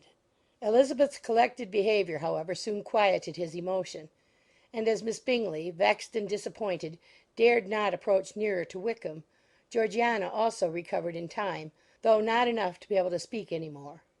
Her brother, whose eyes she feared to meet, scarcely recollected her interest in the affair, and the very circumstance which had been designed to turn his thoughts from Elizabeth seemed to have fixed them on her more and more cheerfully. Their visit did not continue long after the question and answer above mentioned, and while Mr. Darcy was attending them to their carriage, Miss Bingley was venting her feelings in criticisms on Elizabeth's person, behaviour, and dress. But Georgiana would not join her. Her brother's recommendation was enough to ensure her favour.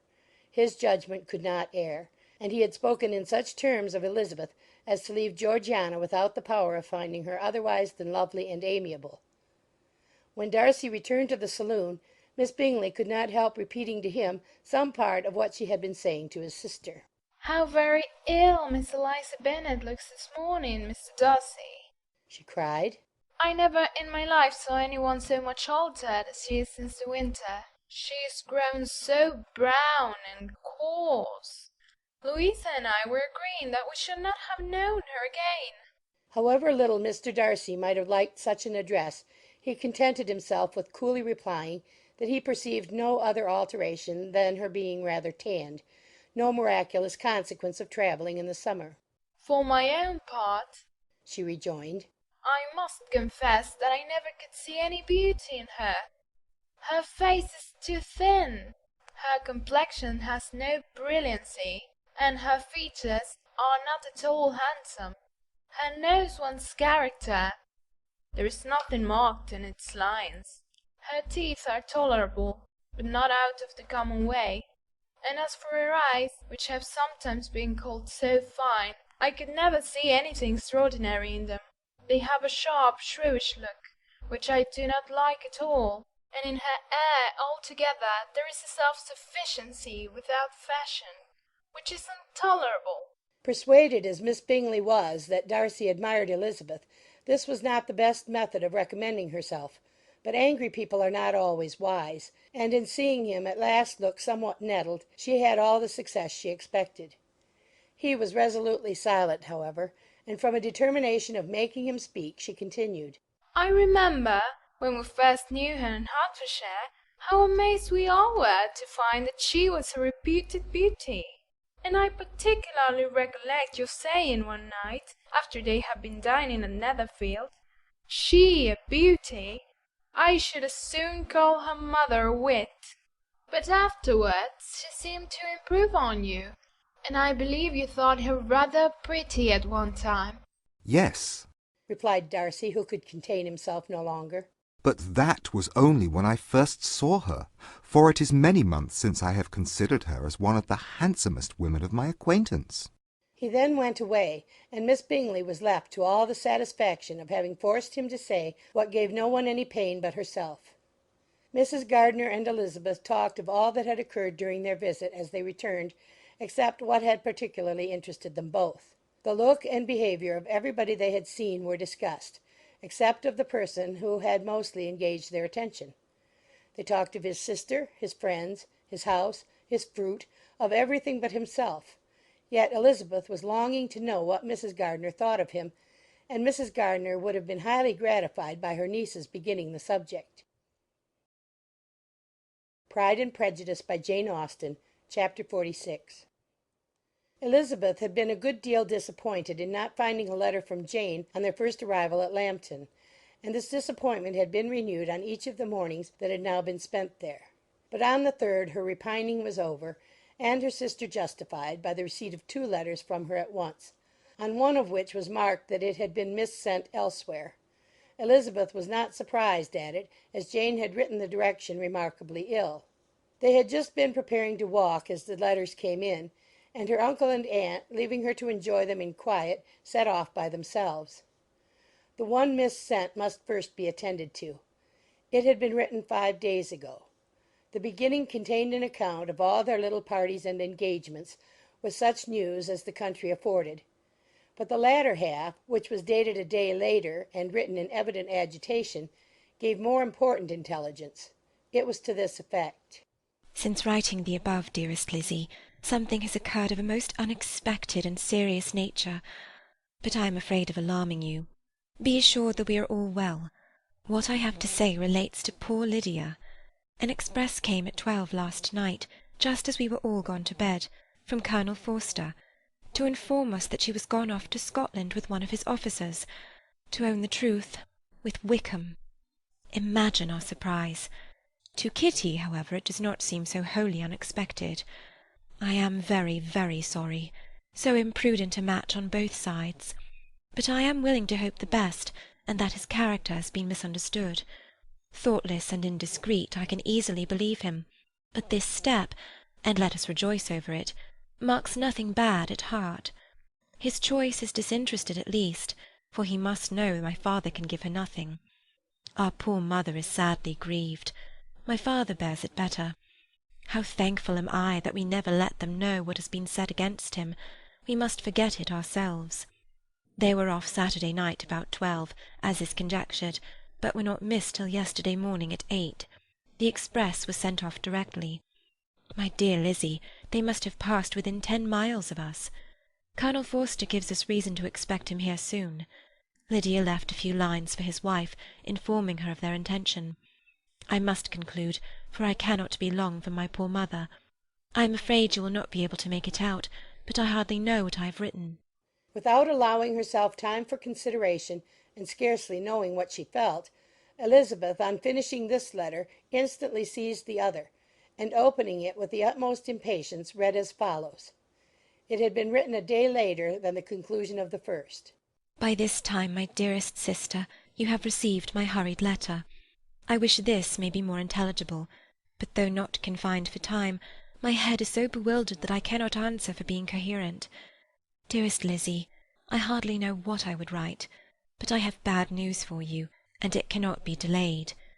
Imprudent as a marriage between Mr. Wickham and our poor Lydia would be, we are now anxious to be assured that it has taken place, for there is but too much reason to fear they are not gone to Scotland. Colonel Forster came yesterday, having left Brighton the day before, not many hours after the express. Though Lydia's short letter to Mrs. F. gave them to understand that they were going to Gretna Green, something was dropped by Denny expressing his belief that W. never intended to go there or to marry Lydia at all, which was repeated to Colonel F., who, instantly taking the alarm, set off from B. intending to trace their route. He did trace them easily to Clapham, but no farther, for on entering that place they removed into a hackney coach and dismissed the chaise that brought them from Epsom. All that is known after this is that they were seen to continue the London road. I know not what to think. After making every possible enquiry on that side of London, Colonel F. came on into Hertfordshire, anxiously renewing them at all the turnpikes, and at the inns in Barnet and Hatfield, but without any success. No such people had been seen to pass through. With the kindest concern he came on to Longbourn, and broke his apprehensions to us in a manner most creditable to his heart. I am sincerely grieved for him and Mrs. F., but no one can throw any blame on them. Our distress, my dear Lizzie, is very great. My father and mother believe the worst, but I cannot think so ill of him. Many circumstances might make it more eligible for them to be married privately in town than to pursue their first plan, and even if he could form such a design against a young woman of Lydia's connections, which is not likely, can I suppose her so lost to everything? Impossible. I grieve to find, however, that Colonel F. is not disposed to depend upon their marriage. He shook his head when I expressed my hopes, and said he feared W. was not a man to be trusted. My poor mother is really ill and keeps her room. Could she exert herself, it would be better, but this is not to be expected. And as to my father, I never in my life saw him so affected. Poor Kitty has anger for having concealed their attachment, but as it was a matter of confidence, one cannot wonder. I am truly glad, dearest Lizzie, that you have been spared something of these distressing scenes, but now, as the first shock is over, Shall I own that I long for your return? I am not so selfish, however, as to press for it, if inconvenient. Adieu. I take up my pen again to do what I have just told you I would not, but circumstances are such that I cannot help earnestly begging you all to come here as soon as possible. I know my dear uncle and aunt so well that I am not afraid of requesting it, though I have still something more to ask of the former. My father is going to London with Colonel Forster instantly to try to discover her. What he means to do, I am sure I know not, but his excessive distress will not allow him to pursue any measure in the best and safest way, and Colonel Forster is obliged to be at Brighton again to-morrow evening. In such an exigence my uncle's advice and assistance would be everything in the world. He will immediately comprehend what I must feel, and I rely upon his goodness. Oh, where is my uncle? cried Elizabeth, darting from her seat as she finished the letter in eagerness to follow him without losing a moment of the time so precious. But as she reached the door it was opened by a servant, and Mr. Darcy appeared. Her pale face and impetuous manner made him start, and before he could recover himself to speak, she, in whose mind every idea was superseded by Lydia's situation, hastily exclaimed, "I beg your pardon, but I must leave you. I must find Mr. Gardiner this moment on business that cannot be delayed. I have not an instant to lose." Good God, what is the matter? cried he, with more feeling than politeness. Then, recollecting himself, I will not detain you a minute, but let me, or let the servant go after Mr. and Mrs. Gardiner. You are not well enough. You cannot go yourself. Elizabeth hesitated, but her knees trembled under her, and she felt how little would be gained by her attempting to pursue them. Calling back the servant, therefore, she commissioned him, though in so breathless an accent as made her almost unintelligible, to fetch his master and mistress home instantly. On his quitting the room she sat down, unable to support herself, and looking so miserably ill that it was impossible for Darcy to leave her, or to refrain from saying, in a tone of gentleness and commiseration, Let me call your maid. Is there nothing you could take to give you present relief? A glass of wine. Shall I get you one? You are very ill. "No, I thank you," she replied, endeavouring to recover herself. "There is nothing the matter with me. I'm quite well. I'm only distressed by some dreadful news which I have just received from Longbourn." She burst into tears as she alluded to it, and for a few minutes could not speak another word. Darcy, in wretched suspense, could only say something indistinctly of his concern, and observe her in compassionate silence. At length she spoke again.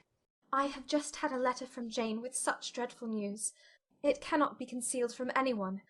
My younger sister has left all her friends, has eloped, has thrown herself into the power of Mr. Wickham. They are gone off together from Brighton. You know him too well to doubt the rest.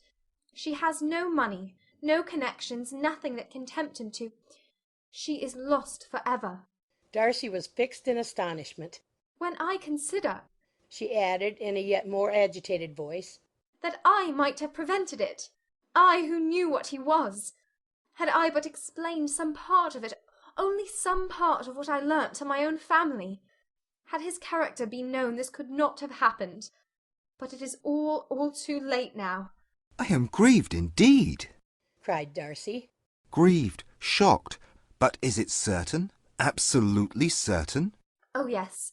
They left Brighton together on Sunday night and were traced almost to London, but not beyond. They are certainly not gone to Scotland." And what has been done? What has been attempted to recover her? "My father has gone to London, and Jane has written to beg my uncle's immediate assistance, and we shall be off, I hope, in half an hour. But nothing can be done. I know very well that nothing can be done. How is such a man to be worked on? How are they even to be discovered? I have not the smallest hope. It is every way horrible." Darcy shook his head in silent acquiescence. When my eyes were opened to his real character, oh, had I known what I ought, what I dared to do! But I knew not. I was afraid of doing too much. Wretched, wretched mistake! Darcy made no answer. He seemed scarcely to hear her, and was walking up and down the room in earnest meditation, his brow contracted, his air gloomy. Elizabeth soon observed and instantly understood it. Her power was sinking. Everything must sink under such a proof of family weakness, such an assurance of the deepest disgrace. She could neither wonder nor condemn. but the belief of his self-conquest brought nothing consolatory to her bosom, afforded no palliation of her distress. It was, on the contrary, exactly calculated to make her understand her own wishes, and never had she so honestly felt that she could have loved him as now, when all love must be vain. But self, though it would intrude, could not engross her.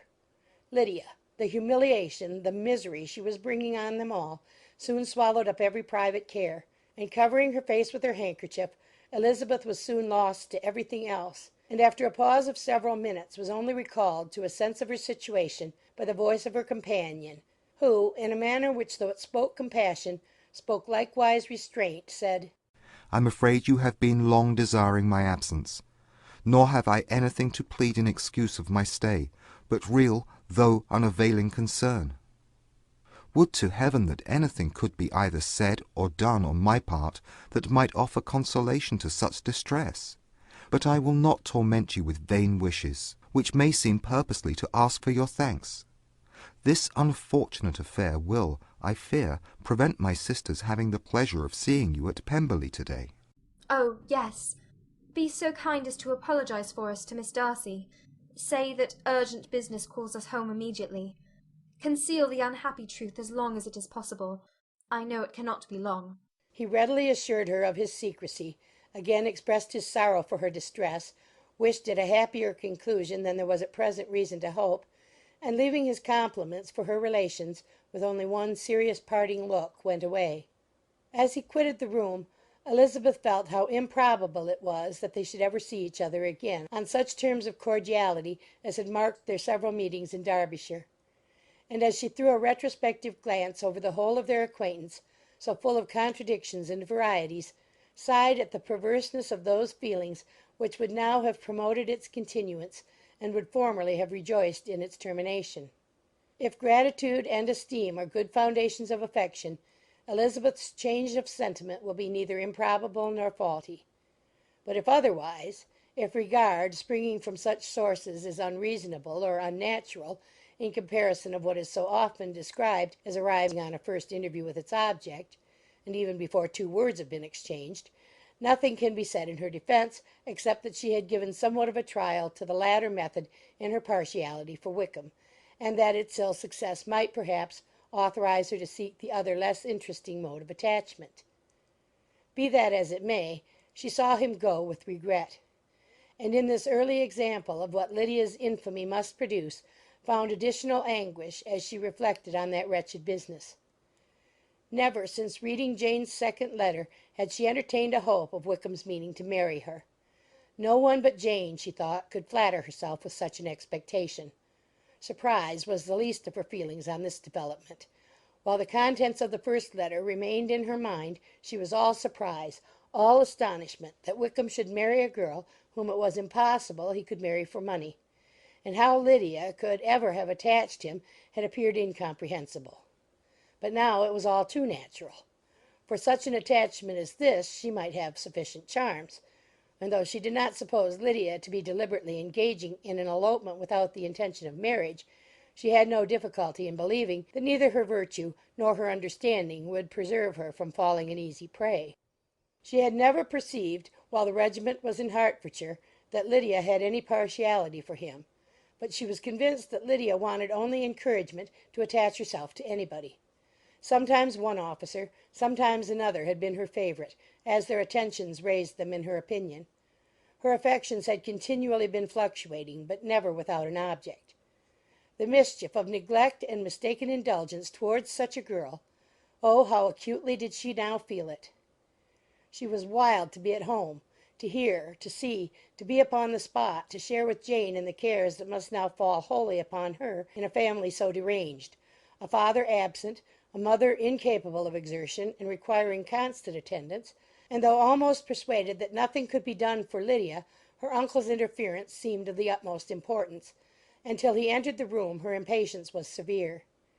Mr. and Mrs. Gardiner had hurried back in alarm, supposing by the servant's account that their niece was taken suddenly ill.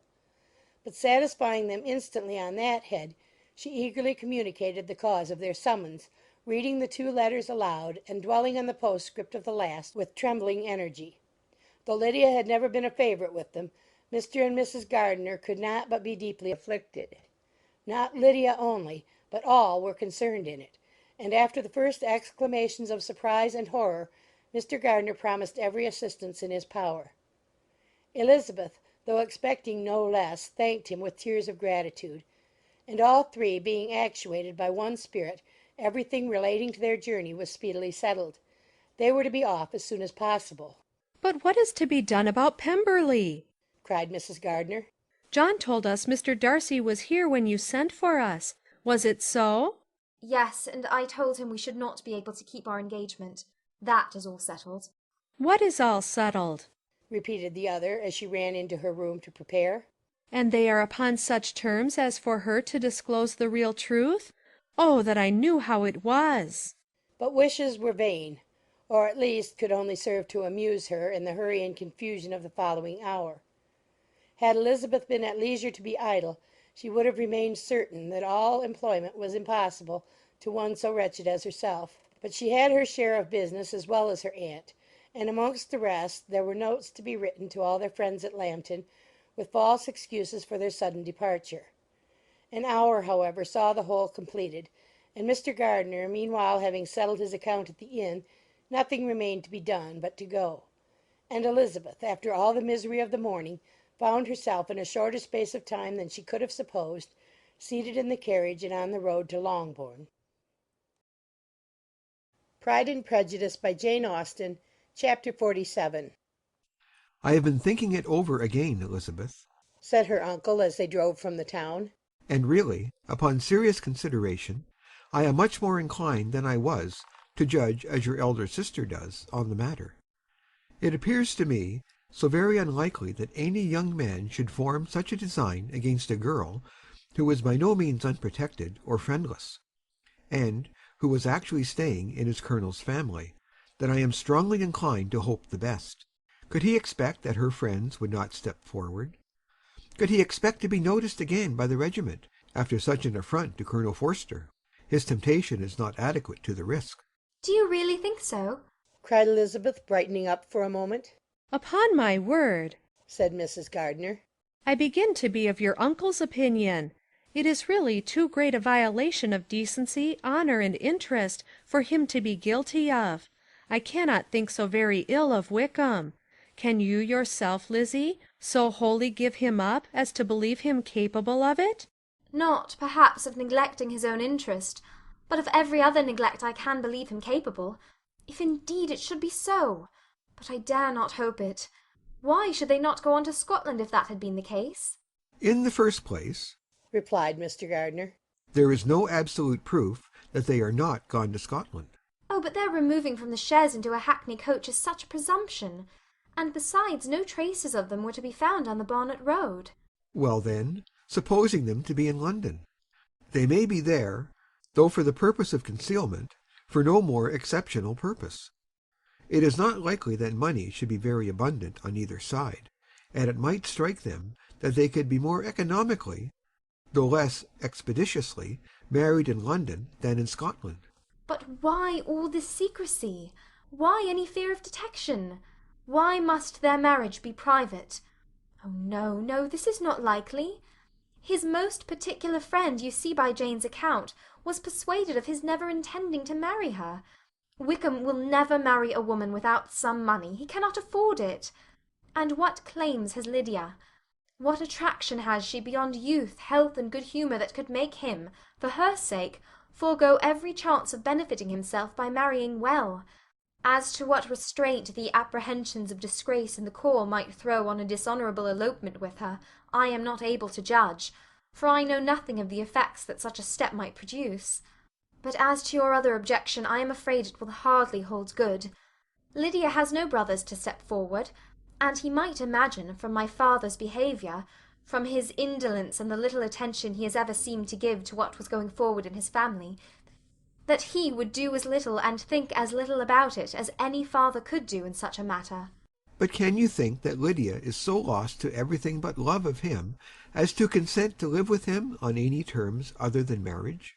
It does seem, and it is most shocking indeed, replied Elizabeth with tears in her eyes. that a sister's sense of decency and virtue in such a point should admit of doubt. But really I know not what to say. Perhaps I am not doing her justice. But she is very young. She has never been taught to think on serious subjects, and for the last half-year, nay, for a 12-month, she has been given up to nothing but amusement and vanity. She has been allowed to dispose of her time in the most idle and frivolous manner, and to adopt any opinions that came in her way. Since the Blankshire were first quartered in Meryton, nothing but love, flirtation, and offices have been in her head. She has been doing everything in her power by thinking and talking on the subject to give greater, what shall I call it, susceptibility to her feelings, which are naturally lively enough. And we all know that Wickham has every charm of person and address that can captivate a woman. But you see that Jane, said her aunt, does not think so very ill of Wickham as to believe him capable of the attempt. Of whom does Jane ever think ill? And who is there, whatever might be their former conduct, that she would think capable of such an attempt till it were proved against them? But Jane knows as well as I do what Wickham really is.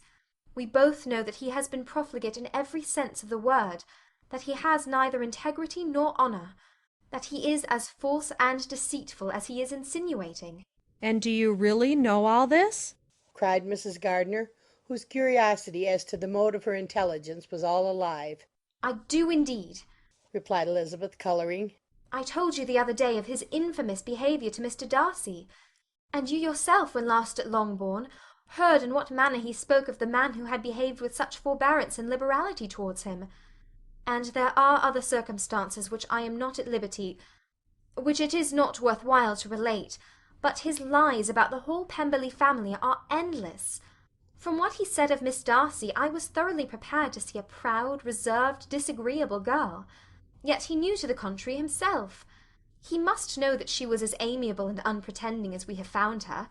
But does Lydia know nothing of this? Can she be ignorant of what you and Jane seem so well to understand? Oh yes, that is the worst of all. Till I was in Kent, and saw so much both of Mr. Darcy and his relation Colonel Fitzwilliam, I was ignorant of the truth myself. And when I returned home, the Blankshire was to leave Meryton in a week or fortnight's time. As that was the case, neither Jane, to whom I related the whole, nor I, thought it necessary to make our knowledge public, for of what use could it apparently be to any one, that the good opinion which all the neighbourhood had of him should then be overthrown? And even when it was settled that Lydia should go with Mrs. Forster, the necessity of opening her eyes to his character never occurred to me. That she could be in any danger from the deception never entered my head. That such a consequence as this could ensue, you may easily believe was far enough from my thoughts. When they all removed to Brighton, therefore, you had no reason, I suppose, to believe them fond of each other? Not the slightest. I can remember no symptom of affection on either side. And had anything of the kind been perceptible, you must be aware that ours is not a family on which it could be thrown away. When first he entered the corps she was ready enough to admire him, but so we all were. Every girl in or near Meryton was out of her senses about him for the first 2 months, but he never distinguished her by any particular attention, and consequently, after a moderate period of extravagant and wild admiration, her fancy for him gave way, and others of the regiment, who treated her with more distinction, again became her favourites. It may be easily believed that however little of novelty could be added to their fears, hopes, and conjectures on this interesting subject by its repeated discussion, no other could detain them from it long during the whole of the journey. From Elizabeth's thoughts it was never absent. Fixed there by the keenest of all anguish, self-reproach, she could find no interval of ease or forgetfulness. They travelled as expeditiously as possible, and sleeping one night on the road, reached Longbourn by dinner-time the next day. It was a comfort to Elizabeth to consider that Jane could not have been wearied by long expectations. The little Gardiners, attracted by the sight of a chaise, were standing on the steps of the house as they entered the paddock, and when the carriage drove up to the door, the joyful surprise that lighted up their faces and displayed itself over their whole bodies in a variety of capers and frisks was the first pleasing earnest of their welcome. Elizabeth jumped out, and after giving each of them a hasty kiss, hurried into the vestibule, where Jane, who came running down from her mother's apartment, immediately met her. Elizabeth, as she affectionately embraced her, whilst tears filled the eyes of both, lost not a moment in asking whether anything had been heard of the fugitives. "Not yet," replied Jane. "but now that my dear uncle has come, I hope everything will be well." Is my father in town? "Yes, he went on Tuesday, as I wrote you word." And have you heard from him often? "We have heard only twice. He wrote me a few lines on Wednesday to say that he had arrived in safety, and to give me his directions, which I particularly begged him to do. He merely added that he should not write again till he had something of importance to mention." And my mother, how is she? How are you all? "My mother is tolerably well, I trust, though her spirits are greatly shaken. She is upstairs, and will have great satisfaction in seeing you all. She does not yet leave her dressing-room. Mary and Kitty, thank heaven, are quite well." But you, how are you? cried Elizabeth. You look pale. How much you must have gone through.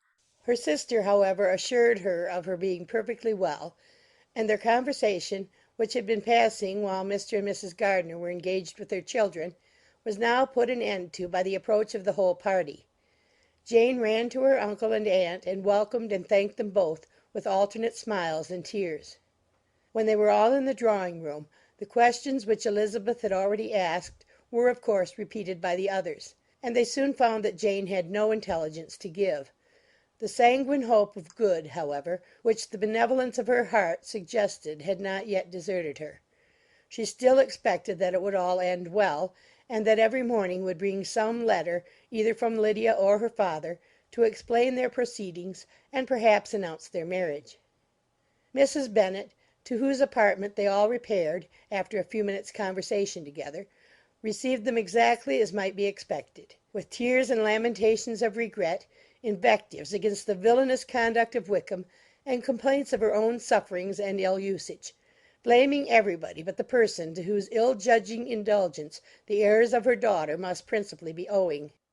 "If I had been able," said she, "to carry my point in going to Brighton with all my family, this would not have happened. But poor dear Lydia had nobody to take care of her. Why did the Forces ever let her go out of their sight? I'm sure there was some great neglect or other on their side, for she is not the kind of girl to do such a thing if she had been well looked after. I always thought they were very unfit to have the charge of her, but I was overruled, as I always am. Poor dear child, and now here's Mr. Bennet gone away, and I know he will fight Wickham whenever he meets him, and then he will be killed, and what is to become of us all? The Collinses will turn us out before he is cold in his grave, and if you are not kind to us, brother, I do not know what we shall do." They all exclaimed against such terrific ideas, and Mr. Gardiner, after general assurances of his affection for her and all her family, told her that he meant to be in London the very next day, and would assist Mr. Bennet in every endeavour for recovering Lydia. Do not give way to useless alarm, added he. Though it is right to be prepared for the worst, there is no occasion to look on it as certain. It is not quite a week since they left Brighton. In a few days more we may gain some news of them, and till we know that they are not married, and have no design of marrying, do not let us give the matter over as lost. As soon as I get to town, I shall go to my brother, and make him come home with me to Gracechurch Street, and then we may consult together as to what is to be done. "Oh, my dear brother," replied Mrs. Bennet, "that is exactly what I could most wish for. And now do, when you get to town, find them out, wherever they may be, and if they are not married already, make them marry. And as for wedding clothes, do not let them wait for that, but tell Lydia she shall have as much money as she chooses to buy them after they are married. And above all, keep Mr. Bennet from fighting. Tell him what a dreadful state I'm in, that I am frightened out of my wits, and have such tremblings, such flutterings all over me, such spasms in my side, and pains in my head, and beatings at heart, that I can get no rest by night or by day. And tell my dear Lydia not to give any directions about her clothes till she has seen me, for she does not know which are the best warehouses. Oh, brother, how kind you are! I know you will contrive it all."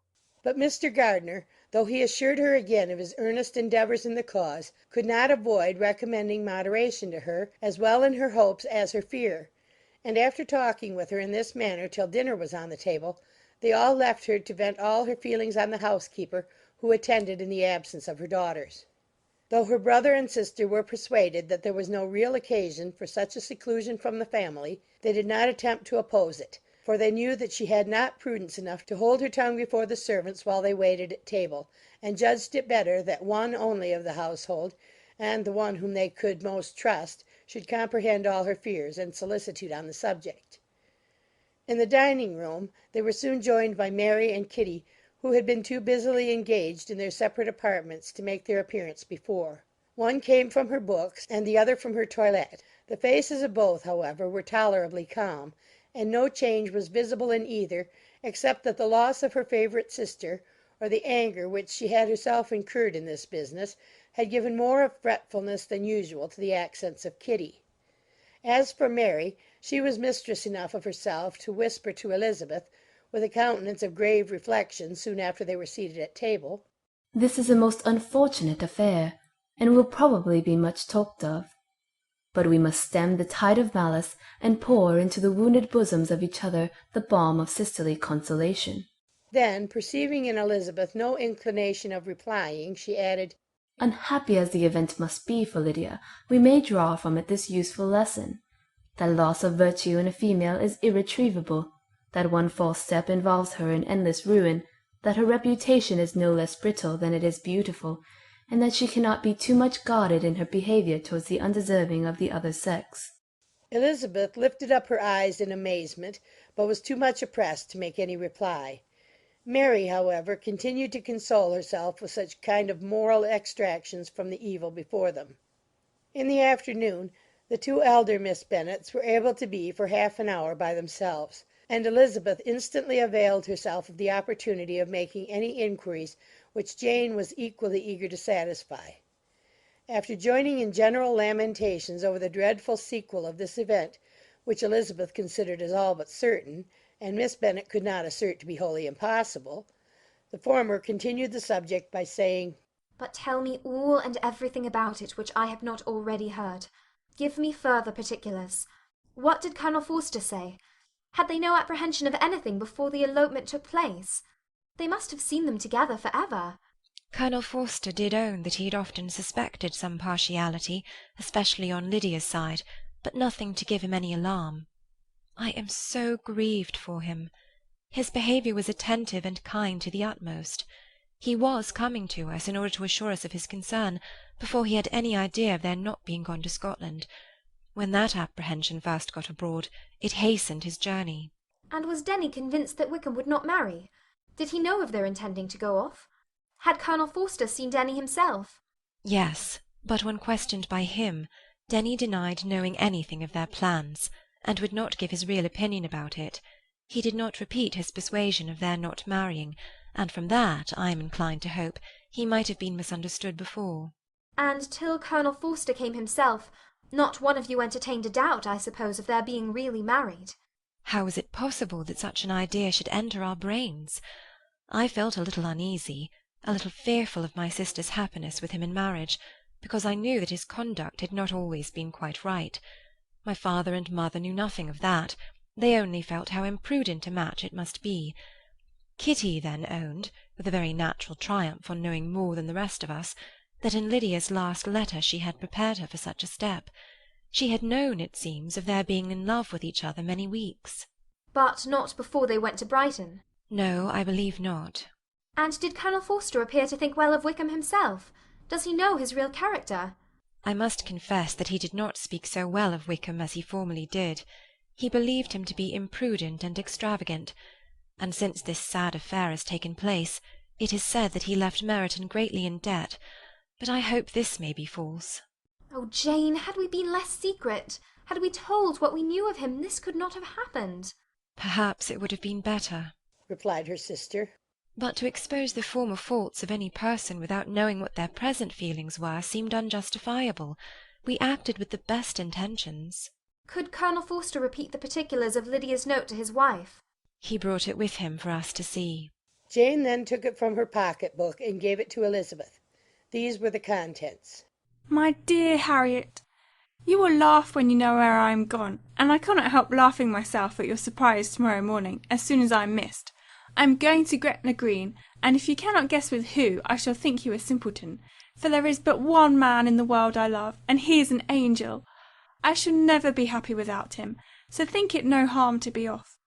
You need not send them word at Longbourn of my going, if you do not like it, for it will make the surprise the greater when I write to them and sign my name Lydia Wickham. What a good joke it will be! I can hardly write for laughing. Pray make my excuses to Pratt for not keeping my engagement and dancing with him to-night. Tell him I hope he will excuse me when he knows all, and tell him I will dance with him in the next ball we meet, with great pleasure. I shall send for my clothes when we get to Longbourn, but I wish you would tell Sally to mend a great slit in my worked muslin gown before they are packed up. Good-bye. Give my love to Colonel Forster. I hope you will drink to our good journey. Your affectionate friend, Lydia Bennet. Oh, thoughtless, thoughtless Lydia! cried Elizabeth when she had finished it. What a letter is this to be written at such a moment! But at least it shows that she was serious on the subject of their journey. Whatever he might afterwards persuade her to, it was not on her side a scheme of infamy. My poor father! How he must have felt it! I never saw any one so shocked. He could not speak a word for full 10 minutes. My mother was taken ill immediately, and the whole house in such confusion. Oh, Jane! cried Elizabeth. Was there a servant belonging to it who did not know the whole story before the end of the day? I do not know. I hope there was. But to be guarded at such a time is very difficult. My mother was in hysterics, and though I endeavoured to give her every assistance in my power, I am afraid I did not do so much as I might have done. But the horror of what might possibly happen almost took from me my faculties. Your attendance upon her has been too much for you. You do not look well. Oh, that I had been with you! You have had every care and anxiety upon yourself alone. Mary and Kitty have been very kind, and would have shared in every fatigue, I am sure, but I did not think it right for either of them. Kitty is slight and delicate, and Mary studies so much that her hours of repose should not be broken in on. My Aunt Phillips came to Longbourn on Tuesday, after my father went away, and was so good as to stay till Thursday with me. She was of great use and comfort to us all. And Lady Lucas has been very kind. She walked here on Wednesday morning to condole with us, and offered her services, or any of her daughters, if they should be of use to us. She had better have stayed at home, cried Elizabeth. Perhaps she meant well, but under such a misfortune as this one cannot see too little of one's neighbours. Assistance is impossible, condolence insufferable.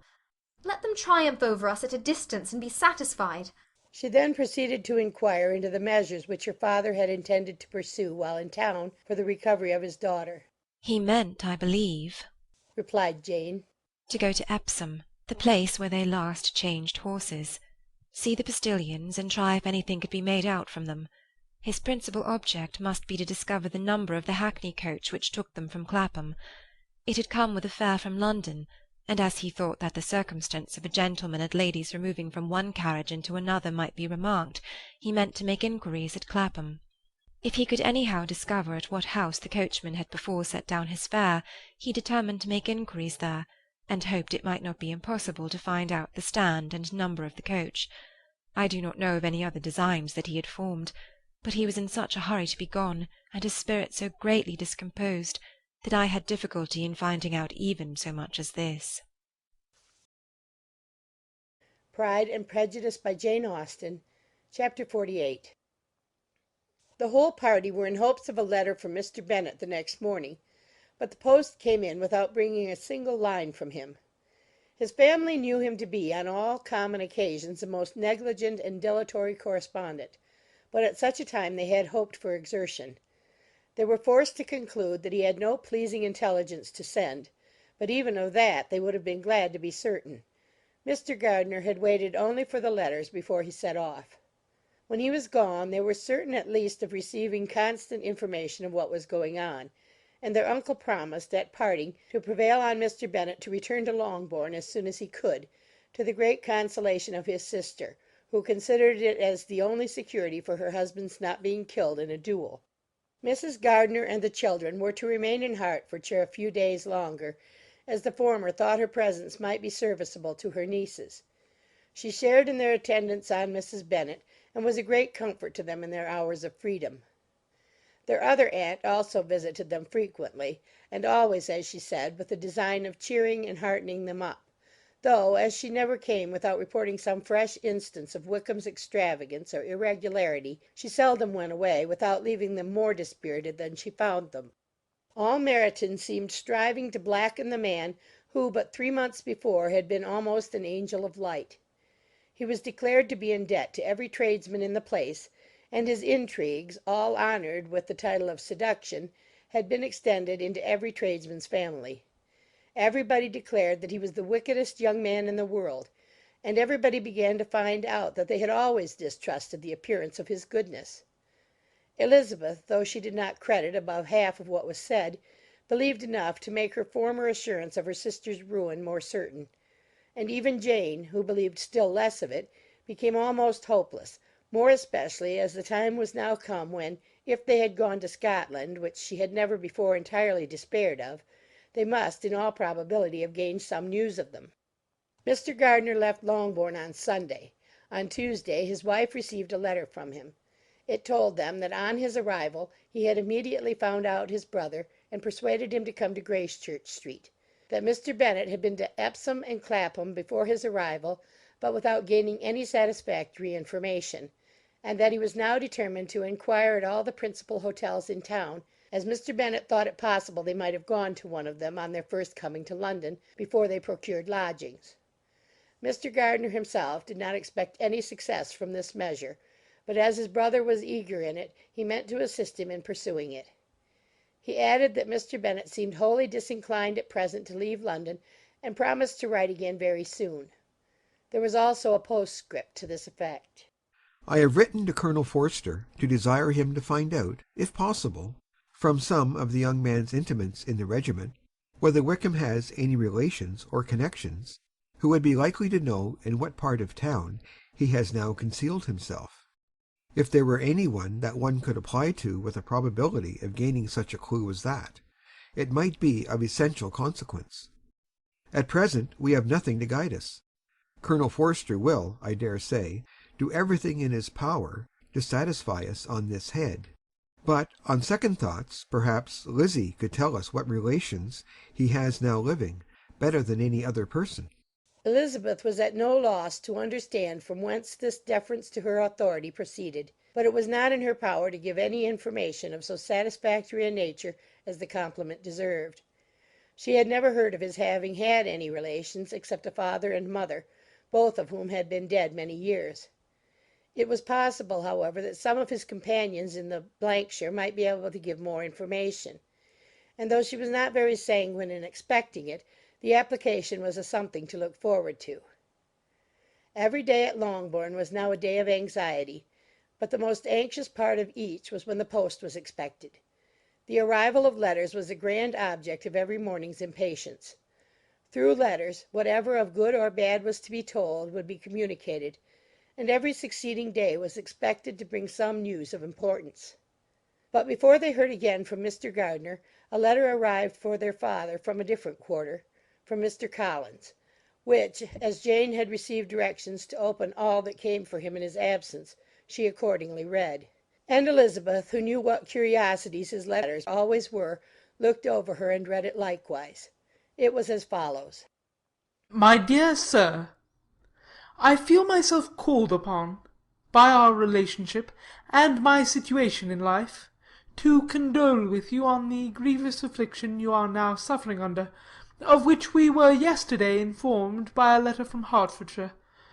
Be assured, my dear Sir, that Mrs. Collins and myself sympathize with you and all your respectable family in your present distress, which must be of the bitterest kind, because proceeding from a cause which no time can remove.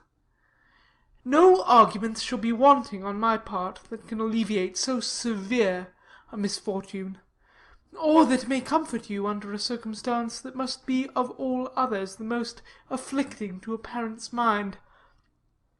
The death of your daughter would have been a blessing in comparison to this; and it is the more to be lamented, because there is reason to suppose, as my dear Charlotte informs me, that this licentiousness of behaviour in your daughter has proceeded from a faulty degree of indulgence, though at the same time, for the consolation of yourself and Mrs. Bennet, I am inclined to think that her own disposition must be naturally bad, or she could not be guilty of such an enormity at so early an age. Howsoever that may be, you are grievously to be pitied, in which opinion I am not only joined by Mrs. Collins, but likewise by Lady Catherine and her daughter, to whom I have related the affair. They agree with me in apprehending that this false step in one daughter will be injurious to the fortunes of all the others, for who, as Lady Catherine herself condescendingly says, will connect themselves with such a family? And this consideration leads me moreover to reflect with augmented satisfaction on a certain event of last November, for had it been otherwise, I might have been involved in all your sorrow and disgrace. Let me then advise you, dear sir, to console yourself as much as possible, to throw off your unworthy child from your affection forever, and leave her to reap the fruits of her own heinous offence. I am, dear sir, etc., etc. Mr. Gardiner did not write again till he had received an answer from Colonel Forster, and then he had nothing of a pleasant nature to send. It was not known that Wickham had a single relationship with whom he kept up any connection, and it was certain that he had no near one living. His former acquaintances had been numerous, but since he had been in the militia it did not appear that he was on terms of particular friendship with any of them. There was no one, therefore, who could be pointed out as likely to give any news of him, and in the wretched state of his own finances there was a very powerful motive for secrecy in addition to his fear of discovery by Lydia's relations, for it had just transpired that he had left gaming debts behind him to a very considerable amount. Colonel Forster believed that more than £1,000 would be necessary to clear his expenses at Brighton. He owed a good deal in town, but his debts of honour were still more formidable. Mr. Gardiner did not attempt to conceal these particulars from the Longbourn family. Jane heard them with horror. "A gamester!" she cried. "This is wholly unexpected. I had not an idea of it." Mr. Gardiner added in his letter that they might expect to see their father at home on the following day, which was Saturday. Rendered spiritless by the ill success of all their endeavours, he had yielded to his brother-in-law's entreaty that he would return to his family, and leave it to him to do whatever occasion might suggest to be advisable for continuing their pursuit. When Mrs. Bennet was told of this, she did not express so much satisfaction as her children expected, considering what her anxiety for his life had been before. "What! Is he coming home, and without poor Lydia?" she cried. "Surely he will not leave London before he has found them. Who is to fight Wickham, and make him marry her, if he comes away?" As Mrs. Gardiner began to wish to be at home, it was settled that she and the children should go to London at the same time that Mr. Bennet came from it. The coach, therefore, took them the first stage of their journey, and brought its master back to Longbourn. Mrs. Gardiner went away in all the perplexity about Elizabeth and her Derbyshire friend that had attended her from that part of the world. His name had never been voluntarily mentioned before them by her niece, and the kind of half expectation which Mrs. Gardiner had formed of their being followed by a letter from him had ended in nothing. Elizabeth had received none since her return that could come from Pemberley. The present unhappy state of the family rendered any other excuse for the lowness of her spirits unnecessary. Nothing, therefore, could be fairly conjectured from that, though Elizabeth, who was by this time tolerably well acquainted with her own feelings, was perfectly aware that had she known nothing of Darcy, she could have borne the dread of Lydia's infamy somewhat better. It would have spared her, she thought, one sleepless night out of two. When Mr. Bennet arrived, he had all the appearance of his usual philosophic composure. He said as little as he had ever been in the habit of saying, made no mention of the business that had taken him away, and it was some time before his daughters had courage to speak of it. It was not till the afternoon, when he had joined them at tea, that Elizabeth ventured to introduce the subject, and then, on her briefly expressing her sorrow for what he must have endured, he replied, "Say nothing of that. Who should suffer but myself? It has been my own doing, and I ought to feel it." "You must not be too severe upon yourself," replied Elizabeth. "You may well warn me against such an evil. Human nature is so prone to fall into it. No, Lizzie, let me once in my life feel how much I have been to blame. I am not afraid of being overpowered by the impression. It will pass away soon enough." Do you suppose them to be in London? Yes, where else can they be so well concealed? And Lydia used to want to go to London, added Kitty. She is happy then, said her father dryly. And her residence there will probably be of some duration. Then, after a short silence, he continued. Lizzie, I bear you no ill will for being justified in your advice to me last May, which, considering the event, shows some greatness of mind. They were interrupted by Miss Bennet, who came to fetch her mother's tea. This is a parade, he cried, which does one good. It gives such an elegance to misfortune. Another day I will do the same. I will sit in my library, in my nightcap and powdering gown, and give as much trouble as I can. Or perhaps I may defer it till Kitty runs away. I am not going to run away, papa, said Kitty fretfully. If I should ever go to Brighton, I would behave better than Lydia. You go to Brighton? I would not trust you so near it as Eastbourne for £50. No, Kitty, I have at last learnt to be cautious, and you will feel the effects of it. No officer is ever to enter my house again, nor even to pass through the village. Balls will be absolutely prohibited, unless you stand up with one of your sisters, and you are never to stare out of doors until you can prove that you have spent 10 minutes of every day in a rational manner. Kitty, who took all these threats in a serious light, began to cry. Well, well, said he, do not make yourself unhappy. If you are a good girl for the next 10 years, I will take you to a review at the end of them. Pride and Prejudice by Jane Austen, Chapter 49. 2 days after Mr. Bennet's return, as Jane and Elizabeth were walking together in the shrubbery behind the house, they saw the housekeeper coming towards them, and concluding that she came to call them to their mother, went forward to meet her. But instead of the expected summons, when they approached her, she said to Miss Bennet, "I beg your pardon, madam, for interrupting you, but I was in hopes you might have got some good news from town, so I took the liberty of coming to ask." What do you mean, Hill? We have heard nothing from town. "Dear madam!" cried Mrs. Hill in great astonishment. "Don't you know there is an express come for master from Mr. Gardiner? He has been here this half hour, and master has had a letter." Away ran the girls, too eager to get in to have time for speech. They ran through the vestibule into the breakfast-room, from thence to the library. Their father was in neither, and they were on the point of seeking him upstairs with their mother, when they were met by the butler, who said, "If you are looking for my master, ma'am, he is walking towards the little copse." Upon this information, they instantly passed through the hall once more, and ran across the lawn after their father, who was deliberately pursuing his way towards a small wood on one side of the paddock.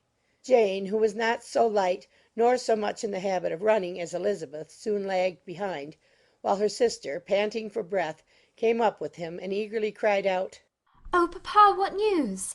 What news? Have you heard from my uncle?" Yes, I have had a letter from him by express. Well, and what news does it bring? Good or bad? What is there of good to be expected? said he, taking the letter from his pocket. But perhaps you would like to read it. Elizabeth impatiently caught it from his hand. Jane now came up. Read it aloud, said their father, for I hardly know myself what it is about. Gracechurch Street, Monday, August 2nd. My dear brother, at last I am able to send you some tidings of my niece, and as such, upon the whole, I hope it will give you satisfaction. Soon after you left me on Saturday, I was fortunate enough to find out in what part of London they were.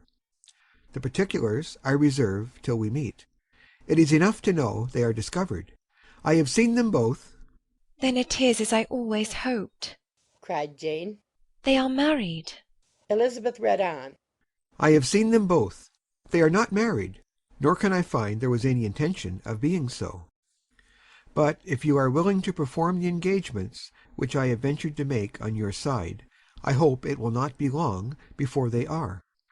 All that is required of you is, to assure that your daughter, by settlement, her equal share of the £5,000 secured among your children after the decease of yourself and my sister, and moreover to enter into an engagement of allowing her, during your life, £100 per annum. These are conditions which, considering everything, I had no hesitation in complying with, as far as I thought myself privileged, for you. I shall send this by express, so that no time may be lost in bringing me your answer. You will easily comprehend from these particulars that Mr. Wickham's circumstances are not so hopeless as they are generally believed to be. The world has been deceived in that respect, and I am happy to say there will be some little money, even when all his debts are discharged, to settle on my niece, in addition to her own fortune. If, as I conclude will be the case, you send me full powers to act in your name throughout the whole of this business, I will immediately give directions to Haggerston for preparing a proper settlement. There will not be the smallest occasion for your coming to town again. Therefore stay quiet at Longbourn, and depend on my diligence and care. Send back your answer as fast as you can, and be careful to write explicitly.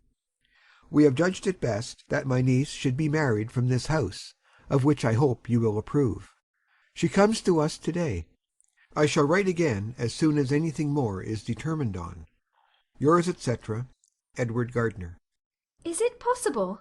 cried Elizabeth when she had finished. Can it be possible that he will marry her? Wickham is not so undeserving then as we thought him, said her sister. My dear father, I congratulate you. And have you answered the letter? cried Elizabeth. No, but it must be done soon. Most earnestly did she then entreat him to lose no more time before he wrote. Oh, my dear father, she cried, come back and write immediately. Consider how important every moment is in such a case.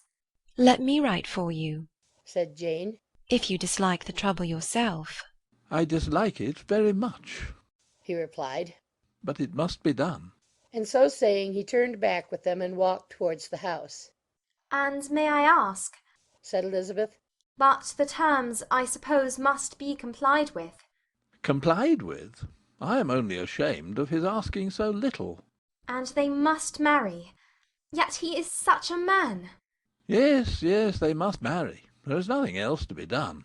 But there are two things that I want very much to know. One is, how much money your uncle has laid down to bring it about. And the other, how am I ever to pay him? Money? My uncle? cried Jane. What do you mean, sir? I mean that no man in his senses would marry Lydia on so slight a temptation as 100 a year during my life, and 50 after I am gone. That is very true, said Elizabeth, though it had not occurred to me before. His debts to be discharged, and something still to remain. Oh, it must be my uncle's doings. Generous, good man, I am afraid he has distressed himself. A small sum could not do all this. No, said her father. Wickham's a fool if he takes her with a farthing less than £10,000. I should be sorry to think so ill of him in the very beginning of our relationship. £10,000! Heaven forbid! How is half such a sum to be repaid? Mr. Bennet made no answer, and each of them, deep in thought, continued silent till they reached the house.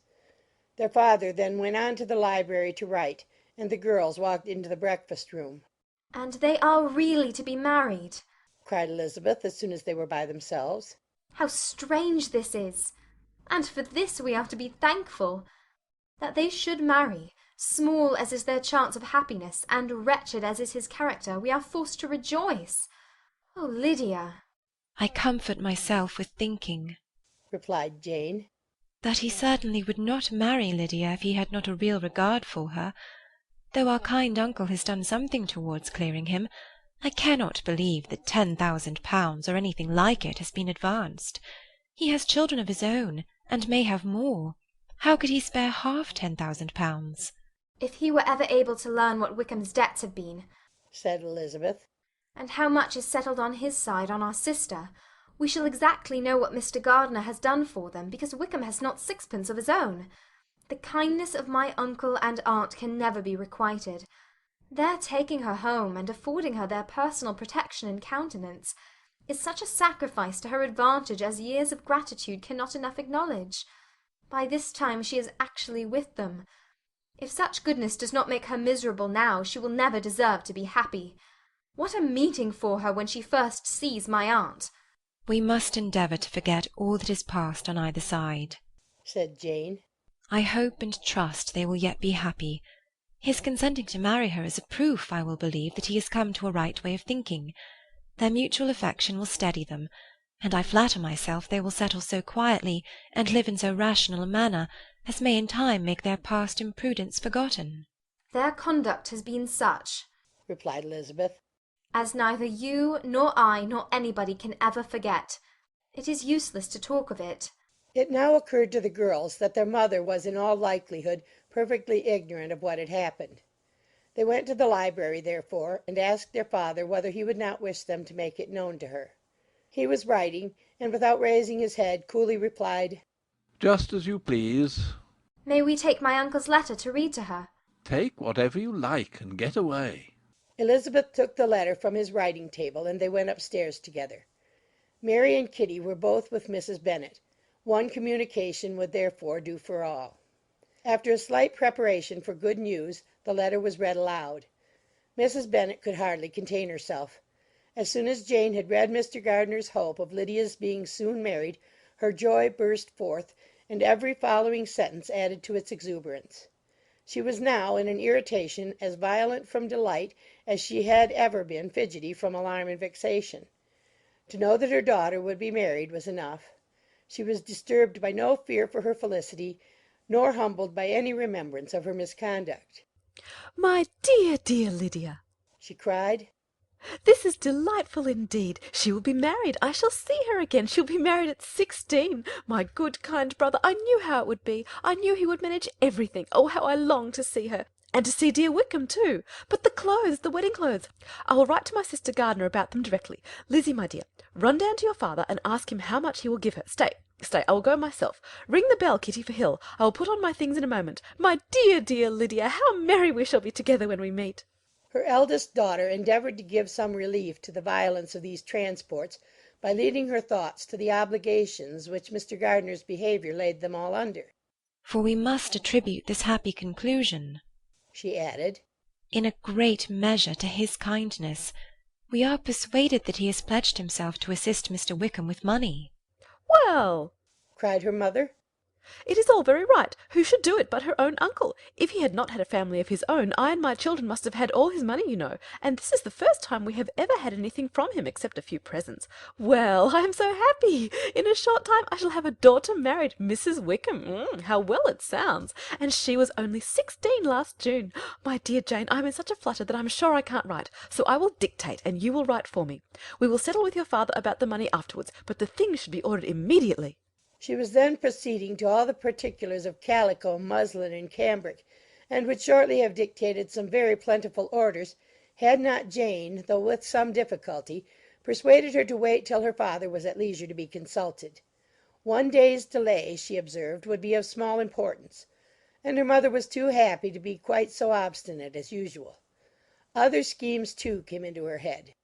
"I will go to Meryton," said she, "as soon as I am dressed, and tell the good news to my sister Phillips, and as I come back I can call on Lady Lucas and Mrs. Long. Kitty, run down and order the carriage. An airing would do me a great deal of good, I am sure. Girls, can I do anything for you in Meryton? Oh, here comes Hill. My dear Hill, have you heard the good news? Miss Lydia is going to be married, and you shall all have a bowl of punch to make merry at her wedding." Mrs. Hill began instantly to express her joy. Elizabeth received her congratulations amongst the rest, and then, sick of this folly, took refuge in her own room, that she might think with freedom. Poor Lydia's situation must, at best, be bad enough, but that it was no worse she had need to be thankful. She felt it so, and though, in looking forward, neither rational happiness nor worldly prosperity could be justly expected for her sister, in looking back to what they had feared only 2 hours ago, she felt all the advantages of what they had gained. Pride and Prejudice by Jane Austen, Chapter 50. Mr. Bennet had very often wished before this period of his life that instead of spending his whole income he had laid by an annual sum for the better provision of his children and of his wife if she survived him. He now wished it more than ever. Had he done his duty in that respect, Lydia need not have been indebted to her uncle for whatever of honour or credit could now be purchased for her. The satisfaction of prevailing on one of the most worthless young men in Great Britain to be her husband might then have rested in its proper place. He was seriously concerned that a cause of so little advantage to any one should be forwarded at the sole expense of his brother-in-law, and he was determined, if possible, to find out the extent of his assistance, and to discharge the obligation as soon as he could. When first Mr. Bennet had married, economy was held to be perfectly useless, for of course they were to have a son. The son was to join in cutting off the entail as soon as he should be of age, and the widow and younger children would by that means be provided for. 5 daughters successively entered the world, but yet the son was to come, and Mrs. Bennet for many years after Lydia's birth had been certain that he would. This event had at last been despaired of, but it was then too late to be saving. Mrs. Bennet had no turn for economy, and her husband's love of independence had alone prevented their exceeding their income.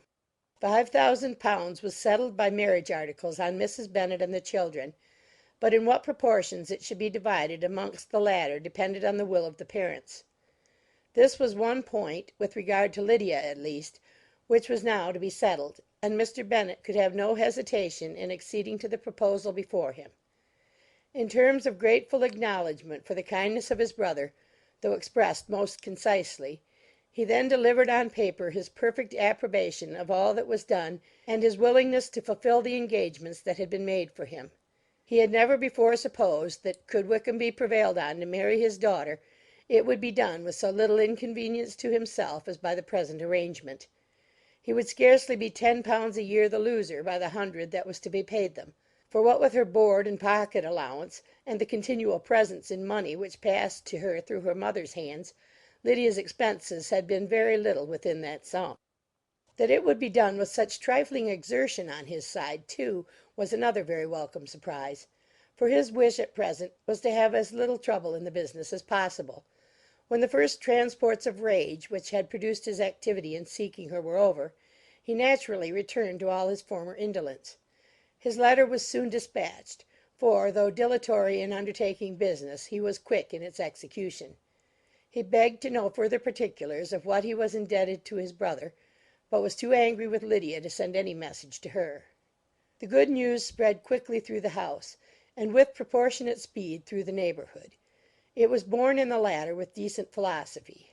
To be sure, it would have been more for the advantage of conversation had Miss Lydia Bennet come upon the town, or, as the happiest alternative, been secluded from the world in some distant farmhouse. But there was much to be talked of in marrying her, and the good-natured wishes for her well-doing which had proceeded before from all the spiteful old ladies in Meryton lost but a little of their spirit in this change of circumstances, because with such a husband her misery was considered certain. It was a fortnight since Mrs. Bennet had been downstairs, but on this happy day she again took her seat at the head of her table, and in spirits oppressively high. No sentiment of shame gave a damp to her triumph. The marriage of a daughter, which had been the first object of her wishes since Jane was 16, was now on the point of accomplishment, and her thoughts and her words ran wholly on those attendants of elegant nuptials, fine muslins, new carriages, and servants. She was busily searching through the neighbourhood for a proper situation for her daughter, and, without knowing or considering what their income might be, rejected many as deficient in size and importance. Hay Park might do, said she, if the Gouldings would quit it, or the great house at Stoke, if the drawing-room were larger, but Ashworth is too far off. I could not bear to have her 10 miles from me, and as for Purvis Lodge, the attics are dreadful. Her husband allowed her to talk on without interruption while the servants remained, but when they had withdrawn he said to her, Mrs. Bennet, before you take any or all of these houses for your son and daughter, let us come to a right understanding. Into one house in this neighbourhood they shall never have admittance. I will not encourage the impudence of either by receiving them at Longbourn. A long dispute followed this declaration, but Mr. Bennet was firm. It soon led to another, and Mrs. Bennet found, with amazement and horror, that her husband would not advance a guinea to buy clothes for his daughter. He protested that she should receive from him no mark of affection whatever on the occasion. Mrs. Bennet could hardly comprehend it. That his anger could be carried to such a point of inconceivable resentment as to refuse his daughter a privilege without which her marriage would scarcely seem valid, exceeded all she could believe possible. She was more alive to the disgrace which her want of new clothes must reflect on her daughter's nuptials than to any sense of shame at her eloping and living with Wickham a fortnight before they took place. Elizabeth was now most heartily sorry that she had, from the distress of the moment, been led to make Mr. Darcy acquainted with their fears for her sister; for since her marriage would so shortly give the proper termination to the elopement, they might hope to conceal its unfavourable beginning from all those who were not immediately on the spot. She had no fear of its spreading farther through his means. There were few people on whose secrecy she would have more confidently depended. But at the same time there was no one whose knowledge of a sister's frailty would have mortified her so much. Not, however, from any fear of disadvantage from it individually to herself, for, at any rate, there seemed a gulf impassable between them. Had Lydia's marriage been concluded on the most honourable terms, it was not to be supposed that Mr. Darcy would connect himself with a family where, to every other objection, would now be added an alliance and relationship of the nearest kind with a man whom he so justly scorned. From such a connection she could not wonder that he would shrink. The wish of procuring her regard, which she had assured herself of his feeling in Derbyshire, could not in rational expectation survive such a blow as this. She was humbled, she was grieved, she repented, though she hardly knew of what. She became jealous of his esteem when she could no longer hope to be benefited by it. She wanted to hear of him when there seemed the least chance of gaining intelligence. She was convinced that she could have been happy with him when it was no longer likely they should meet. What a triumph for him, as she often thought, could he know that the proposals which she had proudly spurned only 4 months ago would now have been most gladly and gratefully received. He was as generous, she doubted not, as the most generous of his sex, but while he was mortal there must be a triumph. She began now to comprehend that he was exactly the man who, in disposition and talents, would most suit her. His understanding and temper, though unlike her own, would have answered all her wishes. It was an union that must have been to the advantage of both. By her ease and liveliness his mind might have been softened, his manners improved, and from his judgment, information, and knowledge of the world she must have received benefit of greater importance. But no such happy marriage could now teach the admiring multitude what connubial felicity really was. An union of a different tendency, and precluding the possibility of the other, was soon to be formed in their family. How Wickham and Lydia were to be supported in tolerable independence she could not imagine, but how little of permanent happiness could belong to a couple who were only brought together because their passions were stronger than their virtue, she could easily conjecture. Mr. Gardiner soon wrote again to his brother. To Mr. Bennet's acknowledgments he briefly replied, with assurance of his eagerness to promote the welfare of any of his family, and concluded with entreaties that the subject might never be mentioned to him again. The principal purport of his letter was to inform them that Mr. Wickham had resolved on quitting the militia. It was greatly my wish that he should do so, he added, as soon as his marriage was fixed on, and I think you will agree with me in considering the removal from that corps as highly advisable, both on his account and my niece's. It is Mr. Wickham's intention to go into the regulars, and among his former friends there are still some who are able and willing to assist him in the army. He has the promise of an ensigncy in General 's regiment, now quartered in the north. It is an advantage to have it so far from this part of the kingdom. He promises fairly, and I hope among different people, where they may each have a character to preserve, they will both be more prudent.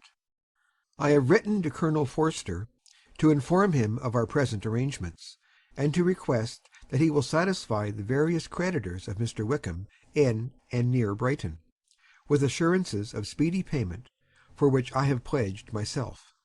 And will you give yourself the trouble of carrying similar assurances to his creditors in Meryton, of whom I shall subjoin a list according to his information. He has given in all his debts. I hope at least he has not deceived us. Haggerston has our directions, and all will be completed in a week. They will then join his regiment, unless they are first invited to Longbourn, and I understand from Mrs. Gardiner that my niece is very desirous of seeing you all before she leaves the south. She is well, and begs to be dutifully remembered to you and your mother. Yours, etc., E. Gardiner. Mr. Bennet and his daughters saw all the advantages of Wickham's removal from the shire as clearly as Mr. Gardiner could do, but Mrs. Bennet was not so well pleased with it. Lydia's being settled in the north, just when she had expected most pleasure and pride in her company, for she had by no means given up her plan of their residing in Hertfordshire, was a severe disappointment. And besides, it was such a pity that Lydia should be taken from a regiment where she was acquainted with everybody and had so many favourites. "She is so fond of Mrs. Forster," said she. "It will be quite shocking to send her away, and there are several of the young men, too, that she likes very much. The officers may not be so pleasant in the general's regiment." His daughter's request, for such it might be considered, of being admitted into her family again before she set off for the north, received at first an absolute negative. But Jane and Elizabeth, who agreed in wishing, for the sake of their sister's feelings and consequence, that she should be noticed on her marriage by her parents, urged him so earnestly, yet so rationally and so mildly, to receive her and her husband at Longbourn as soon as they were married, that he was prevailed on to think as they thought, and act as they wished. And their mother had the satisfaction of knowing that she would be able to show her married daughter in the neighbourhood before she was banished to the north. When Mr. Bennet wrote again to his brother, therefore, he sent his permission for them to come, and it was settled that as soon as the ceremony was over they should proceed to Longbourn. Elizabeth was surprised, however, that Wickham should consent to such a scheme, and had she consulted only her own inclination, any meeting with him would have been the last object of her wishes. Pride and Prejudice by Jane Austen, Chapter 51. Their sister's wedding day arrived, and Jane and Elizabeth felt for her probably more than she felt for herself. The carriage was sent to meet them at , and they were to return in it by dinner time. Their arrival was dreaded by the elder Miss Bennets, and Jane more especially, who gave Lydia the feelings which would have attended herself had she been the culprit, and was wretched in the thought of what her sister must endure. They came. The family were assembled in the breakfast-room to receive them. Smiles decked the face of Mrs. Bennet as the carriage drove up to the door. Her husband looked impenetrably grave, her daughters alarmed, anxious, uneasy. Lydia's voice was heard in the vestibule. The door was thrown open, and she ran into the room. Her mother stepped forwards, embraced her, and welcomed her with rapture, gave her hand with an affectionate smile to Wickham, who followed his lady, and wished them both joy with an alacrity which shewed no doubt of their happiness. Their reception from Mr. Bennet, to whom they then turned, was not quite so cordial. His countenance rather gained in austerity, and he scarcely opened his lips. The easy assurance of the young couple, indeed, was enough to provoke him. Elizabeth was disgusted, and even Miss Bennet was shocked. Lydia was Lydia still, untamed, unabashed, wild, noisy, and fearless. She turned from sister to sister, demanding their congratulations, and when at length they all sat down, looked eagerly round the room, took notice of some little alteration in it, and observed, with a laugh, that it was a great while since she had been there. Wickham was not at all more distressed than herself, but his manners were always so pleasing, that had his character and his marriage been exactly what they ought, his smiles and his easy address, while he claimed their relationship, would have delighted them all. Elizabeth had not before believed him quite equal to such assurance, but she sat down, resolving within herself to draw no limits in future to the impudence of an impudent man. She blushed, and Jane blushed, but the cheeks of the two who caused their confusion suffered no variation of colour. There was no want of discourse. The bride and her mother could neither of them talk fast enough, and Wickham, who happened to sit near Elizabeth, began inquiring after his acquaintance in that neighbourhood with a good-humoured ease which she felt very unable to equal in her replies. They seemed each of them to have the happiest memories in the world. Nothing of the past was recollected with pain, and Lydia led voluntarily to subjects which her sister would not have alluded to for the world.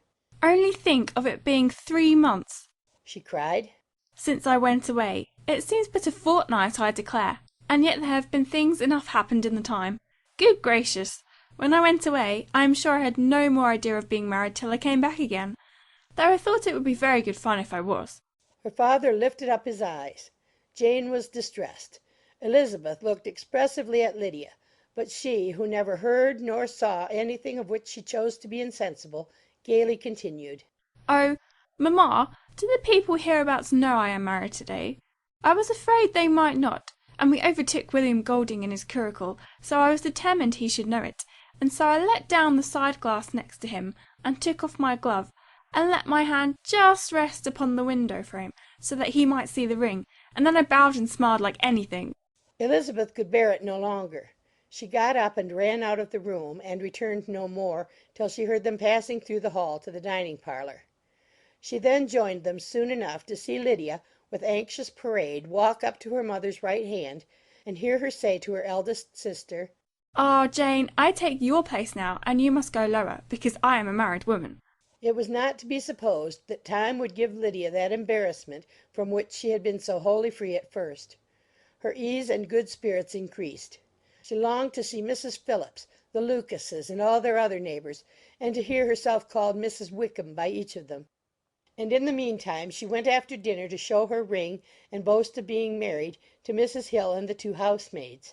"Well, mamma," said she, when they were all returned to the breakfast room, "and what do you think of my husband? Is he not a charming man?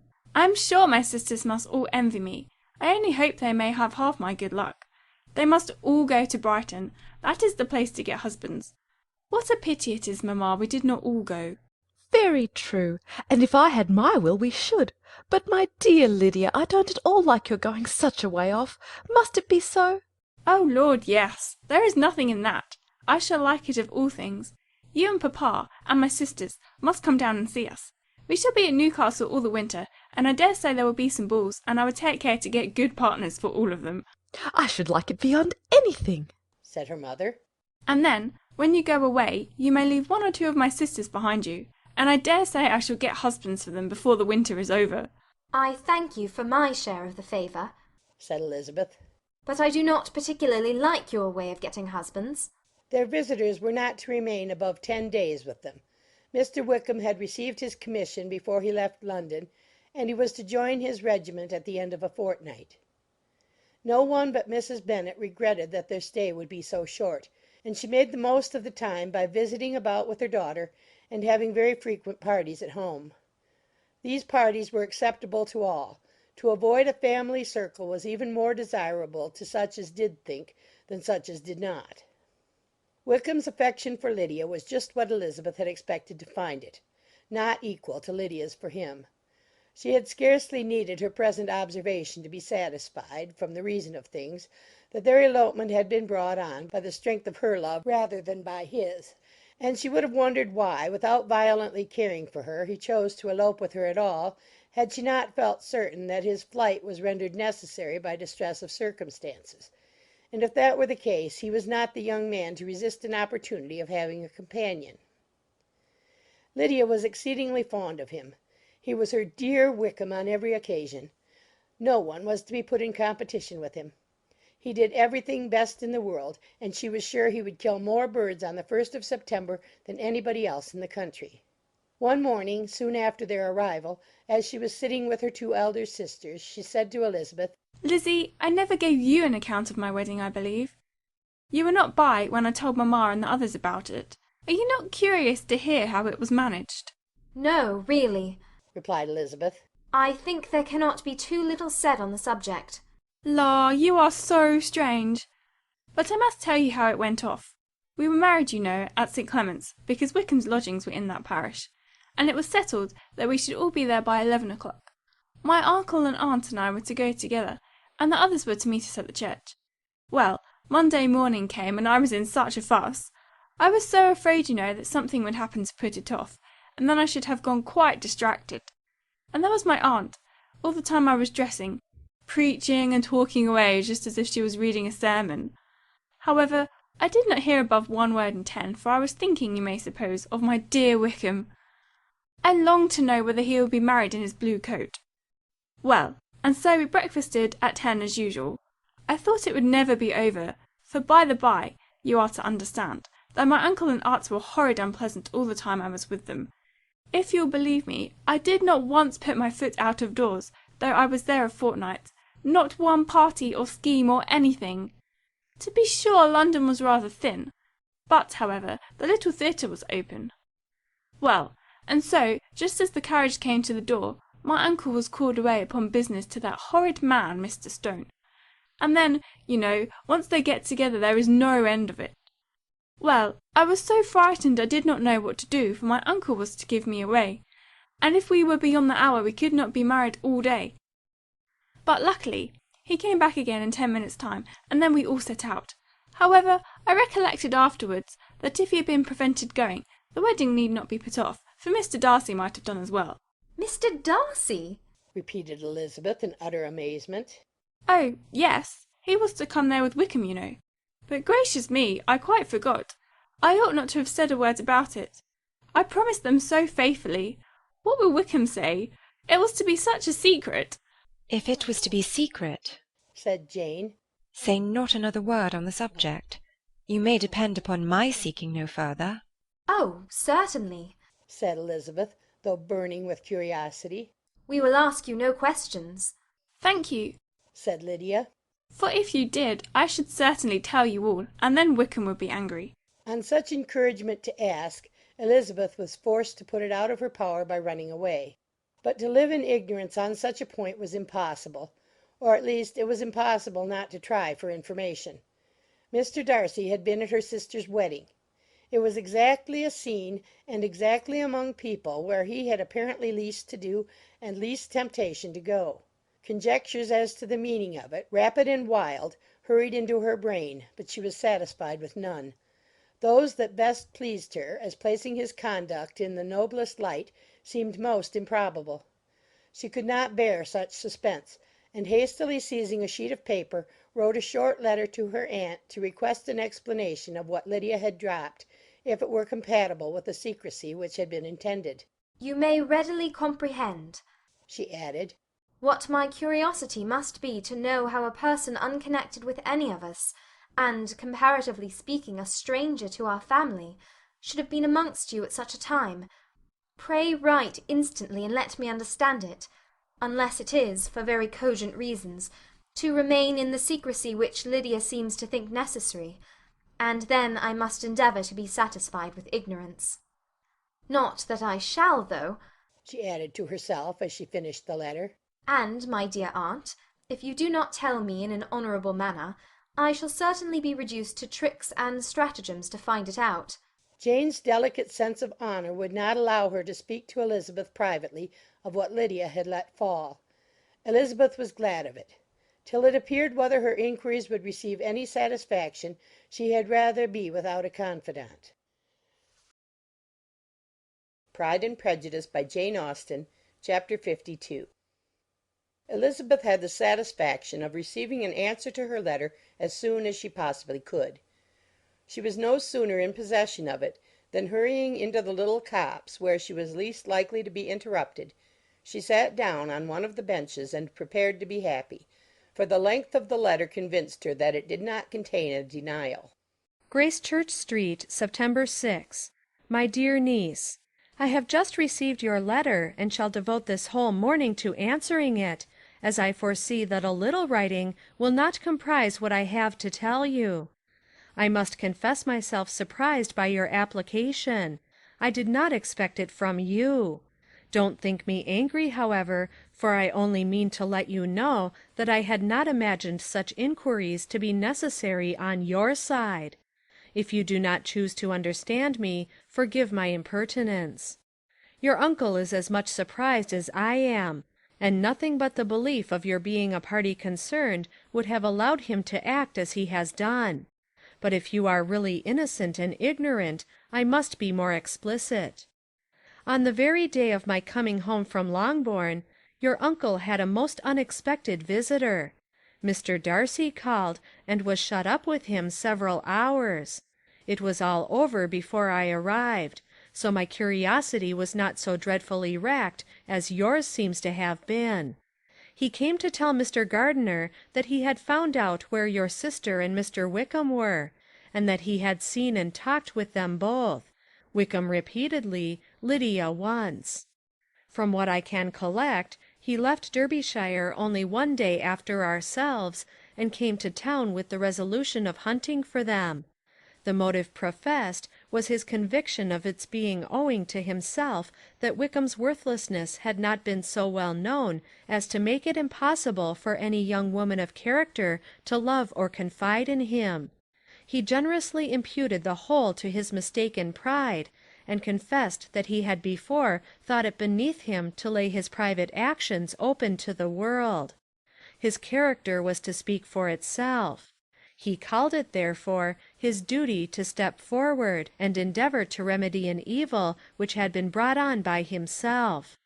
If he had another motive, I am sure it would never disgrace him. He had been some days in town before he was able to discover them, but he had something to direct his search which was more than we had, and the consciousness of this was another reason for his resolving to follow us. There is a lady, it seems, a Mrs. Young, who was some time ago governess to Miss Darcy, and was dismissed from her charge on some cause of disapprobation, though he did not say what.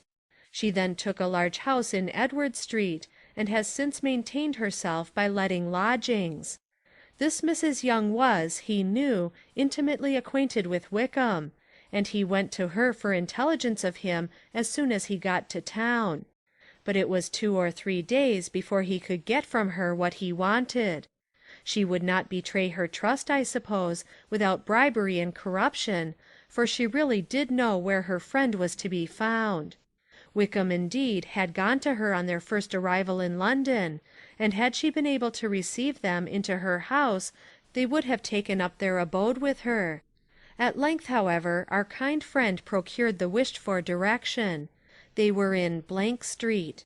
He saw Wickham, and afterwards insisted on seeing Lydia. His first object with her, he acknowledged, had been to persuade her to quit her present disgraceful situation, and return to her friends as soon as they could be prevailed on to receive her, offering his assistance as far as it would go. But he found Lydia absolutely resolved on remaining where she was. She cared for none of her friends. She wanted no help of his. She would not hear of leaving Wickham. She was sure they would be married some time or other, and it did not much signify when. Since such were her feelings, it only remained, he thought, to secure and expedite a marriage, which in his very first conversation with Wickham he easily learnt had never been his design. He confessed himself obliged to leave the regiment on account of some debts of honour, which were very pressing, and scrupled not to lay all the ill consequences of Lydia's flight on her own folly alone. He meant to resign his commission immediately, and as to his future situation, he could conjecture very little about it. He must go somewhere, but he did not know where, and he knew he should have nothing to live on. Mr. Darcy asked him why he had not married your sister at once. Though Mr. Bennet was not imagined to be very rich, he would have been able to do something for him, and his situation must have been benefited by marriage. But he found, in reply to this question, that Wickham still cherished the hope of more effectually making his fortune by marriage in some other country. Under such circumstances, however, he was not likely to be proof against the temptation of immediate relief. They met several times, for there was much to be discussed. Wickham, of course, wanted more than he could get, but at length was reduced to be reasonable. Everything being settled between them, Mr. Darcy's next step was to make your uncle acquainted with it, and he first called in Gracechurch Street the evening before I came home. But Mr. Gardiner could not be seen, and Mr. Darcy found, on further inquiry, that your father was still with him, but would quit town the next morning. He did not judge your father to be a person whom he could so properly consult as your uncle, and therefore readily postponed seeing him till after the departure of the former. He did not leave his name, and till the next day it was only known that a gentleman had called on business. On Saturday he came again. Your father was gone, your uncle at home, and, as I said before, they had a great deal of talk together. They met again on Sunday, and then I saw him too. It was not all settled before Monday. As soon as it was, the express was sent off to Longbourn. But our visitor was very obstinate. I fancy, Lizzie, that obstinacy is the real defect of his character after all. He has been accused of many faults at different times, but this is the true one. Nothing was to be done that he did not do himself, though I am sure, and I do not speak it to be thanked, therefore say nothing about it, your uncle would most readily have settled the whole. They battled it together for a long time, which was more than either the gentleman or lady concerned in it deserved. But at last your uncle was forced to yield, and instead of being allowed to be of use to his niece, was forced to put up with having only the probable credit of it, which went sorely against the grain. And I really believe your letter this morning gave him great pleasure, because it required an explanation that would rob him of his borrowed feathers, and give the praise where it was due. But, Lizzie, this must go no farther than yourself, or Jane at most. You know pretty well, I suppose, what has been done for the young people. His debts are to be paid, amounting, I believe, to considerably more than £1,000, another 1,000 in addition to her own settled upon her, and his commission purchased. The reason why all this was to be done by him alone was such as I have given above. It was owing to him, to his reserve and want of proper consideration, that Wickham's character had been so misunderstood, and consequently that he had been received and noticed as he was. Perhaps there was some truth in this, though I doubt whether his reserve or anybody's reserve can be answerable for the event. But in spite of all this fine talking, my dear Lizzie, you may rest perfectly assured that your uncle would never have yielded if we had not given him credit for another interest in the affair. When all this was resolved on, he returned again to his friends, who were still staying at Pemberley. But it was agreed that he should be in London once more when the wedding took place, and all money matters were then to receive the last finish. I believe I have now told you everything. It is a relation which you tell me is to give you great surprise. I hope at least it will not afford you any displeasure. Lydia came to us, and Wickham had constant admission to the house. He was exactly what he had been when I knew him in Hertfordshire.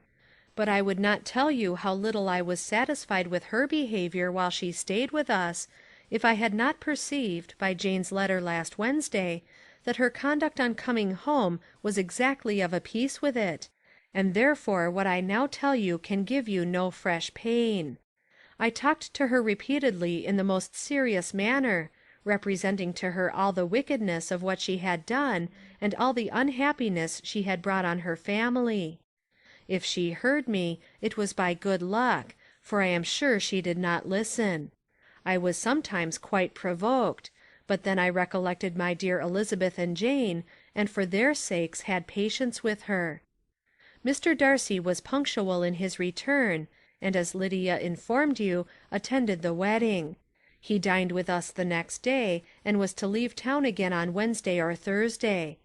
Will you be very angry with me, my dear Lizzie, if I take this opportunity of saying, what I was never bold enough to say before, how much I like him?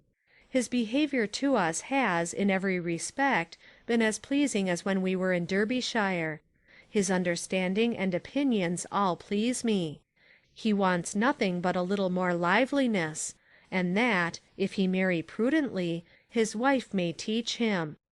I thought him very sly. He hardly ever mentioned your name. But slyness seems the fashion. Pray forgive me if I have been very presuming, or at least do not punish me so far as to exclude me from P. I shall never be quite happy till I have been all round the park. A low phaeton with a nice little pair of ponies would be the very thing. But I must write no more. The children have been wanting me this half hour. Yours very sincerely, M. Gardiner. The contents of this letter threw Elizabeth into a flutter of spirits in which it was difficult to determine whether pleasure or pain bore the greatest share.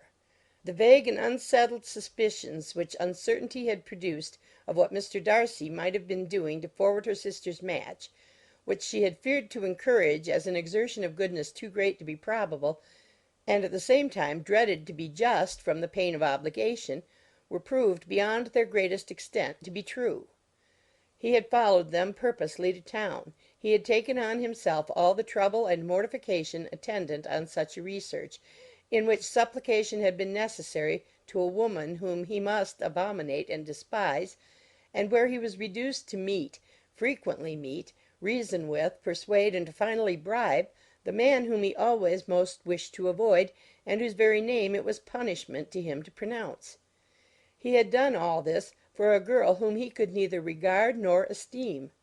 Her heart did whisper that he had done it for her, but it was a hope shortly checked by other considerations, and she soon felt that even her vanity was insufficient when required to depend on his affection for her, for a woman who had already refused him, as able to overcome a sentiment so natural as abhorrence against relationship with Wickham. Brother-in-law of Wickham! Every kind of pride must revolt from the connection. He had, to be sure, done much. She was ashamed to think how much. But he had given a reason for his interference which asked no extraordinary stretch of belief. It was reasonable that he should feel he had been wrong. He had liberality, and he had the means of exercising it, and though she would not place herself as his principal inducement, she could perhaps believe that remaining partiality for her might assist his endeavours in a cause where her peace of mind must be materially concerned. It was painful, exceedingly painful, to know that they were under obligations to a person who could never receive a return. They owed the restoration of Lydia, her character, everything, to him. Oh, how heartily did she grieve over every ungracious sensation she had ever encouraged, every saucy speech she had ever directed towards him. For herself she was humbled, but she was proud of him. Proud that in a cause of compassion and honour he had been able to get the better of himself. She read over her aunt's commendation of him again and again. It was hardly enough, but it pleased her. She was even sensible of some pleasure, though mixed with regret, on finding how steadfastly both she and her uncle had been persuaded that affection and confidence subsisted between Mr. Darcy and herself. She was roused from her seat and her reflections by some one's approach, and before she could strike into another path she was overtaken by Wickham.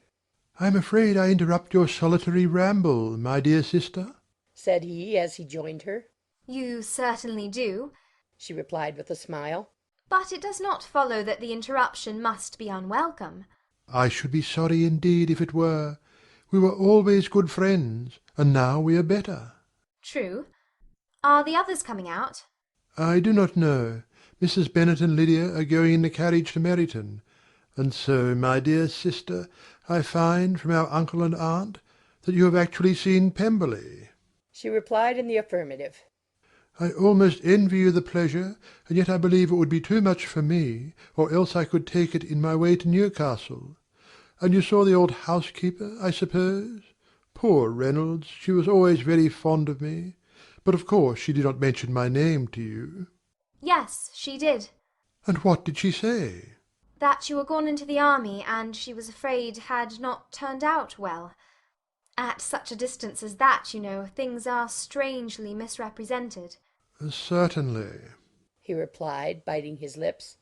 Elizabeth hoped she had silenced him, but he soon afterwards said, "I was surprised to see Darcy in town last month.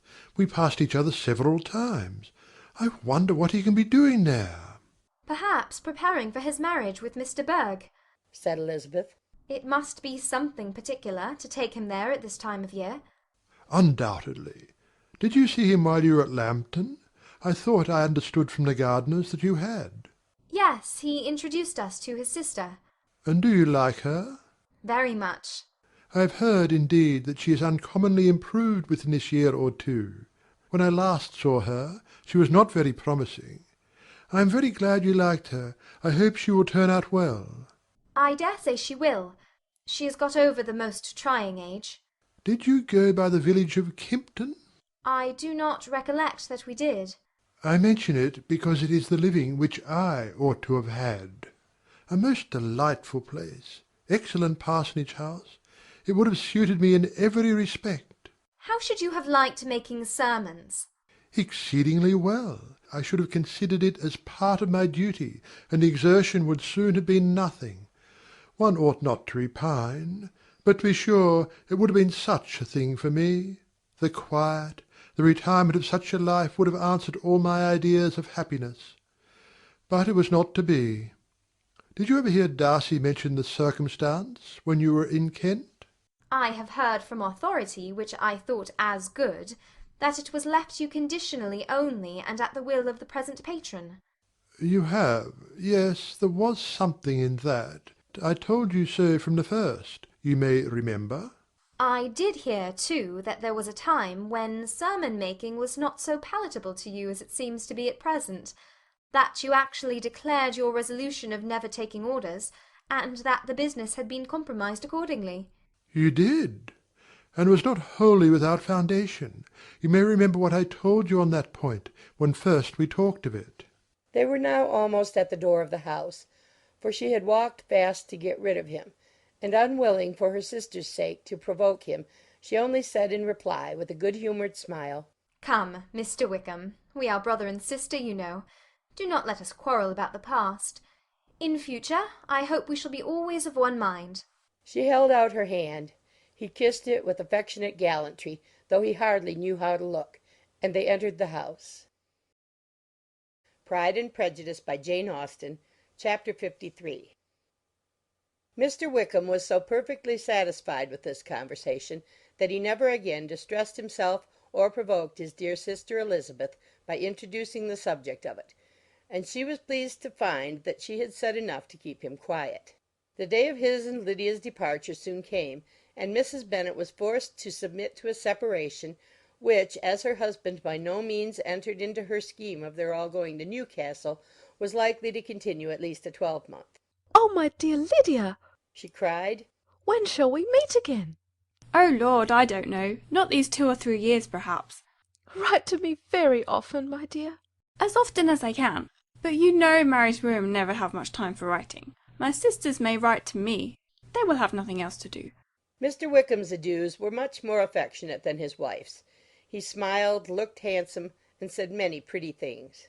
"He is as fine a fellow," said Mr. Bennet, as soon as they were out of the house, "as ever I saw. He simpers and smirks and makes love to us all. I am prodigiously proud of him. I defy even Sir William Lucas himself to produce a more valuable son-in-law." The loss of her daughter made Mrs. Bennet very dull for several days. "I often think," said she, "that there is nothing so bad as parting with one's friends. One seems so forlorn without them." "This is the consequence, you see, madam, of marrying a daughter," said Elizabeth. "It must make you better satisfied that your other 4 are single." "It is no such thing. Lydia does not leave me because she is married, but only because her husband's regiment happens to be so far off. If that had been nearer, she would not have gone so soon."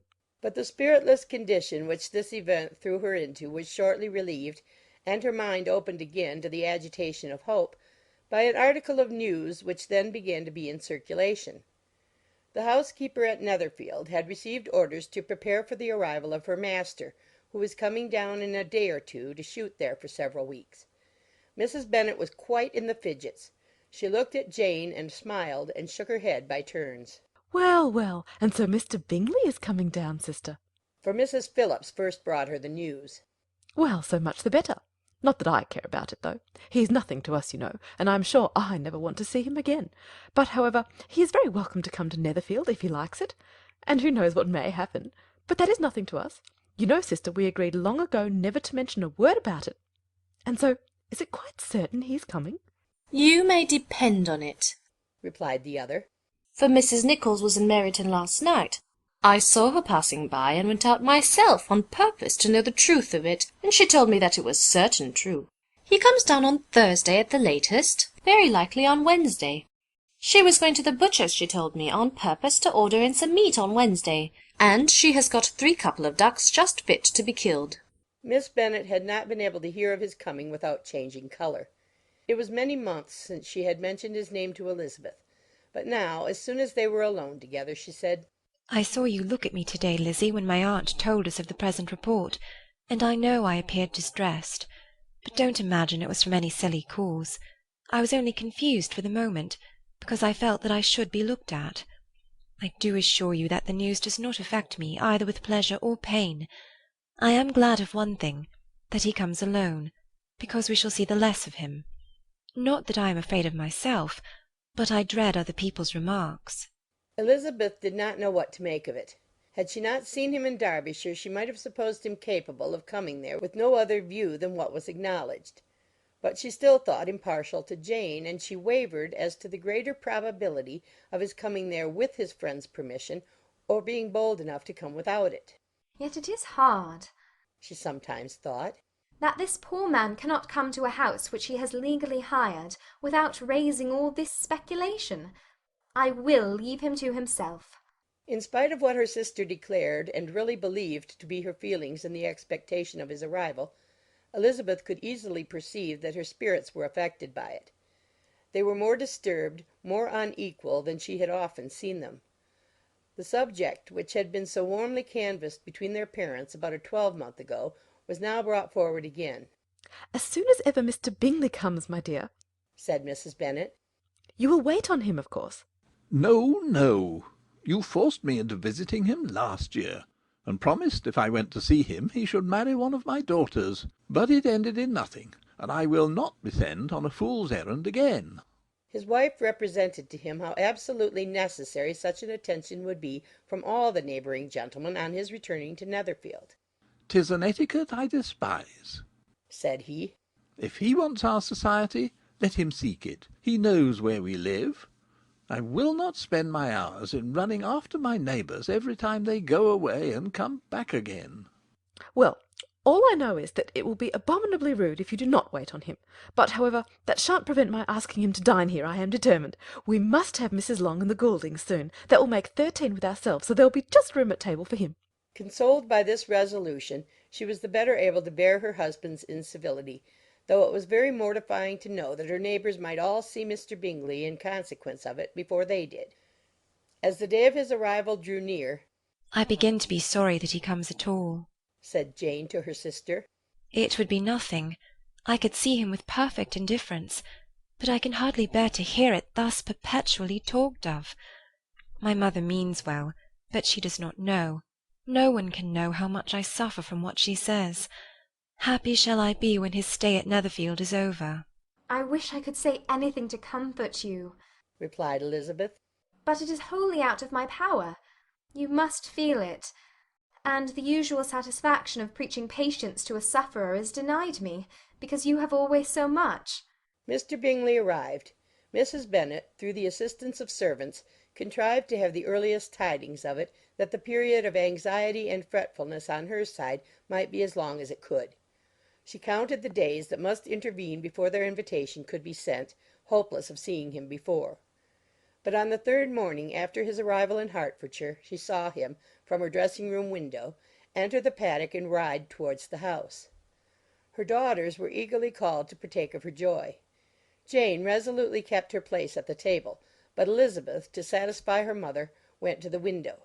She looked. She saw Mr. Darcy with him, and sat down again by her sister. "There's a gentleman with him, mamma," said Kitty. "Who can it be?" "Some acquaintance or other, my dear, I suppose. I am sure I do not know." "La!" replied Kitty. "It looks just like that man that used to be with him before Mr. What's his name? That tall, proud man." "Good gracious! Mr. Darcy! And so it does, I vow. Well, any friend of Mr. Bingley's will always be welcome here, to be sure. But else I must say that I hate the very sight of him." Jane looked at Elizabeth with surprise and concern.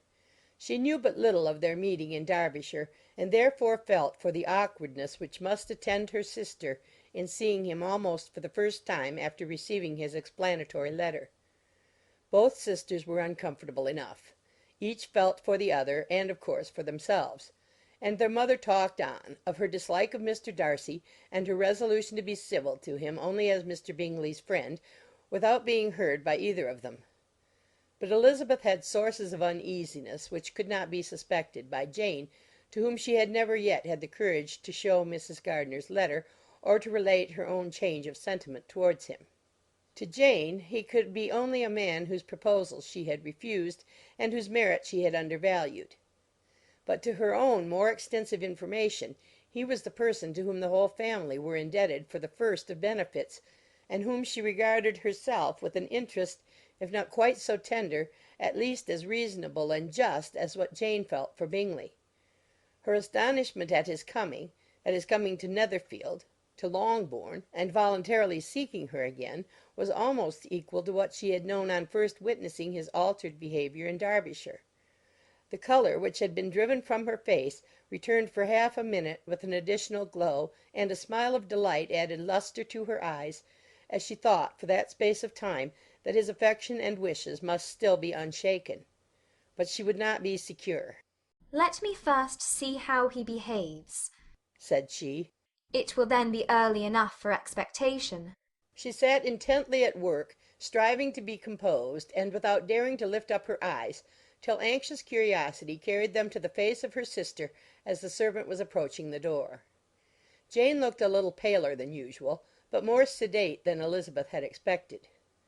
On the gentlemen's appearing, her colour increased, yet she received them with tolerable ease, and with a propriety of behaviour equally free from any symptom of resentment or any unnecessary complaisance. Elizabeth said as little to either as civility would allow, and sat down again to her work with an eagerness which it did not often command. She had ventured only one glance at Darcy. He looked serious as usual, and, she thought, more as he had been used to look in Hertfordshire than as she had seen him at Pemberley. But perhaps he could not, in her mother's presence, be what he was before her uncle and aunt. It was a painful but not an improbable conjecture. Bingley she had likewise seen for an instant, and in that short period saw him looking both pleased and embarrassed. He was received by Mrs. Bennet with a degree of civility which made her two daughters ashamed, especially when contrasted with the cold and ceremonious politeness of her curtsy and address to his friend. Elizabeth particularly, who knew that her mother owed to the latter the preservation of her favourite daughter from irremediable infamy, was hurt and distressed to a most painful degree by a distinction so ill applied. Darcy, after inquiring of her how Mr. and Mrs. Gardiner did, a question which she could not answer without confusion, said scarcely anything. He was not seated by her. Perhaps that was the reason of his silence. But it had not been so in Derbyshire. There he had talked to her friends when he could not to herself. But now several minutes elapsed without bringing the sound of his voice, and when occasionally, unable to resist the impulse of curiosity, she raised her eyes to his face, she as often found him looking at Jane as at herself, and frequently on no object but the ground. More thoughtfulness and less anxiety to please than when they last met were plainly expressed. She was disappointed and angry with herself for being so. "Could I expect it to be otherwise?" said she. "Yet why did he come?" She was in no humour for conversation with any one but himself, and to him she had hardly courage to speak. She inquired after his sister, but could do no more. "It is a long time, Mr. Bingley, since you went away," said Mrs. Bennet. He readily agreed to it. "I began to be afraid you would never come back again. People did say you meant to quit the place entirely at Michaelmas, but, however, I hope it is not true. A great many changes have happened in the neighbourhood since you went away. Miss Lucas is married and settled, and one of my own daughters. I suppose you have heard of it. Indeed, you must have seen it in the papers. It was in the Times and the Courier, I know, though it was not put in as it ought to be. It was only said, 'Lately, George Wickham, Esquire, to Miss Lydia Bennet,' without there being a syllable said of her father or the place where she lived, or anything. It was my brother Gardiner's drawing up, too, and I wonder how he came to make such an awkward business of it. Did you see it?" Bingley replied that he did, and made his congratulations. Elizabeth dared not lift up her eyes. How Mr. Darcy looked, therefore, she could not tell. "It is a delightful thing, to be sure, to have a daughter well married," continued her mother. "but at the same time, Mr. Bingley, it is very hard to have her taken such away from me. They are gone down to Newcastle, a place quite northward, it seems, and there they are to stay, I do not know how long. His regiment is there, for I suppose you have heard of his leaving the shire, and of his being gone into the regulars. Thank heaven he has some friends, though perhaps not so many as he deserves." Elizabeth, who knew this to be levelled at Mr. Darcy, was in such misery of shame that she could hardly keep her seat. It drew from her, however, the exertion of speaking, which nothing else had so effectually done before, and she asked Bingley whether he meant to make any stay in the country at present. A few weeks, he believed. "When you have killed all your own birds, Mr. Bingley," said her mother. "I beg you will come here and shoot as many as you please on Mr. Bennet's manor. I'm sure he'll be vastly happy to oblige you, and will save all the best of the coveys for you." Elizabeth's misery increased at such unnecessary, such officious attention. Were the same fair prospect to arise at present as had flattered them a year ago, everything, she was persuaded, would be hastening to the same vexatious conclusion. At that instant she felt that years of happiness could not make Jane or herself amends for moments of such painful confusion. "The first wish of my heart," said she to herself, "is never more to be in company with either of them. Their society can afford no pleasure that will atone for such wretchedness as this. Let me never see either one or the other again." Yet the misery, for which years of happiness were to offer no compensation, received soon afterwards material relief from observing how much the beauty of her sister rekindled the admiration of her former lover. When first he came in he had spoken to her but little, but every 5 minutes seemed to be giving her more of his attention. He found her as handsome as she had been last year, as good-natured and as unaffected, though not quite so chatty. Jane was anxious that no difference should be perceived in her at all, and was really persuaded that she talked as much as ever, but her mind was so busily engaged that she did not always know when she was silent. When the gentlemen rose to go away, Mrs. Bennet was mindful of her intended civility, and they were invited and engaged to dine at Longbourn in a few days' time. "You are quite a visit in my debt, Mr. Bingley," she added, "for when you went to town last winter you promised to take a family dinner with us as soon as you returned. I have not forgot, you see, and I assure you I was very much disappointed that you did not come back and keep your engagement." Bingley looked a little silly at this reflection, and said something of his concern at having been prevented by business. They then went away. Mrs. Bennet had been strongly inclined to ask them to stay and dine there that day, but though she always kept a very good table, she did not think anything less than 2 courses could be good enough for a man on whom she had such anxious designs, or satisfy the appetite and pride of one who had 10,000 a year. Pride and Prejudice by Jane Austen, Chapter 54. As soon as they were gone, Elizabeth walked out to recover her spirits, or, in other words, to dwell without interruption on those subjects that must deaden them more. Mr. Darcy's behaviour astonished and vexed her. "Why, if he came only to be silent, grave, and indifferent," said she, "did he come at all?" She could settle it in no way that gave her pleasure. He could be still amiable, still pleasing to my uncle and aunt when he was in town, and why not to me? If he fears me, why come hither? If he no longer cares for me, why silent? Teasing, teasing man! I will think no more about him." Her resolution was for a short time involuntarily kept by the approach of her sister, who joined her with a cheerful look which showed her better satisfied with their visitors than Elizabeth. "Now," said she, "that this first meeting is over, I feel perfectly easy. I know my own strength, and I shall never be embarrassed again by his coming. I am glad he dines here on Tuesday. It will then be publicly seen that on both sides we meet only as common and indifferent acquaintance." "Yes, very indifferent indeed," said Elizabeth laughingly. "Oh, Jane, take care." "My dear Lizzie, you cannot think me so weak as to be in danger now." "I think you are in very great danger of making him as much in love with you as ever." They did not see the gentleman again till Tuesday, and Mrs. Bennet in the meanwhile was giving way to all the happy schemes which the good humour and common politeness of Bingley in half an hour's visit had revived. On Tuesday there was a large party assembled at Longbourn, and the two who were most anxiously expected, to the credit of their punctuality as sportsmen, were in very good time. When they repaired to the dining-room, Elizabeth eagerly watched to see whether Bingley would take the place which in all their former parties had belonged to him, by her sister. Her prudent mother, occupied by the same ideas, forbore to invite him to sit by herself. On entering the room he seemed to hesitate, but Jane happened to look round and happened to smile. It was decided. He placed himself by her. Elizabeth, with a triumphant sensation, looked towards his friend.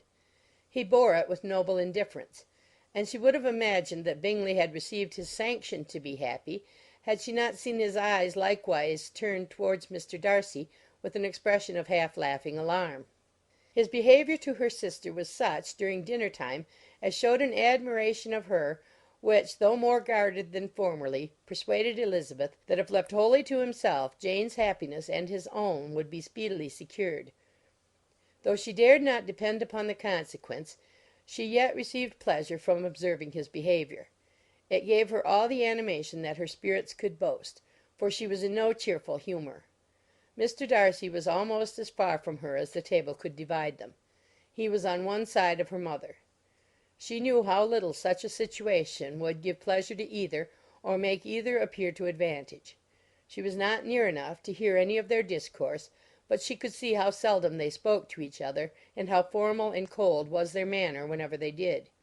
Her mother's ungraciousness made the sense of what they owed him more painful to Elizabeth's mind, and she would at times have given anything to be privileged to tell him that his kindness was neither unknown nor unfelt by the whole of the family. She was in hopes that the evening would afford some opportunity of bringing them together, that the whole of the visit would not pass away without enabling them to enter into something more of conversation than the mere ceremonious salutation attending his entrance. Anxious and uneasy, the period which passed in the drawing-room before the gentlemen came was wearisome and dull to a degree that almost made her uncivil. She looked forward to their entrance as the point on which all her chance of pleasure for the evening must depend. "If he does not come to me then," said she, "I shall give him up for ever." The gentleman came, and she thought he looked as if he would have answered her hopes. But alas! The ladies had crowded round the table where Miss Bennet was making tea, and Elizabeth pouring out the coffee, in so close a confederacy that there was not a single vacancy near her which would admit of a chair. And on the gentleman's approaching, one of the girls moved closer to her than ever, and said, in a whisper, "The men shan't come and part us. I am determined. We want none of them, do we?" Darcy had walked away to another part of the room. She followed him with her eyes, envied every one to whom he spoke, had scarcely patience enough to help anybody to coffee, and then was enraged against herself for being so silly. A man who has once been refused! How could I ever be foolish enough to expect a renewal of his love? Is there one among the sex who would not protest against such a weakness as a second proposal to the same woman? There is no indignity so abhorrent to their feelings. She was a little revived, however, by his bringing back his coffee-cup himself, and she seized the opportunity of saying, "Is your sister at Pemberley still? Yes, she will remain there till Christmas. And quite alone? Have all her friends left her?" Mrs. Annesley is with her. The others have been gone on to Scarborough these 3 weeks. She could think of nothing more to say, but if he wished to converse with her he might have better success. He stood by her, however, for some minutes in silence, and at last, on the young lady's whispering to Elizabeth again, he walked away. When the tea things were removed and the card tables placed, the ladies all rose, and Elizabeth was then hoping to be soon joined by him, when all her views were overthrown by seeing him fall a victim to her mother's rapacity for whist-players, and in a few moments after seated with the rest of the party. She now lost every expectation of pleasure. They were confined for the evening at different tables, and she had nothing to hope but that his eyes were so often turned towards her side of the room as to make him play as unsuccessfully as herself.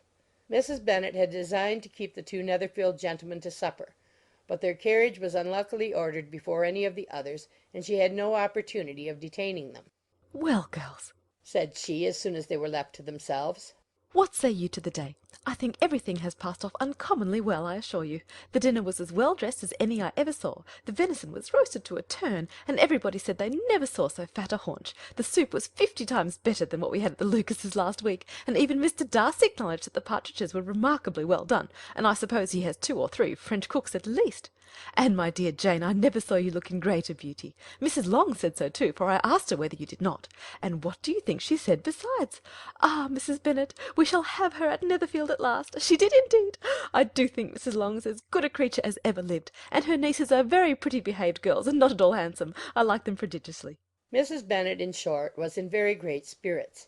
She had seen enough of Bingley's behaviour to Jane to be convinced that she would get him at last, and her expectations of advantage to her family, when in a happy humour, were so far beyond reason that she was quite disappointed at not seeing him there again the next day to make his proposals. "It has been a very agreeable day," said Miss Bennet to Elizabeth.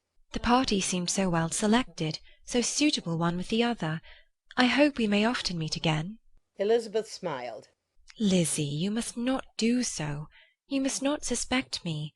It mortifies me. I assure you that I have now learnt to enjoy his conversation as an agreeable and sensible young man, without having a wish beyond it. I am perfectly satisfied, from what his manners now are, that he never had any design of engaging my affection. It is only that he is blessed with greater sweetness of address, and a stronger desire of generally pleasing, than any other man." You are very cruel, said her sister. You will not let me smile, and are provoking me to it every moment. "How hard it is in some cases to be believed." And how impossible in others. "But why should you wish to persuade me that I feel more than I acknowledge?" That is a question which I hardly know how to answer. We all love to instruct, though we can teach only what is not worth knowing. Forgive me. And if you persist in indifference, do not make me your confidant. Pride and Prejudice by Jane Austen, Chapter 55. A few days after this visit, Mr. Bingley called again, and alone.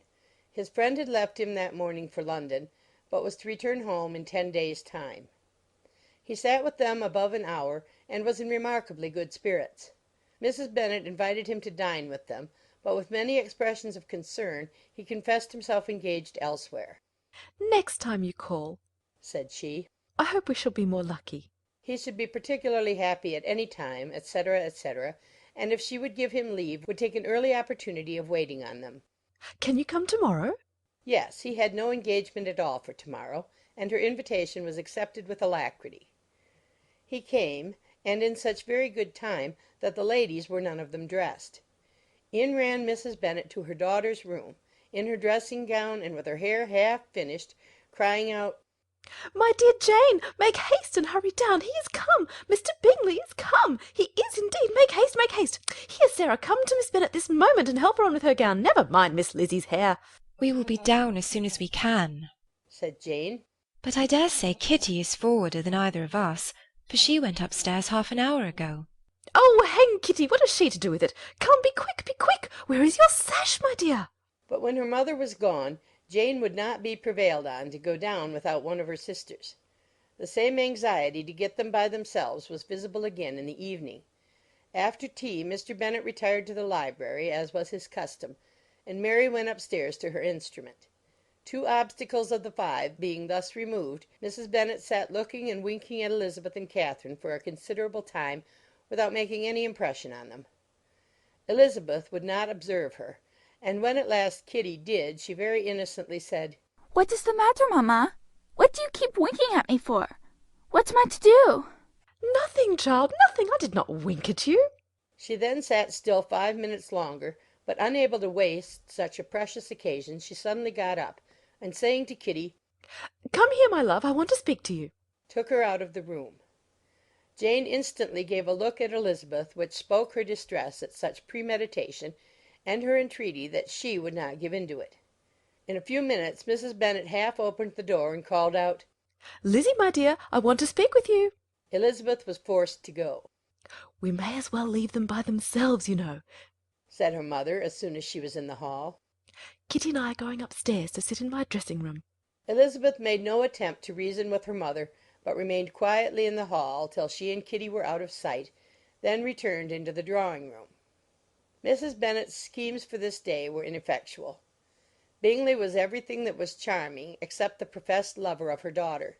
His ease and cheerfulness rendered him a most agreeable addition to their evening party, and he bore with the ill-judged officiousness of the mother, and heard all her silly remarks, with a forbearance and command of countenance particularly grateful to the daughter. He scarcely needed an invitation to stay supper, and before he went away an engagement was formed, chiefly through his own and Mrs. Bennet's means, for his coming next morning to shoot with her husband. After this day Jane said no more of her indifference. Not a word passed between the sisters concerning Bingley, But Elizabeth went to bed in the happy belief that all must speedily be concluded, unless Mr. Darcy returned within the stated time.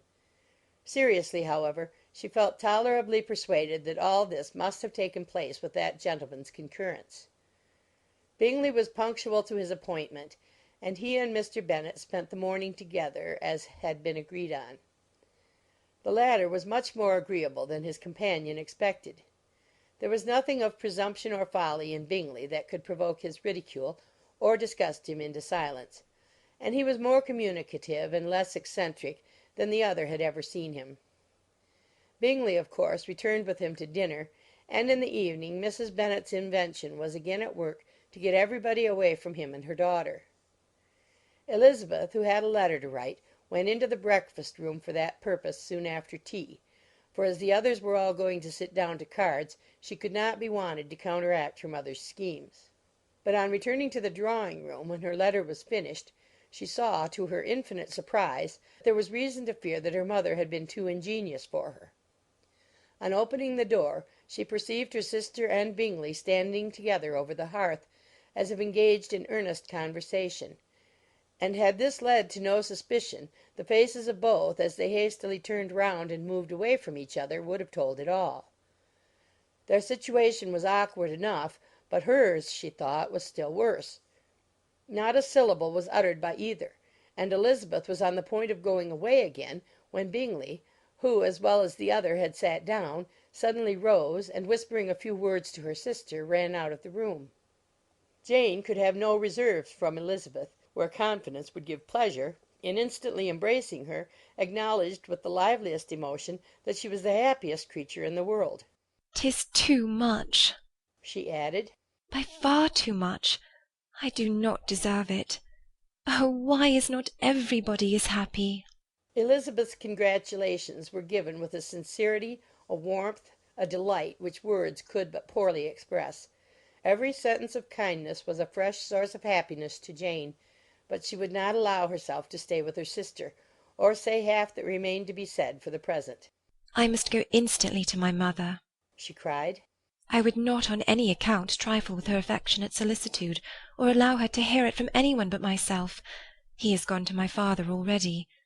Oh, Lizzie, to know that what I have to relate will give such pleasure to all my dear family! How shall I bear so much happiness?" She then hastened away to her mother, who had purposely broken up the card party, and was sitting upstairs with Kitty. Elizabeth, who was left by herself, now smiled at the rapidity and ease with which an affair was finally settled that had given them so many previous months of suspense and vexation.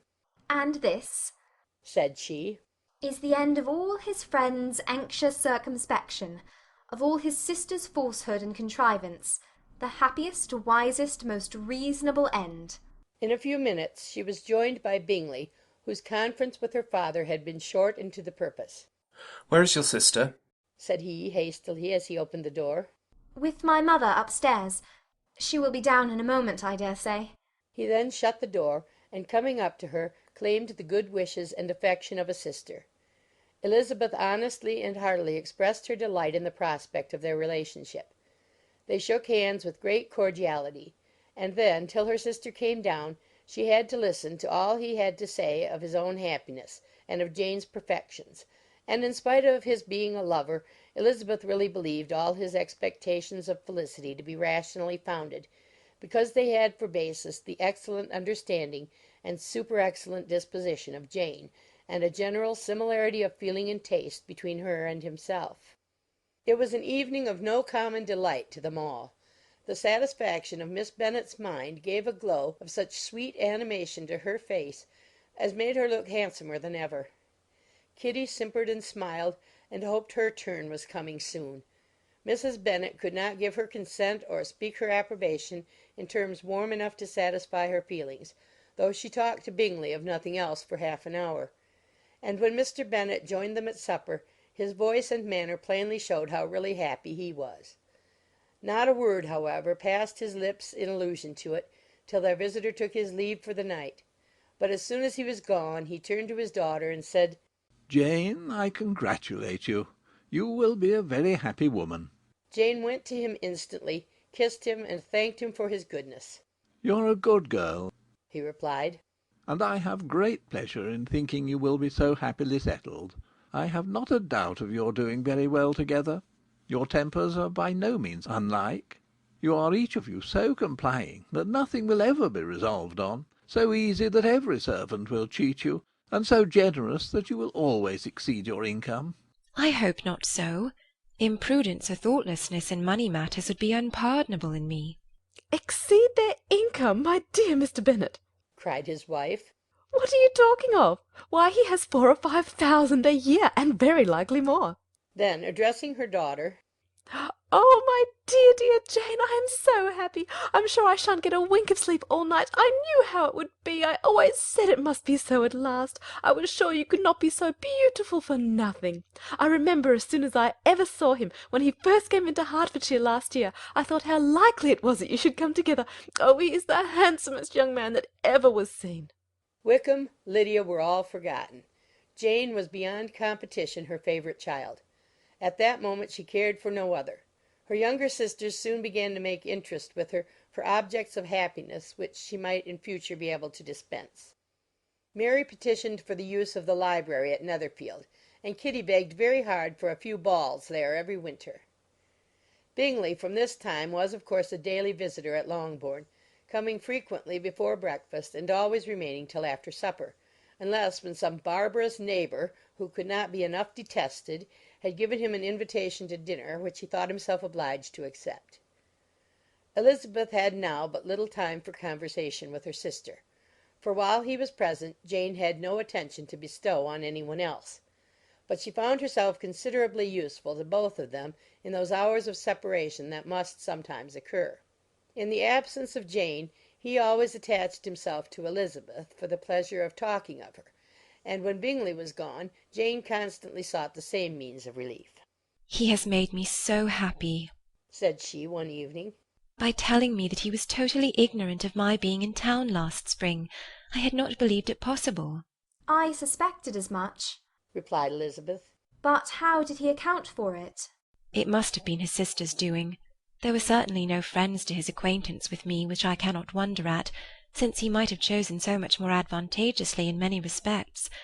But when they see, as I trust they will, that their brother is happy with me, they will learn to be contented, and we shall be on good terms again, though we can never be what we once were to each other. That is the most unforgiving speech, said Elizabeth, that I ever heard you utter. Good girl, it would vex me indeed to see you again the dupe of Miss Bingley's pretended regard. Would you believe it, Lizzie, that when he went to town last November he really loved me, and nothing but a persuasion of my being indifferent would have prevented his coming down again? He made a little mistake, to be sure, but it is to the credit of his modesty. This naturally introduced a panegyric from Jane on his diffidence, and the little value he put on his own good qualities. Elizabeth was pleased to find that he had not betrayed the interference of his friend, for, though Jane had the most generous and forgiving heart in the world, she knew it was a circumstance which must prejudice her against him. I am certainly the most fortunate creature that ever existed, cried Jane. Oh, Lizzie, why am I thus singled from my family and blessed above them all? If I could but see you as happy, if there were but such another man for you. If you were to give me 40 such men, I never could be as happy as you. Till I have your disposition, your goodness, I never can have your happiness. No, no, let me shift for myself, and perhaps, if I have very good luck, I may meet with another Mr. Collins in time. The situation of affairs in the Longbourn family could not be long a secret. Mrs. Bennet was privileged to whisper it to Mrs. Phillips, and she ventured, without any permission, to do the same by all her neighbours in Meryton. The Bennets were speedily pronounced to be the luckiest family in the world, though only a few weeks before, when Lydia had first run away, they had been generally proved to be marked out for misfortune.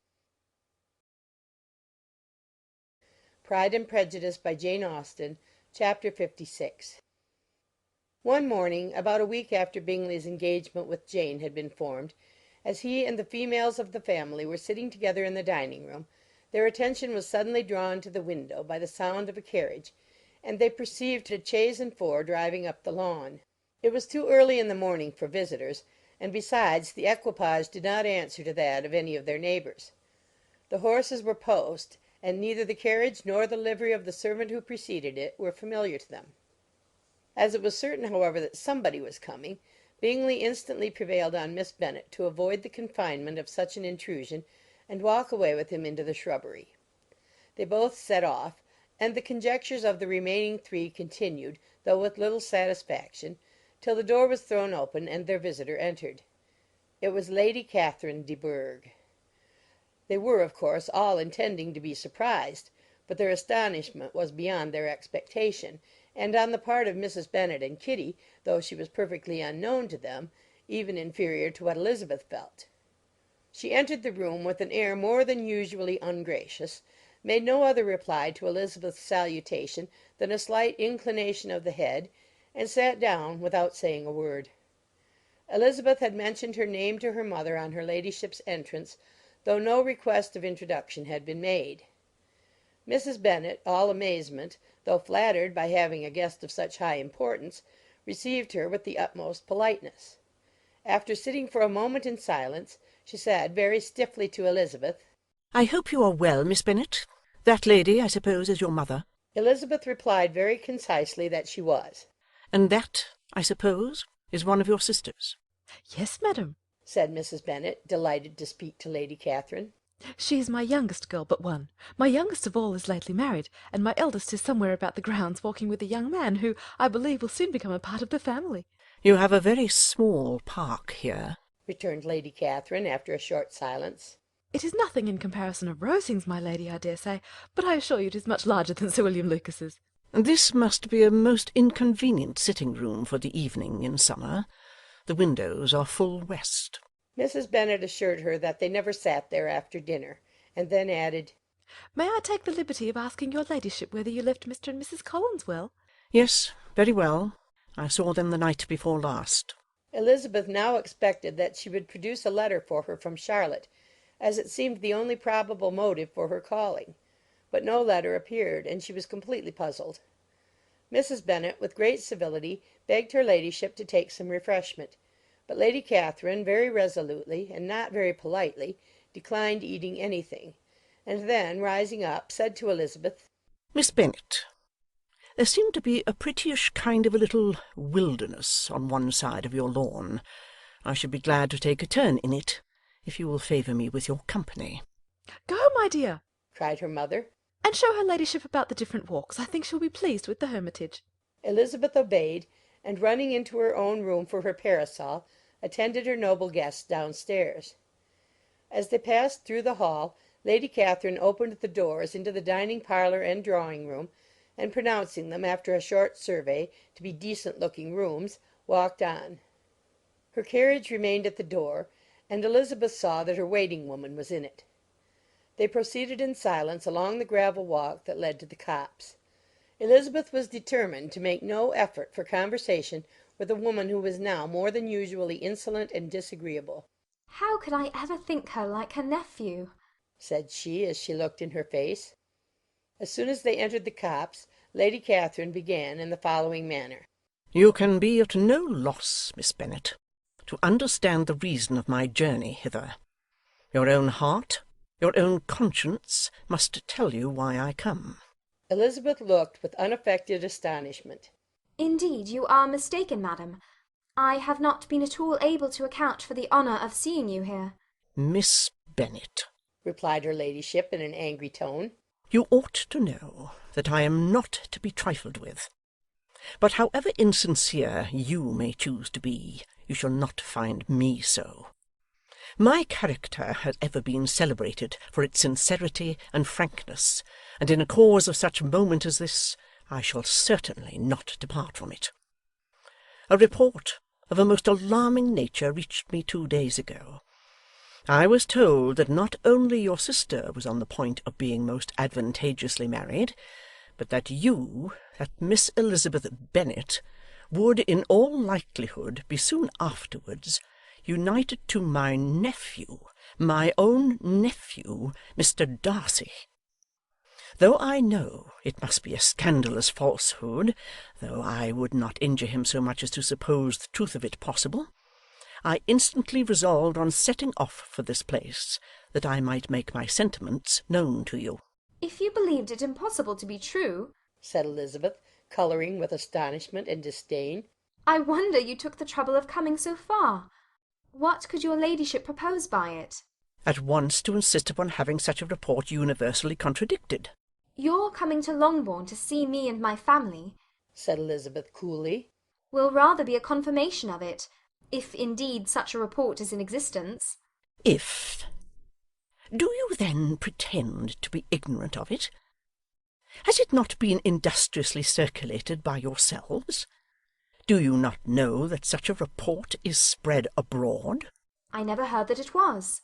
And can you likewise declare that there is no foundation for it? I do not pretend to possess equal frankness with your ladyship. You may ask questions which I shall not choose to answer. This is not to be borne, Miss Bennet. I insist on being satisfied. Has my nephew made you an offer of marriage? Your ladyship has declared it to be impossible. It ought to be so. It must be so, while he retains the use of his reason. But your arts and allurements may, in a moment of infatuation, have made him forget what he owes to himself and to all his family. You may have drawn him in. If I have, I shall be the last person to confess it. Miss Bennet, do you know who I am? I have not been accustomed to such language as this. I am almost the nearest relation he has in the world, and am entitled to know all his dearest concerns. But you are not entitled to know mine, nor will such behaviour as this ever induce me to be explicit. Let me be rightly understood.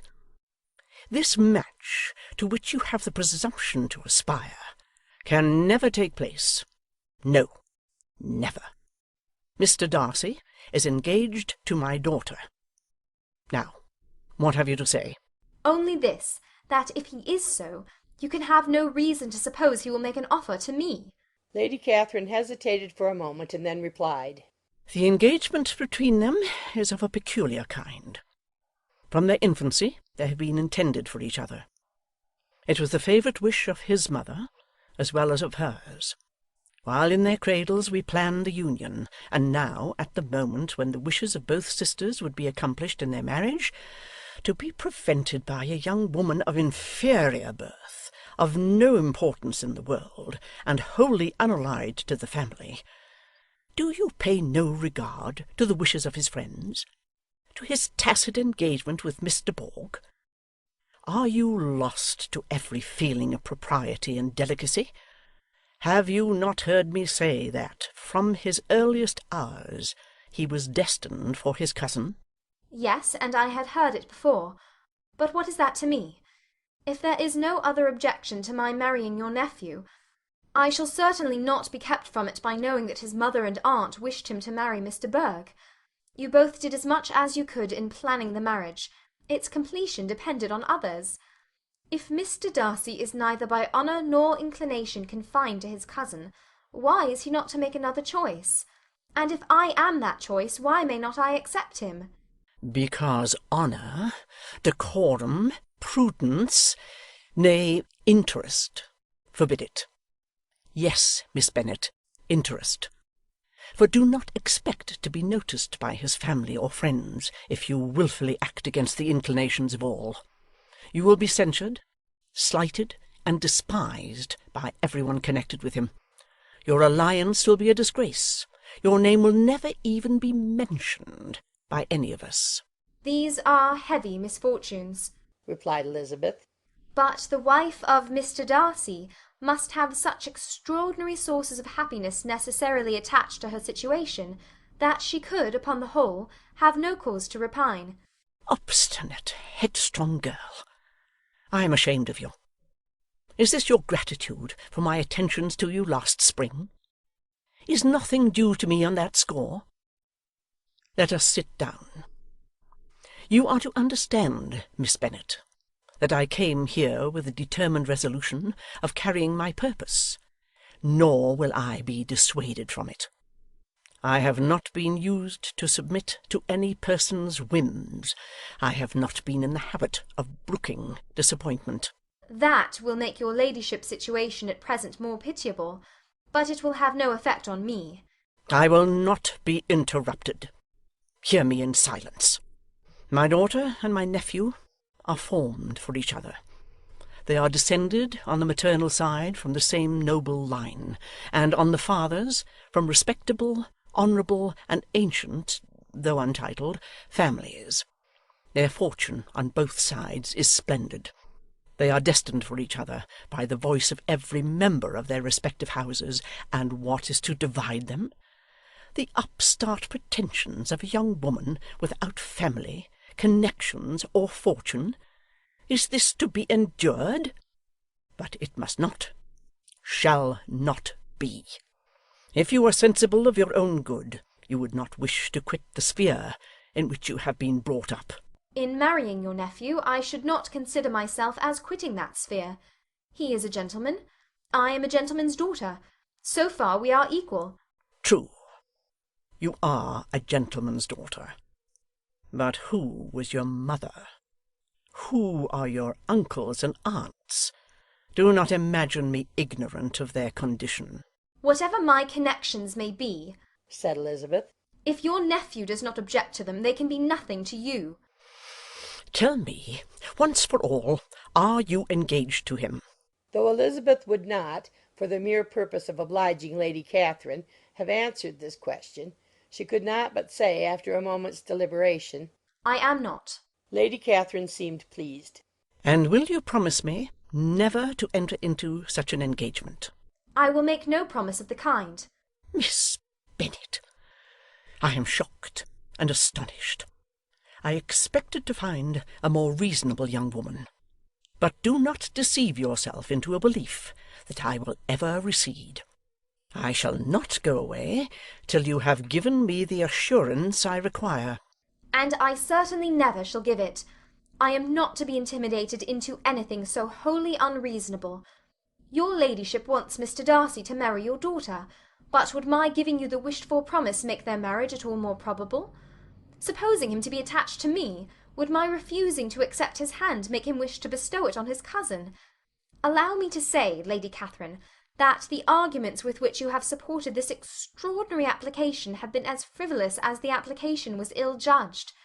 You have widely mistaken my character, if you think I can be worked on by such persuasions as these.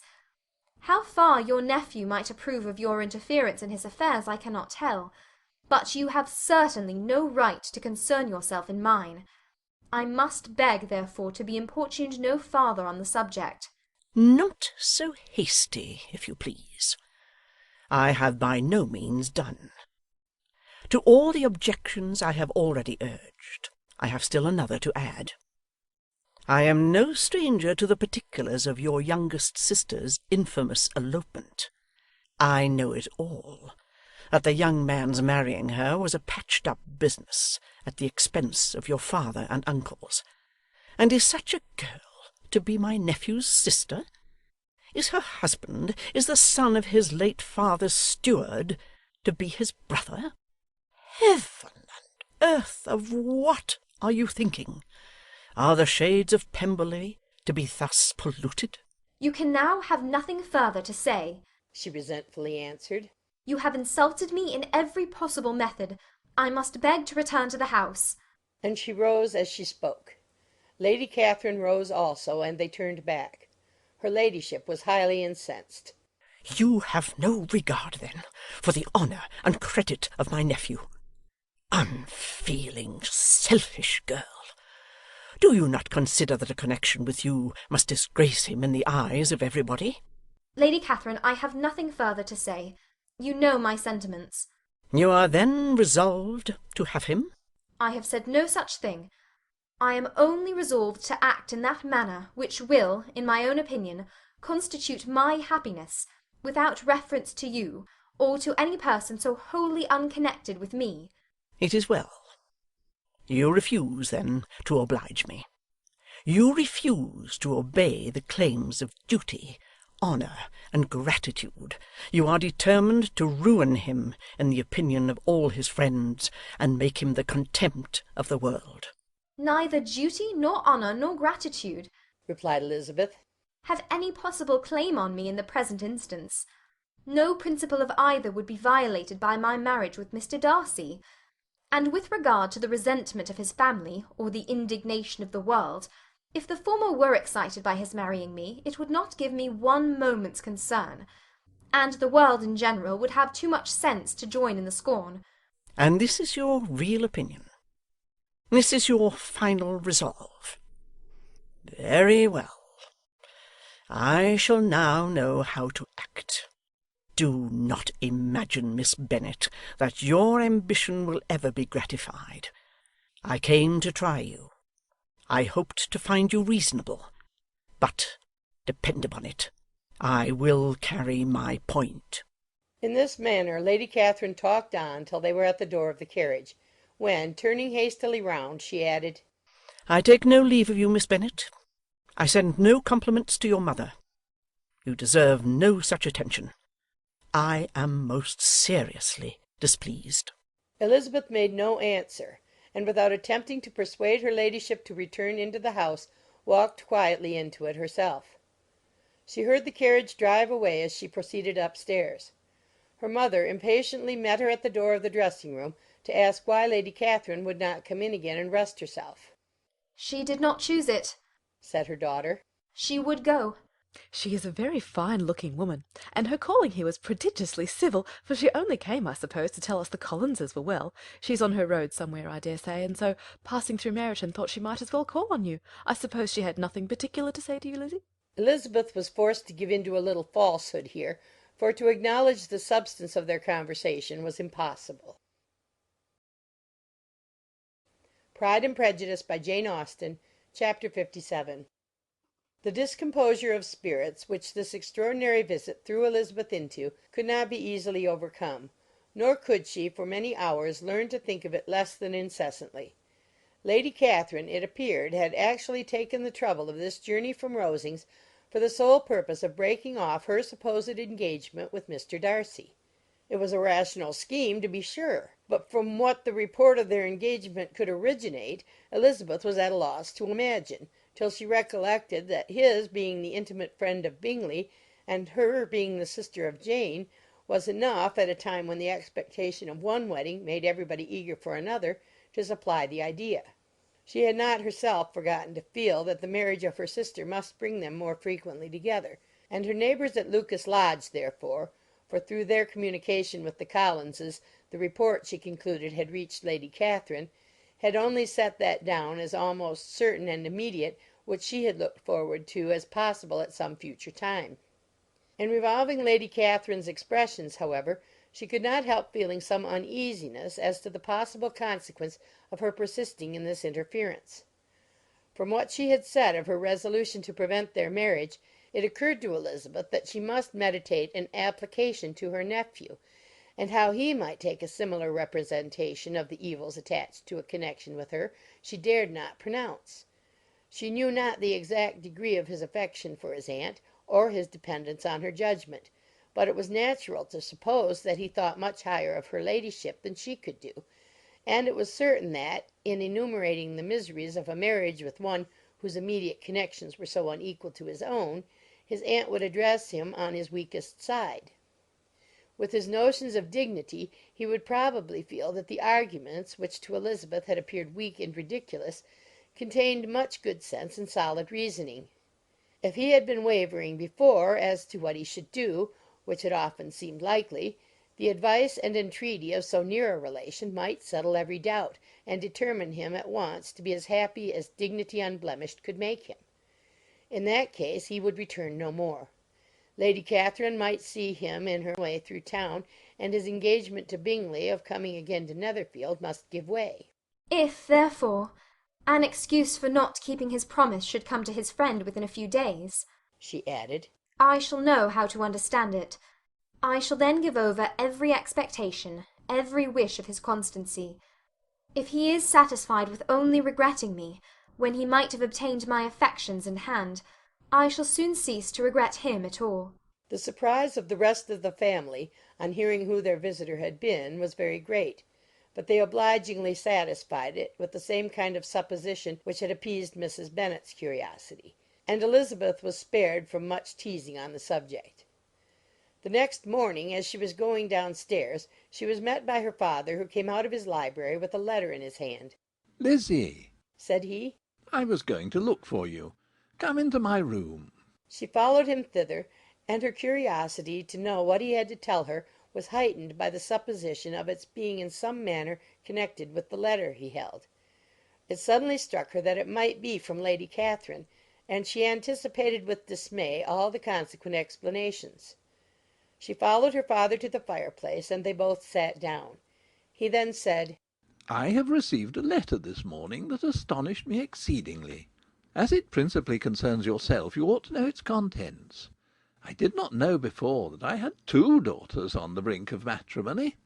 Let me congratulate you on a very important conquest." The colour now rushed into Elizabeth's cheeks in the instantaneous conviction of its being a letter from the nephew instead of the aunt, and she was undetermined whether most to be pleased that he explained himself at all, or offended that his letter was not rather addressed to herself, when her father continued, "You look conscious. Young ladies have great penetration in such matters as these, but I think I may defy even your sagacity to discover the name of your admirer. This letter is from Mr. Collins." From Mr. Collins? And what can he have to say? "Something very much to the purpose, of course. He begins with congratulations on the approaching nuptials of my eldest daughter, of which it seems he has been told by some of the good-natured gossiping Lucases. I shall not sport with your impatience by reading what he says on that point. What relates to yourself is as follows: "Having thus offered you the sincere congratulations of Mrs. Collins and myself on the happy event, let me now add a short hint on the subject of another, of which we have been advertised by the same authority. Your daughter, Elizabeth, it is presumed, will not long bear the name of Bennet, after her elder sister has resigned it, and the chosen partner of her fate may be reasonably looked up to as one of the most illustrious personages in this land." "Can you possibly guess, Lizzie, who is meant by this?" "This young gentleman is blessed, in a peculiar way, with everything the heart of mortal can most desire: splendid property, noble kindred, and extensive patronage. Yet, in spite of all these temptations, let me warn my cousin Elizabeth, and yourself, of what evils you may incur by a precipitate closure with this gentleman's proposals, which, of course, you will be inclined to take immediate advantage of." "Have you any idea, Lizzie, who this gentleman is? But now it comes out." "My motive for cautioning you is as follows. We have reason to imagine that his aunt, Lady Catherine de Bourgh, does not look on the match with a friendly eye." "Mr. Darcy, you see, is the man. Now, Lizzie, I think I have surprised you. Could he, or the Lucases, have pitched on any man within the circle of our acquaintance, whose name would have given the lie more effectually to what they related?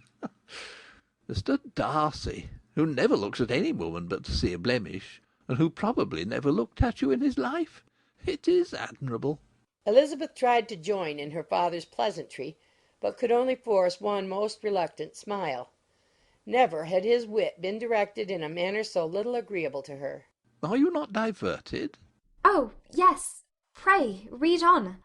"After mentioning the likelihood of this marriage to her ladyship last night, she immediately, with her usual condescension, expressed what she felt on the occasion, when it became apparent that, on the score of some family objections on the part of my cousin, she would never give her consent to what she termed so disgraceful a match. I thought it my duty to give the speediest intelligence of this to my cousin, that she and her noble admirer may be aware of what they are about, and not run hastily into a marriage which has not been properly sanctioned." Mr. Collins moreover adds, I am truly rejoiced that my cousin Lydia's sad business has been so well hushed up, and am only concerned that their living together before the marriage took place should be so generally known. I must not, however, neglect the duties of my station, or refrain from declaring my amazement at hearing that you received the young couple into your house as soon as they were married. It was an encouragement of vice, and had I been the rector of Longbourn, I should very strenuously have opposed it. You ought certainly to forgive them as a Christian, but never to admit them in your sight, or allow their names to be mentioned in your hearing." That is his notion of Christian forgiveness. The rest of his letter is only about his dear Charlotte's situation, and his expectation of a young olive branch. But, Lizzie, you look as if you did not enjoy it. You're not going to be missish, I hope, and pretend to be affronted at an idle report. For what do we live but to make sport for our neighbours, and laugh at them in our turn? "Oh," cried Elizabeth, "I am excessively diverted. But it is so strange." Yes, that is what makes it amusing. Had they fixed on any other man, it would have been nothing. But his perfect indifference and your pointed dislike make it so delightfully absurd. Much as I abominate writing, I would not give up Mr. Collins's correspondence for any consideration. Nay, when I read a letter of his, I cannot help giving him the preference even over Wickham, much as I value the impudence and hypocrisy of my son-in-law.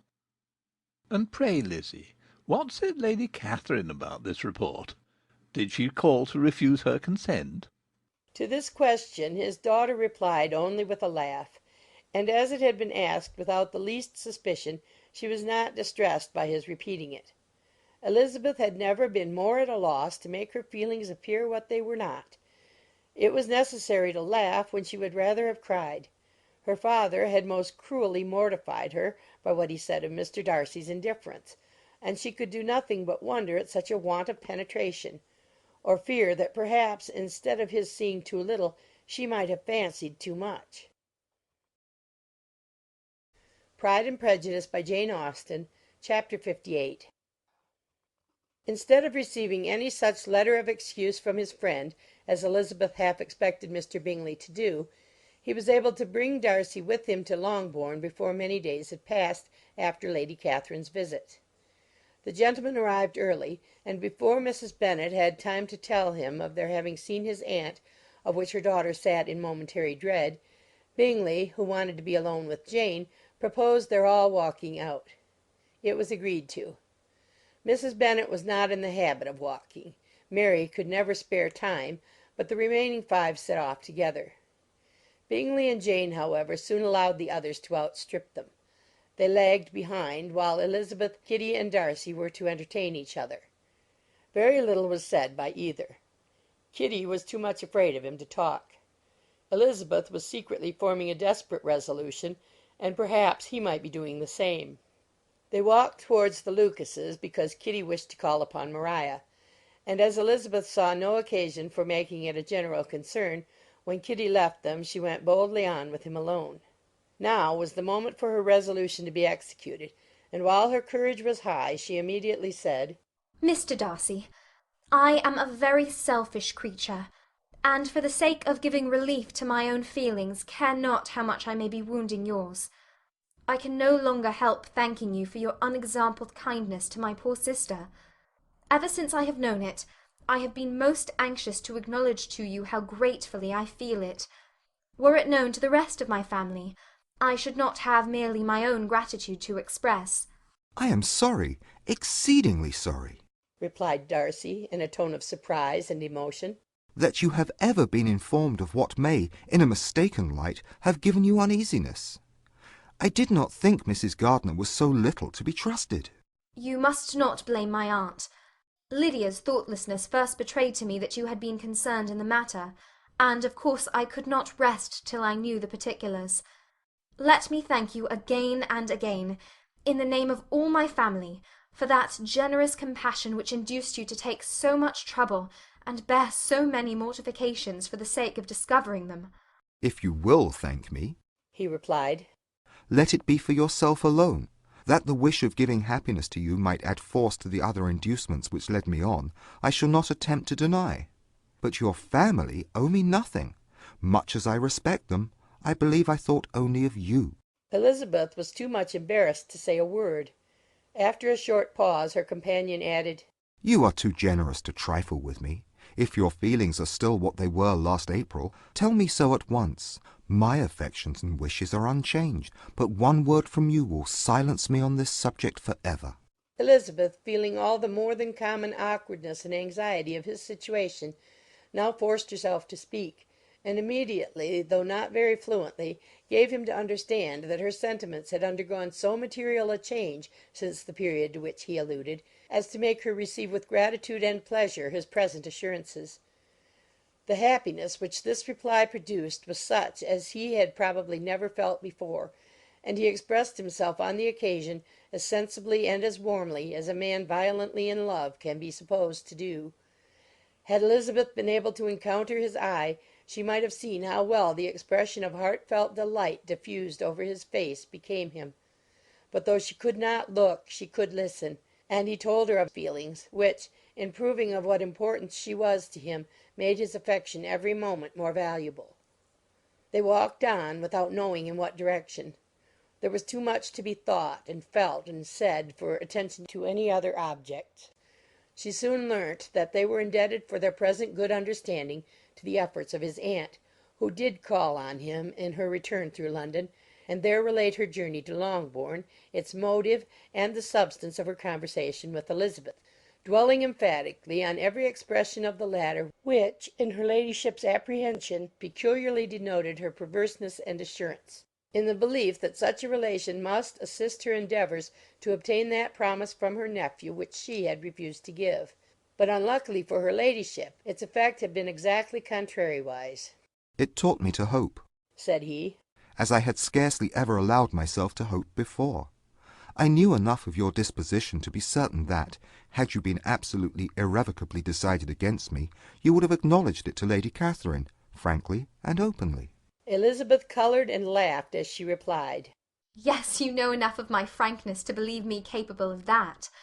After abusing you so abominably to your face, I could have no scruple in abusing you to all your relations. What did you say of me that I did not deserve? For, though your accusations were ill-founded, formed on mistaken premises, my behaviour to you at the time had merited the severest reproof. It was unpardonable. I cannot think of it without abhorrence. We will not quarrel for the greater share of blame annexed to that evening, said Elizabeth. The conduct of neither, if strictly examined, will be irreproachable. But since then we have both, I hope, improved in civility. I cannot be so easily reconciled to myself. The recollection of what I then said, of my conduct, my manners, my expressions during the whole of it, is now, and has been many months, inexpressibly painful to me. Your reproof, so well applied, I shall never forget. Had you behaved in a more gentlemanlike manner, those were your words. You know not, you can scarcely conceive how they have tortured me, though it was some time, I confess, before I was reasonable enough to allow their justice. I was certainly very far from expecting them to make so strong an impression. I had not the smallest idea of their being ever felt in such a way. I can easily believe it. You thought me then devoid of every proper feeling. I am sure you did. The turn of your countenance I shall never forget, as you said that I could not have addressed you in any possible way that would induce you to accept me. Oh, do not repeat what I then said. These recollections will not do at all. I assure you that I have long been most heartily ashamed of it. Darcy mentioned his letter. Did it? Said he. Did it soon make you think better of me? Did you, on reading it, give me any credit to its contents? She explained what its effect on her had been, and how gradually all her former prejudices had been removed. I knew, said he, that what I wrote must give you pain, but it was necessary. I hope you have destroyed the letter. There was one part especially, the opening of it, which I should dread your having the power of reading again. I can remember some expressions which might justly make you hate me. The letter shall certainly be burnt, if you believe it essential to the preservation of my regard. But, though we have both reason to think my opinions not entirely unalterable, They are not, I hope, quite so easily changed as that implies. When I wrote that letter, replied Darcy, I believed myself perfectly calm and cool, but I am since convinced that it was written in a dreadful bitterness of spirit. The letter perhaps began in bitterness, but it did not end so. The adieu is charity itself. But think no more of the letter. The feelings of the person who wrote, and the person who received it, are now so widely different from what they were then, that every unpleasant circumstance attending it ought to be forgotten. You must learn some of my philosophy. Think only of the past as its remembrance gives you pleasure. I cannot give you credit for any philosophy of the kind. Your retrospections must be so totally void of reproach that the contentment arising from them is not of philosophy, but, what is much better, of innocence. But with me it is not so. Painful recollections will intrude which cannot, which ought not, to be repelled. I have been a selfish being all my life, in practice, though not in principle. As a child I was taught what was right, but I was not taught to correct my temper. I was given good principles, but left to follow them in pride and conceit. Unfortunately, an only son, for many years an only child, I was spoilt by my parents, who, though good themselves, my father particularly, all that was benevolent and admirable, allowed, encouraged, almost taught me to be selfish and overbearing, to care for none beyond my own family circle, to think meanly of all the rest of the world, to wish at least to think meanly of their sense and worth compared with my own. Such I was, from 8 to 28, and such I might still have been but for you, dearest, loveliest Elizabeth. What do I not owe you? You taught me a lesson, hard indeed at first, but most advantageous. By you I was properly humbled. I came to you without a doubt of my reception. You showed me how insufficient were all my pretensions to please a woman worthy of being pleased. Had you then persuaded yourself that I should? Indeed I had. What will you think of my vanity? I believed you to be wishing, expecting my addresses. My manners must have been in fault, but not intentionally, I assure you. I never meant to deceive you, but my spirits might often lead me wrong. How you must have hated me after that evening! Hate you? I was angry, perhaps, at first, but my anger soon began to take a proper direction. I am almost afraid of asking what you thought of me when we met at Pemberley. You blamed me for coming. No, indeed. I felt nothing but surprise. Your surprise could not be greater than mine in being noticed by you. My conscience told me that I deserved no extraordinary politeness, and I confess that I did not expect to receive more than my due. My object, then, replied Darcy, was to show you, by every civility in my power, that I was not so mean as to resent the past, and I hope to obtain your forgiveness, to lessen your ill opinion, by letting you see that your reproofs had been attended to. How soon any other wishes introduced themselves I can hardly tell, but I believe in about half an hour after I had seen you. He then told her of Georgiana's delight in her acquaintance, and of her disappointment at its sudden interruption, which, naturally leading to the cause of that interruption, she soon learnt that his resolution of following her from Derbyshire in quest of her sister had been formed before he quitted the inn, and that his gravity and thoughtfulness there had arisen from no other struggles than what such a purpose must comprehend. She expressed her gratitude again, but it was too painful a subject to each to be dwelt on farther. After walking several miles in a leisurely manner, and too busy to know anything about it, they found at last, on examining their watches, that it was time to be at home. What could become of Mr. Bingley and Jane? Was a wonder which introduced the discussion of their affairs. Darcy was delighted with their engagement. His friend had given him the earliest information of it. I must ask whether you were surprised, said Elizabeth. Not at all. When I went away, I felt that it would soon happen. That is to say, you had given your permission. I guessed as much. And though he exclaimed at the term, she found that it had been pretty much the case. On the evening before my going to London, said he, I made a confession to him, which I believe I ought to have made long ago. I told him of all that had occurred to make my former interference in his affairs absurd and impertinent. His surprise was great. He had never had the slightest suspicion. I told him, moreover, that I believed myself mistaken in supposing, as I had done, that your sister was indifferent to him. And as I could easily perceive that his attachment to her was unabated, I felt no doubt of their happiness together. Elizabeth could not help smiling at his easy manner of directing his friend. "Did you speak from your own observation," said she, "when you told him that my sister loved him, or merely from my information last spring?" From the former. I had narrowly observed her during the 2 visits which I had lately made here, and I was convinced of her affection. "And your assurance of it, I suppose, carried immediate conviction to him?" It did. Bingley is most unaffectedly modest. His diffidence had prevented him depending on his own judgment in so anxious a case, but his reliance on mine made everything easy. I was obliged to confess one thing, which, for a time, and not unjustly, offended him. I could not allow myself to conceal that your sister had been in town 3 months last winter, that I had known it, and purposely kept it from him. He was angry, but his anger, I am persuaded, lasted no longer than he remained in any doubt of your sister's sentiments. He has heartily forgiven me now. Elizabeth longed to observe that Mr. Bingley had been a most delightful friend, so easily guided that his worth was invaluable, but she checked herself.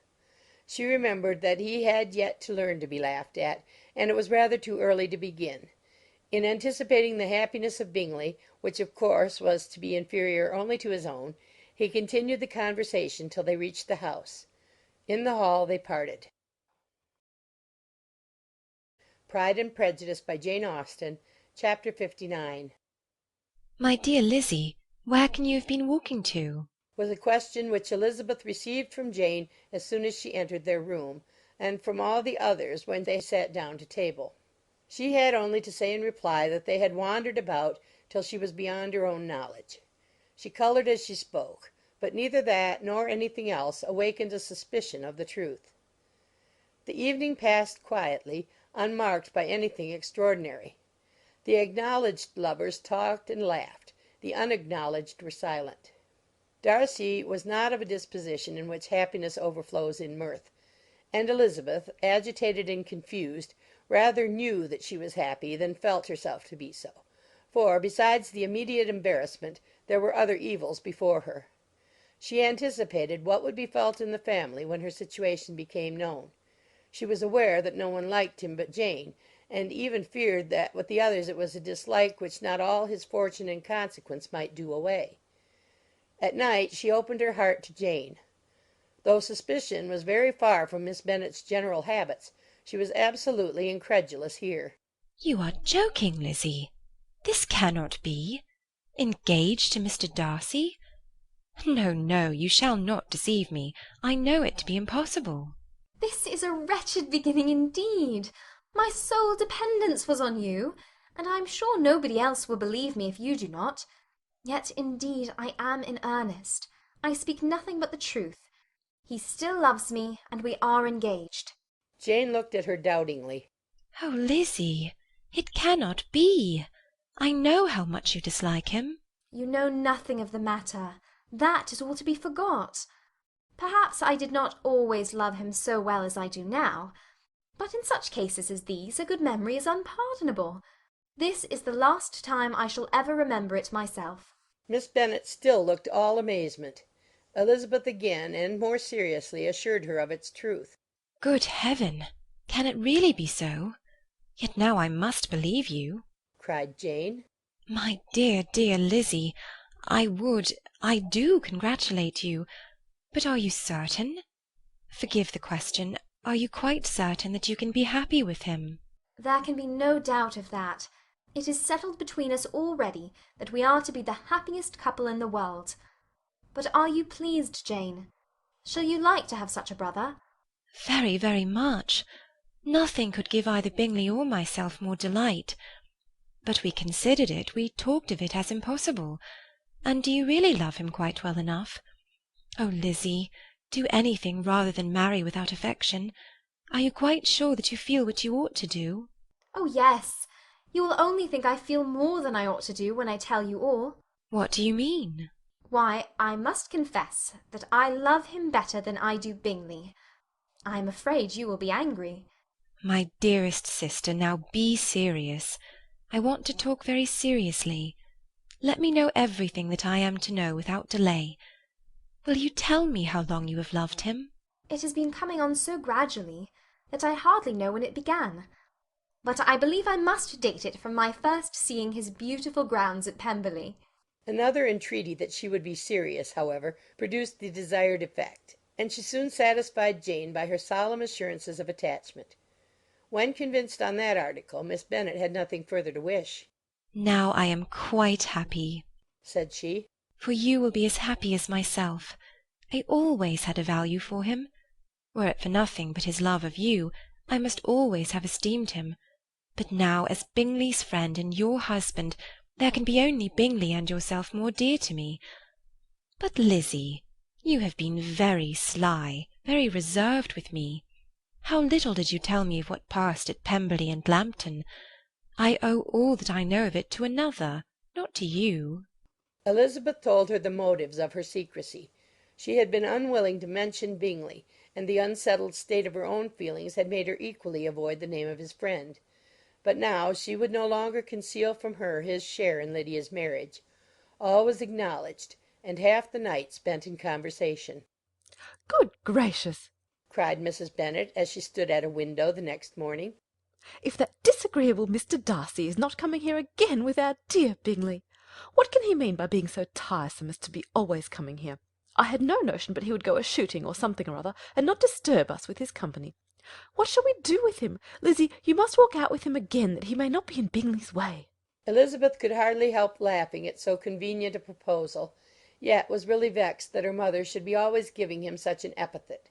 As soon as they entered, Bingley looked at her so expressively, and shook hands with such warmth as left no doubt of his good information, and he soon afterwards said aloud, "Mrs. Bennet, have you no more lanes hereabouts in which Lizzie may lose her way again to-day?"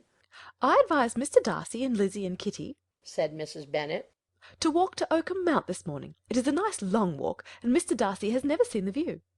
"It may do very well for the others," replied Mr. Bingley, "but I am sure it will be too much for Kitty. Won't it, Kitty?" Kitty owned that she had rather stay at home. Darcy professed a great curiosity to see the view from the Mount, and Elizabeth silently consented. As she went upstairs to get ready, Mrs. Bennet followed her, saying, I am quite sorry, Lizzie, that you should be forced to have that disagreeable man all to yourself, but I hope you will not mind it. It is all for Jane's sake, you know, and there is no occasion for talking to him, except just now and then, so do not put yourself to inconvenience. During their walk it was resolved that Mr. Bennet's consent should be asked in the course of the evening. Elizabeth reserved to herself the application for her mother's. She could not determine how her mother would take it, sometimes doubting whether all his wealth and grandeur would be enough to overcome her abhorrence of the man. But whether she were violently set against the match or violently delighted with it, it was certain that her manner would be equally ill adapted to do credit to her sense, and she could no more bear that Mr. Darcy should hear the first raptures of her joy than the first vehemence of her disapprobation. In the evening, soon after Mr. Bennet withdrew to the library, she saw Mr. Darcy rise also and follow him, and her agitation on seeing it was extreme. She did not fear her father's opposition, but he was going to be made unhappy, and that it should be through her means, that she, his favourite child, should be distressing him by her choice, should be filling him with fears and regrets in disposing of her, was a wretched reflection, and she sat in misery till Mr. Darcy appeared again, when, looking at him, she was a little relieved by his smile. In a few minutes he approached the table where she was sitting with Kitty, and while pretending to admire her work, said in a whisper, Go to your father. He wants you in the library. She was gone directly. Her father was walking about the room, looking grave and anxious. Lizzie, said he, what are you doing? Are you out of your senses to be accepting this man? Have not you always hated him? How earnestly did she then wish that her former opinions had been more reasonable, her expressions more moderate. It would have spared her from explanations and professions which it was exceedingly awkward to give. But they were now necessary, and she assured him with some confusion of her attachment to Mr. Darcy. Oh, in other words, you are determined to have him. He is rich, to be sure, and you may have more fine clothes and fine carriages than Jane, But will they make you happy? Have you any other objection? Said Elizabeth. Than your belief of my indifference? None at all. We all know him to be a proud, unpleasant sort of man. But this would be nothing if you really liked him. I do like him, she replied, with tears in her eyes. I love him. Indeed, he has no improper pride. He is perfectly amiable. You do not know what he really is. Then pray do not pain me by speaking of him in such terms. Lizzie, said her father, I have given him my consent. He is the kind of man, indeed, to whom I should never dare refuse anything which he condescended to ask. I now give it to you, if you are resolved on having him. But let me advise you to think better of it. I know your disposition, Lizzie. I know that you could be neither happy nor respectable unless you truly esteemed your husband, unless you looked up to him as a superior. Your lively talents would place you in the greatest danger in an unequal marriage. You could scarcely escape discredit and misery. My child, let me not have the grief of seeing you unable to respect your partner in life. You know not what you are about. Elizabeth, still more affected, was earnest and solemn in her reply, and at length, by repeated assurances that Mr. Darcy was really the object of her choice, by explaining the gradual change which her estimation of him had undergone, relating her absolute certainty that his affection was not the work of a day, but had stood the test of many months' suspense, and enumerating with energy all his good qualities, she did conquer her father's incredulity, and reconcile him to the match. Well, my dear, said he, when she ceased speaking, I have no more to say. If this be the case, he deserves you. I could not have parted with you, my Lizzie, to any one less worthy. To complete the favourable impression, she then told him what Mr. Darcy had voluntarily done for Lydia. He heard her with astonishment. This is an evening of wonders indeed.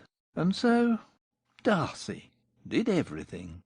Made up the match, gave the money, paid the fellow's debts, and got him his commission. So much the better. It will save me a world of trouble and economy. Had it been your uncle's doing, I must and would have paid him. But these violent young lovers carry everything their own way. I shall offer to pay him to-morrow. He will rant and storm about his love for you, and there will be an end of the matter.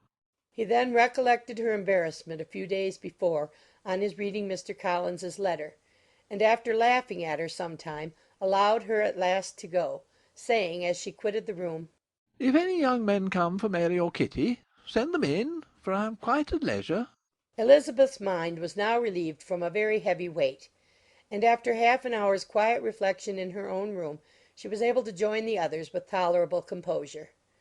Everything was too recent for gaiety, but the evening passed tranquilly away. There was no longer anything material to be dreaded, and the comfort of ease and familiarity would come in time. When her mother went up to her dressing-room at night, she followed her, and made the important communication. Its effect was most extraordinary, for on first hearing it, Mrs. Bennet sat quite still, and unable to utter a syllable. Nor was it under many, many minutes that she could comprehend what she heard, though not in general backward to credit what was for the advantage of her family, or that came in the shape of a lover to any of them. She began at length to recover, to fidget about in her chair, get up, sit down again, wonder, and bless herself. Good gracious! Lord bless me! Only think, dear me! Mr. Darcy, who would have thought it? And is it really true? Oh, my sweetest Lizzie, how rich and great you will be! What pin money, what jewels, what carriages you will have! Jane's is nothing to it, nothing at all. I am so pleased, so happy, such a charming man, so handsome, so tall. Oh, my dear Lizzie, pray apologise for having my disliked him so much before. I hope he will overlook it. Dear, dear Lizzie, a house in town, everything that is charming, 3 daughters married, 10,000 a year. Oh, Lord, what will become of me? I shall go distracted. This was enough to prove that her approbation need not be doubted, and Elizabeth, rejoicing that such an effusion was heard only by herself, soon went away. But before she had been 3 minutes in her own room, her mother followed her. My dearest child, she cried.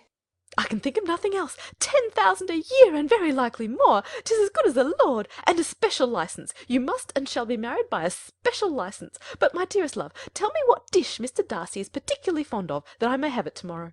This was a sad omen of what her mother's behaviour to the gentleman himself might be, and Elizabeth found that, though in the certain possession of his warmest affection, and secure of her relations' consent, there was still something to be wished for. But the morrow passed off much better than she expected, for Mrs. Bennet luckily stood in such awe of her intended son-in-law that she ventured not to speak to him unless it was in her power to offer him any attention or mark her deference for his opinion. Elizabeth had the satisfaction of seeing her father taking pains to get acquainted with him, and Mr. Bennet soon assured her that he was rising every hour in his esteem. "I admire all my three sons-in-law highly," said he. "Wickham, perhaps, is my favourite, but I think I shall like your husband quite as well as Jane's." Pride and Prejudice, by Jane Austen, Chapter 60.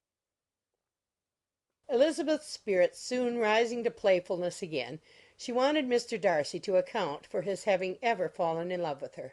"How could you begin?" said she. "I can comprehend your going on charmingly when you had once made a beginning. But what could set you off in the first place?" I cannot fix on the hour, or the spot, or the look, or the words which laid the foundation. It is too long ago. I was in the middle before I knew that I had begun. My beauty you had early withstood, and as for my manners, my behaviour to you was at least always bordering on the uncivil, and I never spoke to you without rather wishing to give you pain than not. Now be sincere. Did you admire me for my impertinence?" For the liveliness of your mind, I did. "You may as well call it impertinence at once. It was very little less. The fact is that you were sick of civility, of deference, of officious attention. You were disgusted with the women who were always speaking and looking and thinking for your approbation alone. I roused and interested you because I was so unlike them. Had you not been really amiable, you would have hated me for it. But in spite of the pains you took to disguise yourself, your feelings were always noble and just, and in your heart you thoroughly despised the persons who so assiduously courted you. There, I have saved you the trouble of accounting for it, and really, all things considered, I begin to think it perfectly reasonable. To be sure, you knew no actual good of me, but nobody thinks of that when they fall in love." Was there no good in your affectionate behaviour to Jane while she was ill at Netherfield? "Dearest Jane! Who could have done less for her? But make a virtue of it by all means. My good qualities are under your protection, and you are to exaggerate them as much as possible. And in return, it belongs to me to find occasions for teasing and quarrelling with you as often as may be. And I shall begin directly by asking you what made you so unwilling to come to the point at last? What made you so shy of me when you first called and afterwards dined here? Why, especially when you called, did you look as if you did not care about me?" Because you were grave and silent, and gave me no encouragement. "But I was embarrassed." And so was I. "You might have talked to me more when you came to dinner." A man who had felt less might. "How unlucky that you should have a reasonable answer to give, and that I should be so reasonable as to admit it. But I wonder how long you would have gone on if you had been left to yourself. I wonder when you would have spoken if I had not asked you. My resolution of thanking you for your kindness to Lydia had certainly great effect. Too much, I am afraid, for what becomes of the moral if our comfort springs from a breach of promise? For I ought not to have mentioned the subject. This will never do." You need not distress yourself. The moral will be perfectly fair. Lady Catherine's unjustifiable endeavours to separate us were the means of removing all my doubts. I am not indebted for my present happiness to your eager desire of expressing your gratitude. I was not in a humour to wait for any opening of yours. My aunt's intelligence had given me hope, and I was determined at once to know everything. Lady Catherine has been of infinite use, which ought to make her happy, for she loves to be of use. But tell me, what did you come down to Netherfield for? Was it merely to ride to Longbourn and be embarrassed, or had you intended any more serious consequence? My real purpose was to see you, and to judge, if I could, whether I might ever hope to make you love me. My avowed one, or what I avowed to myself, was to see whether your sister was still partial to Bingley, and if she were, to make the confession to him which I have since made. Shall you ever have courage to announce to Lady Catherine what is to befall her? I am more likely to want more time than courage, Elizabeth, but it ought to be done, and if you will give me a sheet of paper, it shall be done directly. And if I had not a letter to write myself, I might sit by you and admire the evenness of your writing, as another young lady once did. But I have an aunt too, who must not be longer neglected. From an unwillingness to confess how much her intimacy with Mr. Darcy had been overrated, Elizabeth had never yet answered Mrs. Gardiner's long letter. But now, having that to communicate which she knew would be most welcome, she was almost ashamed to find that her uncle and aunt had already lost 3 days of happiness, and immediately wrote as follows. I would have thanked you before, my dear aunt, as I ought to have done, for your long, kind, satisfactory detail of particulars. But to say the truth, I was too cross to write. You supposed more than really existed. But now suppose as much as you choose. Give a loose rein to your fancy. Indulge your imagination in every possible flight which the subject will afford, and unless you believe me actually married, you cannot greatly err. You must write again very soon, and praise him a great deal more than you did in your last. I thank you again and again for not going to the Lakes. How could I be so silly as to wish it? Your idea of the ponies is delightful. We will go round to the park every day. I am the happiest creature in the world. Perhaps other people have said so before, but not one with such justice. I am happier even than Jane. She only smiles. I laugh. Mr. Darcy sends to you all the love in the world that he can spare from me. You are all to come to Pemberley at Christmas. Yours, etc. Mr. Darcy's letter to Lady Catherine was in a different style, and still different from either was what Mr. Bennet said to Mr. Collins in reply to his last. Dear Sir, I must trouble you once more for congratulations. Elizabeth will soon be the wife of Mr. Darcy. Console Lady Catherine as well as you can. But if I were you, I would stand by the nephew. He has more to give. Yours sincerely, etc. Miss Bingley's congratulations to her brother on his approaching marriage were all that was affectionate and insincere.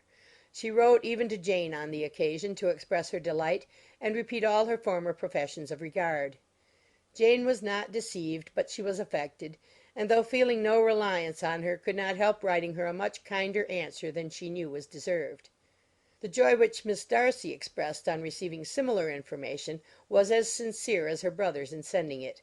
4 sides of paper were insufficient to contain all her delight, and all her earnest desire of being loved by her sister. Before any answer could arrive from Mr. Collins, or any congratulations to Elizabeth from his wife, the Longbourn family heard that the Collinses were come themselves to Lucas Lodge. The reason of this sudden removal was soon evident. Lady Catherine had been rendered so exceedingly angry by the contents of her nephew's letter, that Charlotte, really rejoicing in the match, was anxious to get away till the storm was blown over. At such a moment the arrival of her friend was a sincere pleasure to Elizabeth, though in the course of their meetings she must sometimes think the pleasure dearly bought when she saw Mr. Darcy exposed to all the parading and obsequious civility of her husband. He bore it, however, with admirable calmness. He could even listen to Sir William Lucas when he complimented him on carrying away the brightest jewel of the country, and expressed his hopes of their all meeting frequently at St. James's, with very decent composure. If he did shrug his shoulders, it was not till Sir William was out of sight. Mrs. Phillips's vulgarity was another, and perhaps a greater, tax on his forbearance; and though Mrs. Phillips, as well as her sister, stood in too much awe of him to speak with the familiarity which Bingley's good humour encouraged, yet, whenever she did speak, she must be vulgar. Nor was her respect for him, though it made her more quiet, at all likely to make her more elegant. Elizabeth did all she could to shield him from the frequent notice of either, and was ever anxious to keep him to herself and to those of her family with whom he might converse without mortification. And though the uncomfortable feelings arising from all this took from the season of courtship much of its pleasure, it added to the hope of the future, and she looked forward with delight to the time when they should be removed from society so little pleasing to either, to all the comfort and elegance of their family party at Pemberley. Pride and Prejudice by Jane Austen. Chapter 61.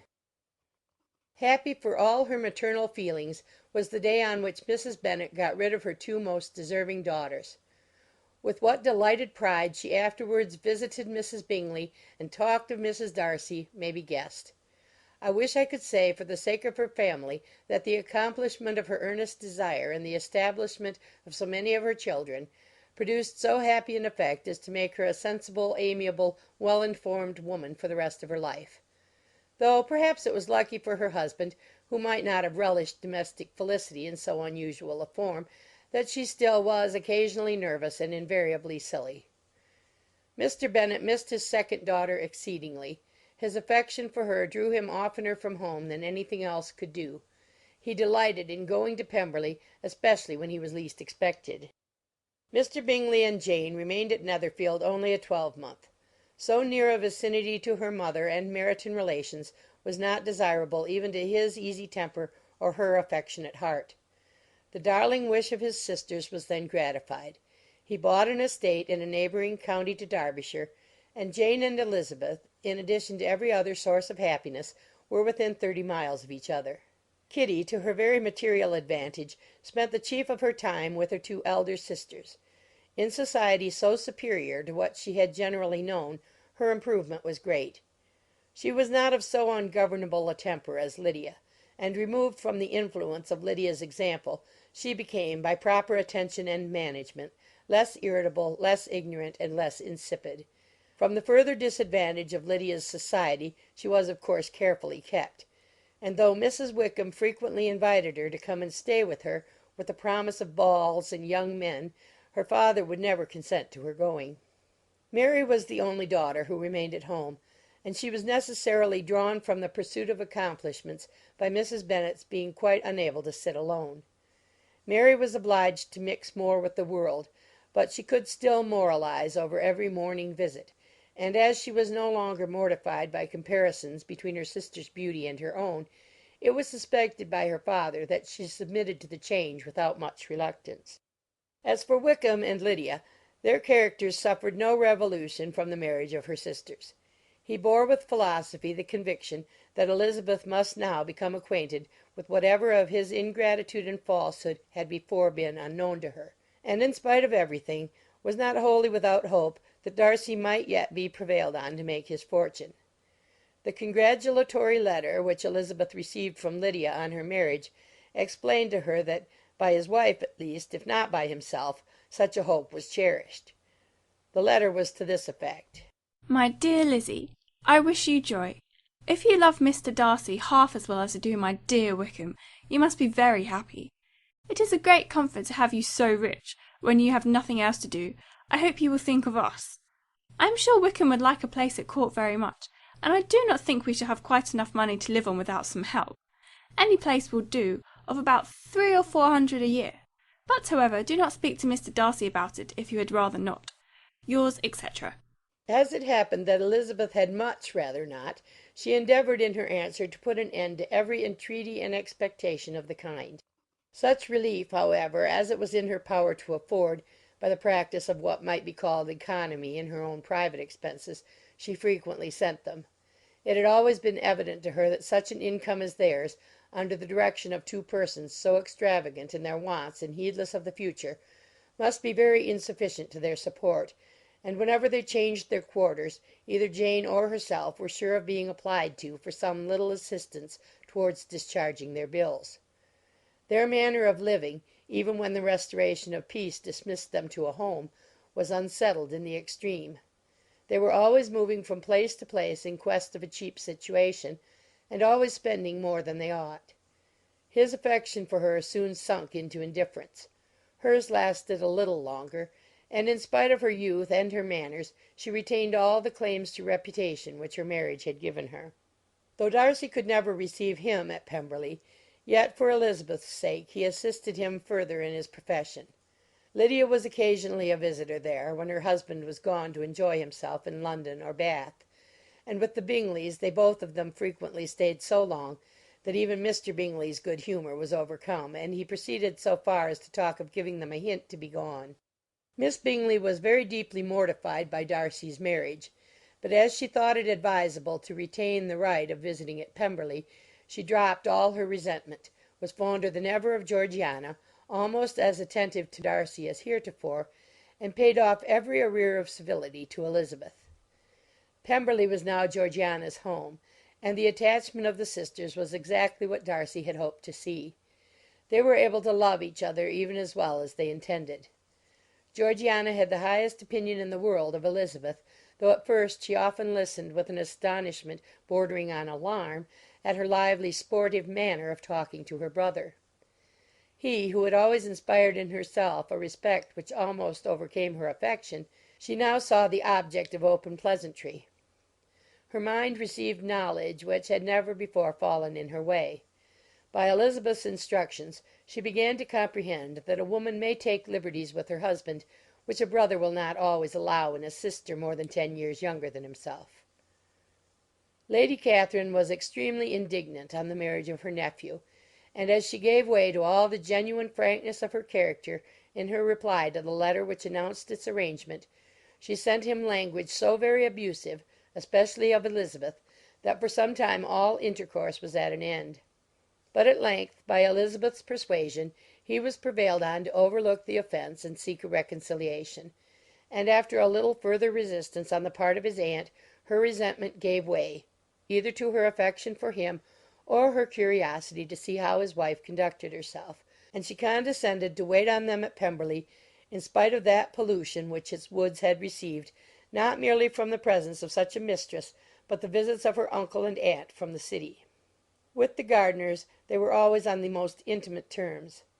Darcy, as well as Elizabeth, really loved them, and they were both ever sensible of the warmest gratitude towards the persons who, by bringing her into Derbyshire, had been the means of uniting them. End of Chapter 61. End of Pride and Prejudice, by Jane Austen.